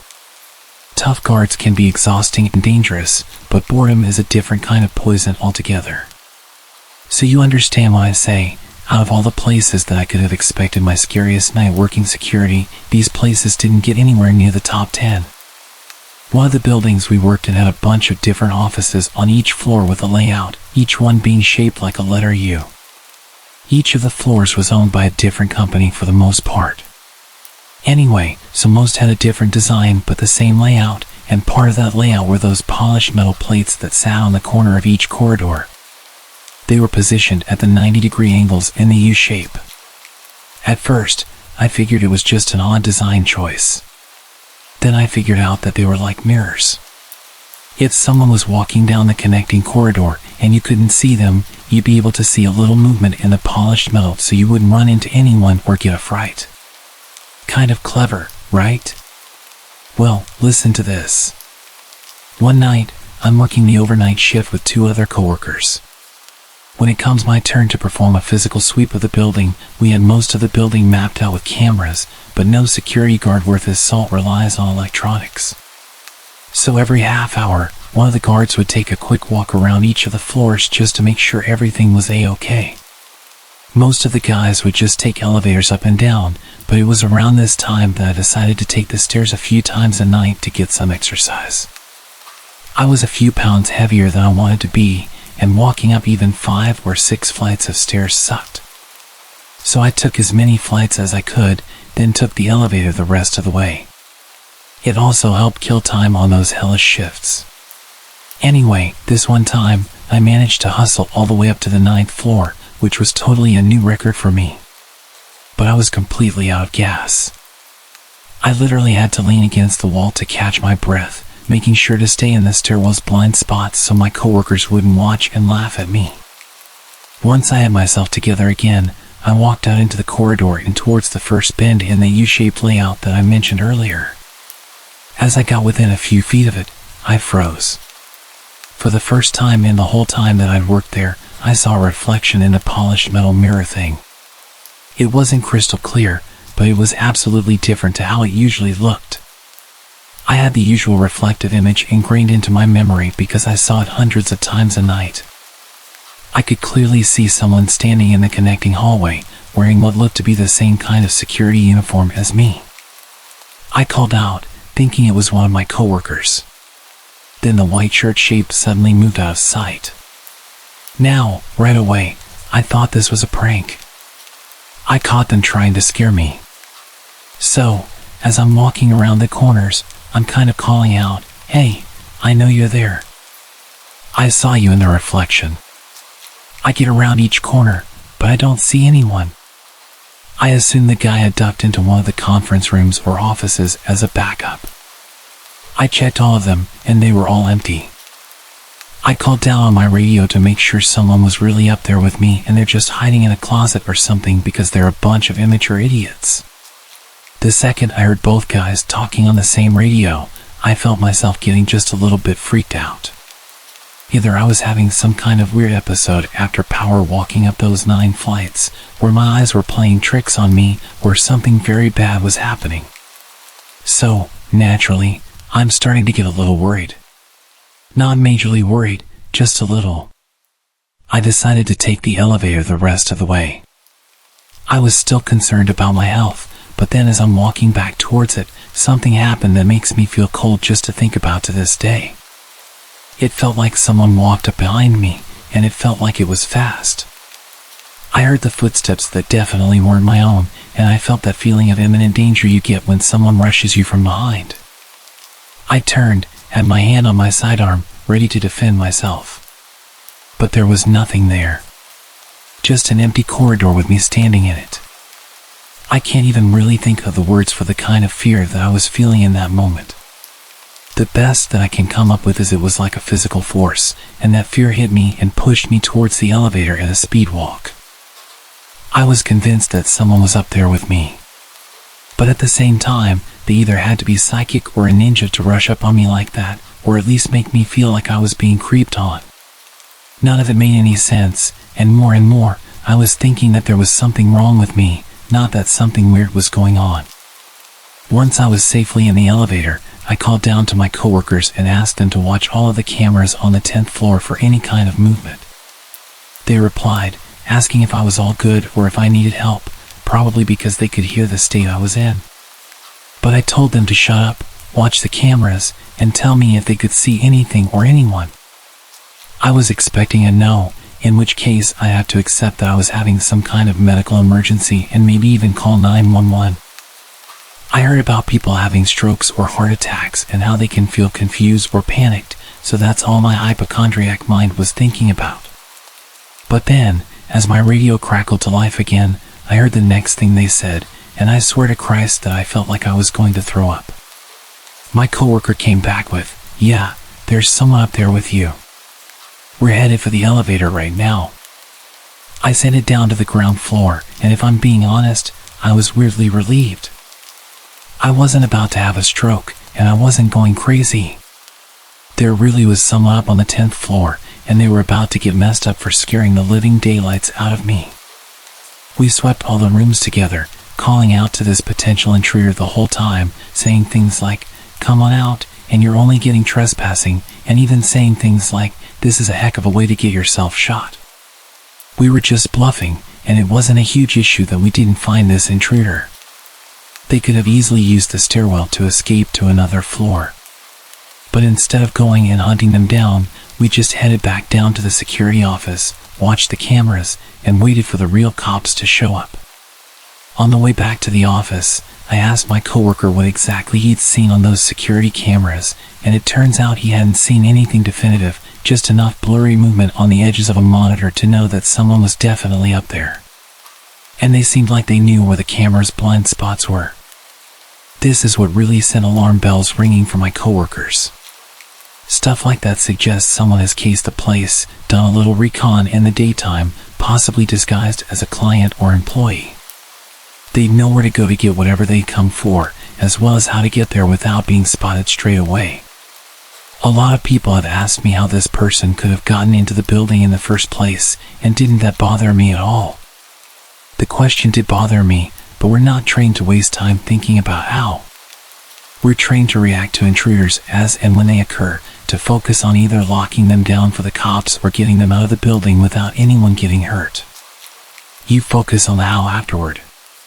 In the moment, you focus on the intruder. Anyway, we watched the cameras, called the cops, and tried to work out where this intruder could have gotten to, while avoiding all the security cameras. We stared at the cameras for maybe 15 to 20 minutes before the cops showed up, and we didn't see any movement. When the cops arrived, we helped them sweep all the floors and offices to make sure no one was around. They were pretty thorough about it, opening up closets and checking under desks. But still, we found no one. Even the cops said that it must have been spooky for whoever was up there alone, which sounded like the understatement of the century. But right then, when we were dealing with the situation, I was sure that it wasn't just me going nuts. The situation was resolving itself, so I was relatively calm again. When the cops left, we switched on the alarm systems for floors 9 to 13, meaning if anyone entered those floors again, we'd be instantly alerted, and a 911 call would automatically be issued. No alarms were triggered that night, so we figured the episode was pretty much over and done with. We'd have to talk to the head of security about it, and there was no doubt that he'd be very interested in how he let something like that happen. But no one expected to get fired. In the weeks afterward, I realized how much the experience had affected me. The longer I went on wondering about it, the worse the feeling got. I thought I had put it behind me, but it turned out to be a major error in judgment on my part. Or maybe I just ignored my feelings. I thought about what could have made those noises and reflections. What could have given me that feeling like someone was rushing up behind me? After thinking about it for long enough, I decided that I didn't want to work there anymore. When I was told that I couldn't pick and choose which guard shifts I was on, I was left with no choice but to seek employment elsewhere. I'm not afraid to admit that I was scared of whatever happened up there. Rather than going down some crazy rabbit hole trying to explain it, I thought it was better just to walk away and start fresh someplace else. It's never happened again, nor anything like it, but you can bet your bottom dollar that if it does, I'm out of there.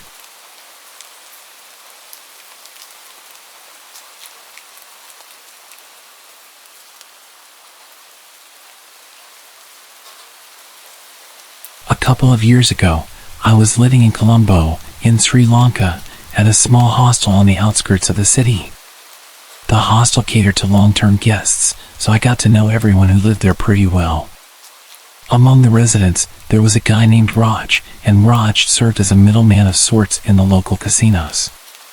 The casinos in the area were incredibly shady places, filled with Russian mobsters and other low-life criminals from China and India. While the casinos were technically illegal, they managed to continue their operations through bribery and government coercion. I visited one of them once, and it was a surreal experience. Now, my friend Raj's job was to take online bets from Indian clients and then place those bets physically in the casino. Essentially, he played with their money and acted as the intermediary, allowing individuals to play from another location. He participated in some high-stakes games, handling large sums of money for some powerful people. It was a recipe for disaster waiting to happen. One night, Raj messed up big time. One of his clients managed to gain access to his online system and stole all the money his other clients had deposited to play with. The amount stolen was significant, with some losing well over $50,000, a fortune in this area. We only found out about the theft after Raj's sudden disappearance, and we discovered a cryptic note left in his bed, saying, "It's sad, don't look for me, I'm leaving." Among other things. The guy had vanished overnight. We filed a police report and waited to hear anything. After a few days, the police returned to the hostel, asking if someone who knew Raj could join them. The locals in the hostel were afraid to go with the police, so I volunteered. They took me to their headquarters, leading me to the back where I was shown photos of a body cut into pieces. It was Raj, brutally dismembered and dumped into the nearby sewer canal by an unknown assailant. They brought me there to identify the body, but they never found out who was responsible for this gruesome act. The images from those photos have haunted me, and I'll never forget them. I left the hostel shortly afterward. Raj might have been involved in some shady activities, but he didn't deserve such a gruesome fate.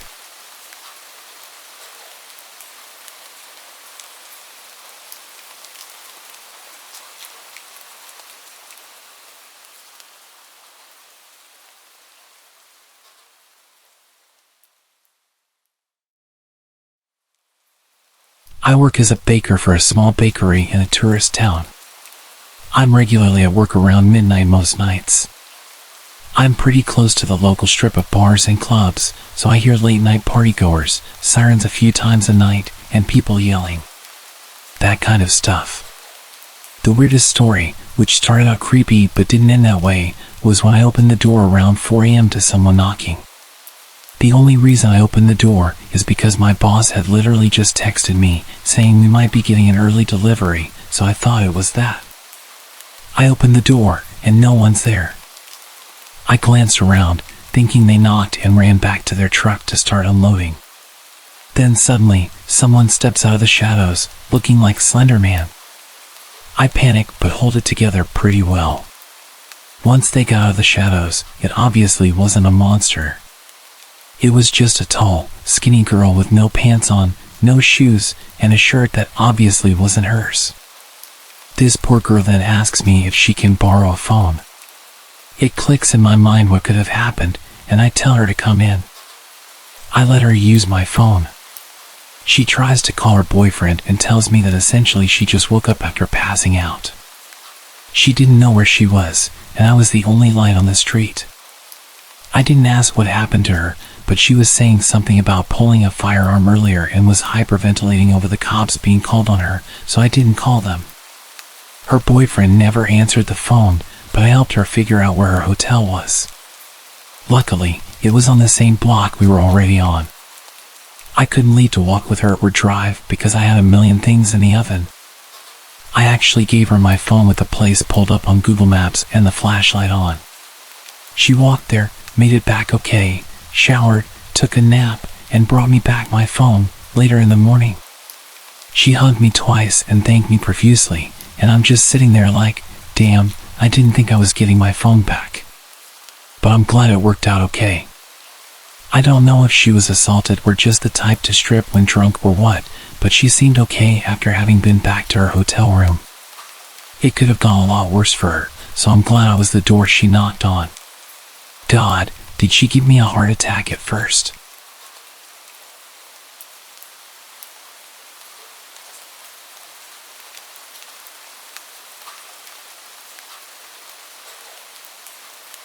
A few years back, when I was doing any work I could get, I took up this gig at the 24/7 Walmart. It was a bit more rundown than your typical Walmart. Dimly lit aisles, flickering fluorescent lights, and an eeriness that only an empty Walmart at 3 in the morning can provide. So picture this, I'm stocking shelves in the cereal aisle, just trying to keep myself awake with the monotonous routine. And then, out of nowhere, this guy saunters in. He's tall, I mean basketball player tall, with long strides that make him seem like he's on some sort of mission. There's hardly anyone around, and this dude's pacing down the aisles like he owns the place. Kind of weird, but not out of the ordinary Walmart weird. Just a late-night shopper with a peculiar vibe. I'm busy stacking cereal boxes when I catch sight of him again. He's standing at the end of the aisle, staring at me with this grin that could send shivers down your spine. The lighting's wonky, casting these creepy shadows that don't help my nerves. Before I can even process what's happening, he's right there, right in front of me. Close enough that I can smell the alcohol on his breath. He shoots me this look, like he's got the juiciest secret in the world, and then he says, "I've done something very naughty." What the hell? I try to laugh it off, brush it away with a nervous chuckle. But he's not having it. He keeps staring, that grin still plastered on his face. It's late, it's quiet, and the place is kind of creepy already. But this guy, he's turned it up to 10. He starts following me, aisle after aisle. Every time I turn around, there he is, watching and grinning. It's like he's playing a twisted game of hide and seek, and I'm not even a player. More like the unwilling target. I try to go about my work, but I can feel his eyes on me, like they're drilling holes into my back. Then, out of nowhere, he starts humming this tune. It's faint, just under his breath, but it's off-putting as hell. I can't put my finger on where I've heard it before, but it's that famously creepy whistling song. I decide to take a breather and head to the break room. Maybe I can shake him off and catch a few moments of normalcy. My coworker's in there, and we're shooting the breeze about assignments and exams, trying to keep things light. But the whole time, I can't shake the feeling that I'm being watched. And guess what? I was right. I spot him at the entrance to the break room, just standing there, staring right at me. I freeze, and I swear the room got colder in that moment. I point him out to my coworker, and when he turns around, the guy's vanished. I glance at my coworker. I couldn't read his expression. I ask him, "Did you see that?" He looks at me. The confusion is obvious in his eyes. See what? Clearly he saw nothing. I realize that he missed the entire encounter. It was only me who saw him. I run my fingers through my hair, feeling a mixture of paranoia and frustration. "Never mind," I mutter, dismissing the topic. Maybe I'm just letting my imagination get the best of me.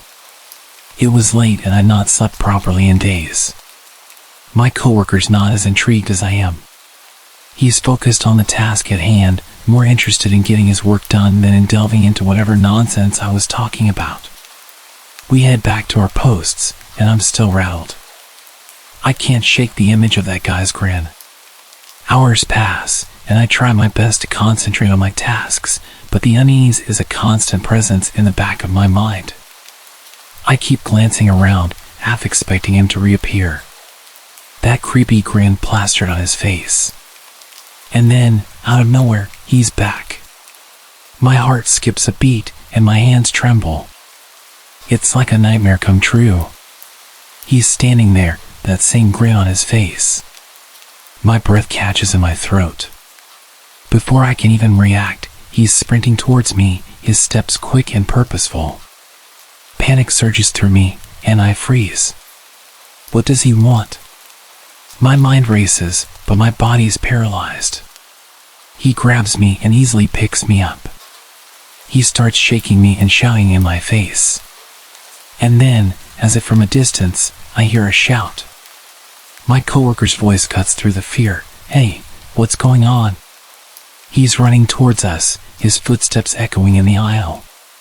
The guy releases his grip on me, his attention shifting to my coworker. And in that split second, I find my voice.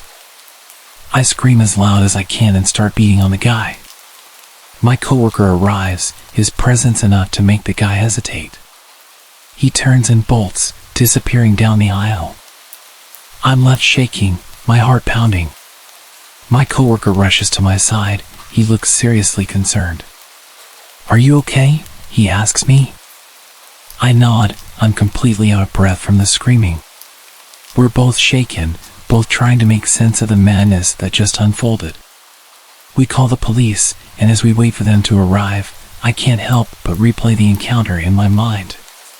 What was that guy's deal? Why did he attack me? The police arrive and we recount the bizarre events. They search the area, but the guy is long gone. I tell him what happened and try to describe just how creepy and weird he was, and I mention that he said he'd done something naughty that night. Suddenly there's like 4 more cop cars pulling up, and they're taking this real seriously. My manager sent me home for the night and told me I didn't have to come in tomorrow. I checked the news the next day and saw that there had been a hit and run nearby with a suspected drunk driver killing a family of 3. The description of the suspect was almost exactly the same as the guy who attacked me. What the hell was this guy's problem? As far as I know, they never found him. I check the news occasionally just to see if he comes up, but I've not seen anything since.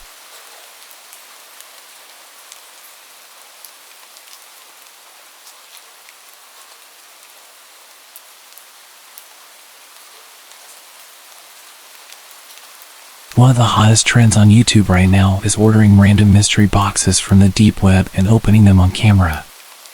I don't know why I didn't realize that most of these videos are fake. They're almost all staged. I thought it was a great idea and jumped on the bandwagon to claim the YouTube stardom I desperately longed for. For those who don't know much about the deep web, it's simply a part of the internet that isn't accessible from your basic search engines like Google. You have to download an encryption program. It's not illegal to access this part of the internet, but since it is anonymous, a lot of illegal activity happens here. The possibilities are endless. I grabbed my laptop, the one I've had since I graduated in 2011, and downloaded the required programs. I prefer to use my laptop over my desktop in case of viruses. My 7-year-old laptop was a little more disposable.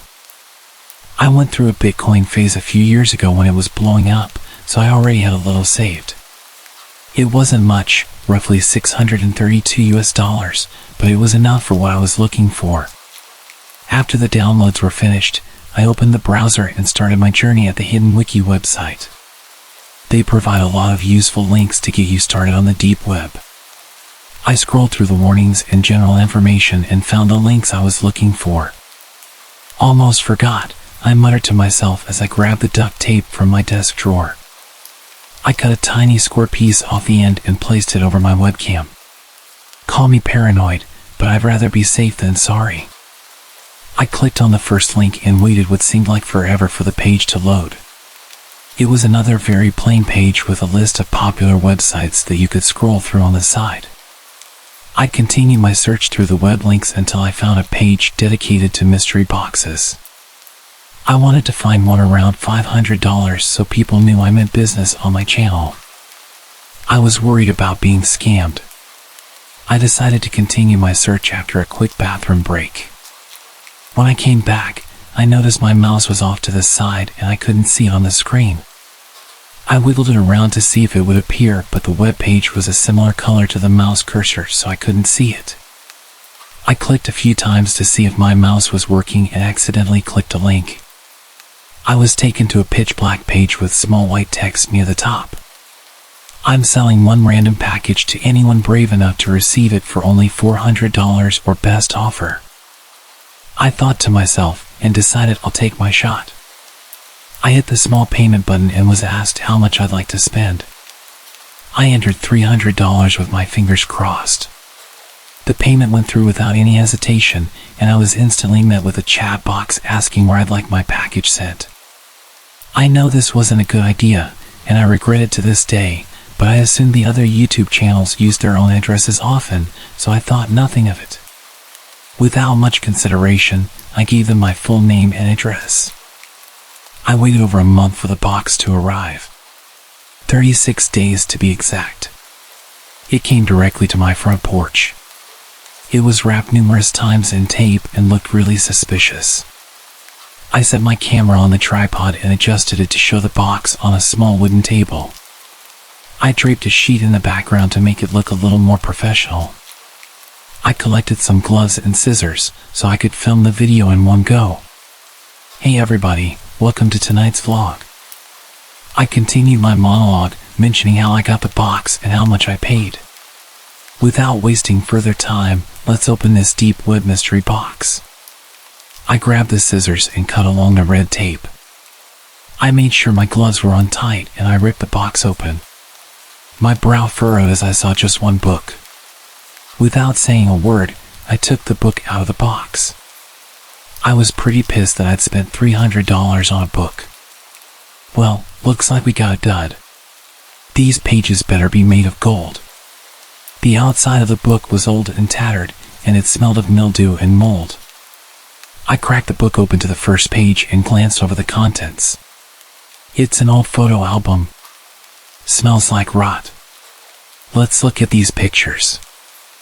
I showed the camera a view of the page's contents. It had 4 pictures on the first page, all labeled by days. The pictures were taken with an old Polaroid camera. There were pictures of airplanes, random suitcases, a couple of taxis, and some pretty shady motels. Looks like someone's old travel photos. I continued flipping through the pages. Every day was a different photo of nature, cars, or trains. Day 18 held the oddest photo yet. It was just a mask, handcuffs, a gag, and a bottle of some sort of drug. "These people had one hell of a party," I said to the camera, trying to keep the video interesting. I zoomed in on the picture with the camera so everyone could see it. Around day 30, things started getting weird. There was a picture of a house, but not just any house. It was my parents' home. I covered my mouth with my hand as I gasped for air. How is this possible? I was unable to form a sentence. I was at a loss for words. These were undeniably personal photos. Day 33, I turned the page and there was a woman handcuffed and gagged. I immediately vomited as I saw my own mom scared and crying. And then I noticed that my dad was also in the photo, face first in a pile of what looked like black tar. Day 34, this photo was taken inside what looked like a vehicle. I focused my gaze on the dashboard where a small photo was barely visible. It was an old school photo of me. They were in my dad's truck. Day 35, another house, but this one much smaller. The photo was too blurry to make out the details. My hands were trembling and all I could hear was my heartbeat pounding in my ears. I flipped to the last page. I immediately threw the book to the ground and ran to the window. I jiggled the hatch frantically and threw it open. Without hesitation, I jumped out and ran to the neighbors.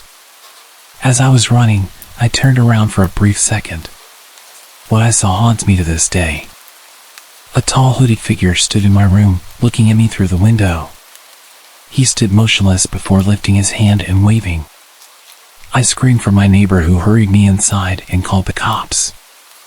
I sat and just cried. I cried out of fear for my life. I cried for my parents. I cried because it was all my fault. My lack of common sense got my parents killed and I will have to live with that forever. If you access the deep web, do not release any personal information. Even if people on YouTube do it. Most of it's not real. And always check your boxes. It would have saved me a lot of trouble if I had noticed it had no tracking sticker on it. It was hand delivered.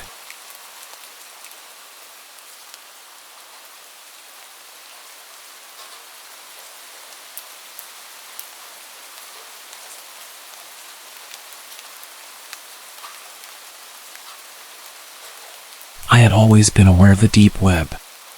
You hear the craziest, most disturbing stories from people who dare to explore it. Websites that involve human experimentation, hiring hitmen, and even watching people through their own security cameras. It's messed up. But honestly, I'd be lying if I said I wasn't a bit interested. There was no malicious intent behind my exploration of the deep web. I was just curious to see if it really was as bad as people said it was. The first thing I stumbled upon was a website centered around death, which gave me a really uneasy feeling, so I didn't stay there long. It takes quite a bit to freak me out, so I was surprised that I couldn't even stomach the first website I clicked on. But it's not supposed to be all unicorns and rainbows, right? Next, I clicked on a website dedicated to watching people through security cameras. Most of the screens showed empty living rooms and patios. Some of them showed oddly decorated rooms, like one packed with stuffed animals and another eerily decorated with Christmas lights and fake Santa Claus statues. Another screen showed a young woman doing yoga, which had a lot of views. I didn't watch that one for long. Something inside me felt off. Like what I was doing was sickening. I shook my head, blinking away any more curiosity before I hovered my mouse over the tiny X to close the window. Right before I clicked, I saw a blue link under a black screen that said, "Proceed with caution." I bit down on my back teeth, internally yelling at myself to leave the page. It could be something horrible, which would make me an accomplice. What if it was someone skinning an animal or something like that? But then again, what if it wasn't? I don't know what drove me to move my mouse away from the window, hovering it over the link instead, but that's where I ended up. My curiosity always got the best of me, and no matter how twisted my stomach felt, or how strong the feeling that lingered over my head was, I had to click that link. I really just had to know what the link led to, or I would go crazy until I finally figured it out. So, I pressed my mouse down and watched the link turn purple, feeling my mouth go dry as the screen slowly loaded. The page consisted of a large screen, like the security camera page. The room was concrete and dark. There must have been a night vision camera or something, because everything had a weird green tinge, but you could tell there was little to no light. There was a dark liquid on the floor in a medium-sized puddle. I told myself it was gasoline. Don't ask me why. Movement in the far right of the screen caught my attention, and I immediately perked up in my desk chair, inching my face closer to the screen of my laptop. It looked like an arm, like someone's forearm. They were standing there, not really moving but subtly swaying, just enough to not look completely still. "Hey," I said before shaking my head and slapping my mouth shut. "Stupid." Then, the person walked over towards the left of the screen.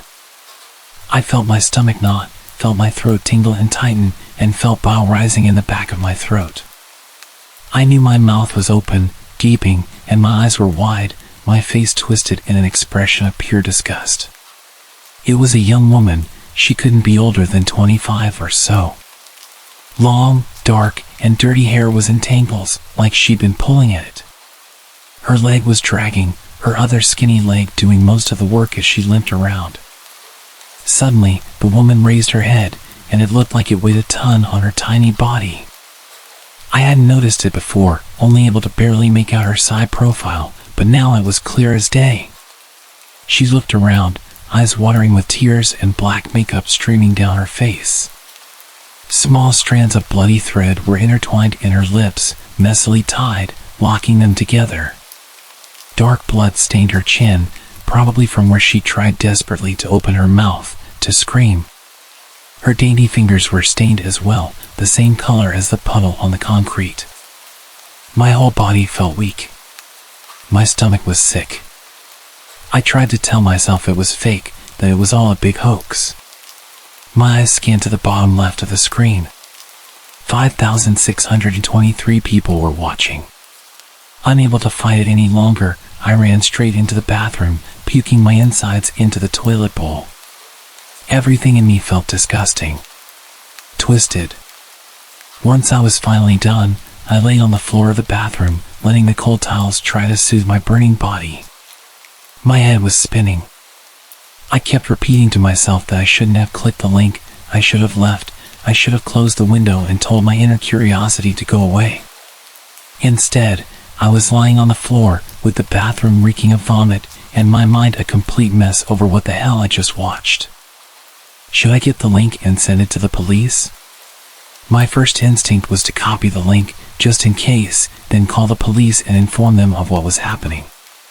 Maybe they could trace the IP address or something.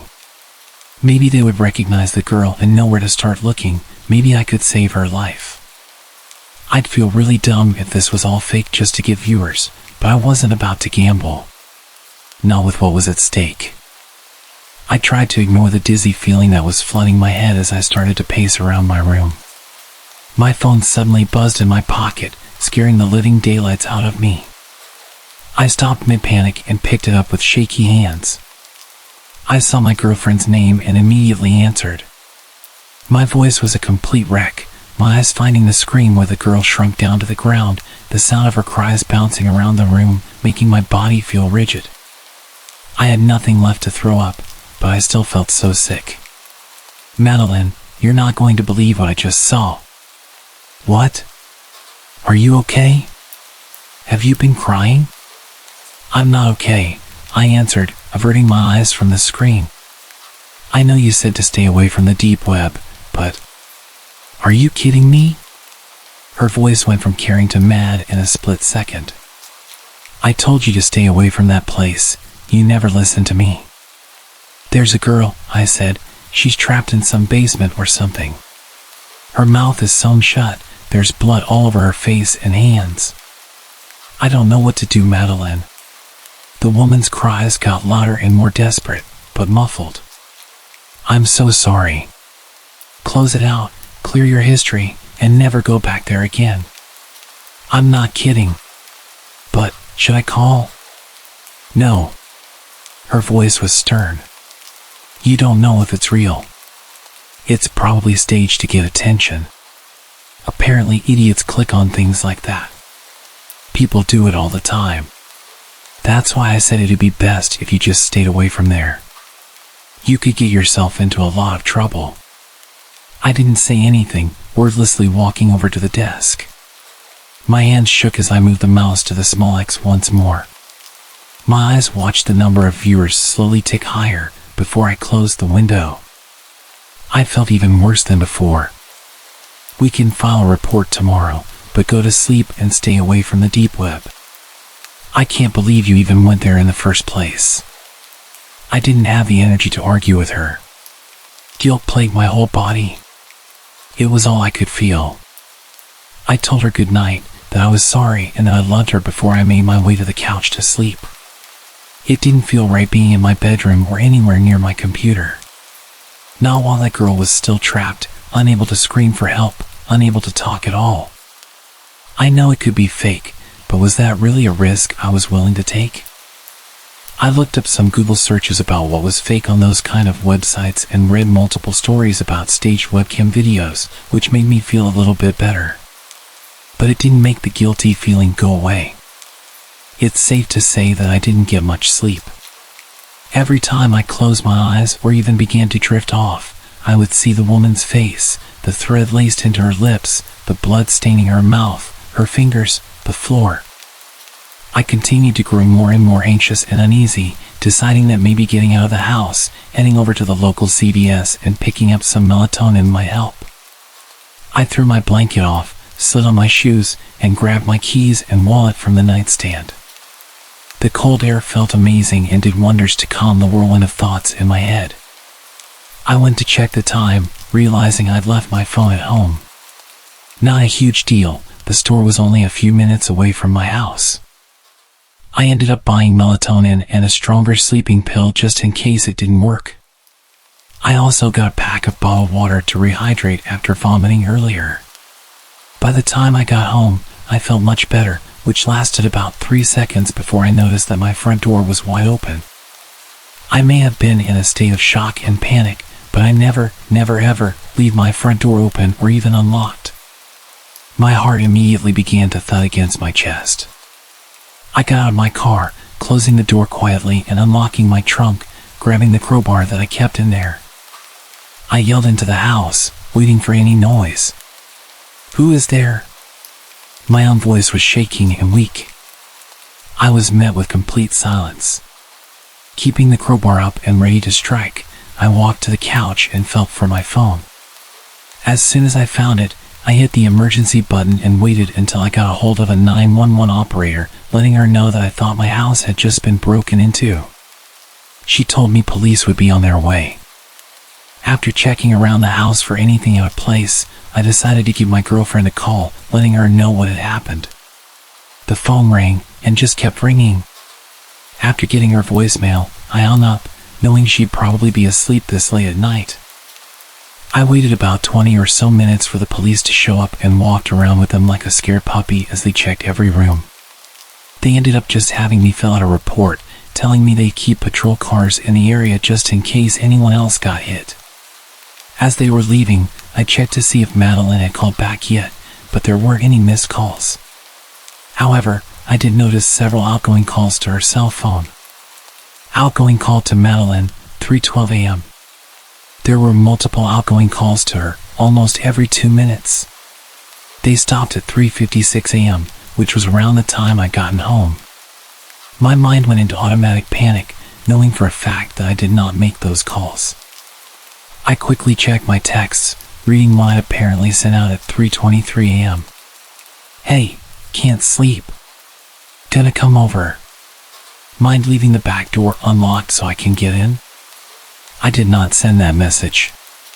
My stomach dropped, my heart thudded loudly in my chest as I noticed her reply directly underneath. Sorry, I was sleeping. Thanks for waking me up, by the way. Lose your key again? It's unlocked, don't be too late. Without a second thought, I jumped up, running to lock all the doors and windows in my house, keeping the crowbar tight in my hand as I ran to my car. I drove as fast as my little Civic would allow, all the way to her house, ignoring any stoplights. It only took me 3 minutes to get there, but I still knew it'd be too late. I made my way to her back door, feeling every cell in my body burn when I saw it was wide open. My face was hot, my hands were shaking, but I stepped in, crowbar raised like a bat, ready to swing. I tried to keep my emotions at bay as I looked around her dark house. Madeline? I called out.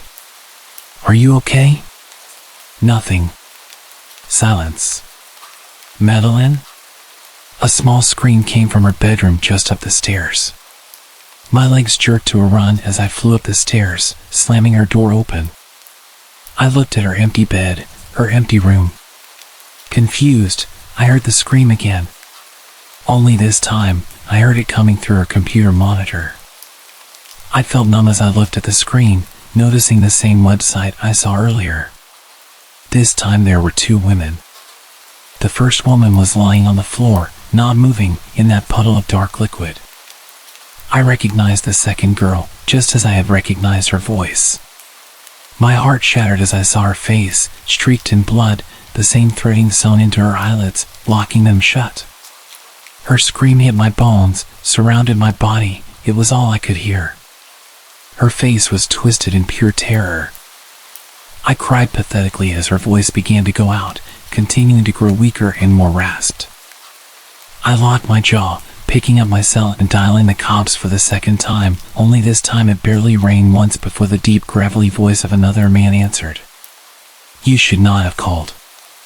Chills shot down my body, and I heard the phone thud as it hit the carpeted floor. My breath hitched in my throat as I bent to pick it up, hanging up the call and racing down the stairs. How did he do that? How did he redirect my call away from the police? I felt my heart race as I darted out of her back door, in a frenzy as I sprinted to the closest house. I pounded on the door, screaming at the top of my lungs until the neighbor opened it, her face tired, confused, and scared. She let me in, and I explained through frantic tears what had happened. I'm typing this on my phone to post as we both try to get a hold of the cops, but neither of our calls are going through, and neither is her landline. I think someone is messing with our cellular signal, and they may have cut our phone line, but we're going to keep trying. I don't know what's going to happen to me. If you don't hear from me again, please take this advice and this experience to heart. Stay away from the deep web.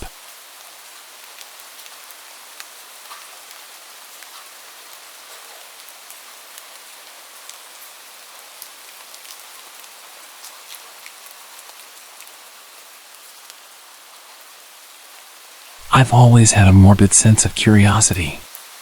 That's not something I'm particularly proud of. I've always just chalked it up to teenage curiosity. To be honest, it probably started back in middle school when people thought it was fun to send around horrible videos of executions and videos like 2 Girls 1 Cup. Just mentioning it makes me feel old. These days, there's an overabundance of these sites. Places to watch people die, blurry videos of car crashes, beheadings, and animal abuse. Of course, it's not something I actively seek out, but when I stumble across it, I feel compelled to watch, to prove to myself that nothing can affect me. For the truly gruesome stuff, one needs to visit the so-called dark web. As someone who has fallen far behind in the advancement of technology, it absolutely baffled me that only a tiny fragment of the internet is available through a Google search. The rest, which makes up approximately 99.9%, is hidden and requires a special browser to access.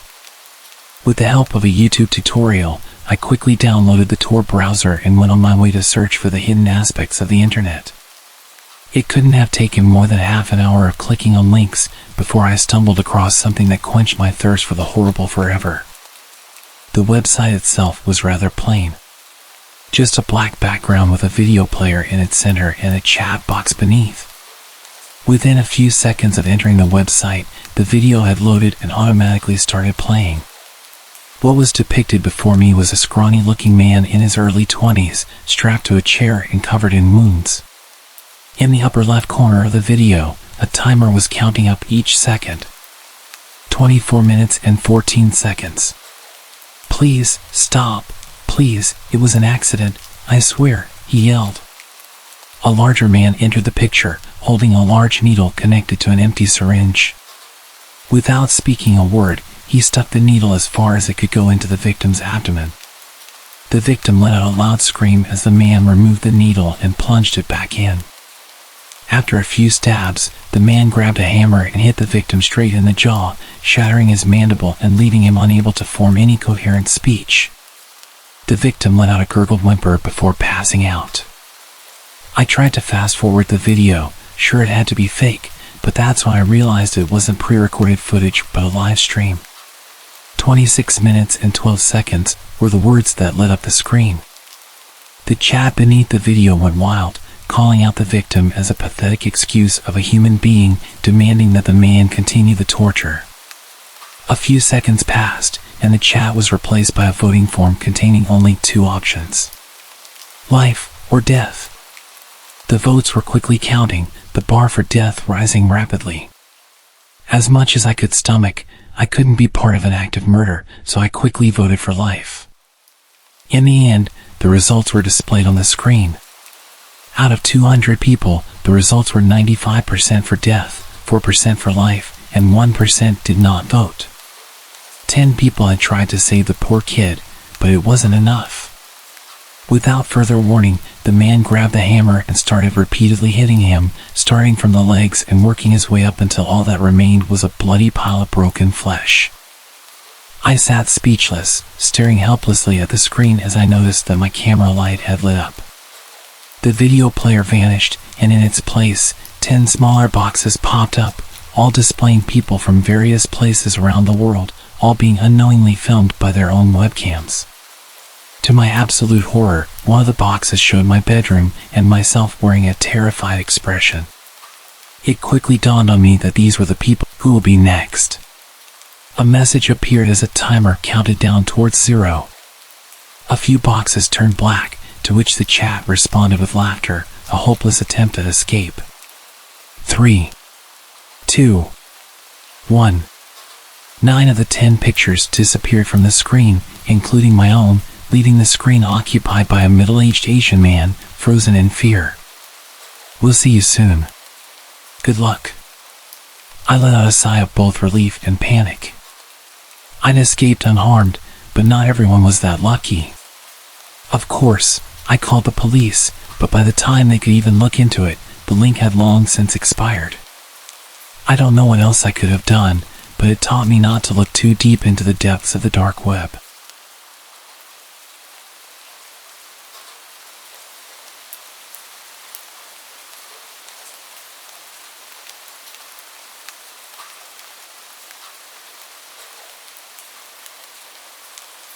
This is my last resort. I need help. A couple of weeks ago, I swallowed a tapeworm I bought illegally because I wanted to lose weight, but now I think I am having some negative side effects. The whole thing started when my family bought tickets for a cruise to the Caribbean. I have always been overweight, it runs in the family. I'm 19 years old, 5 feet 6 inches, female, and I weigh 200 pounds. I was scrolling through some weight loss websites when an advertisement popped up on the side of an article. Lose the weight without the effort. Normally, I wouldn't fall for clickbait, but I was desperate. The cruise was in a month and a half, and I had 90 pounds to lose. So I clicked it. It took me to the dark web, which I didn't know was possible by just clicking on an ad. But it ended up being really cheap and really easy. They basically sent me 2 things, a little jar with a worm inside, and directions for taking it, which were oddly specific. I had to swallow the worm after eating raw meat, preferably red. It had to be taken between the hours of 9 and 11 p.m., and all the lights had to be off. The worm would pass once my appetite curbed, and I had adjusted to my new lifestyle. I figured maybe these things had an effect on the tapeworm's behavior, so I thought nothing of it at the time. I forced myself to choke down an uncooked hamburger, then swallowed the worm shortly after 9:30 in pure darkness. The first week went by, and nothing happened. No weight had been lost, and I had zero side effects that the directions warned me of. No nausea, abdominal pain, strange cravings, or feelings of hunger. I was starting to think that I had passed the worm or it had died. Whatever had happened, I was upset. The week following, however, was completely different. I woke up that Sunday morning starving. I ate all the bacon my mom had made, including 3 eggs, and the 2 she made for my 5-year-old sister, Maria, after she complained of not being hungry. I spent almost the entire day eating and never felt completely full. That night I stepped on the scale and was pleasantly surprised to find that I had lost 8 pounds. The next few days followed the same routine. Eat everything in sight and still lose weight. My diet did change, which was another side effect. I craved all the protein I could get. I was constantly finding myself in drive-thrus, ordering at least 6 hamburgers and inhaling them with no effort whatsoever.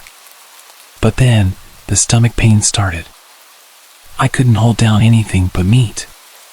But I had gotten down to 120 pounds. Who was I to start questioning the process now? My breakfast, lunch, and dinner consisted of nothing but ham and plain cooked hamburger. A few days later, even those meats would not satisfy the worm in my stomach. Raw meat became its meal of choice. It's disgusting. That's what I thought at first. But I've come around to it since. My mom has wondered why I no longer eat the food she makes. I keep telling her that all the weight I lost means I don't have the same appetite. Which is true, to a point. None of this is the reason I am telling this story. The reason I am writing this is because of a conversation I had after my mom left the room. Maria was sitting at the table eating chicken nuggets with ketchup, happily humming to herself while Mom and I talked. But once it was just me and her, she stopped eating and looked at me. "What's wrong with you, Angie?" I smiled softly. For her age, she was so mature and caring.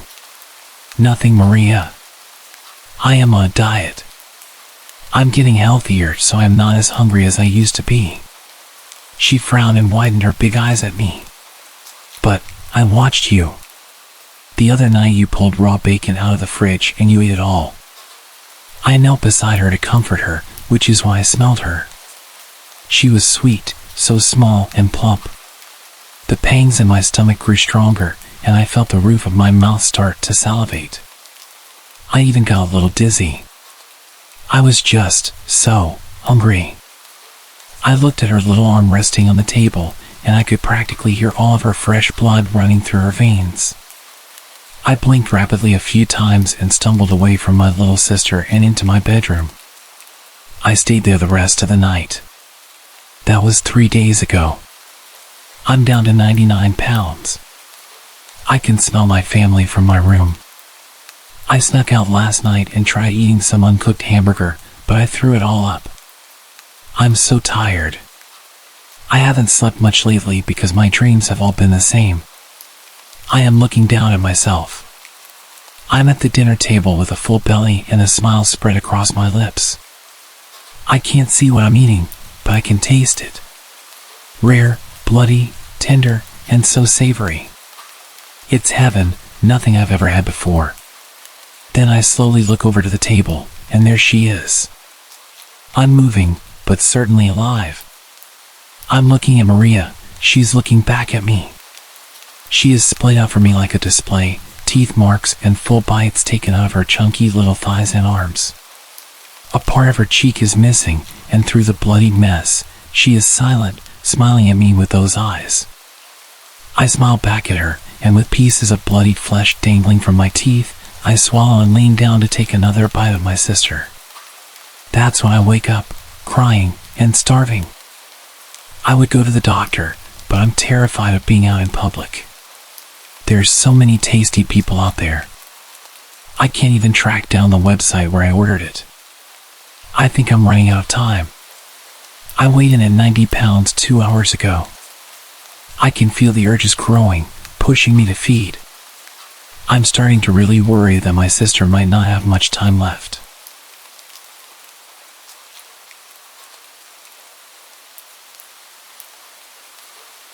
I'm currently 29, I'm a woman, and this took place when I was 14. I had just started 8th grade. I grew up in southeast Texas, and as many of y'all know, fall is still very much a part of hurricane season.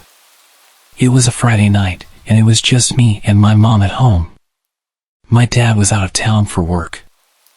I originally had plans to spend the night at a friend's house, but there was a tropical storm coming, and my mom decided last minute that she would rather have me at home that night. I was quite annoyed. Tropical storms weren't normally taken too seriously. I honestly felt like she was overreacting. Of course, this was my mentality of, I'm 14, and therefore so grown up. My mom did feel bad, so we rented a bunch of movies, ordered a pizza, and got a bunch of ice cream for a great night in. My parents' bedroom was on the opposite end of the house from mine. Okay, this is important for later. We lived in a split-level house. The house I grew up in was built in 1950 and was a postmodern style, think Frank Lloyd Wright. The entire back part of the house was all floor-to-ceiling windows, about 8 to 9 feet tall, think of just a huge wall of glass. The whole house was an open floor plan, so the kitchen was the first defined room with walls on the first floor, and my bedroom was directly off of the kitchen, while my parents' room was at the top of the stairs. I apologize if this is difficult to visualize. This was a modern-style house, and it's difficult to describe. She had gone to bed around 10 p.m., and I went to my room to watch 2 movies that I had rented just for myself. The storm was really starting to get rough, the wind was picking up, and it was raining sideways.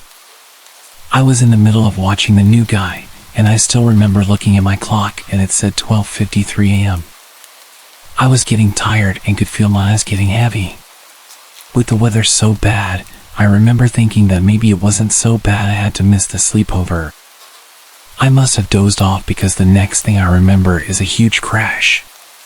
It was one of the big windows in either the dining room or living room. Our neighborhood was in a really wooded area, and I thought that a tree or branch had fallen in the storm and had broken the window. I left my room and went out through the kitchen. Right as I was approaching the doorway from the kitchen to the dining room, I could see my mom coming down the stairs. I saw a man standing in our dining room covered in blood. Due to where he was standing, I couldn't get to my mom. He was young, early 20s, and was soaking wet and didn't have any shoes. He had literally run through our window.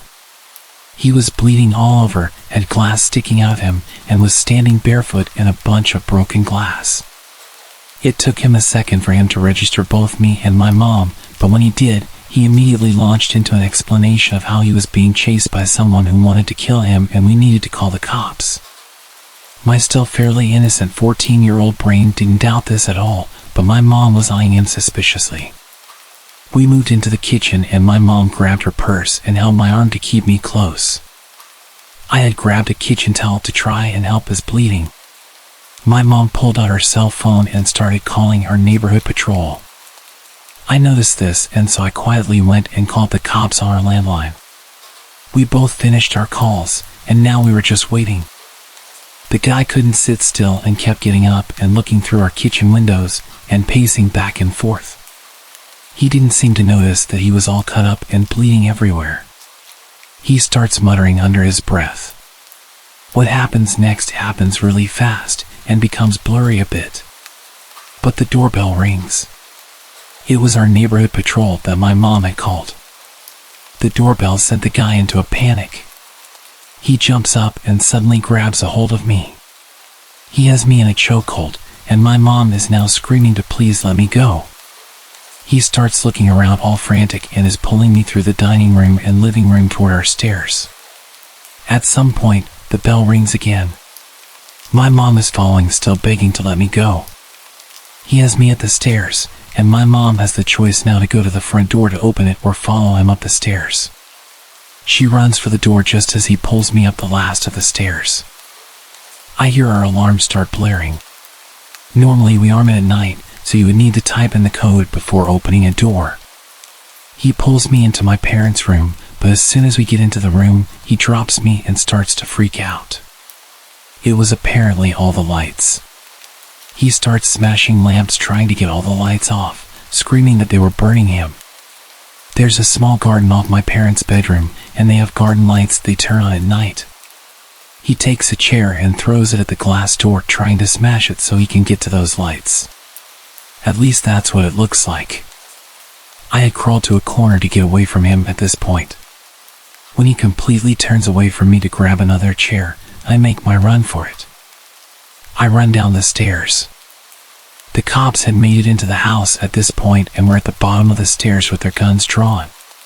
One of them grabs my arm and pulls me out of the way once I reach the bottom and takes me outside to an ambulance and my mom. The adrenaline is coming down and it hits me what's happened, and I start shaking and can suddenly feel pain around my throat from where he'd been holding me in a chokehold. There's a lot of yelling and screaming from inside, and then maybe 10 minutes later, the cops come out with the guy in handcuffs. He sees me and tries to lunge at me, which was terrifying. I had a bruised windpipe, but was otherwise okay. I learned later that the guy was 20 years old and a chemistry major at one of the universities in town. Together with some friends, also chem students, they had made their own PCP. He had never tried PCP before and had a bad reaction. They had been driving to get some food when he first started acting paranoid and upset, and then at the drive-thru, insisted they let him out and took off. Thinking you're being chased is a common hallucination to have when you start having a bad trip. Light sensitivity is also a common side effect in general for being high. But he wasn't a bad kid.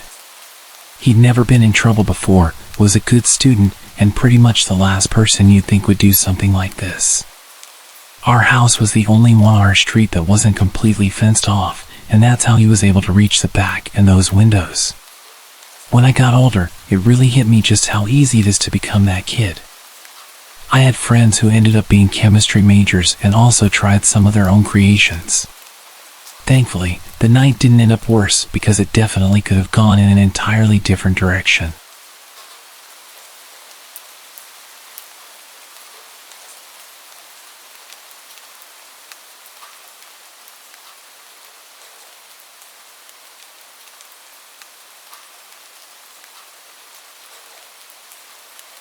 About 12 years ago, when I was 9 years old, I was home alone with my 12-year-old brother.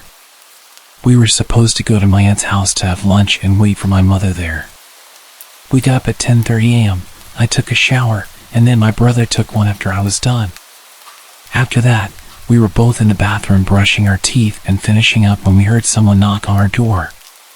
Since every time someone knocked at our door they turned out to be a salesman or a Jehovah's Witness, we kind of waited for them to go away. After a couple of minutes, I went to see if they were still outside through the window, and no one was there. What a relief. We continued getting ready when we saw a shadow pass by through the bathroom window, which was kind of like a small square of frosted glass. We waited and watched just in case it was a bird flying by, when suddenly a hand hit it. We got scared. We didn't know what to do. My brother had his cell phone, so we immediately called the police. While it was ringing, we heard a loud bang at the door. Someone was trying to break it down. I don't know if they were kicking or ramming it, but it was one of the most frightening things I've ever heard. My brother told me to lock the bathroom door, so I did. They took 5 bangs before the perpetrator finally bashed the door open. The police answered. I remember the exact thing my brother said. He was whispering, his voice barely audible. "Hello, there's someone in our house, and I think they're stealing. We're at 1249 Maple Street. I'm with my little brother locked in our bathroom. Please hurry." While all this was happening, I was sitting against the wall, hugging my knees. It was one of the most nerve-wracking experiences ever. I could hear the man going through all of our stuff, emptying drawers, going up and down the stairs, opening cabinets. He even broke a few cups and plates. Then I heard the sound my cell phone makes when it turns off, and I remembered leaving it on the kitchen table. I felt so stupid for leaving it there. Things continued for a couple of minutes when we heard him trying to open the door to the bathroom. My brother got a hold of a big metal rod we had lying around there. The man started kicking the door, shouting, "Who's there?" We said nothing. Another kick, then another. I felt I was about to have an anxiety attack. My chest started to ache, I had chills, and it was really hot. I tried to remain calm, but it was just too much. After that, he stopped. We heard the door opening and then silence. We waited for almost 10 minutes before going out of the bathroom. The living room was a total mess, lots of papers and books on the floor, cabinets open, cups and plates scattered on the floor. In our mother's bedroom, the nightstand and the closet were open, and everything inside them was all over the place. Upstairs in our room, it was the same thing. In about 5 minutes, the man had gone through everything we had and left a total mess. After that, my brother called my mom, and she ordered us to go to my aunt's house as soon as possible, so we did. When we got there, I was a little more relaxed. My aunt was waiting with us with ice cream, probably because my mom had told her everything and she wanted to calm us down a bit. We got back home at about 5 o'clock. My mom told her boss she had a home emergency, so she left early. She tidied up the house, cleaned up, and left everything the way it was before so we could be relaxed. I really appreciate her effort and my aunt's attempt to calm us down and do everything so we didn't have to think about it. According to my mom, the police got to our house after she arrived, about 3 to 4 hours after the incident. She explained everything, but because of a lack of evidence, nothing could be done. The man was never caught, and honestly, I don't think they even tried to search for him. The next few days, my mom was home with us. Now I tell the story as a funny anecdote. Luckily, no one was hurt, and he only took useless stuff, but at the time, I was really scared. To a 9-year-old, an experience like that can have serious repercussions. I'm lucky it never came to that, and I got over it after a couple of weeks.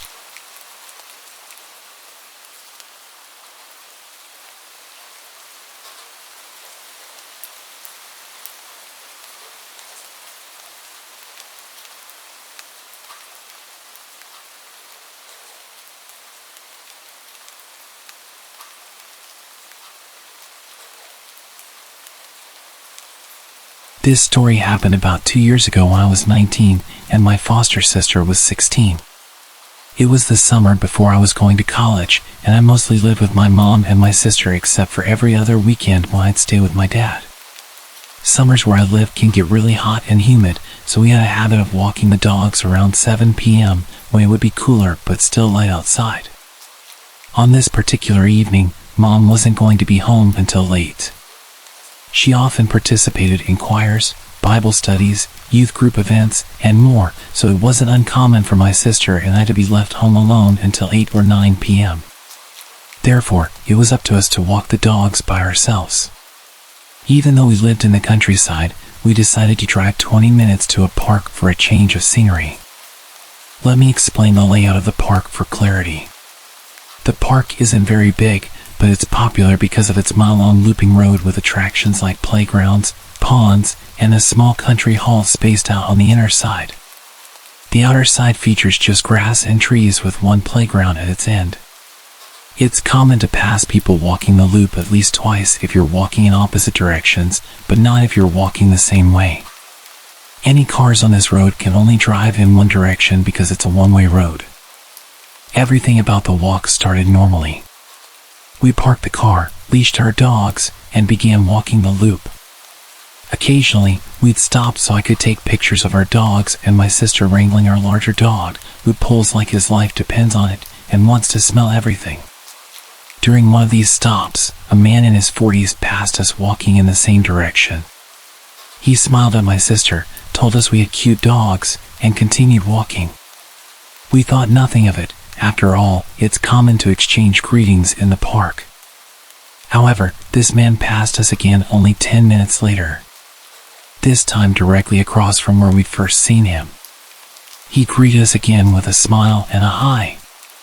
This time, we both looked at each other, acknowledging the strange guy. It seemed odd that he had managed to loop back to us so quickly and that he had cut in front of us so closely, nearly touching my sister. Not even 5 minutes later, the same man passed us again, cutting even closer and greeting us once more. This was the moment I decided we needed to leave. It was abnormal to pass someone 3 times so quickly on this loop without them taking a shortcut or altering their path significantly. We hurried back to our car. As we neared it, we noticed a car creeping along behind us. We stopped to let it pass, but it also stopped. When another car approached, the first car sped away. We quickly packed the dogs into our car and drove home. Once home, we settled in for the evening. Around 9:30, while we were in the living room, we noticed the ceiling light up momentarily as if from car headlights, but we dismissed it, thinking Mom was coming home.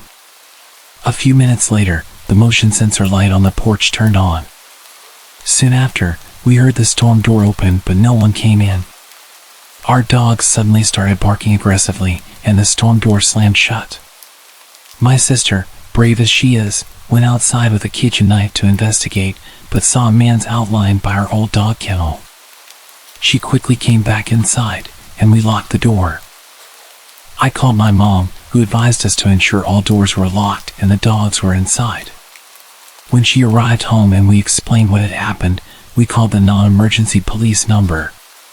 The officers who came did not find anyone and seemed to think we were overreacting. To this day, we still believe someone with malicious intent was at our house, possibly the same man from the park. Whether or not this is true, the experience taught us to always trust our instincts. If you feel someone is paying too much attention to you, do not head straight home. Be aware of your surroundings and stay in public spaces if possible. You never know who might be watching.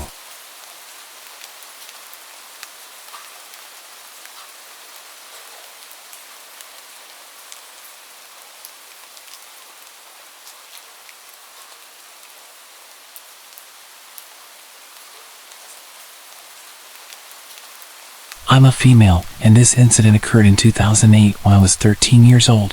I'm now 27. I remember it as if it were yesterday. I lived in Cincinnati at the time, and it was January. My middle school had been called off due to a snowstorm the night before, and I was home alone because my dad and stepmom had to go to work, which meant my little sister was at daycare and my older brother had a dentist appointment. My dad worked in lawn care and sometimes came home for lunch if he was in the area. So, when I was awoken by noises coming from the basement, I thought it was just him, home for lunch, going through things in the basement. I didn't think much of it. When I got out of bed, I could still hear what I thought was my dad in the basement. But as I approached the stairs, something felt extremely off. I don't know what caused me to do this, but instead of yelling, I whispered, "Dad, is that you?"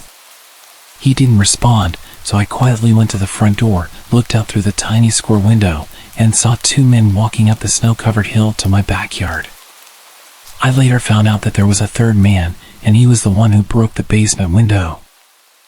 I quickly realized that the noises I heard were actually from the basement window, directly under my bed, being broken. I ran to my bedroom, immediately hopped into my closet, and called my mom. When she answered, and I told her what was happening, she called my brother to see if he would come home because I had a history of being scared to be home alone. Neither of them actually believed that there were people in the house. Before my brother got there, and right after I got off the phone with my mom, I called the cops. I don't think the dispatcher believed me at first because she asked me several times if I was sure there were people trying to enter my house. Meanwhile, the 3 men had already entered the house and were running up the stairs from the basement. After I told her that, I immediately noticed a change in her voice, and she told me to stay calm and asked me if I was in a safe place. I told her I was in my bedroom closet, except the door wouldn't close all the way because my room was only clean because I threw a lot of it in my closet, so I had to hold my closet door shut. The dispatcher told me to let her know what I could hear, if anything. I told her that I heard them talking to each other in the living room, but I couldn't understand what they were saying. The next thing I knew, they were breaking down the door of my dad's bedroom, which was right next to my room. Not long after that, I saw through the crack of my closet door one of the men enter my room, and a few seconds later, he walked back out, obviously realizing it was a child's bedroom and that he wasn't going to find anything worthwhile in there. A few moments later, one of the men shouted, "He's home!" And they all started running away. A bit of backstory about the house: it was fairly old. So to open all of the windows, even the basement ones, you had to crack a lever to open or close them. Unlike the glass block windows that can't be broken or seen through. Not only that, but the front door didn't open because the house had settled too much and wouldn't unlock, so the couch was in front of it. Because the front door didn't work, we used the side door to get in and out. I'm not sure why, but the side door had to be unlocked with a key from the inside of the house to be able to leave. Everybody had a key besides my little sister. That being said, the men had to leave the way they entered, with everything they were trying to steal, which was through the basement window. After the dispatcher informed me that the police had my house surrounded and it was safe to come out, it took me quite a while to leave my closet because I didn't truly know if they were gone. When I finally got the courage to get out, I grabbed my key and darted to the side door to let the police inside. I didn't see my brother anywhere, so I didn't know if something had happened to him or if it was even him who came. Not long after I let the police inside, my brother came walking into the dining room. I jumped up so fast and gave him the biggest hug I'd ever given him. When the police asked us to tell them what happened, I heard my brother tell them that when he got to the house, he walked up to the side door as he normally would, and when he was about to unlock it, he was met by one of the men through the window. He said the man cocked his gun, put it up to the glass, and said, "Hey." After that, he said he froze up, and then when he could finally feel his legs again, he ran up the street and started knocking on doors. After about 3 houses, he knocked on the 4th, and a little girl answered. He asked her to go get her mom. He told her that there were men inside her house and his little sister was inside. She called the police, and my brother then called our grandparents to let them know that I was telling the truth. The township reached out to my dad and invited us to come to the town center about a week after the break-in.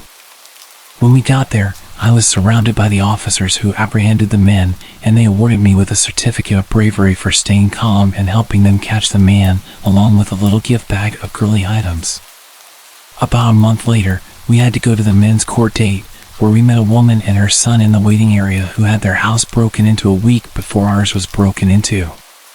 It just so happened that they stole one of the guns she had. As it turned out, the 2 men had 3 guns, but only one of them was loaded.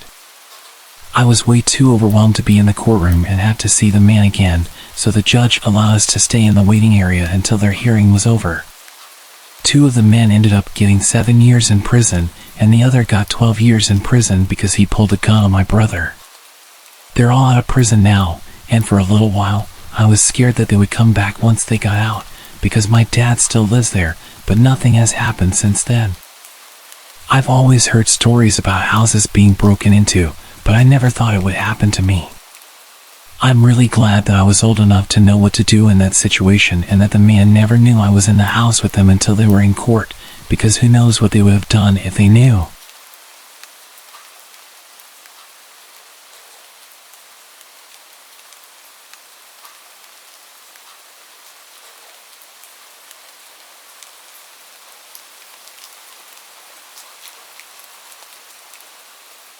This just happened last night.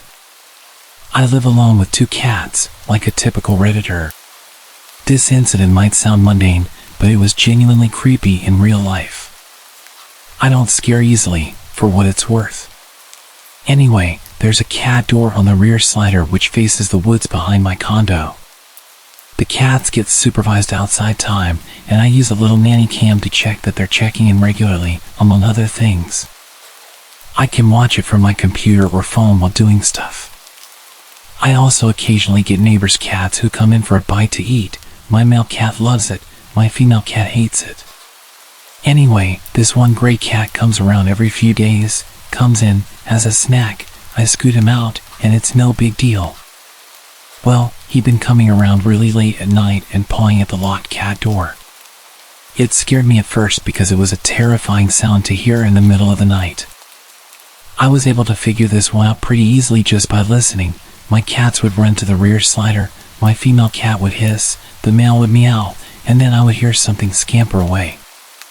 I told myself it was just the neighbor cat coming for a midnight visit and probably just couldn't get in. Anyway, my nanny cam has automatic night vision which turns on when it's too dark.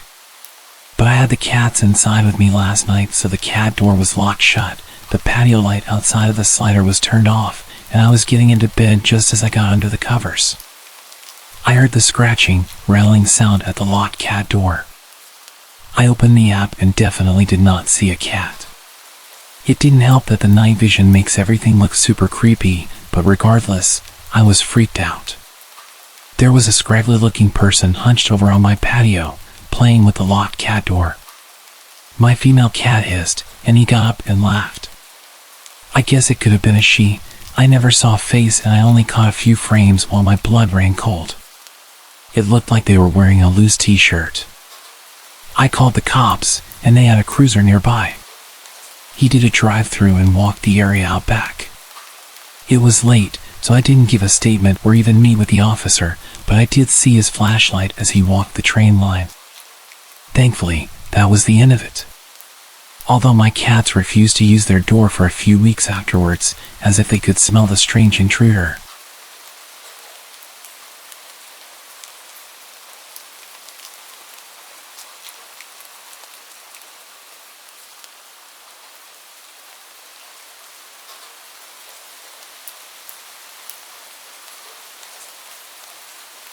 I'm a security guard for an alarm response company. We answer alarms for businesses and private residences. 99% of the time it's a motion detector set off by a cat, or a restaurant forgot to disarm their stuff before the stock truck arrived to unload. In this case, I was called out to a house where the back door alarm was set off. Like it thought someone opened it. The owner was out of town, but she was alerted by her app and her mother met me there. We checked the door, it's locked. We figured maybe someone tried the door but it didn't budge, setting off the alarm. But there's a light on inside. The mom mentions this to her daughter on the phone. The daughter says she isn't sure if she left the light on or not. It's a good idea to make people think someone's home, but she just isn't sure. That gave me a bad tingle. The mother wanted to go inside to check. However, she didn't have a spare key. The neighbor did, but they were asleep and the mom didn't want to wake them. So, I fill out my papers and go back to my normal patrol routes. An hour later, the same home sends an alert out. I'm the only one in my city zone, so I answer it again. When I pull up, police and CSI are there already and they're talking to the mother and the now awake neighbor. They are reviewing video footage sent to them by the daughter. I look at the footage. There were 4 men that were armed wearing masks and hoodies. They came out of the bathroom a minute after the mother and I left. They proceeded to rob the place. They had broken in and locked the door behind them for appearances. They're the ones who turned on the light. The mother told me 3 guys had robbed her daughter's home a month before. Somehow, they knew when this girl would be out of town. They appeared smart, desiring a quiet robbery without conflict. But they brought guns, so they were prepared to shoot their way out of trouble if they needed to. The mother had wanted to go in. If she'd had a key, or woken the neighbor for the spare, we would likely have been shot dead by these guys when we went inside. Work doesn't give me Kevlar vests or anything. If I ever get another house call and someone's in there, I am not going inside no matter what is asked of me.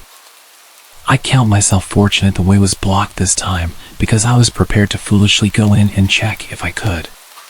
The 1% of the calls where something is actually off, it has never been as bad as this one.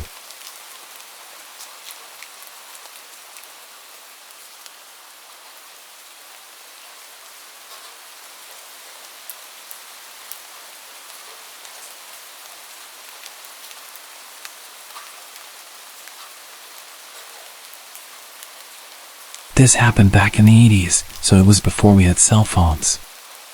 I was in high school at the time. One night after dinner, my mom suggested we take a walk around the block.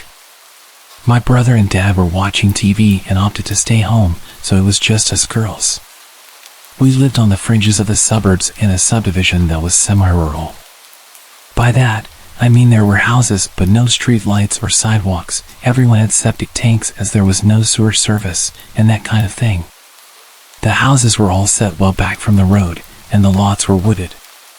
Anyway, we were walking around the block, which is about 1.5 miles in total, and we were almost back home. It was pitch black that night, there was no moon, and we had a flashlight to use as needed. Without it, you couldn't see much past a foot around you. We mainly used it as a signal if a car went by, but there wasn't really anyone around, so we had it switched off and were just walking and chatting. Just as we turned the corner onto our street, we suddenly heard footsteps behind us. This was a bit weird as we had just come from that way and hadn't seen or heard anyone walking on that street or coming down the driveways we passed. But we just figured it was some neighbor also out for a walk, and we hadn't noticed them in the dark. So I turned around to look and switched the flashlight on to see who it was. They immediately switched a flashlight on too, so I could only see their light and not the people holding it. They said nothing. We kept walking, but the footsteps behind us sped up. Now they sounded heavy, so we thought it was a man. We sped up. He sped up. I turned the flashlight back on, and he turned his on again in silence. We were too scared to call out, and now we were approaching our driveway. As we got there, I pushed my mom in front and told her to get up the driveway, which was steep and long. Once she had a start, I sprinted up after her. As I did, the footsteps veered away to the other side of the road and kept going. Nothing was ever said by this person, and normally people here wave and speak while walking or even driving by. When we got up to the house, my dad said it was probably just a neighbor, so my brother and I got into my car and drove down the road to see who it was. No one was there. We went all around the roads, and no one was walking on them. There wasn't time for him to leave the area either. It turns out it was a nasty neighbor getting off on scaring us and then ducking into a house. He bragged about it to some other neighbors who happened to be friends with my dad. We got revenge on him, but I can't say what we did exactly.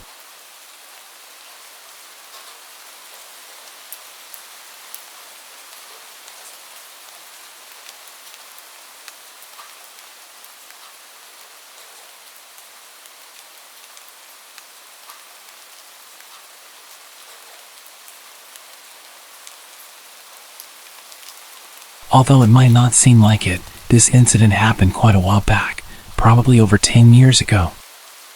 I was in my later years of high school and was home alone. My parents were at a wedding that required them to stay at a hotel, and my brother worked the night shift at that time. My family lived in a very well-known East Coast city in a blue-collar neighborhood that was starting to take a nosedive. As a teenager, I was a bit of a loner. I wasn't a nerd or anything. I was a big guy who had friends and went on dates, but I'm a natural introvert, so I cherished the rare alone time that I got. This weekend, I was looking forward to engaging in my normal empty house routine, playing PlayStation on the big screen TV, then ordering a late takeout dinner, pizza or Chinese, and pigging out while watching some Dragon Ball Z. Then, around 2 a.m., I would fall asleep on the couch with my old dog, Cecil. Cecil was a beagle who was as old as the hills and had been in our family for about 8 years. He was quiet and peaceful, spending his time begging for food and sleeping. Unlike most beagles, Cecil never howled or barked. He was more than content to rest his head on your lap and spend the night there. Anyway, back to the story. It's approximately 1 a.m. I had just finished the last slice of pizza and was dozing off on the couch when I heard a bang coming from the back alleyway. I didn't think much of it. Anyone who has lived in a city knows noises happen at all moments of the night. Cecil's head pops up off my lap, and the hair on his back stood up. He was always a bit skittish, so I calmed him down and started dozing off again. Not more than 2 minutes later, I heard another bang, and Cecil did something I'd never seen him do before.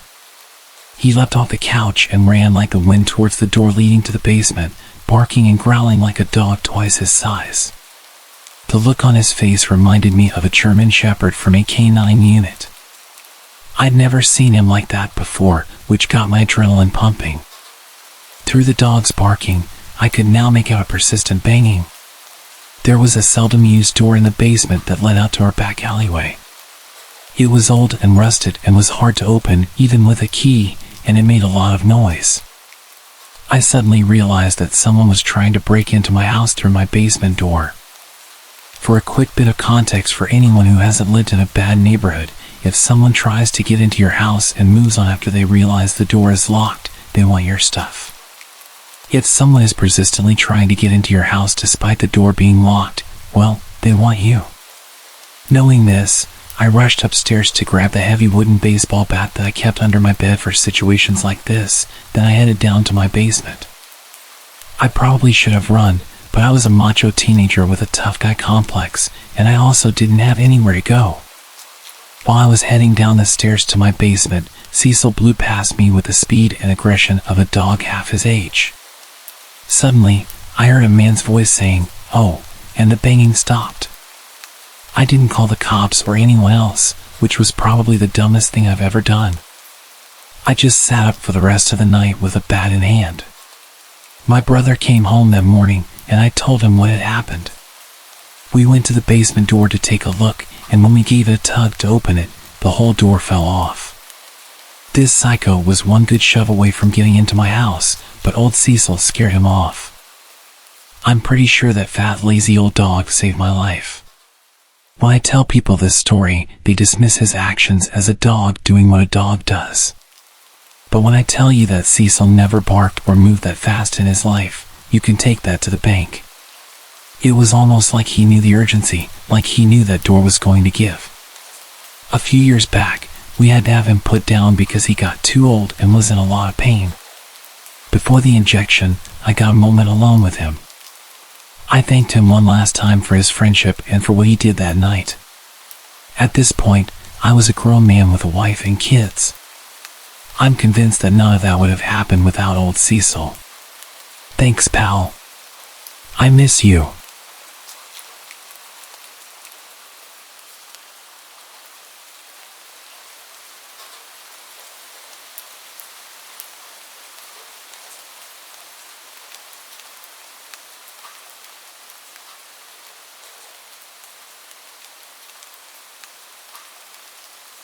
This encounter happened when I was about 10 years old.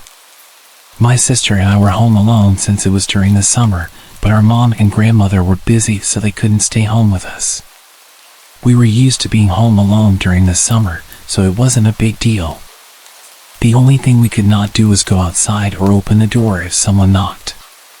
During this day, I had gotten up and started to play The Sims 2 in our kitchen. My sister was watching TV. A few hours into gaming, I thought I heard the doorbell ring. At first, I thought it was my game, but I had turned off the sound. So, I asked my sister if she heard the doorbell. She replied that she hadn't.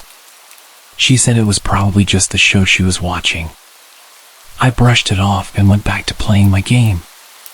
About 10 minutes later, I saw a reflection on my computer of a man in a suit, his hands cupped around his eyes, looking through the glass doors behind me.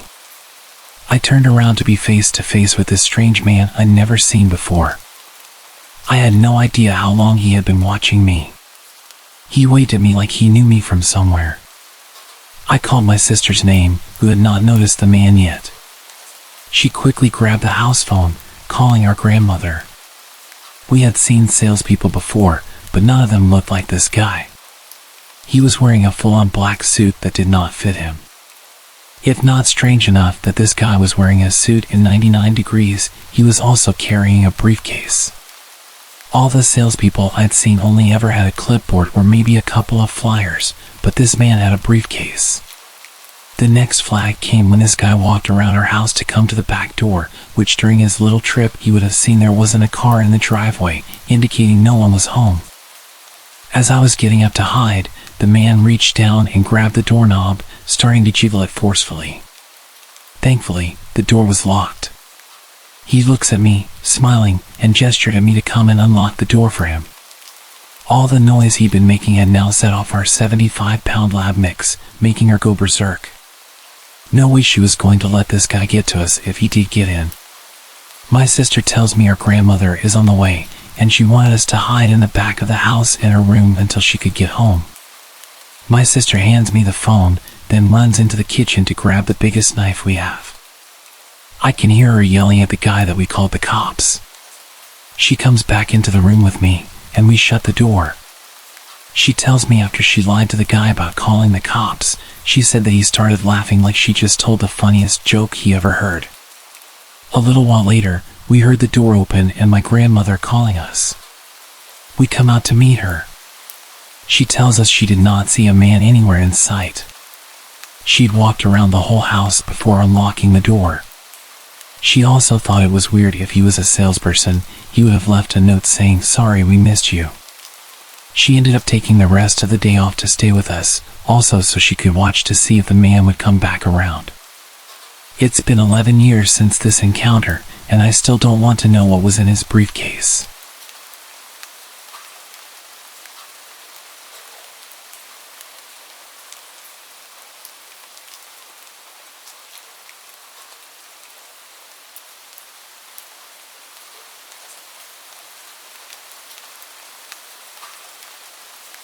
This incident occurred almost 5 years ago, shortly after I moved into my current home with my husband. It was our first week at the new house.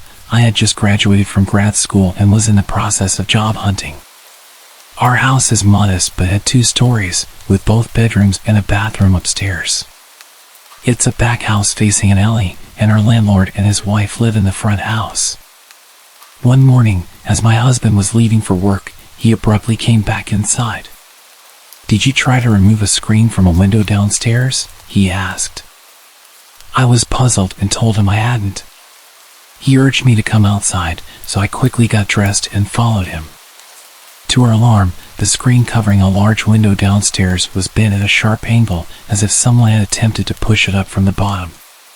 The most unsettling part was the clear prominent handprint on the glass, suggesting that the would-be intruder had tried to push up and open the window.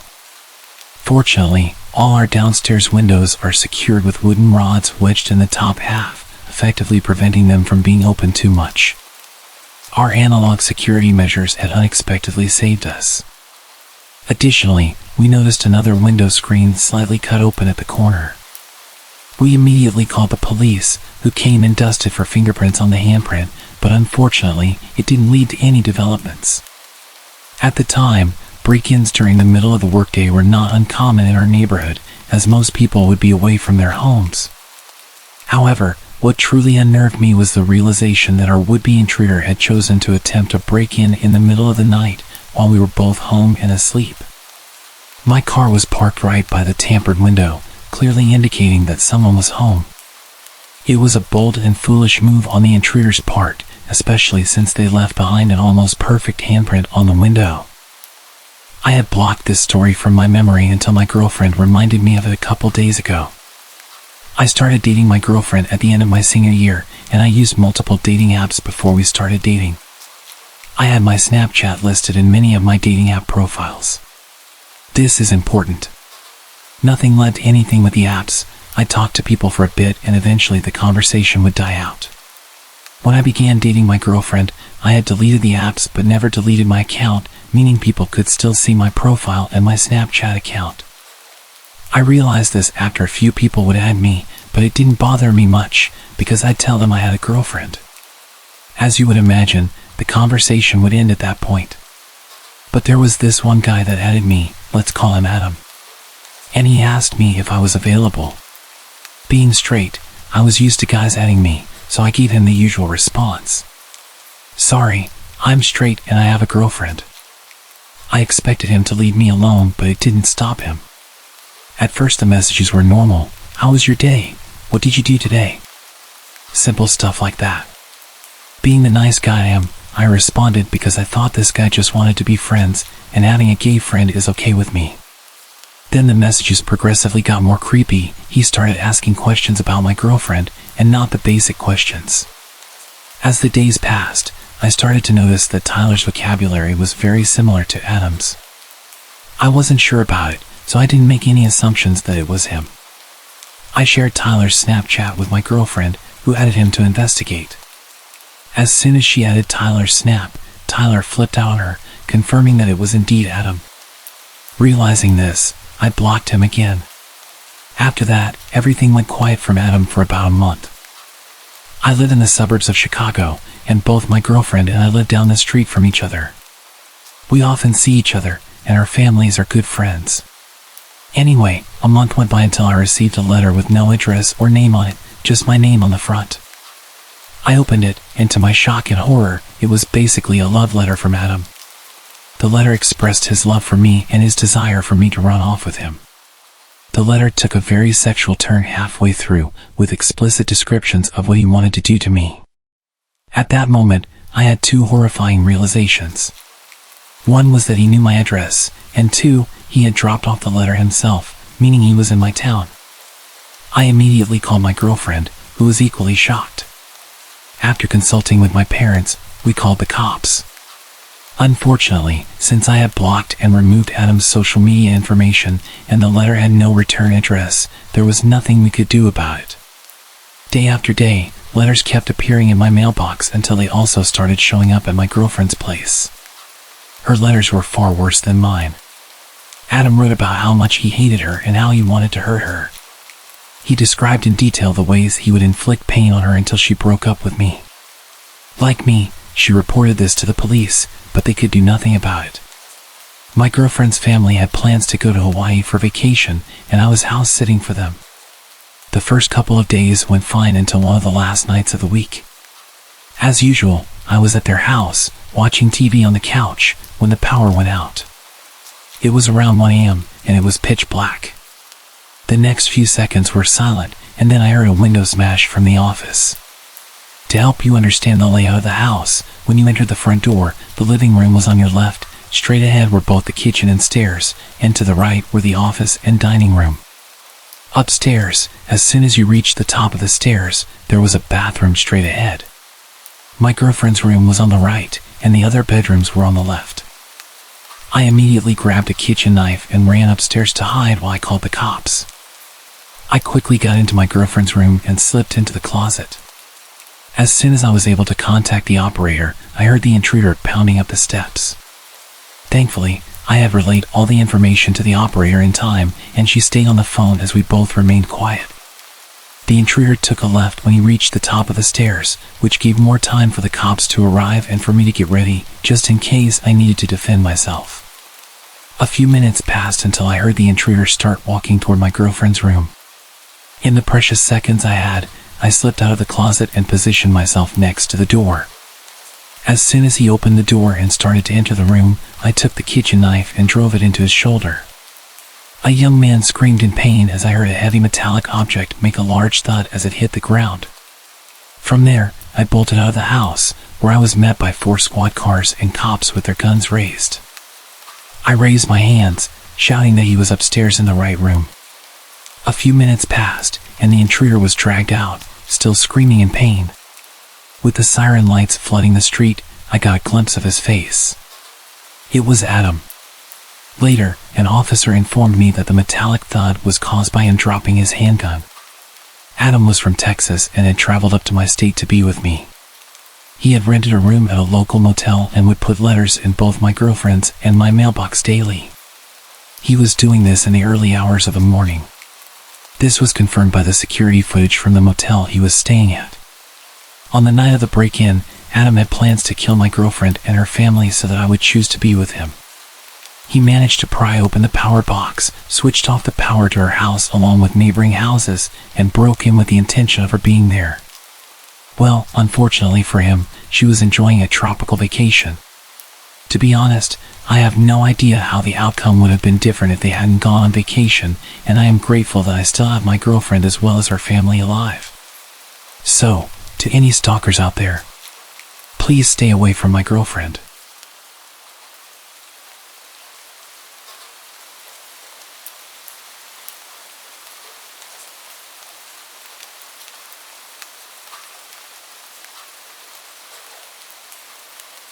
About 10 years ago, I lived on my own and didn't have much company.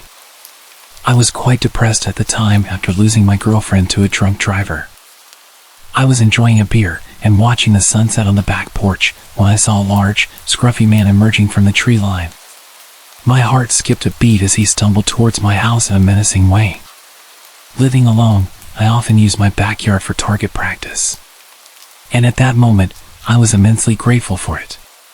Instinctively, I rushed to bolt all the doors while frantically dialing the police. What I didn't know was that this intruder had broken in the day before through a basement window and had spent the night squatting there. He had left the basement door unlocked, and at this point, he'd made his way inside the house and was making his way up the stairs towards me. I gripped my rifle, aiming at the approaching man as he descended the hallway. I shouted at him, ordering him to stop and get on the ground, but he just kept walking towards me. I fired the first round, loaded with rock salt, but he showed no reaction. I quickly followed with a rubber bullet to the chest. Yet the drugged-up guy, who was clearly out of his mind, continued advancing. This guy was huge, at least twice my size, and I realized that whatever drugs he had in his body were going to push him through any pain that a rubber bullet would inflict. He was backing me into a corner. I desperately begged him to stop and warned him what would happen, but he just moaned at me like a zombie and shouted, "Shoot! Do it!" Then he lunged towards me. I took my third shot. I can't recall whether it was buckshot or a slug, but it left a gaping hole in his chest. It barely even slowed him down. He kept coming, and in a frenzied struggle, he wrestled me to the ground. He was moaning and coughing up blood. Suddenly, he grabbed my face with both of his massive hands and started squeezing my head. It was utterly terrifying. I could feel him trying to burst my skull open like a balloon. I don't know how long it actually lasted, but it felt like forever. Eventually, the injury finally caught up with him, and he died on top of me. I was laying with him crushing me for a few minutes. My energy was completely drained, and I could barely breathe with his weight on top of me. His body was pushing my rifle into my chest, and it was causing me serious pain when I tilted his body to the side. I was completely drenched in his blood, and I can still remember the overwhelming smell. I'd completely forgotten that I was still on the phone with the operator, who had heard our entire exchange, which more or less amounted to me pleading, "Stop, or I'll shoot," and the man menacingly taunting. The police arrived soon after, and the incident made it to the local papers. There was a criminal investigation, but eventually, I was cleared of any wrongdoing. It turned out that the intruder was wanted for murder of an elderly couple in Baltimore and had somehow made his way 50 miles up the road into our rural area.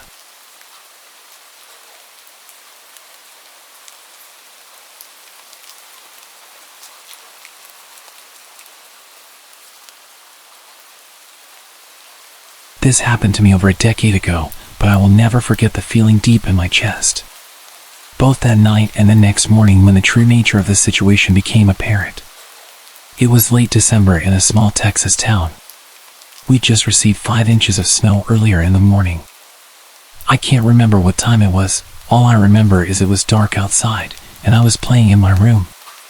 It's important to note that my room was made up of 2 parts, a mudroom with a door leading out front, then my actual bedroom. The door was an older style wood door with all the old hardware and had a window on the top half. It had a window shade, but that wouldn't stop anyone from looking in if they wanted. My room was the frontmost, with my parents' room being in the back of the house. Suddenly, the knob was not being gently moved, someone was turning it with force. This door was one that had to be locked from the inside, so the knob could turn and open freely. Luckily, there were 2 deadbolts. Whoever was on the other side just figured out the knob was free to open. As soon as I heard it turn all the way, I sprung up to the wall about 5 feet from the door, my back to the wall. The door fell silent. I found myself glued to the wall, unable to move. Then, the knob turned slowly. I remember watching, waiting for it to turn all the way. When it did, whoever was on the other side started trying to budge the door and pry. At first, it was easy going, but then they started pounding into the door with their foot. They got only 2 kicks in when I unfroze and screamed for my life. I sprinted to the back of the house to get my parents. They asked what was wrong, and I said someone tried to break in. They ran over and checked, not bothering to look outside, which I pleaded them to. They just said my imagination was running wild and it was an animal or the old age of the house. They took one final look in my mudroom, not bothering to investigate any further. I was told to go to bed. It took me hours. I don't even remember falling asleep. All I remember is staring at the door from my bed, never taking my eyes off the doorknob. Suddenly, I was woken up by my parents, who were obviously distressed and seemed to be scared. My mom grabbed me by both shoulders and got right in front of me. She asked very sternly why I thought someone tried to break in. When I told them this time, they seemed to listen. I was worried how serious they were as they asked me about everything. When I was done, they said they had to show me something. They took me to the front door and out to the front yard, pointing to my door near the driveway. You could clearly see the boot prints in the snow, walking along the street through our yard and straight to my window, then my mudroom door, where I had been playing the night before. The police showed up and took a report, but nothing ever came of it. I was never able to sleep well in that house. I can never forget what it felt like as a child to go through this and not have my parents believe me. I'm just glad I was not home alone and very thankful for that strong door.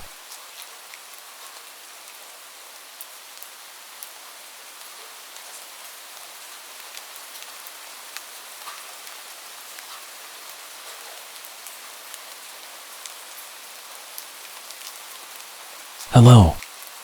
I'm a 20-year-old French girl. To set the context, I live in a suburb in a small residence with 6 houses. My gate is often broken, and most of the time it's wide open, giving easy access to our small courtyard. My house has 1 floor with 4 bedrooms, including mine. Downstairs, there's a guest bedroom which we use as a treatment room due to my health issues. It's where we keep all the equipment and medicines. I also have a dog who means the world to me. He feels everything and even senses my epileptic seizures before they happen. He can even tell when the nurses are arriving by the sound of their tires in our yard. He never barks unless there's a problem. A nurse visits me 4 to 5 times a day for treatments, including infusions. This is an important part of my story. One morning, as usual, my nurse, Sandra, arrived at 8 a.m. She administered my treatment, and we chatted like we always did. After about 40 minutes, she left, saying she might be a little late next time, but I shouldn't be worried. That day, my parents were at work, and I had a medical appointment in the morning. I was home alone, except for the nurse's visits every 4 hours. When I returned from my appointment, I sat on the sofa with my dog while waiting for the next nurse. When I heard tire noises, I thought it was Sandra arriving a bit early. My dog started growling, which was unusual. I looked at the time, 11:50 a.m. I assumed Sandra might have switched with the previous patient, as she sometimes did. I heard a knock and I went to the door. I saw a young woman I had never met before. She introduced herself as Camille, a 3rd year at nursing school, and explained that Sandra had sent her to prepare my treatment. I wasn't suspicious. I was used to students coming over. But I was a bit surprised because Sandra usually informed me in the morning or sent a message. Also, she never left a student alone on the first visit. I led Camille to the treatment room and showed her the way. While she washed her hands, my dog's behavior became strange. He growled as she approached me and circled me, so I decided to leave him in the living room and close the door to keep him calm. I didn't pay much attention to what Camille was doing. I was on my phone at that moment. Then, I noticed she was preparing a syringe rather than using the pre-made saline syringe as usual. I glanced up and saw that my treatment ampoules were untouched, but I had heard the distinct sound of ampoules breaking. Something felt off. As she approached me with the syringe, I received a message from Sandra saying she'd be there in 5 minutes and asked me to start setting up the equipment. I made up an excuse, telling Camille that I needed to use the restroom and left her in the treatment room. My dog kept barking and growling. When I reached the toilet downstairs, I sent Sandra a message telling her about the woman, and she had no idea what I was talking about. I was terrified and started crying in the bathroom. Camille came to check on me and asked if everything was okay. I assured her it was, and that's when I heard the front door slam shut. 2 minutes later, it reopened, and I heard Sandra's voice. I left the bathroom, still crying, and Sandra asked me what had happened. I explained the situation and showed her the treatment room. We called the police, who arrived, examined the evidence, and took samples from the syringe and other items prepared by Camille. The test results were shocking. The syringe contained a paralyzing substance, enough to paralyze a 120 kilograms man, and the IV contained a highly concentrated medicine that could have stopped anyone's heart. To this day, we don't know who Camille really was. Thankfully, I never heard from her again. She had stolen all my opioids but left my tablet and computer untouched. Looking back, I realized my dog had sensed Camille's ill intentions. I should have been more vigilant, especially since she was a stranger and on her own. My treatments are far from simple. I often wonder what could have happened if I hadn't checked my phone that day.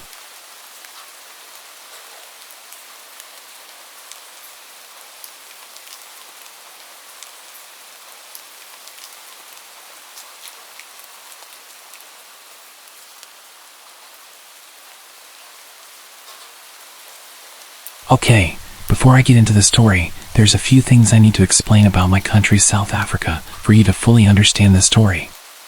In South Africa, it's normal to have high brick walls with electric gates, electric fences, and alarms. The crime here is hectic. It's also pretty normal to have big gardens. My family and I are big animal lovers, so at the time we had 6 dogs. 2 Shar-Peis, 2 German short-haired pointers, and 2 dachshunds. With that being said, our dogs roam freely around the garden as it's obviously enclosed. We usually leave the veranda door open during the day for them to do their thing. Another thing about South Africa, it's normal to have a live-in maid and a gardener. Like, the average family usually employs them. It's not only for wealthy people, which seems to be a thing in other countries. For the story, our maid is Ellie and our gardener is Vince. So this happened in 2007 when I was 9 years old. My older brother was 10 and we had just gotten our first cell phones that day. My dad surprised us after work. You may think we were quite young to have phones, but it was used for emergencies or to communicate with our parents. Anyways, it's an important piece of info for the story. We don't usually leave our veranda door open at night due to security reasons, but I remember it being a hot summer night that night. So of course, this night of all nights, the veranda door was wide open and the dogs were doing their thing in the garden. My brother and I were in my parents' room setting up our new cell phones, all excited. Ellie's daughter, who was 18, was like an older sister to us, and she was helping my brother and I. My dad was somewhere in the house and my mom was in the bath. I specifically remember the maid's daughter making a comment about how the dogs would not shut up and how annoying it was. That's when I noticed it as well. Sure, they bark, but it was usually the dachshunds that yapped when the bigger dogs just chilled. Plus, it would only happen for a few minutes, then they'd get over it. Something was different that night, as even the bigger dogs were barking non-stop. My dad appeared in our room and mentioned to us that he'd also noticed the dogs' incessant barking, and he was going to check if everything was okay. No alarm bells went off in my head, and I don't believe my dad thought anything was amiss either, because my brother asked to investigate with him, and my dad agreed. I was obviously too engrossed in my new Sony Ericsson. My dad said he had a terrible feeling because of this, and because of how out of character the dogs were acting. He called after them. They usually come running, but tonight they all seemed to just look at him. They then turned back around and continued going crazy at this dark corner down the steps. My dad told my brother to go back inside the house and get a torch, sort of using it as an excuse for my brother not to come with him because of this off feeling. When my brother went back inside, my dad slowly approached the steps. He noticed how the dogs seemed to be snapping at whatever it was, hiding just out of view in the darkness. As he got to the steps, he noticed the lamp was smashed. Confused, he inched to the steps, and just as he realized what was happening, it was too late. My dad, being an ex-vet and avid hunter, felt something cold against his temple and immediately knew it was a gun. 4 men in balaclavas stepped out of the darkness, all armed. Shocked, he stood frozen on the steps. The man holding the gun to his head was instantly aggressive and asked him where my brother was.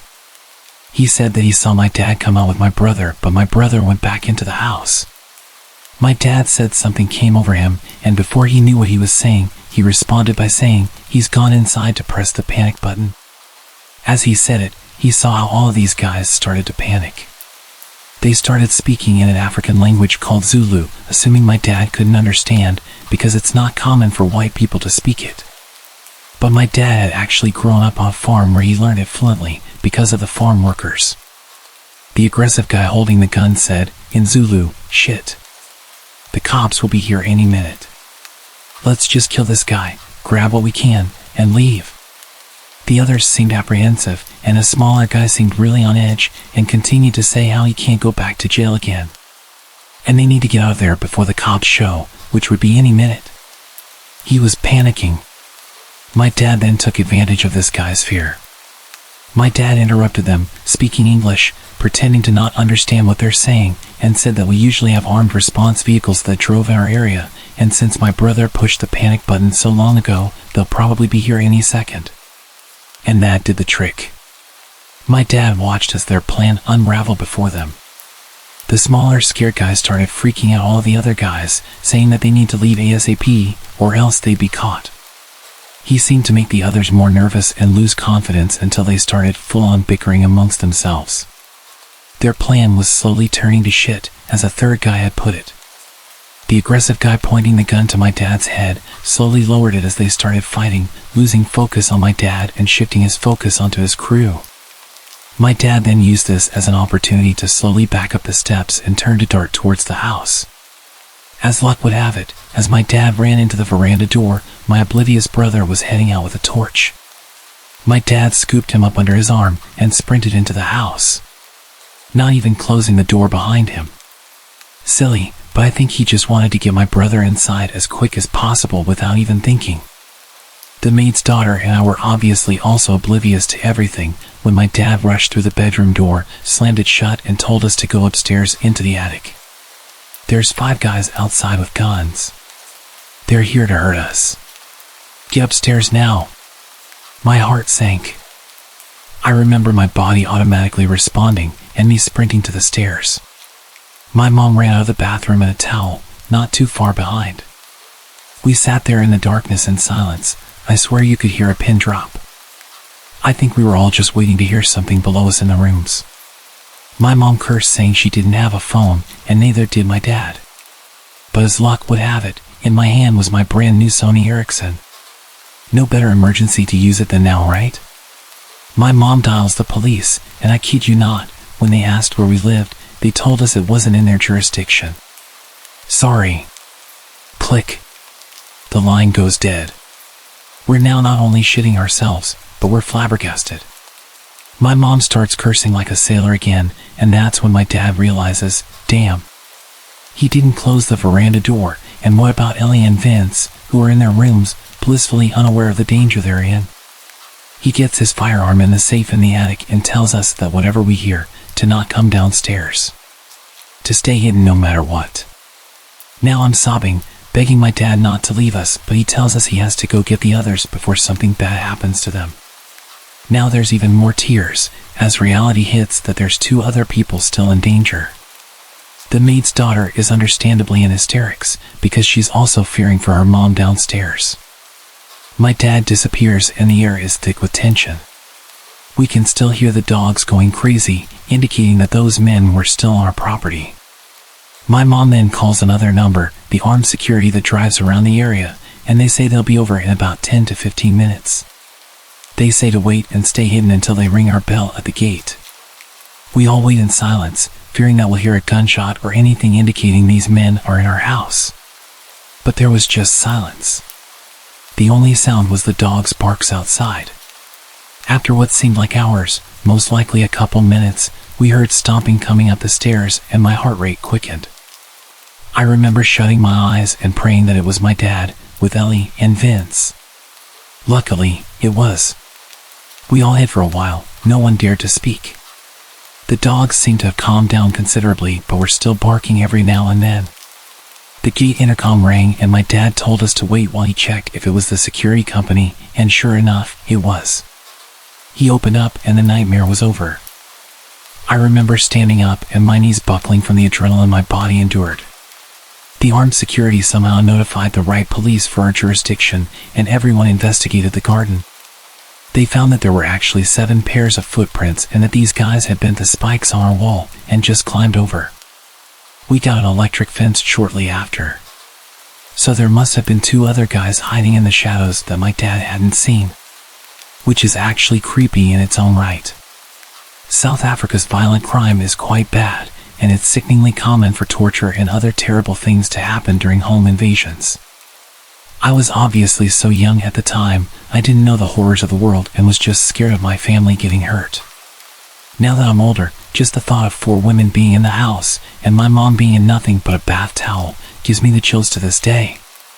The cops said the fact that there were so many guys, instead of like 1 to 3, indicates that these guys possibly had sinister intentions. Thank goodness nothing happened to my family, and I'm forever thankful for my dad's quick thinking regarding the panic button.